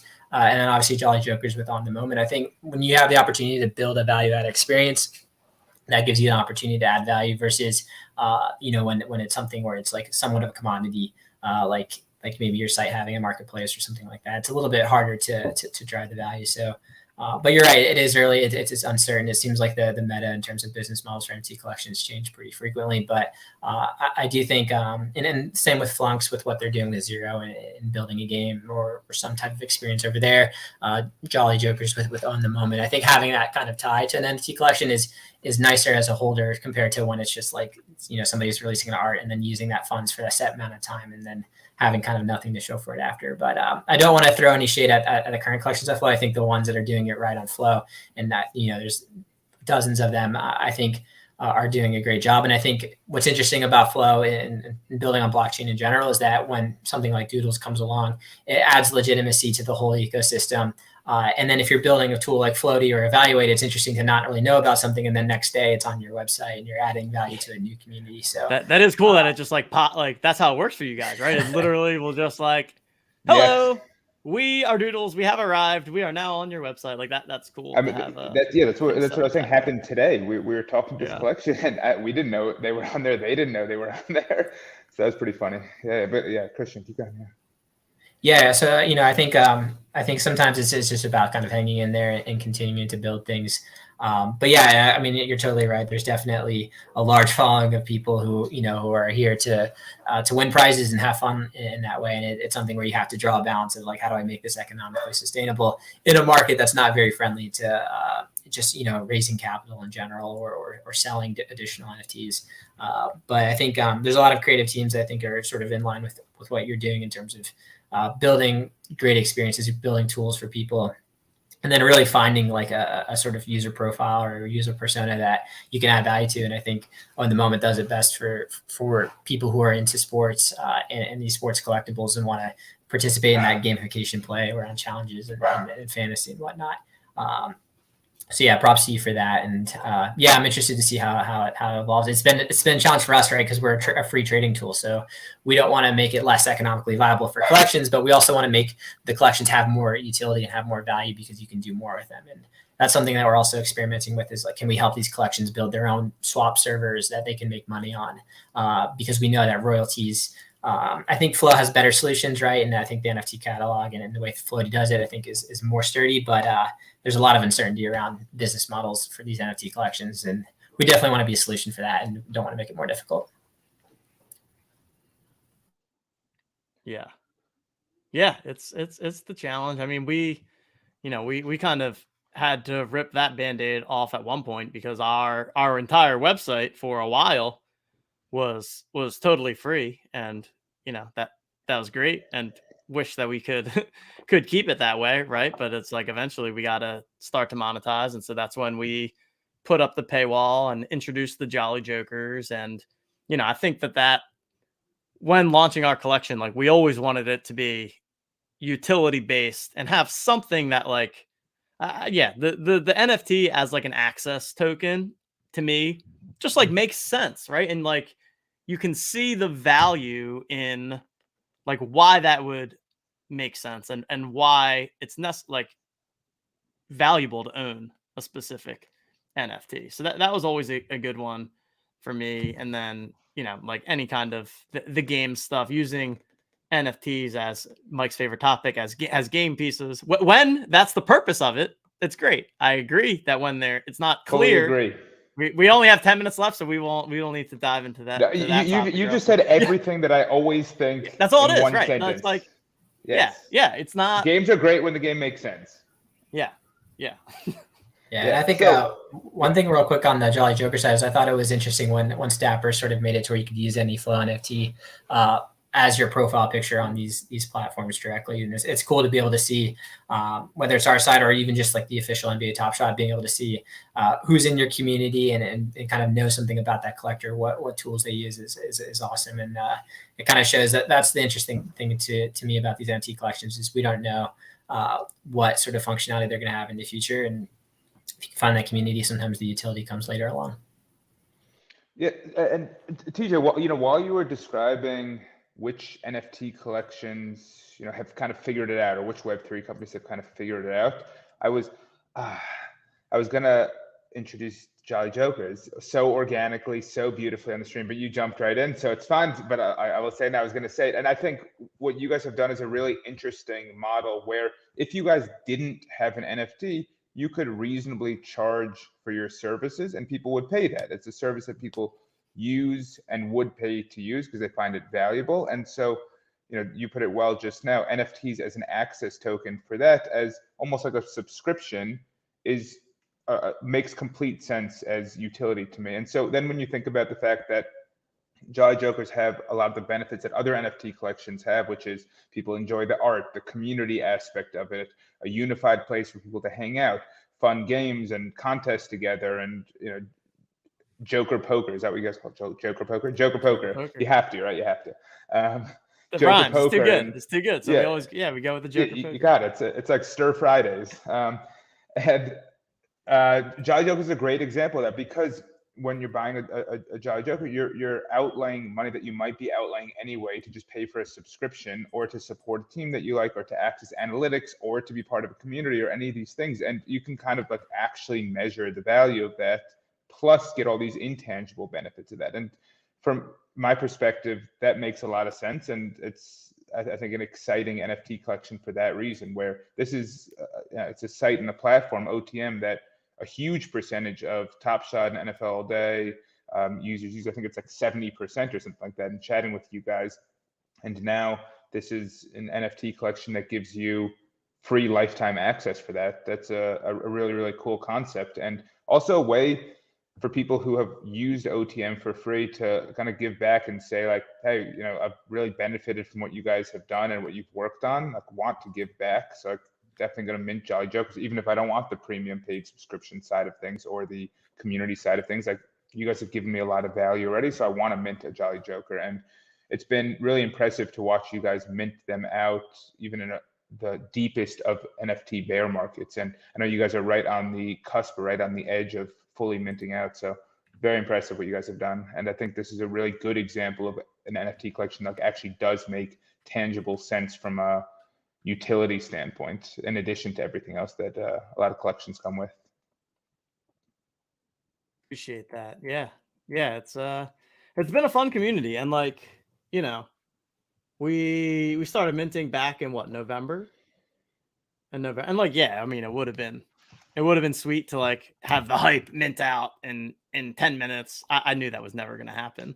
And I actually, like, with where we're sitting today, I don't think I would change a thing, because I really feel like we have a community of holders. Like, you hold a Jolly Joker if you want to hold a Jolly Joker. If you don't want to hold one, then that's okay. Right. And like, trying to like, not necessarily force people to have one, but having a percentage of people that only own it because they wanted to flip it for a better price, or they had this expectation that wasn't met. Right. Like, I really feel like we've built a group of people that like all want to be there and are consciously there. And then when new people come in, they like come into our Discord and everyone's just like nice and normal. And it's like, oh, okay. Like, I like this group. Like, this Right. is good. So it's kind of been like this slow mint over the past 5-6 months. And I like the way that it's gone. And, it's also like challenged us as a team to get creative of how can we offer different like flash opportunities or contests, or a flash sale, or whatever that may be. And we've pulled a couple of different levers, and we're looking at it now. Less than 700 Jolly Jokers remain to be minted, so we're getting damn close. Go Less than mint 700 Jokers. remain. Mint We're Jokers. about to flip a switch very soon, so that the public sale is $99. So anyone out there is going to be able to mint a Jolly Joker for that price point of $99 for the next 5 or so minutes. Will be the last time that it's just to the holders. Then we are going to be opening that up to the public.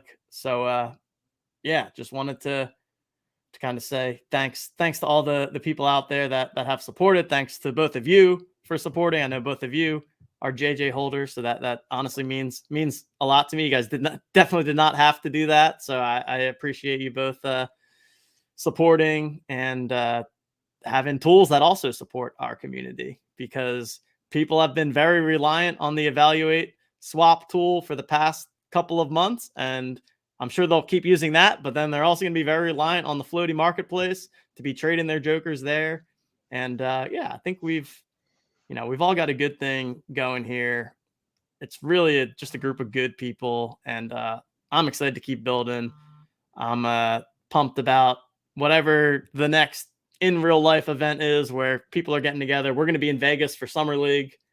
It's gonna be my first time doing that, so I'm stoked about that. I mean, some of my, Mike, we've met a couple times now in NFT NYC and Consensus. Austin Yeah. Consensus. It's hot as shit in Austin, but that was Oh, fun. that was absurd, but it was a good time. It was a good time. It was a great time. Yeah. Yeah. So we're coming up on the top of the hour here. So any kind of final thoughts, parting words that you guys have, now would be a great time. But great discussion. Thanks for helping us get towards the end of the show here. Gonna have one more segment and then call it an evening. But this was awesome. Two very sharp minds that we've got here, people. Very, very, very smart people in this space that are doing awesome things. And go check out Floaty. Go check out Evaluate. I'm sure you all already have. But yeah, just thank you guys for building awesome stuff and being good people as you do it, which always means a lot to me. Well, awesome. Thank you so much. Christian, you're muted, so I'm going first. Thank you so much for having us. TJ, really, really enjoyed it. Very impressed that you've been going as long as you have. You have one final push, but yeah, with the last message I'd leave the group with is that I think Flow has a really, really bright future, and I think Jolly Jokers and Evaluate and Floaty are going to be a big part of that. And so thank you for everyone for listening and for spending your time with us. And yeah, you know where to find us. We're on Twitter, Discord, floaty.io, all that good stuff. But support your favorite platforms. Get a Jolly Joker, and yeah, thanks for hosting us. Really, really appreciate you having us on. This has been an impressive lineup, and we're honored to be a part of that.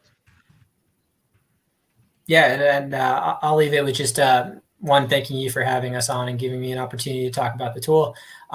Super, big fan, obviously, of what you guys are building. And also want to thank the Jolly Joker community as being one of those early communities that gave the Evaluate Trade Tool a shot when people hadn't heard of it and helped us improve the product. So it was awesome to see, not just the community embrace it, but also the On the Moment team. We're super thankful for that and excited to see what comes in the future, both from On the Moment and from Floaty. And yeah, thanks again for having us on, and hopefully we can do this again soon. Yeah, thank you both. Great show. Talk to y'all later. Keep doing amazing things. Chat soon. Thank you. There we have it. Look at that, man. Couple of big brains right there. I'll tell you what. A lot of brain on that call. The smallest percentage of which comes from within my head. But those guys know their stuff. And yeah, Mike, Christian, like I said, guys that have been building in this space for over 2 years now, been here since day one, and they haven't gone anywhere. Super hard workers, super smart guys. So that was a great conversation. And we're coming up here now on the 8 o'clock hour. 8 o'clock hour, which means it's going to be the $99 Jolly Joker public sale. I'm sure Neil's behind the scenes doing the code stuff to change it. If you're a holder and you want to mint before the public sale, now's your time. Go on ahead and do that. 1 second. 1 second. We've got guests compiling behind the scenes for the OGs roundtable, which I'm super excited about. I'm also trying to coordinate a tweet and a Discord message and a couple of other things. And I'm going to take another break before the last segment. And by break, I mean 30 seconds. Oh, it's been too long since the Plunge Father has parked his car in the wrong spot, but he's about to be back. Just give me 1 second, folks.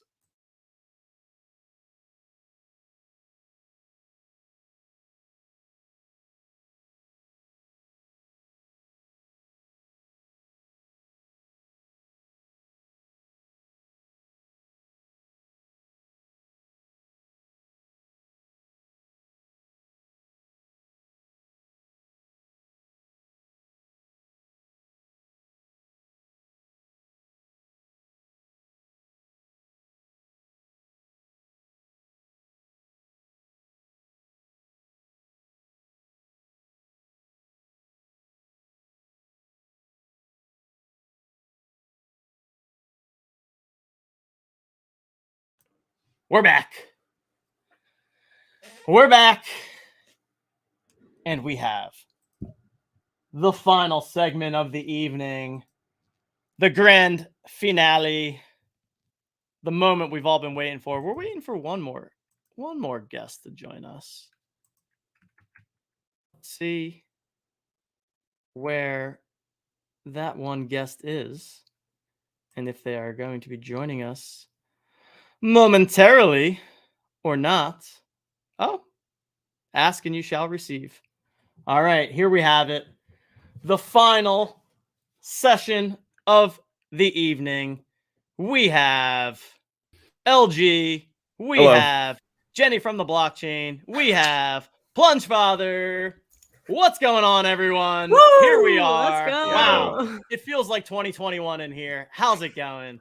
Thank you all for joining me this evening and helping me bring home on my 8th hour here. My DJ, 8th are you hour okay? Like, how are streaming. are you okay? I'm concerned for you. 8 hours. Are you hydrated? Do you have water?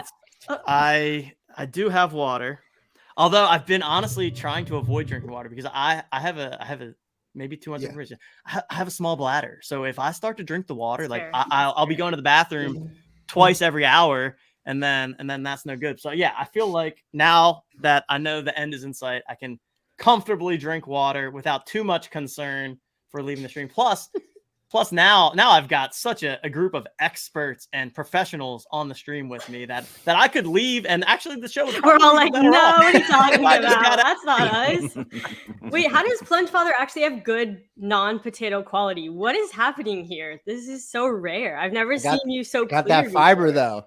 Dang, Inject it straight okay. in my veins, dude. Wow. Wow. It's incredible. I even Plunge, set do you have better internet now, mic Plunge? back up. Yeah. I'm getting 600 down, 600 up. It's a 20 times better upgrade than the 30 down, 3 up that I was dealing with before. So, yeah, 200 dude. times better upload speed, which I think significantly improves the quality of my video.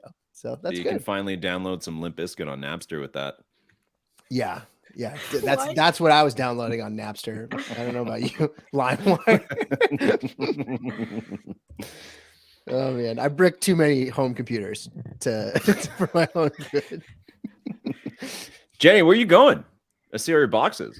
I just moved in recently to my new apartment in Texas. Yeah, so You guys, do you still do the like every year? You're just like bouncing. I've to a lived different in place? 4 cities in the last 2 years, 3 different states. Yeah, I still bounce around.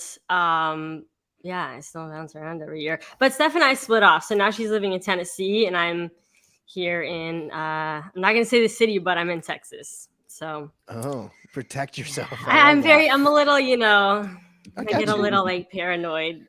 Yeah. And you don't have to be too worried when you say Texas because it's a pretty big state. Yeah, so it's exactly. Like, all right, yeah, well, pretty like safe- three- safe there's to like- say yeah, Texas. Jenny If you're in like from No Delaware, Block. you can't say Delaware 'cause it's like not too many. Hey, from the places you can blockchain, all right? The blockchain is just everywhere. By the way, Carlos wants to say hello. Carlos, say hello. Oh, hello, Carlos. Carlos. All right, that's enough. He's like, okay. Oh yeah, I saw MLB had his Top Shot in the back. Top Shot. Oh, cool cats. LG, what do you got? Come on, what do you got for us? Well, I Let's have get the first man. minute. Oh, okay, I okay, have, okay, you know okay, what? I have okay, something alright. that I guarantee nobody else here has even ever thought that they would need, and they definitely don't. And it's this is my What? Shark Week NFT from Nifty's. If you know Nifty's from popular from Game of Thrones NFTs and Matrix NFTs, they also briefly had a Shark Week promo where if you collected I every remember. shark using the QR code that would flash on screen during Shark Week, if you held all those at the end of the week, they sent you a T-shirt, and I have one. Wow. I know. Well, I need to know how many T-shirts were printed and how many. were Very used. few. This is the rarest shirt out of anybody here by far. It's very scarce, and it proves that scarcity does not drive value because nobody wants to ship it. You know what? The best thing I still have Budweiser Zero, Dwayne Wade merch from. I don't know if you remember that. Yeah, that was going on with the Budweiser NFT project that Dwayne Wade would launched. Oh boy. What was that? I don't know. Oh, When yeah. was that? When was that? Oh, it was like right in the thick of things. Right in the middle. Yeah. Oh yeah. I'm not gonna look that up.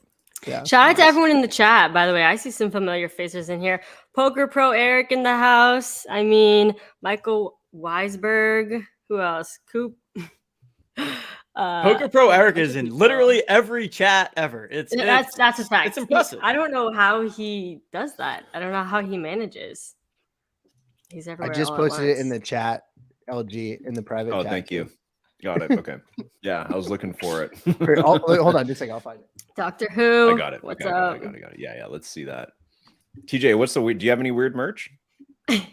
Oh, Jolly Joker's hat. Yeah, I got this one time. That's not weird. Oh, That's his not weird. company. That's his own thing. That's not a. That's not Well, a weird. I was merch. actually gonna. I was gonna go Not for. obscure. I was gonna go for a similar answer here. One time I was on my way leaving NFT NYC, and I ran into this guy on my way to the airport, and he gave me 2 shirts. They say like the first mint on them with a little basketball. So I was actually wearing your shirt the other day. Nice. Those are good shirts. That first runner weird- shirts especially was like nice and soft too.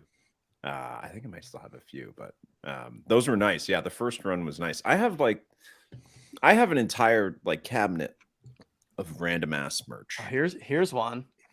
Plunge in the Cool Cats jersey. There we I go. I got almost one of wore those it. too. I got one of I those almost too. I wore don't know it. if I've ever really have worn that. it. I have that The pink, jersey. do you I have the have pink one? Do you have the I have black the pink one? Yeah. I have the The black pink one's one. I so have the fire. black It's the best day party shirt ever. Yes. It's very good. Okay. We need to one day all go to a day party and rock our Cool Cats Yeah. jerseys. Back in the day. 30 means 30, baby. Oh, we're about to see LG coming in guns out, I think is what I think that's what might be what outfit change. Yeah, outfit change. 8 minutes into the show, we've got an LG outfit I change. know, right? Okay. Like what Neil Show and says. tell. This is show and show- tell. This is great. Like what other? Shop PH, I've got what's here. up? I don't know. There's a bunch of. It really is. There's This right came there with, is this, my. this came with an Penelope's- NFT. What the heck? Okay. That's my plunge cat from PCC.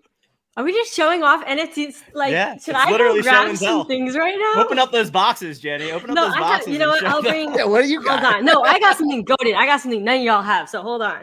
Oh, This is so good. this is literally. I love that. Oh, that's so good. Too much stuff.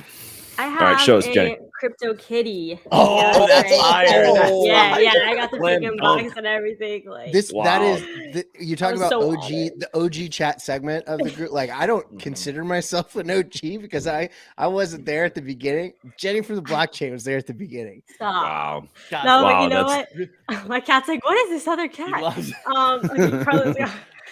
Yeah, I mean, these you can't buy. I won it from some like giveaway they were doing on Twitter. It was like a trivia, like which cat is this, and you had to find it, and then. Sure. But yeah, Carlos really. I'm loving the cat action actually. Yeah. This is as soon as Same. she mentioned other cats, that cat was like, no freaking way, man. Just Yeah. came right in, was From- like, let me show you my butthole. Like immediately. Oh God. Anyway, I have lots of merch, but Did you guys anybody do their brackets yet? Did you guys actually make it like fill out your bracket? Yeah, you already did, Plunge. Yeah. I'm still in the mix with things. I like care about the bracket, but I care more about the Dumpsters Memorial basketball pool that me and like 10 other buddies do, which is like the most fun thing ever. It's way too complicated to explain, but just know that you can either be up $1,000 or like down $1,000, and it swings on like a single game, and it's the most absurd thing of all time, and it's super fun.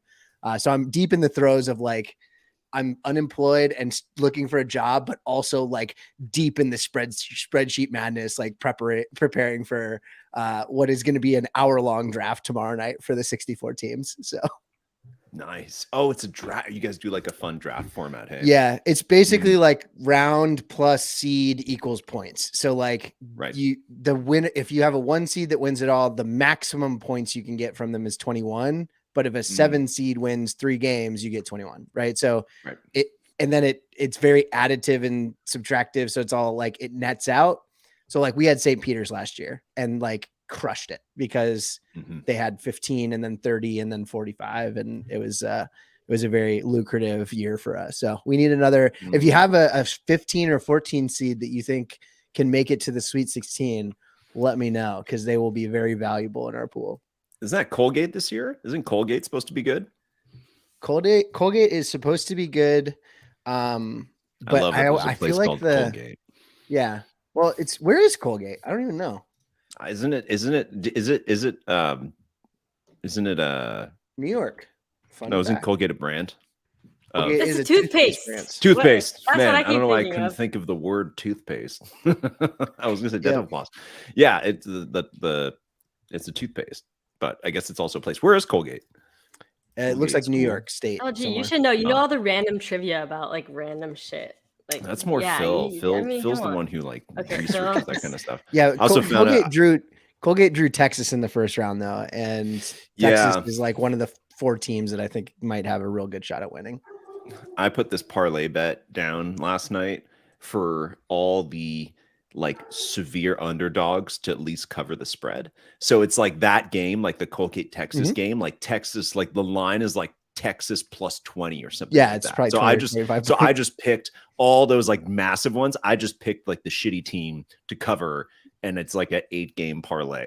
Like it's something That's like incredible. completely that's like hilarious. That'll probably like half of them will get blown out like by way more than that. The- But I'm just like, all this you, is a fun way to all you spend need to know, $5. LG, this is why casinos are in business, is because of Yes. people like you. And I appreciate Yes. that about you. My annual $5. Yeah, it's a Yeah, no, it's a huge literally piece of the that's why it's puzzle. great. Yeah, you just extract $5 from millions of people, and Yeah. there you go. That's If all they you get need. $5 once a year from every Canadian person, they will have $1 million American at the end of every year. You got so many people in Canada, huh? What is the population of here? That's a great question, by the way. Oh, What's the Phil or- would know. Phil would know. Yeah, well, Phil would I know. know. I'm from Population here. of I live here. I know Canada. the Oh, yeah. population of my own country. No, I was going to ask Jenny and TJ, not Oh, you. Oh, you want to know if they know? I would without not. looking. I have no TJ's already idea what it looking. is. You can see the Dude. screen changing in front of TJ, don't TJ. cheat. You can see the white of Google He's appear on his in the face. building. This actually guessing numbers like this might be one of the things that I'm worst at in the world. Oh, Like, really? Yes. All right. So how many people do I think live in Canada? That's the So, question. Oh, Are we going God. to play the club Top Shot just game really that they stressing out play? over this. What's I'm it called? stressed. I'm stressed, You're like, guys. yeah. Do you how remember many- that game though? It's like what do you? It's Yeah, you lot and put out things. something- Exactly. That's the game I suck at. Wait, what? Yeah, Lot and things. Yeah. So lot and yeah, they things. So play it it's on Club basically Top Shot. like, all right, I think so. If we say Jenny needs to guess how many people live in Canada, and then I make a guess on what I think you're gonna guess, and then TJ makes his guess on what he thinks you're gonna guess, and then so on and so forth. So it's less about like what's actually right and more about trying to read the person that's making the guess. Hmm. So we're gonna do lot and things for the population of Canada for Jenny. Okay. Okay. So, So we have to So guess what we think. You need to write, thinks Jenny. is You the write down population. what you think, but don't show us. I'll just try Oh, to. this is like Jenny's original appearance on First Mint Plunge, where Just chaos? we surprised Steph with Jen. Yeah. Because we had Steph on, and then we were like Yeah. reveal for you, your sister, and then we had them write each like it was like questions about each other. Oh, yeah. Oh, that's But they had to right. write it down and then like showed at the same, kind of like the Newlyweds game, right? That they play or whatever. So that was like yeah. episode 2. That was chaos. crazy. That was the first time we came out and said, "Oh, we're actually related. We're twins." Because like we were trying to grow individually, and then LG like, "Oh, you have a sister. Oh, she should come on." Yeah. I'm like, "All right, fine. I'll like say that we're Fine. related." So don't tell us. Just write it down. Okay. I got it. TJ, as the host, who should go first? Who should go first? Let's Yeah. have you go first, You want Mr. me- Mr. Plunge. Okay. Plunge, father. I think Jenny thinks there are 75 million people in Canada. try to remain mysterious. 75 million. Thanks, CT. So now Either LG you will or get to LG guess. go. What? I think Jenny thinks it's a little higher. I think Jenny thinks that it's 200 million. So what do I do? So you guess what you think Jenny thinks the population of Canada is.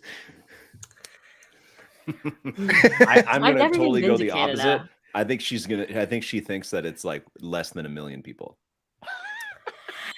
LG, how dare you?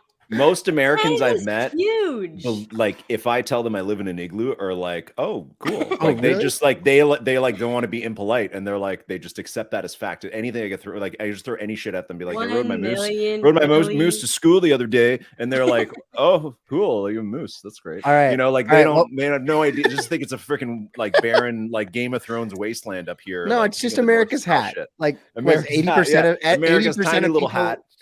they You live know, right there's- below the there's me, northern border. Phil, Justin Bieber, Shania Twain, Justin Trudeau, and then a few other You've people. got in great Toronto, and like people, that's though. all of Canada. You know, Just and by like straight ratio of like quality people to number of people, though, I think it's high. It's a high ratio. we export entertainers very well.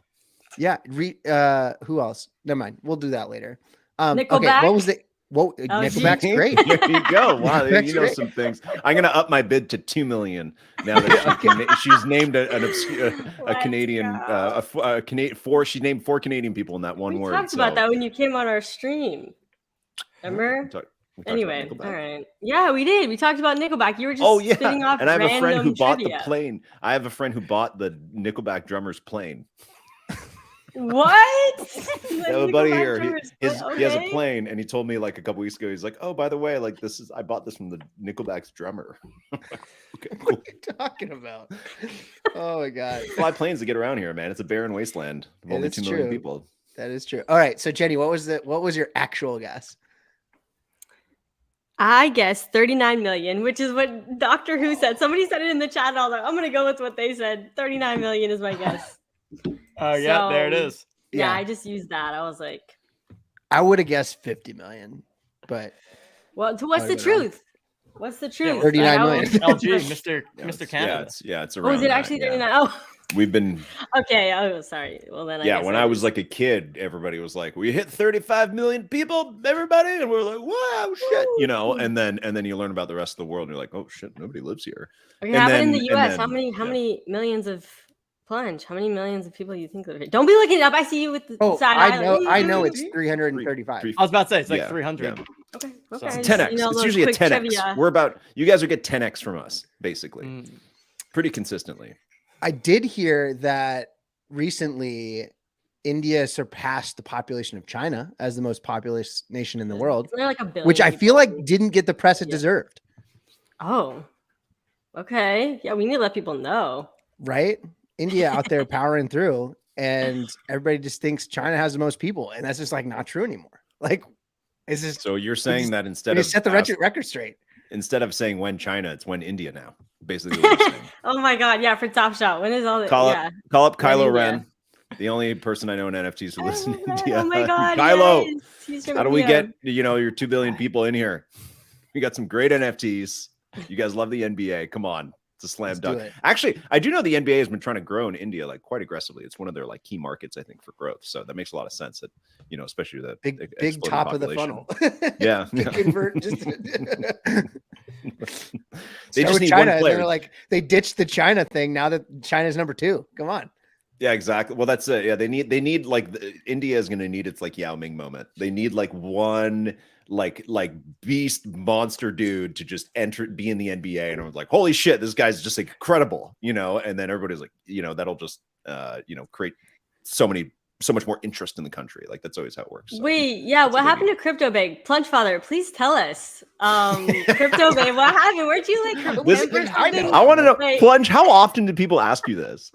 Like very, very regularly. All only the if time. they're- Yeah. yeah. I mean, because Very regularly. To be fair, like it makes sense that they would ask you. Like, who else would you ask? CG's Right. like, oh Lord, no. I think the assumption is that I have like a close relationship with this person, and I don't. Top question again. Yeah, 100%. Man. All right, so you're just not going to tell us what she's up to these I don't days? know. Come on. Yeah, so you're not going to tell us?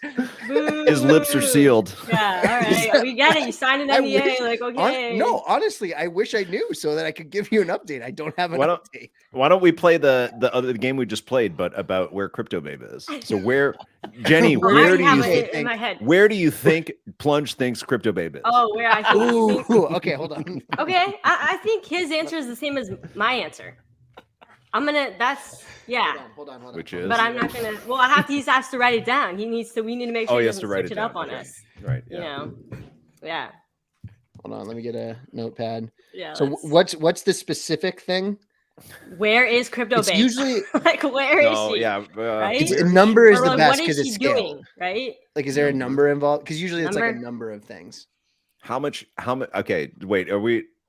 Could we agree on the theory that she partnered with that dog project? She like created it or whatever. The Yeah, Doge she made it, yeah, and she then fucking probably sold it in bits. banked a certain amount of money, and was like, great, I don't need to be Crypto Babe anymore, and then Yeah. just vanished. So let's just go with that theory. How much money did she make from the dog project? Oh, okay. So we're going with Ooh, money good amount. question. How much money do you think Plunge thinks During she that made from the dog time. project? Because Plunge Oh, Plunge was okay, probably okay, closest to her at that time. out of- Yeah, of the Plunge four is of like us. was So her Plunge- best friend at he's that no time. longer So he's no longer the Crypto Babe insider, but he was then, so he'll know. yeah, yeah. I remember those Ish Smith days. Those old streams were wild. What was the project that she had? The Doge pounds. Doge Pound. Yeah, Yeah. Doge Pound. All right, and I'm gonna give it in ETH terms. Oh, nice. Okay, How many I ETH? wasn't thinking that. How many Okay, ETH? Because I don't want to be like, oh, it was this at that point. It's. Are we factoring royalties in? Like Plunge, are you factoring? I royalties think she in? took. I think she took a number of ETH away from that project, and I'm gonna. Okay, I have a number of ETH. okay. And maybe it's all time, like how much she's made on it ever. Right. Okay. So my guess of what I think Plunge is gonna say is 500 ETH. That's my guess. OG?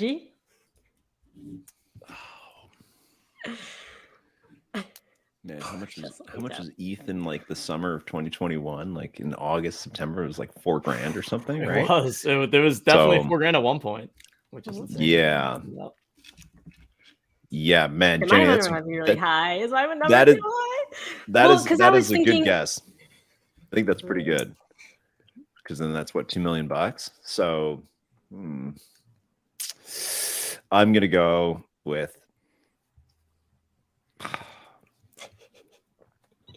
I'm Well, gonna these are go. points that are I'm gonna go low. I'm gonna go 250. I'm gonna half that. 250. Yeah, I thought they minted at 0.08, but I guess obviously meme number 0.069. Okay, so TJ. We got 500 and 250. Good guesses. Right, because yeah, they minted at 0.08. So that's 800 ETH. No, in primary sale. 0.069. Oh, it was 0.069. So That's it's what someone said in the chat. 690 ETH. Yeah. So it's like, how much of that did she get? Right. Essentially. Plus, Yeah. is Plunge thinking about like royalties? Like, is he like? Yeah, Or does yeah. she What is take a- Plunge does she You thinking? take don't a know what upfront Plunge cost? is thinking. Yeah, we don't know. It's so hard to know what Plunge is thinking. 30K man. ETH It's with tough. 6% royalties. Holy fruits! That's insane. Yeah, and they had a high floor for a while too, right?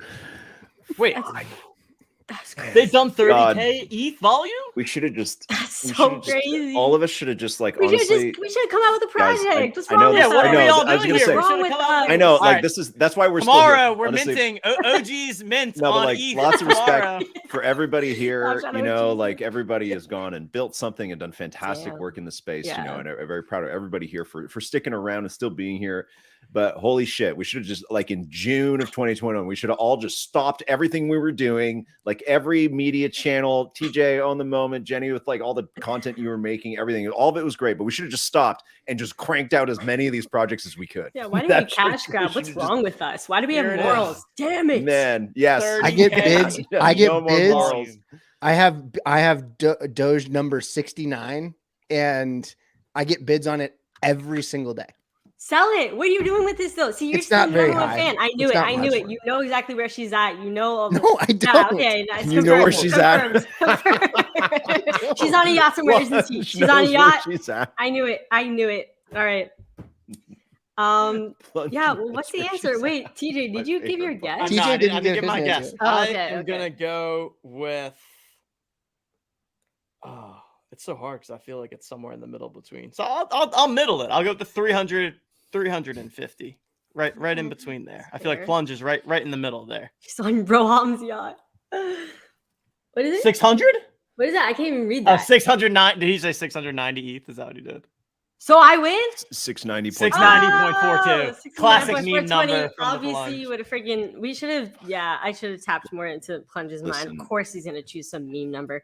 But okay, so then what do I win here? $100 from each of you? Oh, that's too kind. All right, I'll take it. S1 Commons, I'll take it.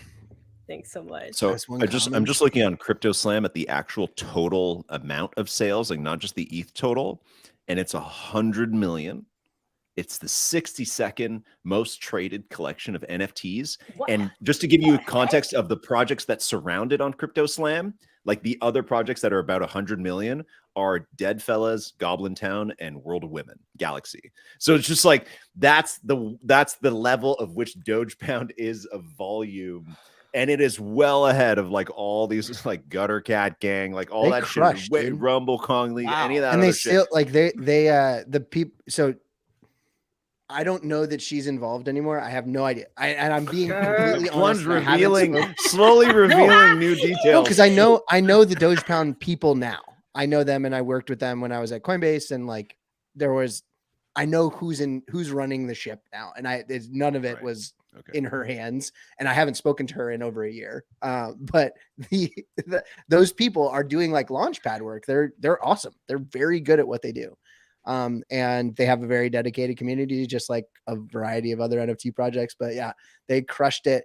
And they were actually, so you know all the ordinal stuff that's going on with Bitcoin right now, or like, last month, because everybody stopped caring about it already. But like that, like Doge and the Doge pound sort of started to make a crossover into crypto Twitter. I don't know that it actually sustained longer term, but like Dogepound brought in this really interesting cohort of people, at least at the early minting stages of it, that was very different than the status quo group of people that was here for a variety of the other projects around. So like they did pretty well. I would, it's dumb and silly art, just like all the other projects, but I have respect for what they did. So it's not CT. It's not alive and well if people are buying shit out of spreadsheets. It's not real. Stop it. There are Just stop it. marketplaces.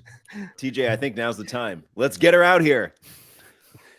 CT. And our final OG is Crypto Babe. Oh, Crypto Babe. Peter, Oh, let's get no. Crypto Babe Hey, out yeah, here. yeah. Punch, come on. You should have thought about that and set that up beforehand. Come on, man. Yeah, Plunge. Oh, I, Yeah, have a I don't know question what for- you want. Wait, Plunge, I have call a her right question. now. I have Plunge, a very important FaceTime question. her right now. FaceTime her right now. We know you have her number, Plunge. Come on. You think I wouldn't have talked to her in a year if I had her phone number? I'm good. I'm a good friend. I call people more often than every year. LG, when's the last time he called you? Oh, actually, Plunge does have my Oh. number. Plunge So, does. have Plunge, my how come you number. haven't been blowing up his You phone? texted me recently. I don't know. What was it? Okay, wait. Okay, it was this is another what- one of those weird photos you always send me. I'm scared. I do not want. Please don't bring anything up. Please Jenny, don't you bring asked, so any- now we're gonna look at it. No, I'm just kidding. No, this is my question I have for everybody that's in the chat and everyone on the panel. Very important. This was highly controversial. And I need to know everybody's, where do you lie? What side are you on here? Are you Team Meagle? Or are you Team MG and Lean? So boring. Or are you Team Meagle, baby? Let's go! Yeah, LG. Jenny, Come on, you got my back, right? Jenny, how many of those NFTs do you still have? Of what? Top Shot? MGLE Meagles. Do you have any? Oh yeah, I do. Yeah, I have. Which yeah, ones? I don't know how many Meagles I I don't have have. any. I don't know. I have. Yeah, I have over like 500 S1 moments still. I still collect. I What? still buy to this day. I Holy still shit. buy. I have a toxic relationship with Top Shot. Okay, like I can't break free. I'm like $7. Holy shit! I need to buy this Ben Simmons right now. So yeah. What? Someone said okay. CT Meagle. Thank We got you. a 3-3 split in chat so Meagle, far. Meagle. We got a It's 3-3 100% split. Chat, you got to MGLE. let us know. Is Come it on, MGLE or come is on, it come Meagle? on. We Come on, need Meagle, to Meagle, definitively Meagle, decide Meagle. this. Come on, you know MGLE sounds so vanilla. Like who's in the MGLE? Like Meagle, guys. Meagle is the And, way to yeah, go. I mean, they're just moments from the Unba, just it's all these players from the Unba. I know Plunge Father is MGLE. No way. Oh no, excuse me. Yes, I am MGLA. No I'm way. not Wait, Meagle. so you're team No, TJ. I'm- TJ. I'm an MGLer as well. Although I have an appreciation Really? for the Meagle. I have an appreciation for the Meagle of it all. But Hey, but I am Justin's an joining me. MGLer. Justin's 1, joining 2, me. 3, Okay. 4, Let's go, Justin. 5. All right. Wow. You know 6, what? You guys have disappointed me in the chat. 7. Unreal. Just I've got 7 Oh, MGLs. Diamond Team Eagle. Let's go. Actually, I'm gonna go Let's with go. I'm gonna go with Meagle, but the way that Diamond just spelled it. It's like eagle, but with M apostrophe. Eagle. My eagle. Eagle. Like kind of like how you'd say my lady. So my legal. Terrible. All right. Well, Ooh, there we have it. Jelly. I I think we like got a that. pretty good 50-50 split. Who I mean, first said it? Who first there's a lot said of Meagle? You know what? Who I said first the said word the Meagle first time? on a podcast. You did? And It was then you for and then sure. Wade's came on your podcast and was like, whatever, the pseudos say it all wrong. And then Steph's like, I'm gonna make it a point to make this a thing. And my sister like ran with it and made it a whole thing. But yeah, I remember I called it, I invented it. I'm the freaking inventor of Meagle.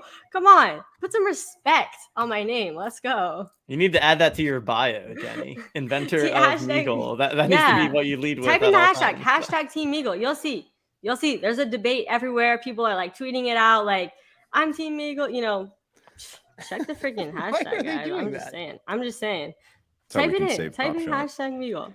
Team Let's Meagle. convince them to change. it Crypto to Babe Meagle. tweeted it out the other day. I think. Their last tweet was about Meagle. yes. And she's Team Meagle, I bet. You know what? Yeah, if she was still around, she'd be Team Meagle, I feel like. Yeah, she would. TJ. Anyway, what else should we talk about I here? feel like, What's I feel like happening? the three of us have been have given you half an hour perfect. of just like Yeah, we're just saying What's random going on? shit. Are we supposed to do anything here? Yeah, Like, no, we're no, just TJ, do literally- you want us to do anything? Or I should we love just be Own the like Moment. entertaining? Wow. Like, I don't Yeah, know. Own the Can't wait to Moment's the play. best. It's my favorite Top Shot platform. Yeah, it's Sorry Jolly for Jokers anybody on the that- moment. Let's go. Yeah, read all the lines that I sent you guys so earlier. I was like, good. here's what you all need to say. Shoot. What are you guys doing? You're going off script. I sent you the word. Yeah. I love joking around with my jokers. Love it. So good. Okay, so real talk though. So I don't know what's going on with Jolly Jokers. So I know that there are most of the people. Ooh, plenty No, more for seriously, lowdown. I haven't been paying attention, and I would like to know about it. No, I'd like to know more And too, actually. Yeah. So can you give me talk to me like you're talking to a friend at a Starbucks? No, we don't go to Starbucks. At We a go to the bar. Starbucks. We go to the bar. Hey, yo, TJ, what's up, man? How's it going? Long time no see. Oh man, kids are crazy right now. I'm so glad to get out of the house. Like my 3-year-old's a crazy person. What's up with you? What do you got going on in your life? Well, Plunge, great to see you, man. Sorry to hear that. The kids are a pain in the ass. I know the feeling. I don't have kids myself, so I don't have to deal with So that. you don't know but the feeling, but I do. appreciate I that. do. Well, I pretty much have 5,000 kids because it's these little Jolly Jokers that are running around on the Flow blockchain. And what the Jolly Joker does is it's a profile picture that's an NFT that you can own. So you What's can an really own it. NFT? You gotta buy- Oh God. we don't. An NFT is a No, digital stop. thing that's basically worth nothing. Sounds like a no. scam.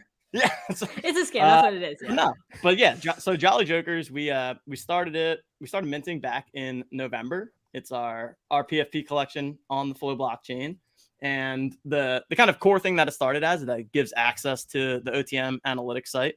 So I know you used to use the site back in the day. We did go kind of behind a payroll or paywall, and if you own a Jolly Joker, you basically connect your wallet, log in, it gives you access to the tools. And then we've also built a couple games since then. So we had a game called Rumble where people use their NFL all day moments to basically play a fantasy football contest. We now have a game called Hoops, which is the same thing for Top Shot. Use your Top Shot moments, play in fantasy contests. And our Joker community, we have token gated contests. So there's contests that you can only enter if you own one of the Jolly Jokers. We're actually now partnering up with DraftKings to do some PGA Tour Rainmakers stuff. So they have DraftKings has a new game with PGA where you basically own these player cards from the golfers and then you use them in a fantasy contest.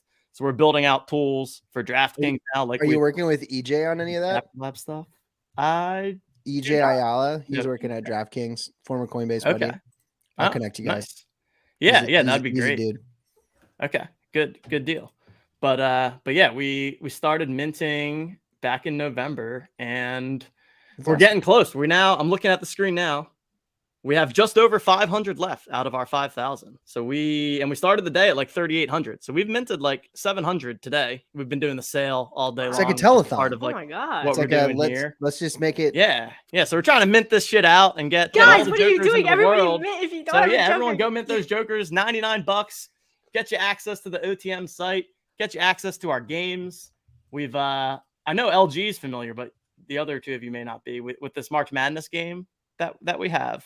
I can share that out too, because we built a little March Madness game that's kind of a fun little thing, so we can talk through that. We got that going on. Let's show you guys. Let's show you guys this. This is like the third time I did this today. But yeah, we got this game called Own the Madness.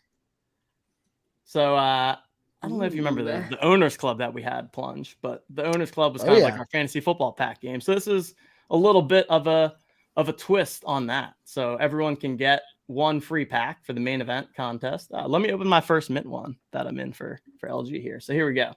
So I'm gonna open my pack. In my pack, I'm gonna have 20 randomized little icons that each represent a team in the bracket. And then essentially I'm gonna end with a 12 team card. So I'm gonna have 12 teams out of the 64 in the bracket. And then I just score points if my teams do well. So here we go. Oh, What? This is cool. Bumping music. Look, tell a man no trouble. I don't want beef, man. I just want vibes. Just want vibes.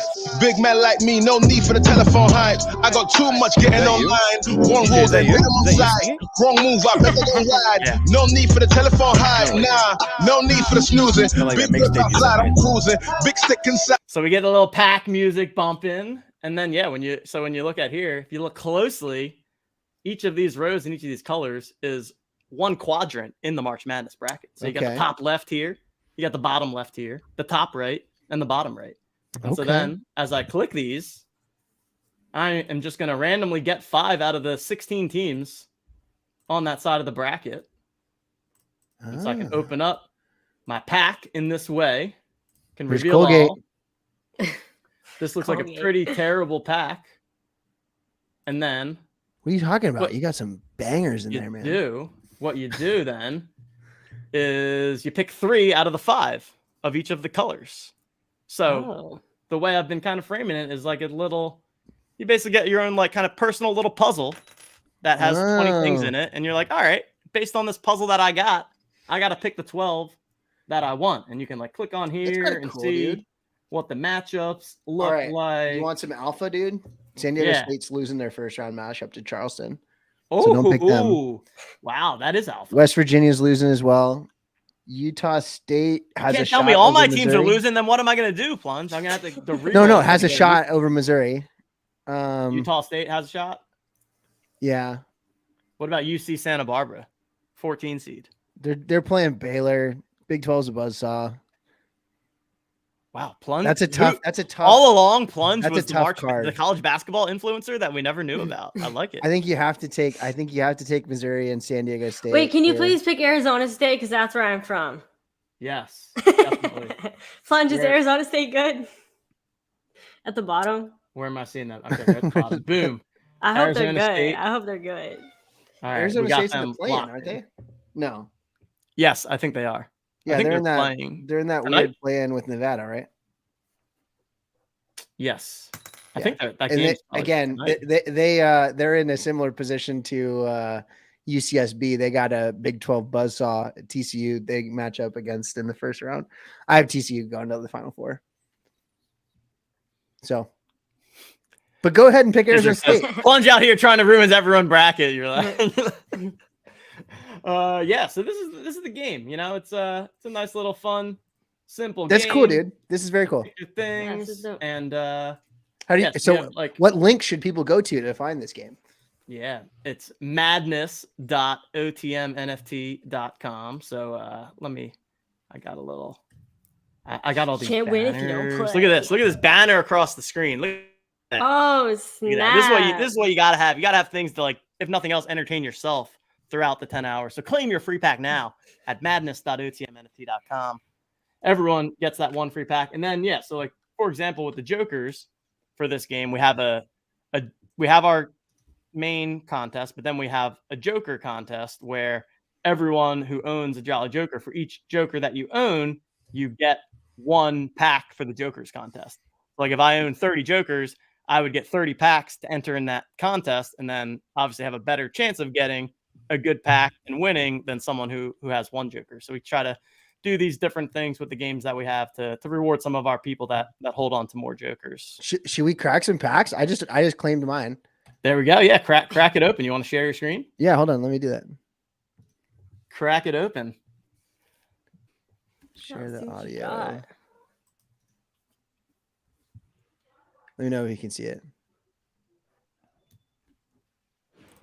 Boom. You're up.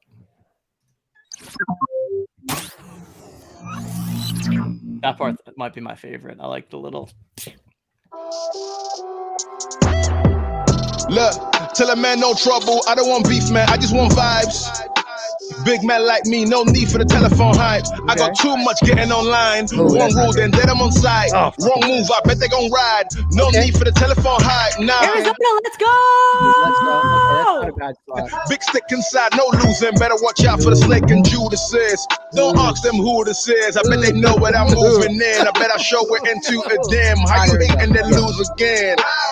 How you hating my vibes? Oh, there we go. Why you wasting my time? Nice. For my line. Number one, I don't want feedback. I just want relax. Brand new with two-tone. I need that brand new hit. You know, like lean back, brand new bits I live in. We back, man. You never gonna lie. Cause get them on sight now. Let them on like that way. They know I'm alright. Just look at my life. I'm living alright. I'm nice. You know I'm alright. Cause looking like Christ. No need for the hype or fight or telephone vibers. No need for the telephone vibers. That's a nice one. You got a nice. That's an little pack incredible spread. There's like 3 teams that can win it all in here. There we go.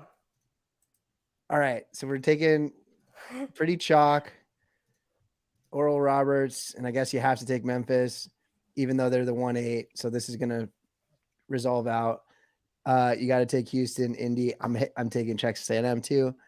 UCLA, UConn, and TCU. Like that's a stacked bracket. That's stacked.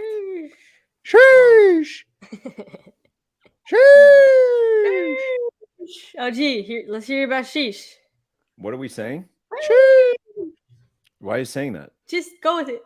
No, why is what Why are you if saying it's that? something I will not be racist peer and you're pressure. just tricking It me is into racist. doing it? Go. It's racist? No, it's not No, racist. it's not racist. How do I know? You know what? It's just because you trust it's me. a young person thing. I don't know. Sheesh. You know. Why would It's a me and young Jenny person be just, thing? like, Are you saying I'm saying not racist young? stuff in You saying I'm public? old? You think I You was just saying calling me- racist? How old are calling me you? not young. This is my guess. Why 30. don't we play the funny 30, little yeah, game? yeah. Again, I don't see play it. it at You're my age. 30. You're 30. Yeah. I feel like all you guys are literally 30 years old, like the same age. I don't know. Is that wrong? Yes, yeah, I'm 30 on the dot. Are you? No. LG's a little older. Oh, really? Okay. He's closer to 40 than 30. Really? 38? 37? 36? 35? 37. 34? 37. 37. So I will be 30 Okay. this year. All right. Yeah. Wow. Freaking Weisberg shows up immediately. He's like, LG's 37. Okay. I know exactly. She's 37. Ratted him out. Weisberg freaking drops Wait, in. Plunge, how old are you? Here's his birth certificate. Are you older or younger than? Okay, 33. Just, that comment for some reason just cracked me up. LG is 37. Just very matter of fact. I am 33. Let it be known, older than Jesus. Wait, TJ. It's true. Are you 30 or older or I'm younger? 33. Jesus, I'd be dead. 33. Oh, so Yeah. age twins. What about you? What does this mean? I'm 27. 27. Oh, What does this that's- mean, that was a TJ? great age. 27 is the best. So Oh, that's thank you. your Okay. that's your OTM balance from back in the TOC days. So you can withdraw that if you want to. Oh, free money. $450 in there? Yeah, you got $450 in there. What the heck? We can have money in OTM. Hold on, let me go see this. Where do you see that? Plunge just found out he has $450. I didn't know I had that. Plunge, congrats, man. How did I not know that? How do you go see your money? How do I see my own money? Do I have money? LG's gonna have money in there too. All right. I don't have any money. I don't think I Everybody have in the chat, join my private group. Oh, your private group. Hold on. Wait, do let you me get? send it in the chat. Oh, look at that. I got some. This is Justin says that's 4 Jolly Jokers. Coop says mint your Jokers. Everyone sees the $400. They're like, oh, Coop or I can mint with use that. to buy more stuff from us. No, I can mint with that. Get You a can't mint Joker. with Let's that, see what you get. unfortunately. You can't. Oh. Well, Directly, at least. I'll figure it out. I'm good at bridging things. Ooh, can I open another pack? Yeah, now that you got your private group, then you got a pack with your group. What? Oh yeah, 2 packs? And then someone else can create a group. Yeah, it's just you can get other people to create groups and join their groups and rip more packs. It's Look, tell a man no trouble. I don't want beef, man. I just want vibes. Big man like me, no need for the telephone hype. I got too much getting online. One rule, then let them on site. Wrong move, I bet they gon' ride. No need for the telephone hype. Nah, no need for the snoozing. Big whip outside, I'm cruising. Big stick inside, no losing. Arizona! It's like when Judas says, don't ask them who. You gave me another banger pack. These are rigged. Wait, influencer packs. Oh my gosh. All right. It all makes sense now. 710. LG, you never said sheesh. I Providence. am revisiting that. I'm too old. I think we just determined that. Bro, come on. Lame. Boo. What's throw bro tomatoes. mean? What do you mean? What is bro? Oh. What word is that? I can't with you. Unreal. It's unreal. All right. That was awesome. I was into that. Good. Whoever designed that is dope. Congrats to the team. That was cool. Fun stuff. Andrew Kelly. TJ, why do you use the same music every time for every pack? Do we mix up the music, different music every pack? Are you able to help Top Shot with their music? Please. After like 10 years of Top Shot, we can maybe one day have different music. Yeah, our design guy. And all day, and NFL has the same problem. It's the same music. Like, holy shit. Anyways. Oh, that was fun. Awesome. What else do we need to know? Let's think. What else do we got going on? I mean, that kind of hit the main things. Okay. We're gonna be definitely we got NBA playoffs coming up, which is gonna be good, but definitely gonna have a lot of focus on our PGA stuff with DraftKings and all of that. And then before we know it, gonna be ramping up for next football. I was giving you basketball picks. You have a one and done pool pick for this week for golf. Do you like PGA? Do you do like one and done pools? I'm not in a one. So I love one and done as a format. I've done it probably 3 times, and it always ends in me. I eventually just forget to make a pick, and then I just can't win anymore. Yeah. So I was not allowing myself to do one and dones because I always forget inevitably. But I do love the one and done format, and also with golf, so that that game that you just saw with Madness, right? Our plan is that we can replicate that same format for basically anything, right? So imagine for the Masters, we just tier the golfers into 4 tiers, right? All the best golfers in the top, second best, third, right? And then you just randomly get 5 of the best 15 golfers, and then you pick which 3 you want. That's pretty fun. So we got some ideas. So let's talk. Let's talk because I have been running a Masters pool for 7 years that I basically just do tiered pick stuff, and it would be fucking sick to have something like that. And I have thoughts. It's gotten to the point where I have a scary amount of money in a Venmo account. You're what is going on here? Plunge has this we have this super secret March Madness game that I can't even explain to you how it works, but you can win and lose $1,000 in any given second. He's all about gambling. He's all about gambling, as you can tell. So wait, mark the moment. That was a good compliment. You need to pull that up. That's a good compliment right there. Oh, mark the moment. What is he saying? Gotta say, this segment was worth every bit of hanging in for 9 hours. Wow, let's go. Let's go. Damn, 9 Plunge hours. has accounts with $400 everywhere. It was a great segment. Plunge finds $450. That should be the title of this segment. That's pretty freaking sweet. That's crazy. Dude, seriously, that's gonna pay for my flight to Bandon Dunes. I've been trying to book things and I been waiting to pull the trigger on it. That's awesome. There you go. Yeah, well, I'll catch up with you offline and make sure that we square up that I'll figure it out. Or do you need to do something? Do I actually need customer support? No. We'll be fine. Okay. Okay. We basically will just send you the money in PayPal. Ooh, triple X. What's going on? Uh-oh, we we've got made it. scammers in the stream has chat. made it. They heard it was heating up in here. Uh-oh. Wow, we made it. We made it 8 hours and 50 minutes without any sex bots coming into the chat, and here we are. Oh, great. Here we are. It only took us 9 hours, but we made it. Yeah, that Blink triggered twice if you're in danger. Yeah. It's Crypto Babe trying to get in touch with us from another dimension.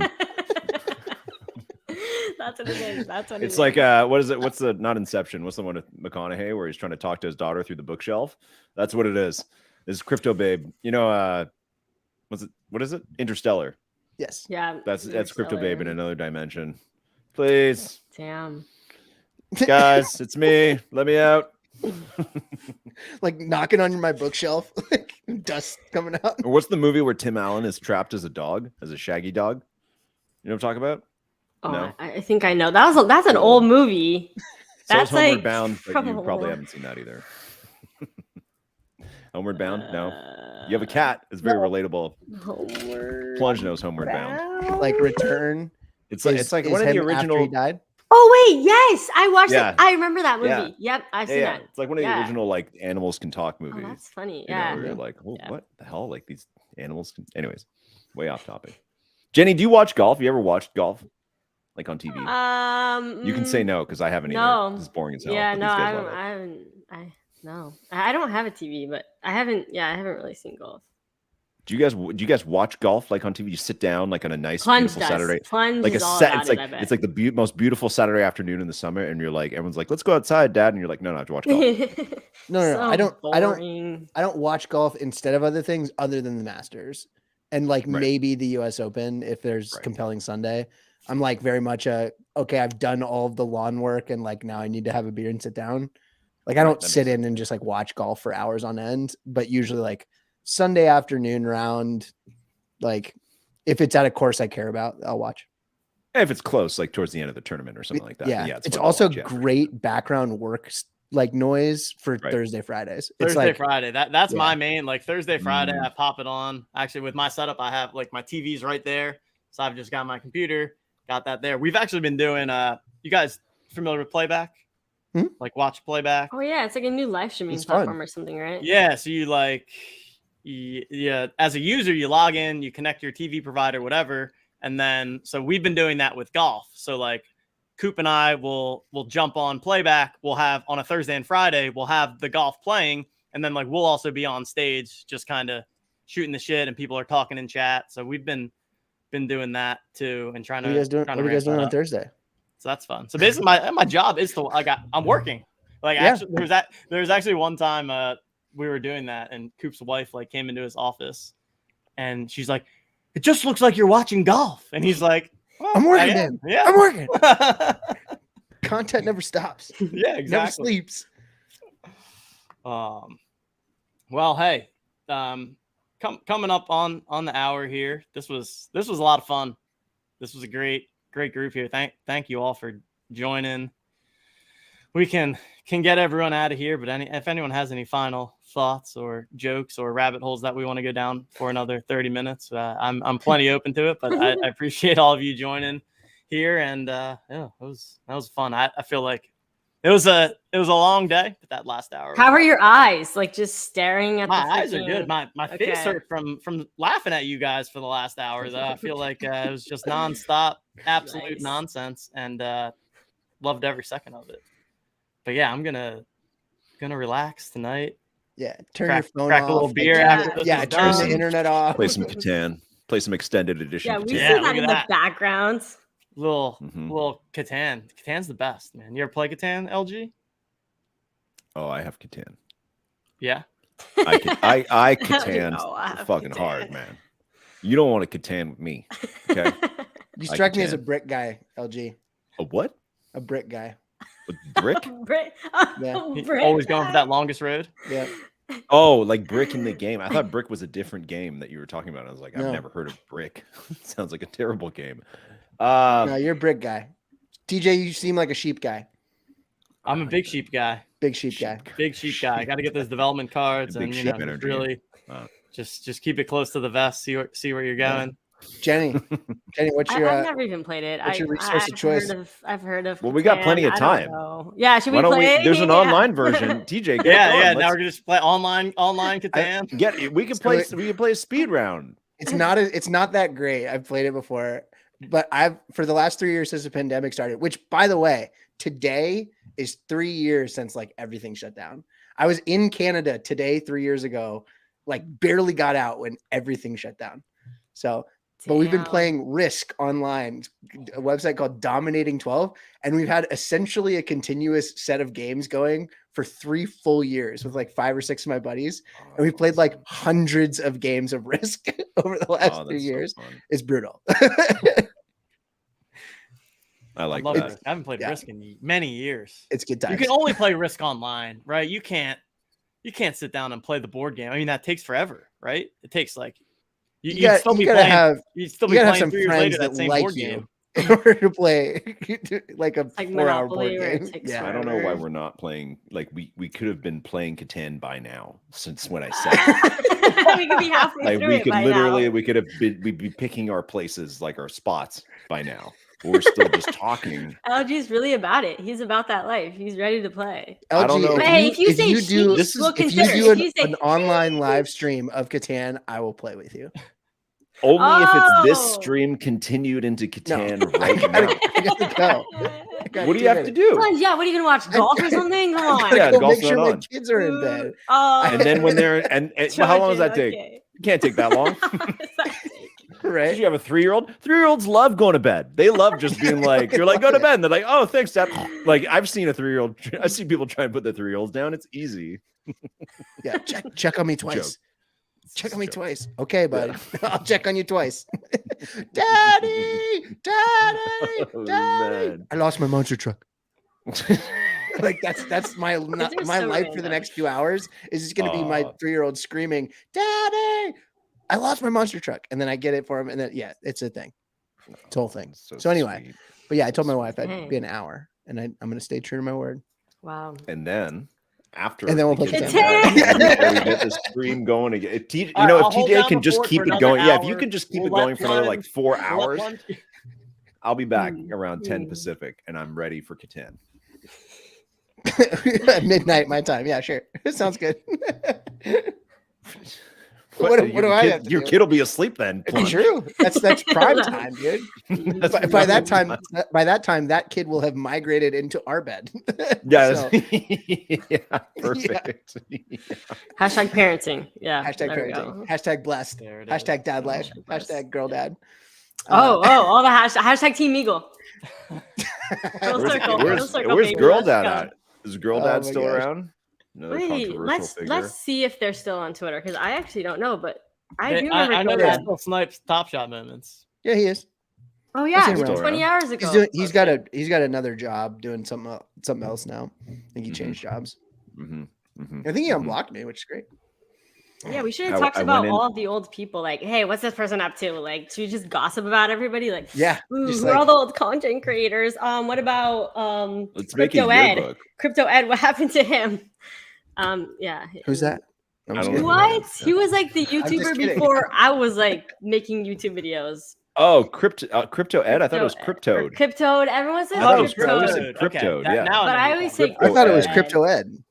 Okay, see, Plunge Like on his my name is side Ed. for once. Another I always You're on my fucking side for eagle. once, all right? For some My reason. eagle, another eagle situation here. I mean, Crypto Ed only makes sense. Like, why would it be cryptoed? Like, how does that? Like I towed Crypto's the like OG, towed the line. I cryptoed the line. I tiptoed, I guess. I don't know. I mean, yeah, I guess it's it doable. could. Yeah. It could. Yeah. Anyway. How about I Vegas gotta go. Dave? Oh yeah. Okay, yeah. Plunge is trying to leave. Vegas But- fines Vegas Fines. finds. Yeah, Yeah. Vegas Fines. with his like. Do you remember when those streams? Yeah. When like everybody was like, Top Shot doesn't work, we can't get packs, and then that guy fires up a stream at like 10 o'clock at night, and he's like, With I have 100 200 of 'em, packs from and then Top his Shot wife here, and I'm is gonna trying to, s- like- and he's like, I'm gonna sell them, and he was like selling them on Wait, stream, really? and people went remember fucking that. crazy. I Yeah. don't remember Yep. that. They worked He with was him doing on like a it. pack They break. gave him He was doing a 100. pack Oh, break. they for worked it. with. Oh, okay, yeah. He was doing like a massive like 200 pack break where he was like selling them at a premium, and people were going berserk, and people people went totally. It was berserk at Jacob. $12, right? It was $12 for the $9 packs. $9. Yeah, Oh, that's he it. was- Yeah, that's oh, what it he was Yeah. upselling But the it. packs Taking were a worth. Each pack was $3 worth like like $500 then. Okay, you know what I mean? yeah, Like, yeah, each yeah. one was worth like an That was obscene amount. fine. And you had like it was like like one of the card break things where you like had to PayPal or Venmo this woman, and she's like yelling on the stream like, "Stop that! Stop! Don't do that!" That was classic. crazy. Man. That was so Oh my God. classic. We need to playback this. Anyway. That's what we should be doing. Playback.tv. Mm-hmm. I do need to go though. TJ, thank you for the invite. It was awesome seeing your face. LG, it was great seeing you as always. Jenny, congrats on the move. Get unpacked. Let your hair Yeah. down. Spread out. a Oh little no, bit. I always keep the hair up. Yeah, it's But, good talking to you though. And TJ, we'll talk more about if you need any help with the golf game stuff. Yeah, that sounds happy great. to help. I'm still fun employed, so I got time. right. We can do whatever. All right, everybody. We'll see you guys. Plunge, are you going to apply for the Pokemon job? I'm Oh, not, you 'cause should. I don't want to move to Washington, although I did apply for a Yuga job yesterday and a What's Not job and like a bunch of different jobs. Oh So snap! Wait, Yeah, hire if Plunge anybody's- if you're watching this. Hire him. if anybody has things you're like, oh, that might be Plunge might be good at that, shoot my way. Happy to apply. I didn't know you were unemployed, so that's good to know. So Yeah, I got affected by the Coinbase. I got laid off by Yeah, Coinbase. Coinbase. 2 months ago, Damn. which is probably a good thing at the end of the day. Oh So. shit. Okay. Well, we'll That's hit fine. the tea another time. We need to hear the tea yeah. at some point. Like, I can't do it in what's going public, on there? but Okay. That's what We'll we talk need. to you guys later. You know, okay, bye, Plunge. All right, Steve. Hold on. Oh, What she are you just saying? hanged on. All right, yeah, I have more shit to say. Go ahead. No, but Plunge, you can go. You don't have to wait for me to say Okay. it. He'll talk All shit right. about you Yeah. after, See you just guys so don't later. worry about Bye. it. Yeah. All right. So here's the problem with Plunge. No, So that's why we don't Here's like what I Plunge. hate Like, about to be Plunge. honest, yeah, actually. Here's why he's rich.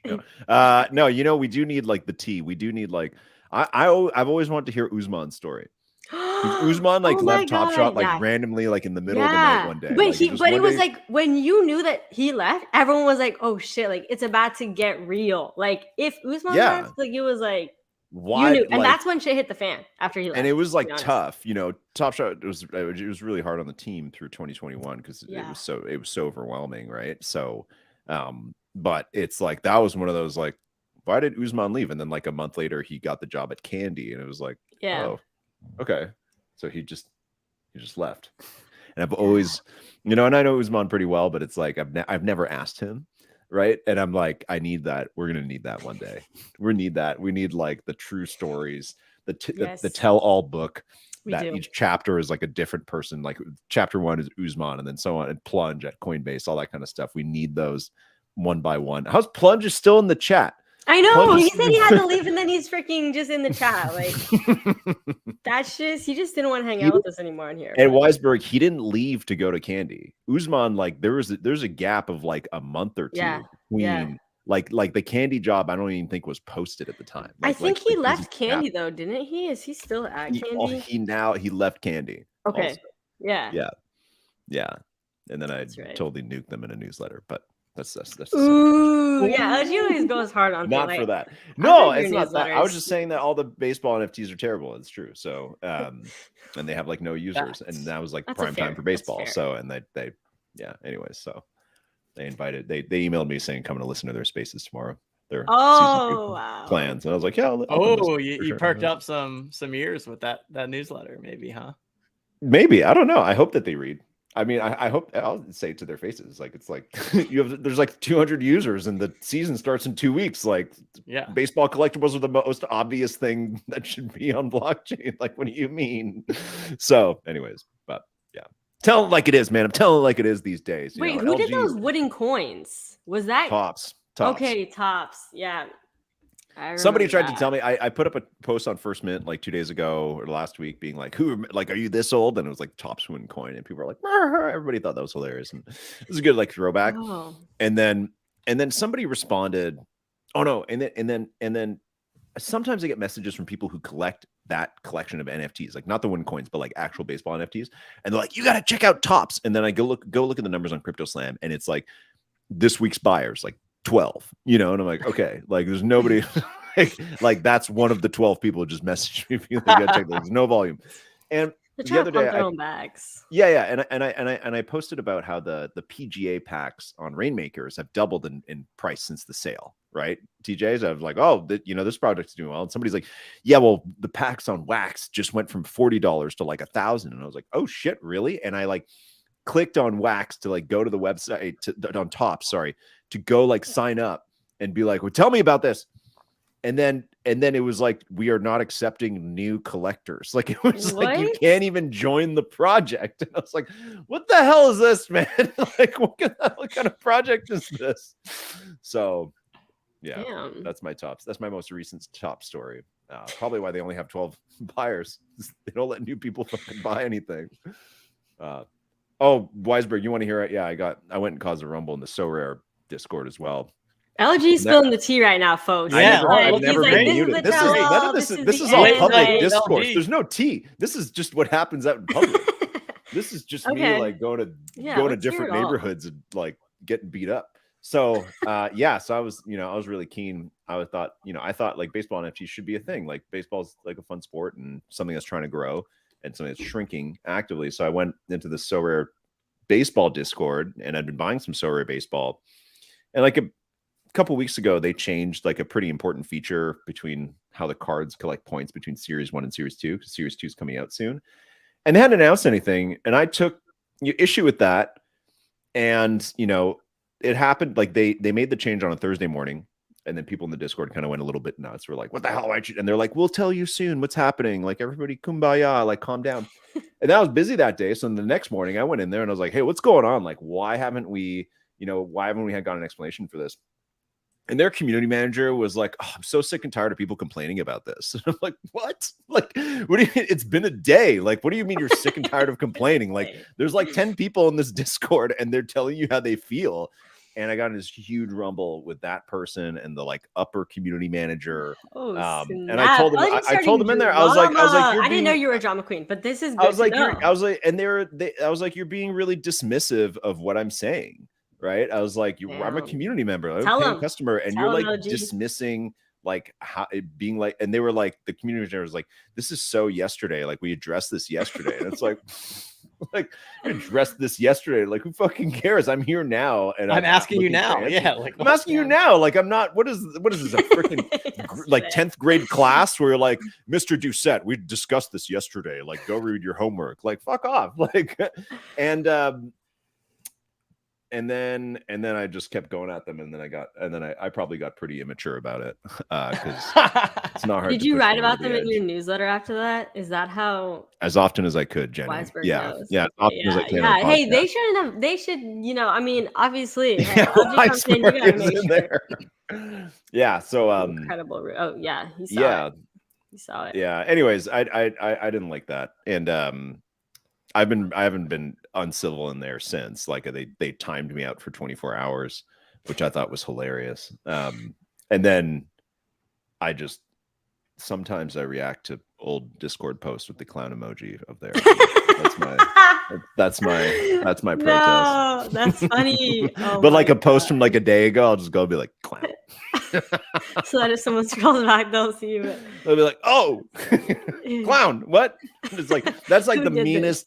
It's like the meanest passive aggressive thing you can do in Web3, like in NFTs, is react to the clown emoji. Like that's like the meanest. Like if you guys write like a Twitter post that you guys tweet and somebody writes a clown emoji, you're like, oh man, like that's like you're like shit. Wait, I'm like, gonna start writing clown emojis on your stuff. Just or if you do like a Discord update and somebody's like clown emoji, you're like, oh man, shit, yeah, that's really bad. Yeah. Yeah. Or like the middle finger, like they'll do the clown and the middle finger and the poop emoji. Middle finger? Ooh, like if you do clown, middle finger, and poop, it's like, ooh, that's it was a bad and post. Poop. And poop. Wow, The poop emoji. Pretty aggressive. I mean, yeah. Can you like, rank them? Which one's what's the This is a podium? shit take. What's 1, 2, and 3 of I feel poop, like- middle finger, and clown? I feel like clown is like TJ's like, please let me go. I told you guys just an hour. And it's been 10 minutes longer. I've been here for 10 hours. And we're like, He's which like, emoji is the worst one? That's Poop ranking or emojis, clown? guys. He's just like, shut the fuck up. I need to end this. You know what? But yeah, Jokers, not clowns. Yeah, so we're not saying that the Jokers are clowns. You know, obviously that's a different emoji. Justin's got it right. I feel like clown is the worst because it's like you're going after someone's character. You're like, you're a freaking clown. The poop emoji is like, this is a shit take. So it's like, that's not that bad. And the middle finger is like, fuck you. Like, but in the moment. You know what I mean? Like, it's like when you flip someone off when they're driving, it's like, that's just in the moment thing. But I feel like the clown is like, you're just attacking them personally for the clown. So It's I like feel deep the clown's rooted. worse. The clown emoji is like deep. Yeah, it's rooted. like, no, clown, you're a clown. It's just rude. Mm-hmm. Clown is the worst emoji. So I'm sticking with that. The take, yeah. Good take. That was TJ, a do you good agree? take. Do you concur? I do agree. I think that's the appropriate ranking Okay, let's go. for Let's sure. go. I mean, any worse I've emojis? seen plenty of people in other discords that make fun of our Jolly Jokers, calling them clowns. I just find it amusing when I see that. It's like, why did they go with a clown as the PFP? All right, Why did you? Why did you answer the question? I got some more tea. I got some more tea, and it's about TJ. So TJ, like months ago, when you like hit me up, Oh, and you're like, "Yo, snap. I'm gonna show you what we're working on," and you show me Jolly Jokers. At first, I was like, "Oh shit, man! Like that's some ugly shit." And Oh my and what I will say is they have really grown on me, and I find that in like a Twitter timeline and a Discord timeline, they really stand out. So it's really good branding, and I like the colors, and they have grown. I have like 2 or 3 now, I think, and it's like I really like them. But the very first time you showed me, and I think you like we're in a Google Meet, like let me show you, and you like screen shared, and it was like one of the it was like I have a, just so you guys know, I now have a 49-inch giant curved monitor. So it was like like it was just like in my face, and I was like, whoa. And I had to keep this like straight face. I was like, nice. Oh, that's nice. Nice, Yeah, TJ. These are great. Like, oh, that's so good, dude. Yeah, it but I definitely- like it them. I definitely like. has I to grow legit on like you. them. Even with us, it like Yes. kind of like at first we were like, but then it kind of grew on us. And context, like I think most most PFPs like cartoon, like I've never had a cartoon PFP because I really don't like I don't like the trend. I never have. That it's like it's just not. It's never been like at first. I was like the apes is fucking. The stupidest apes thing in are the so world. ugly. Like they still Yeah, exactly yeah. the same thing. So it's Yeah. not. Don't take it that it's like necessarily just yours. That I felt that way. Like I all even Doge Pound. I was like Crypto Babe. I was like Crypto Babe. What are you doing? Like, this ugly project. They And were then they pretty were like ugly as 5 well. ETH each, and I was like, well, I'm an idiot. Yeah, So I'm too old. So, anyways, but just so you know, when you first showed it to me, I was People like, like ugly. People like things that look weird and kind of like different. Like Yeah, you know, that's people yeah. like they don't always like things to look like yeah aesthetic. yeah, They like Too want things beautiful. to- Well, that's it, yeah. and that's a good point, Jenny. There's also no like of the like, oh, this is the most fine artist. Like, Yeah. very few of those stand out to me either, right? So, you know, it's not. I don't like a lot of things. What else, LG? Tell us more tea while you're at it. We're just, we're boiling the kettle here. Like, what else do you have up? What else do you want to your sleeve? know? What other tea do you want to know? What other things? do TJ, you help wanna me know, out man? here. What else do we want to know? Do you want to know how many joints Roham and I have smoked together? What? Ooh, yes, absolutely. Is this a true Are thing? you ready? Are you ready? General 0. say zero. No, come on. Boo. I can't see Roham smoking a joint. I can see him smoking like a cigar, like being all fancy with it. I don't We know. I only can't see him it's smoking a the West Coast, man. You don't smoke joints out here anymore. It's too bad for your lungs. We just do shrooms together every Saturday. Oh, snap. You get Okay, cranked. wait, I'm You about get it. cranked, and it's like I'm I'm always about like, don't take. I'm like, Roham, don't take too many of the caps, and he's like,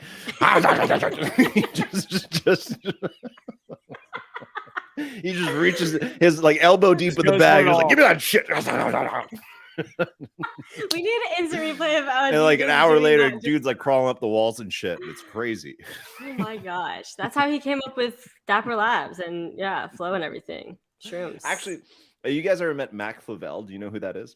Mac He's Flavel. crazy. Yeah, I interviewed him. Yes. You probably had him on your show too. Yes, I had him on the super show. like outspoken and like just Oh. freaking in your face. You're People like, whoa, love I that was not expecting episode. this. Yeah, people love that episode. He's Yeah. such a different guy, and you can see like that's when he's like even on our show, probably same on yours, Jenny too. He's like, I had this idea of like, why don't we get cats in the blockchain and watch them fuck? And it's just, Yeah, he just like I was like, said, oh, I get it. okay. I see where they came up with Crypto Kitties. Yeah. This guy's Mhm. nuts, but he's super creative and also lives, near or in the same area. He says he says he's Shrek and he lives near a swamp. Yeah, yeah. See, Like, he actually lives. I don't So know. there's like That's what he Vancouver in Canada is kind of like on this kind of inlet where there's like it's separate. It's on the ocean, but the ocean also has this bigger island between the actual ocean and Vancouver. But so the water's pretty calm. But then when you drive inland, same thing as if you like you live in LA or but East Coast a little bit different. But if you live in LA, it's like you drive inland, it's desert. So here you drive inland, eventually you get to the desert, but first it's kind of like the end of the mountains. And there's an area east of Vancouver called Abbotsford, which I believe is where he lives, that they literally like 100 years ago, they're like, oh, it's a giant lake here. Let's drain it and build a town. And then every couple of years it gets like flooded like crazy. And they're always like, oh, we're getting flooded. And it's like, yeah, you built where there was a fucking lake. Like there's it's the stupidest idea. You can't be shocked by that. Yeah, they're like, oh, we're flooded again. And it's like, yeah, this is a lake. Like nature wants this to be a lake. Like, why did you make a town? So I think he lives out there. So that's probably what he says when he's like, I'm Shrek by a swamp. That's probably what he means. But yeah, Mac Flavel, awesome dude. I think he goes by Big Head Mac on Twitter. Yeah. Yeah. Really cool dude. I'd love to rip a J with Roham though. I don't really smoke weed, but I'd love to. I'd be down. If Roham was like, Can I join the rotation there? Can I join the rotation? Yeah. If Roham was Wait, like, I LG have a smoking photo cigarette. of us, Yes. LG. I have a photo Oh. of us. I got a new phone actually, and very I was nice. like going through my photos, and then I was like, oh my god, I have a photo with LG. This is and That's MBL nice. is in here too. Oh, that's fun. So let me see if I can. Oh, show that's you good. guys.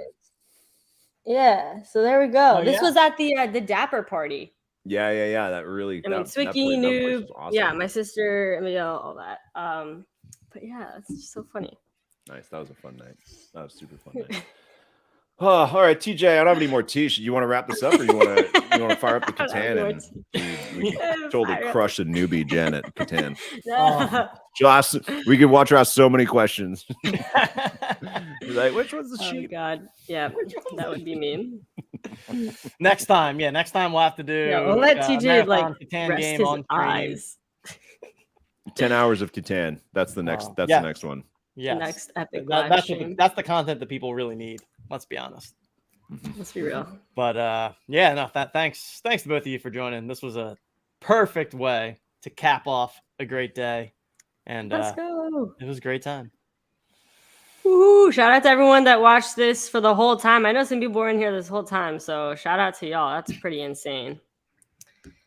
Yeah. Some people just posted up for pretty much the day, which is God We're bless just you. one other tab, barely still in. Jeez. All righty. Well, TJ, Ken, congrats, LG. congrats to you and Justin Coop and the whole team for everything you guys have built on the moment. Very proud of you guys. Over 2 years in now, you guys have done a fantastic job and clearly paying off with some of those big partnerships and love the stuff you guys are rolling out. I love the kind of like same thing you guys did for the playoffs for football, like the kind of like I don't know, do you have a name for that style, like a card pick thing? Like, what is that? Yeah, it's best ball we call it. Best ball, yeah. Because PFC I love best ball, yeah. that you guys are kind of doing like the best ball through your platform, and I think it's super fun and really excited for you guys. So congrats on everything and thanks for having us. I second Appreciate it. LG times 2 for what he said because that was Love good. it. Love it. Thanks both of you. We'll be in touch. Be in touch. Peace. All right, everyone. There it is. 9 hours, 18 minutes, and 44 seconds of streaming. What a day. What a day. Thanks so much to all the guests. Amazing guests, honestly. Like, that was super fun. It flew by with just the amount of conversation and the different topics and the unique perspectives that we got from all of the people. So there we go. And of course, this is the one time I'm actually stacking some chips in poker. So I'm 11th in this poker tournament we got going on now. I maxed late regged at the end. So I'm still going to be hanging out, going to be messing around in the poker tournament. But thanks to everyone for joining. If you didn't hit the like button already and you're still here, I assume you liked it. So make sure you hit the like button, subscribe, all that good stuff. Thanks for all the support on the Jolly Jokers Mint. We now officially have less than 500 Jolly Jokers remain. Actually, less than 450 Jolly Jokers remaining. So a ton of progress on the Mint today. thanks yet again for the support there and for joining me all day. Having such a lively chat definitely made this a lot more fun, a lot more enjoyable. And I enjoyed this. Not something that we're going to do super regularly, but I'd like to put something like this together again when appropriate, because that was a ton of fun and great to just be chatting with people that are in the space and that just have a lot of good thoughts. There we have it. Thanks, everyone. I'll see y'all in Discord. This concludes the Mega Madness live stream. On behalf of all the awesome guests that we had today, on behalf of all the Jolly Joker holders out there and the OTM community at large, thanks for joining, and we'll see you next time.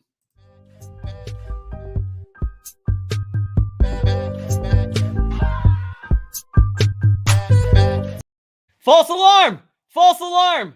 Apparently, the MJ Golden Goat was minted. So we're cutting out back from the outro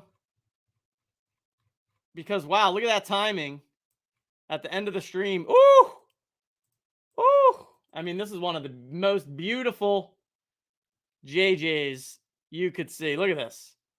Look at this. Wow. That is a beautiful GG right there. And you know what? This is the image that we're going to end the stream with, because that is a beautiful Jolly Joker right there. Okay, not going to do the whole outro again, but we're going to play the song and see y'all next time.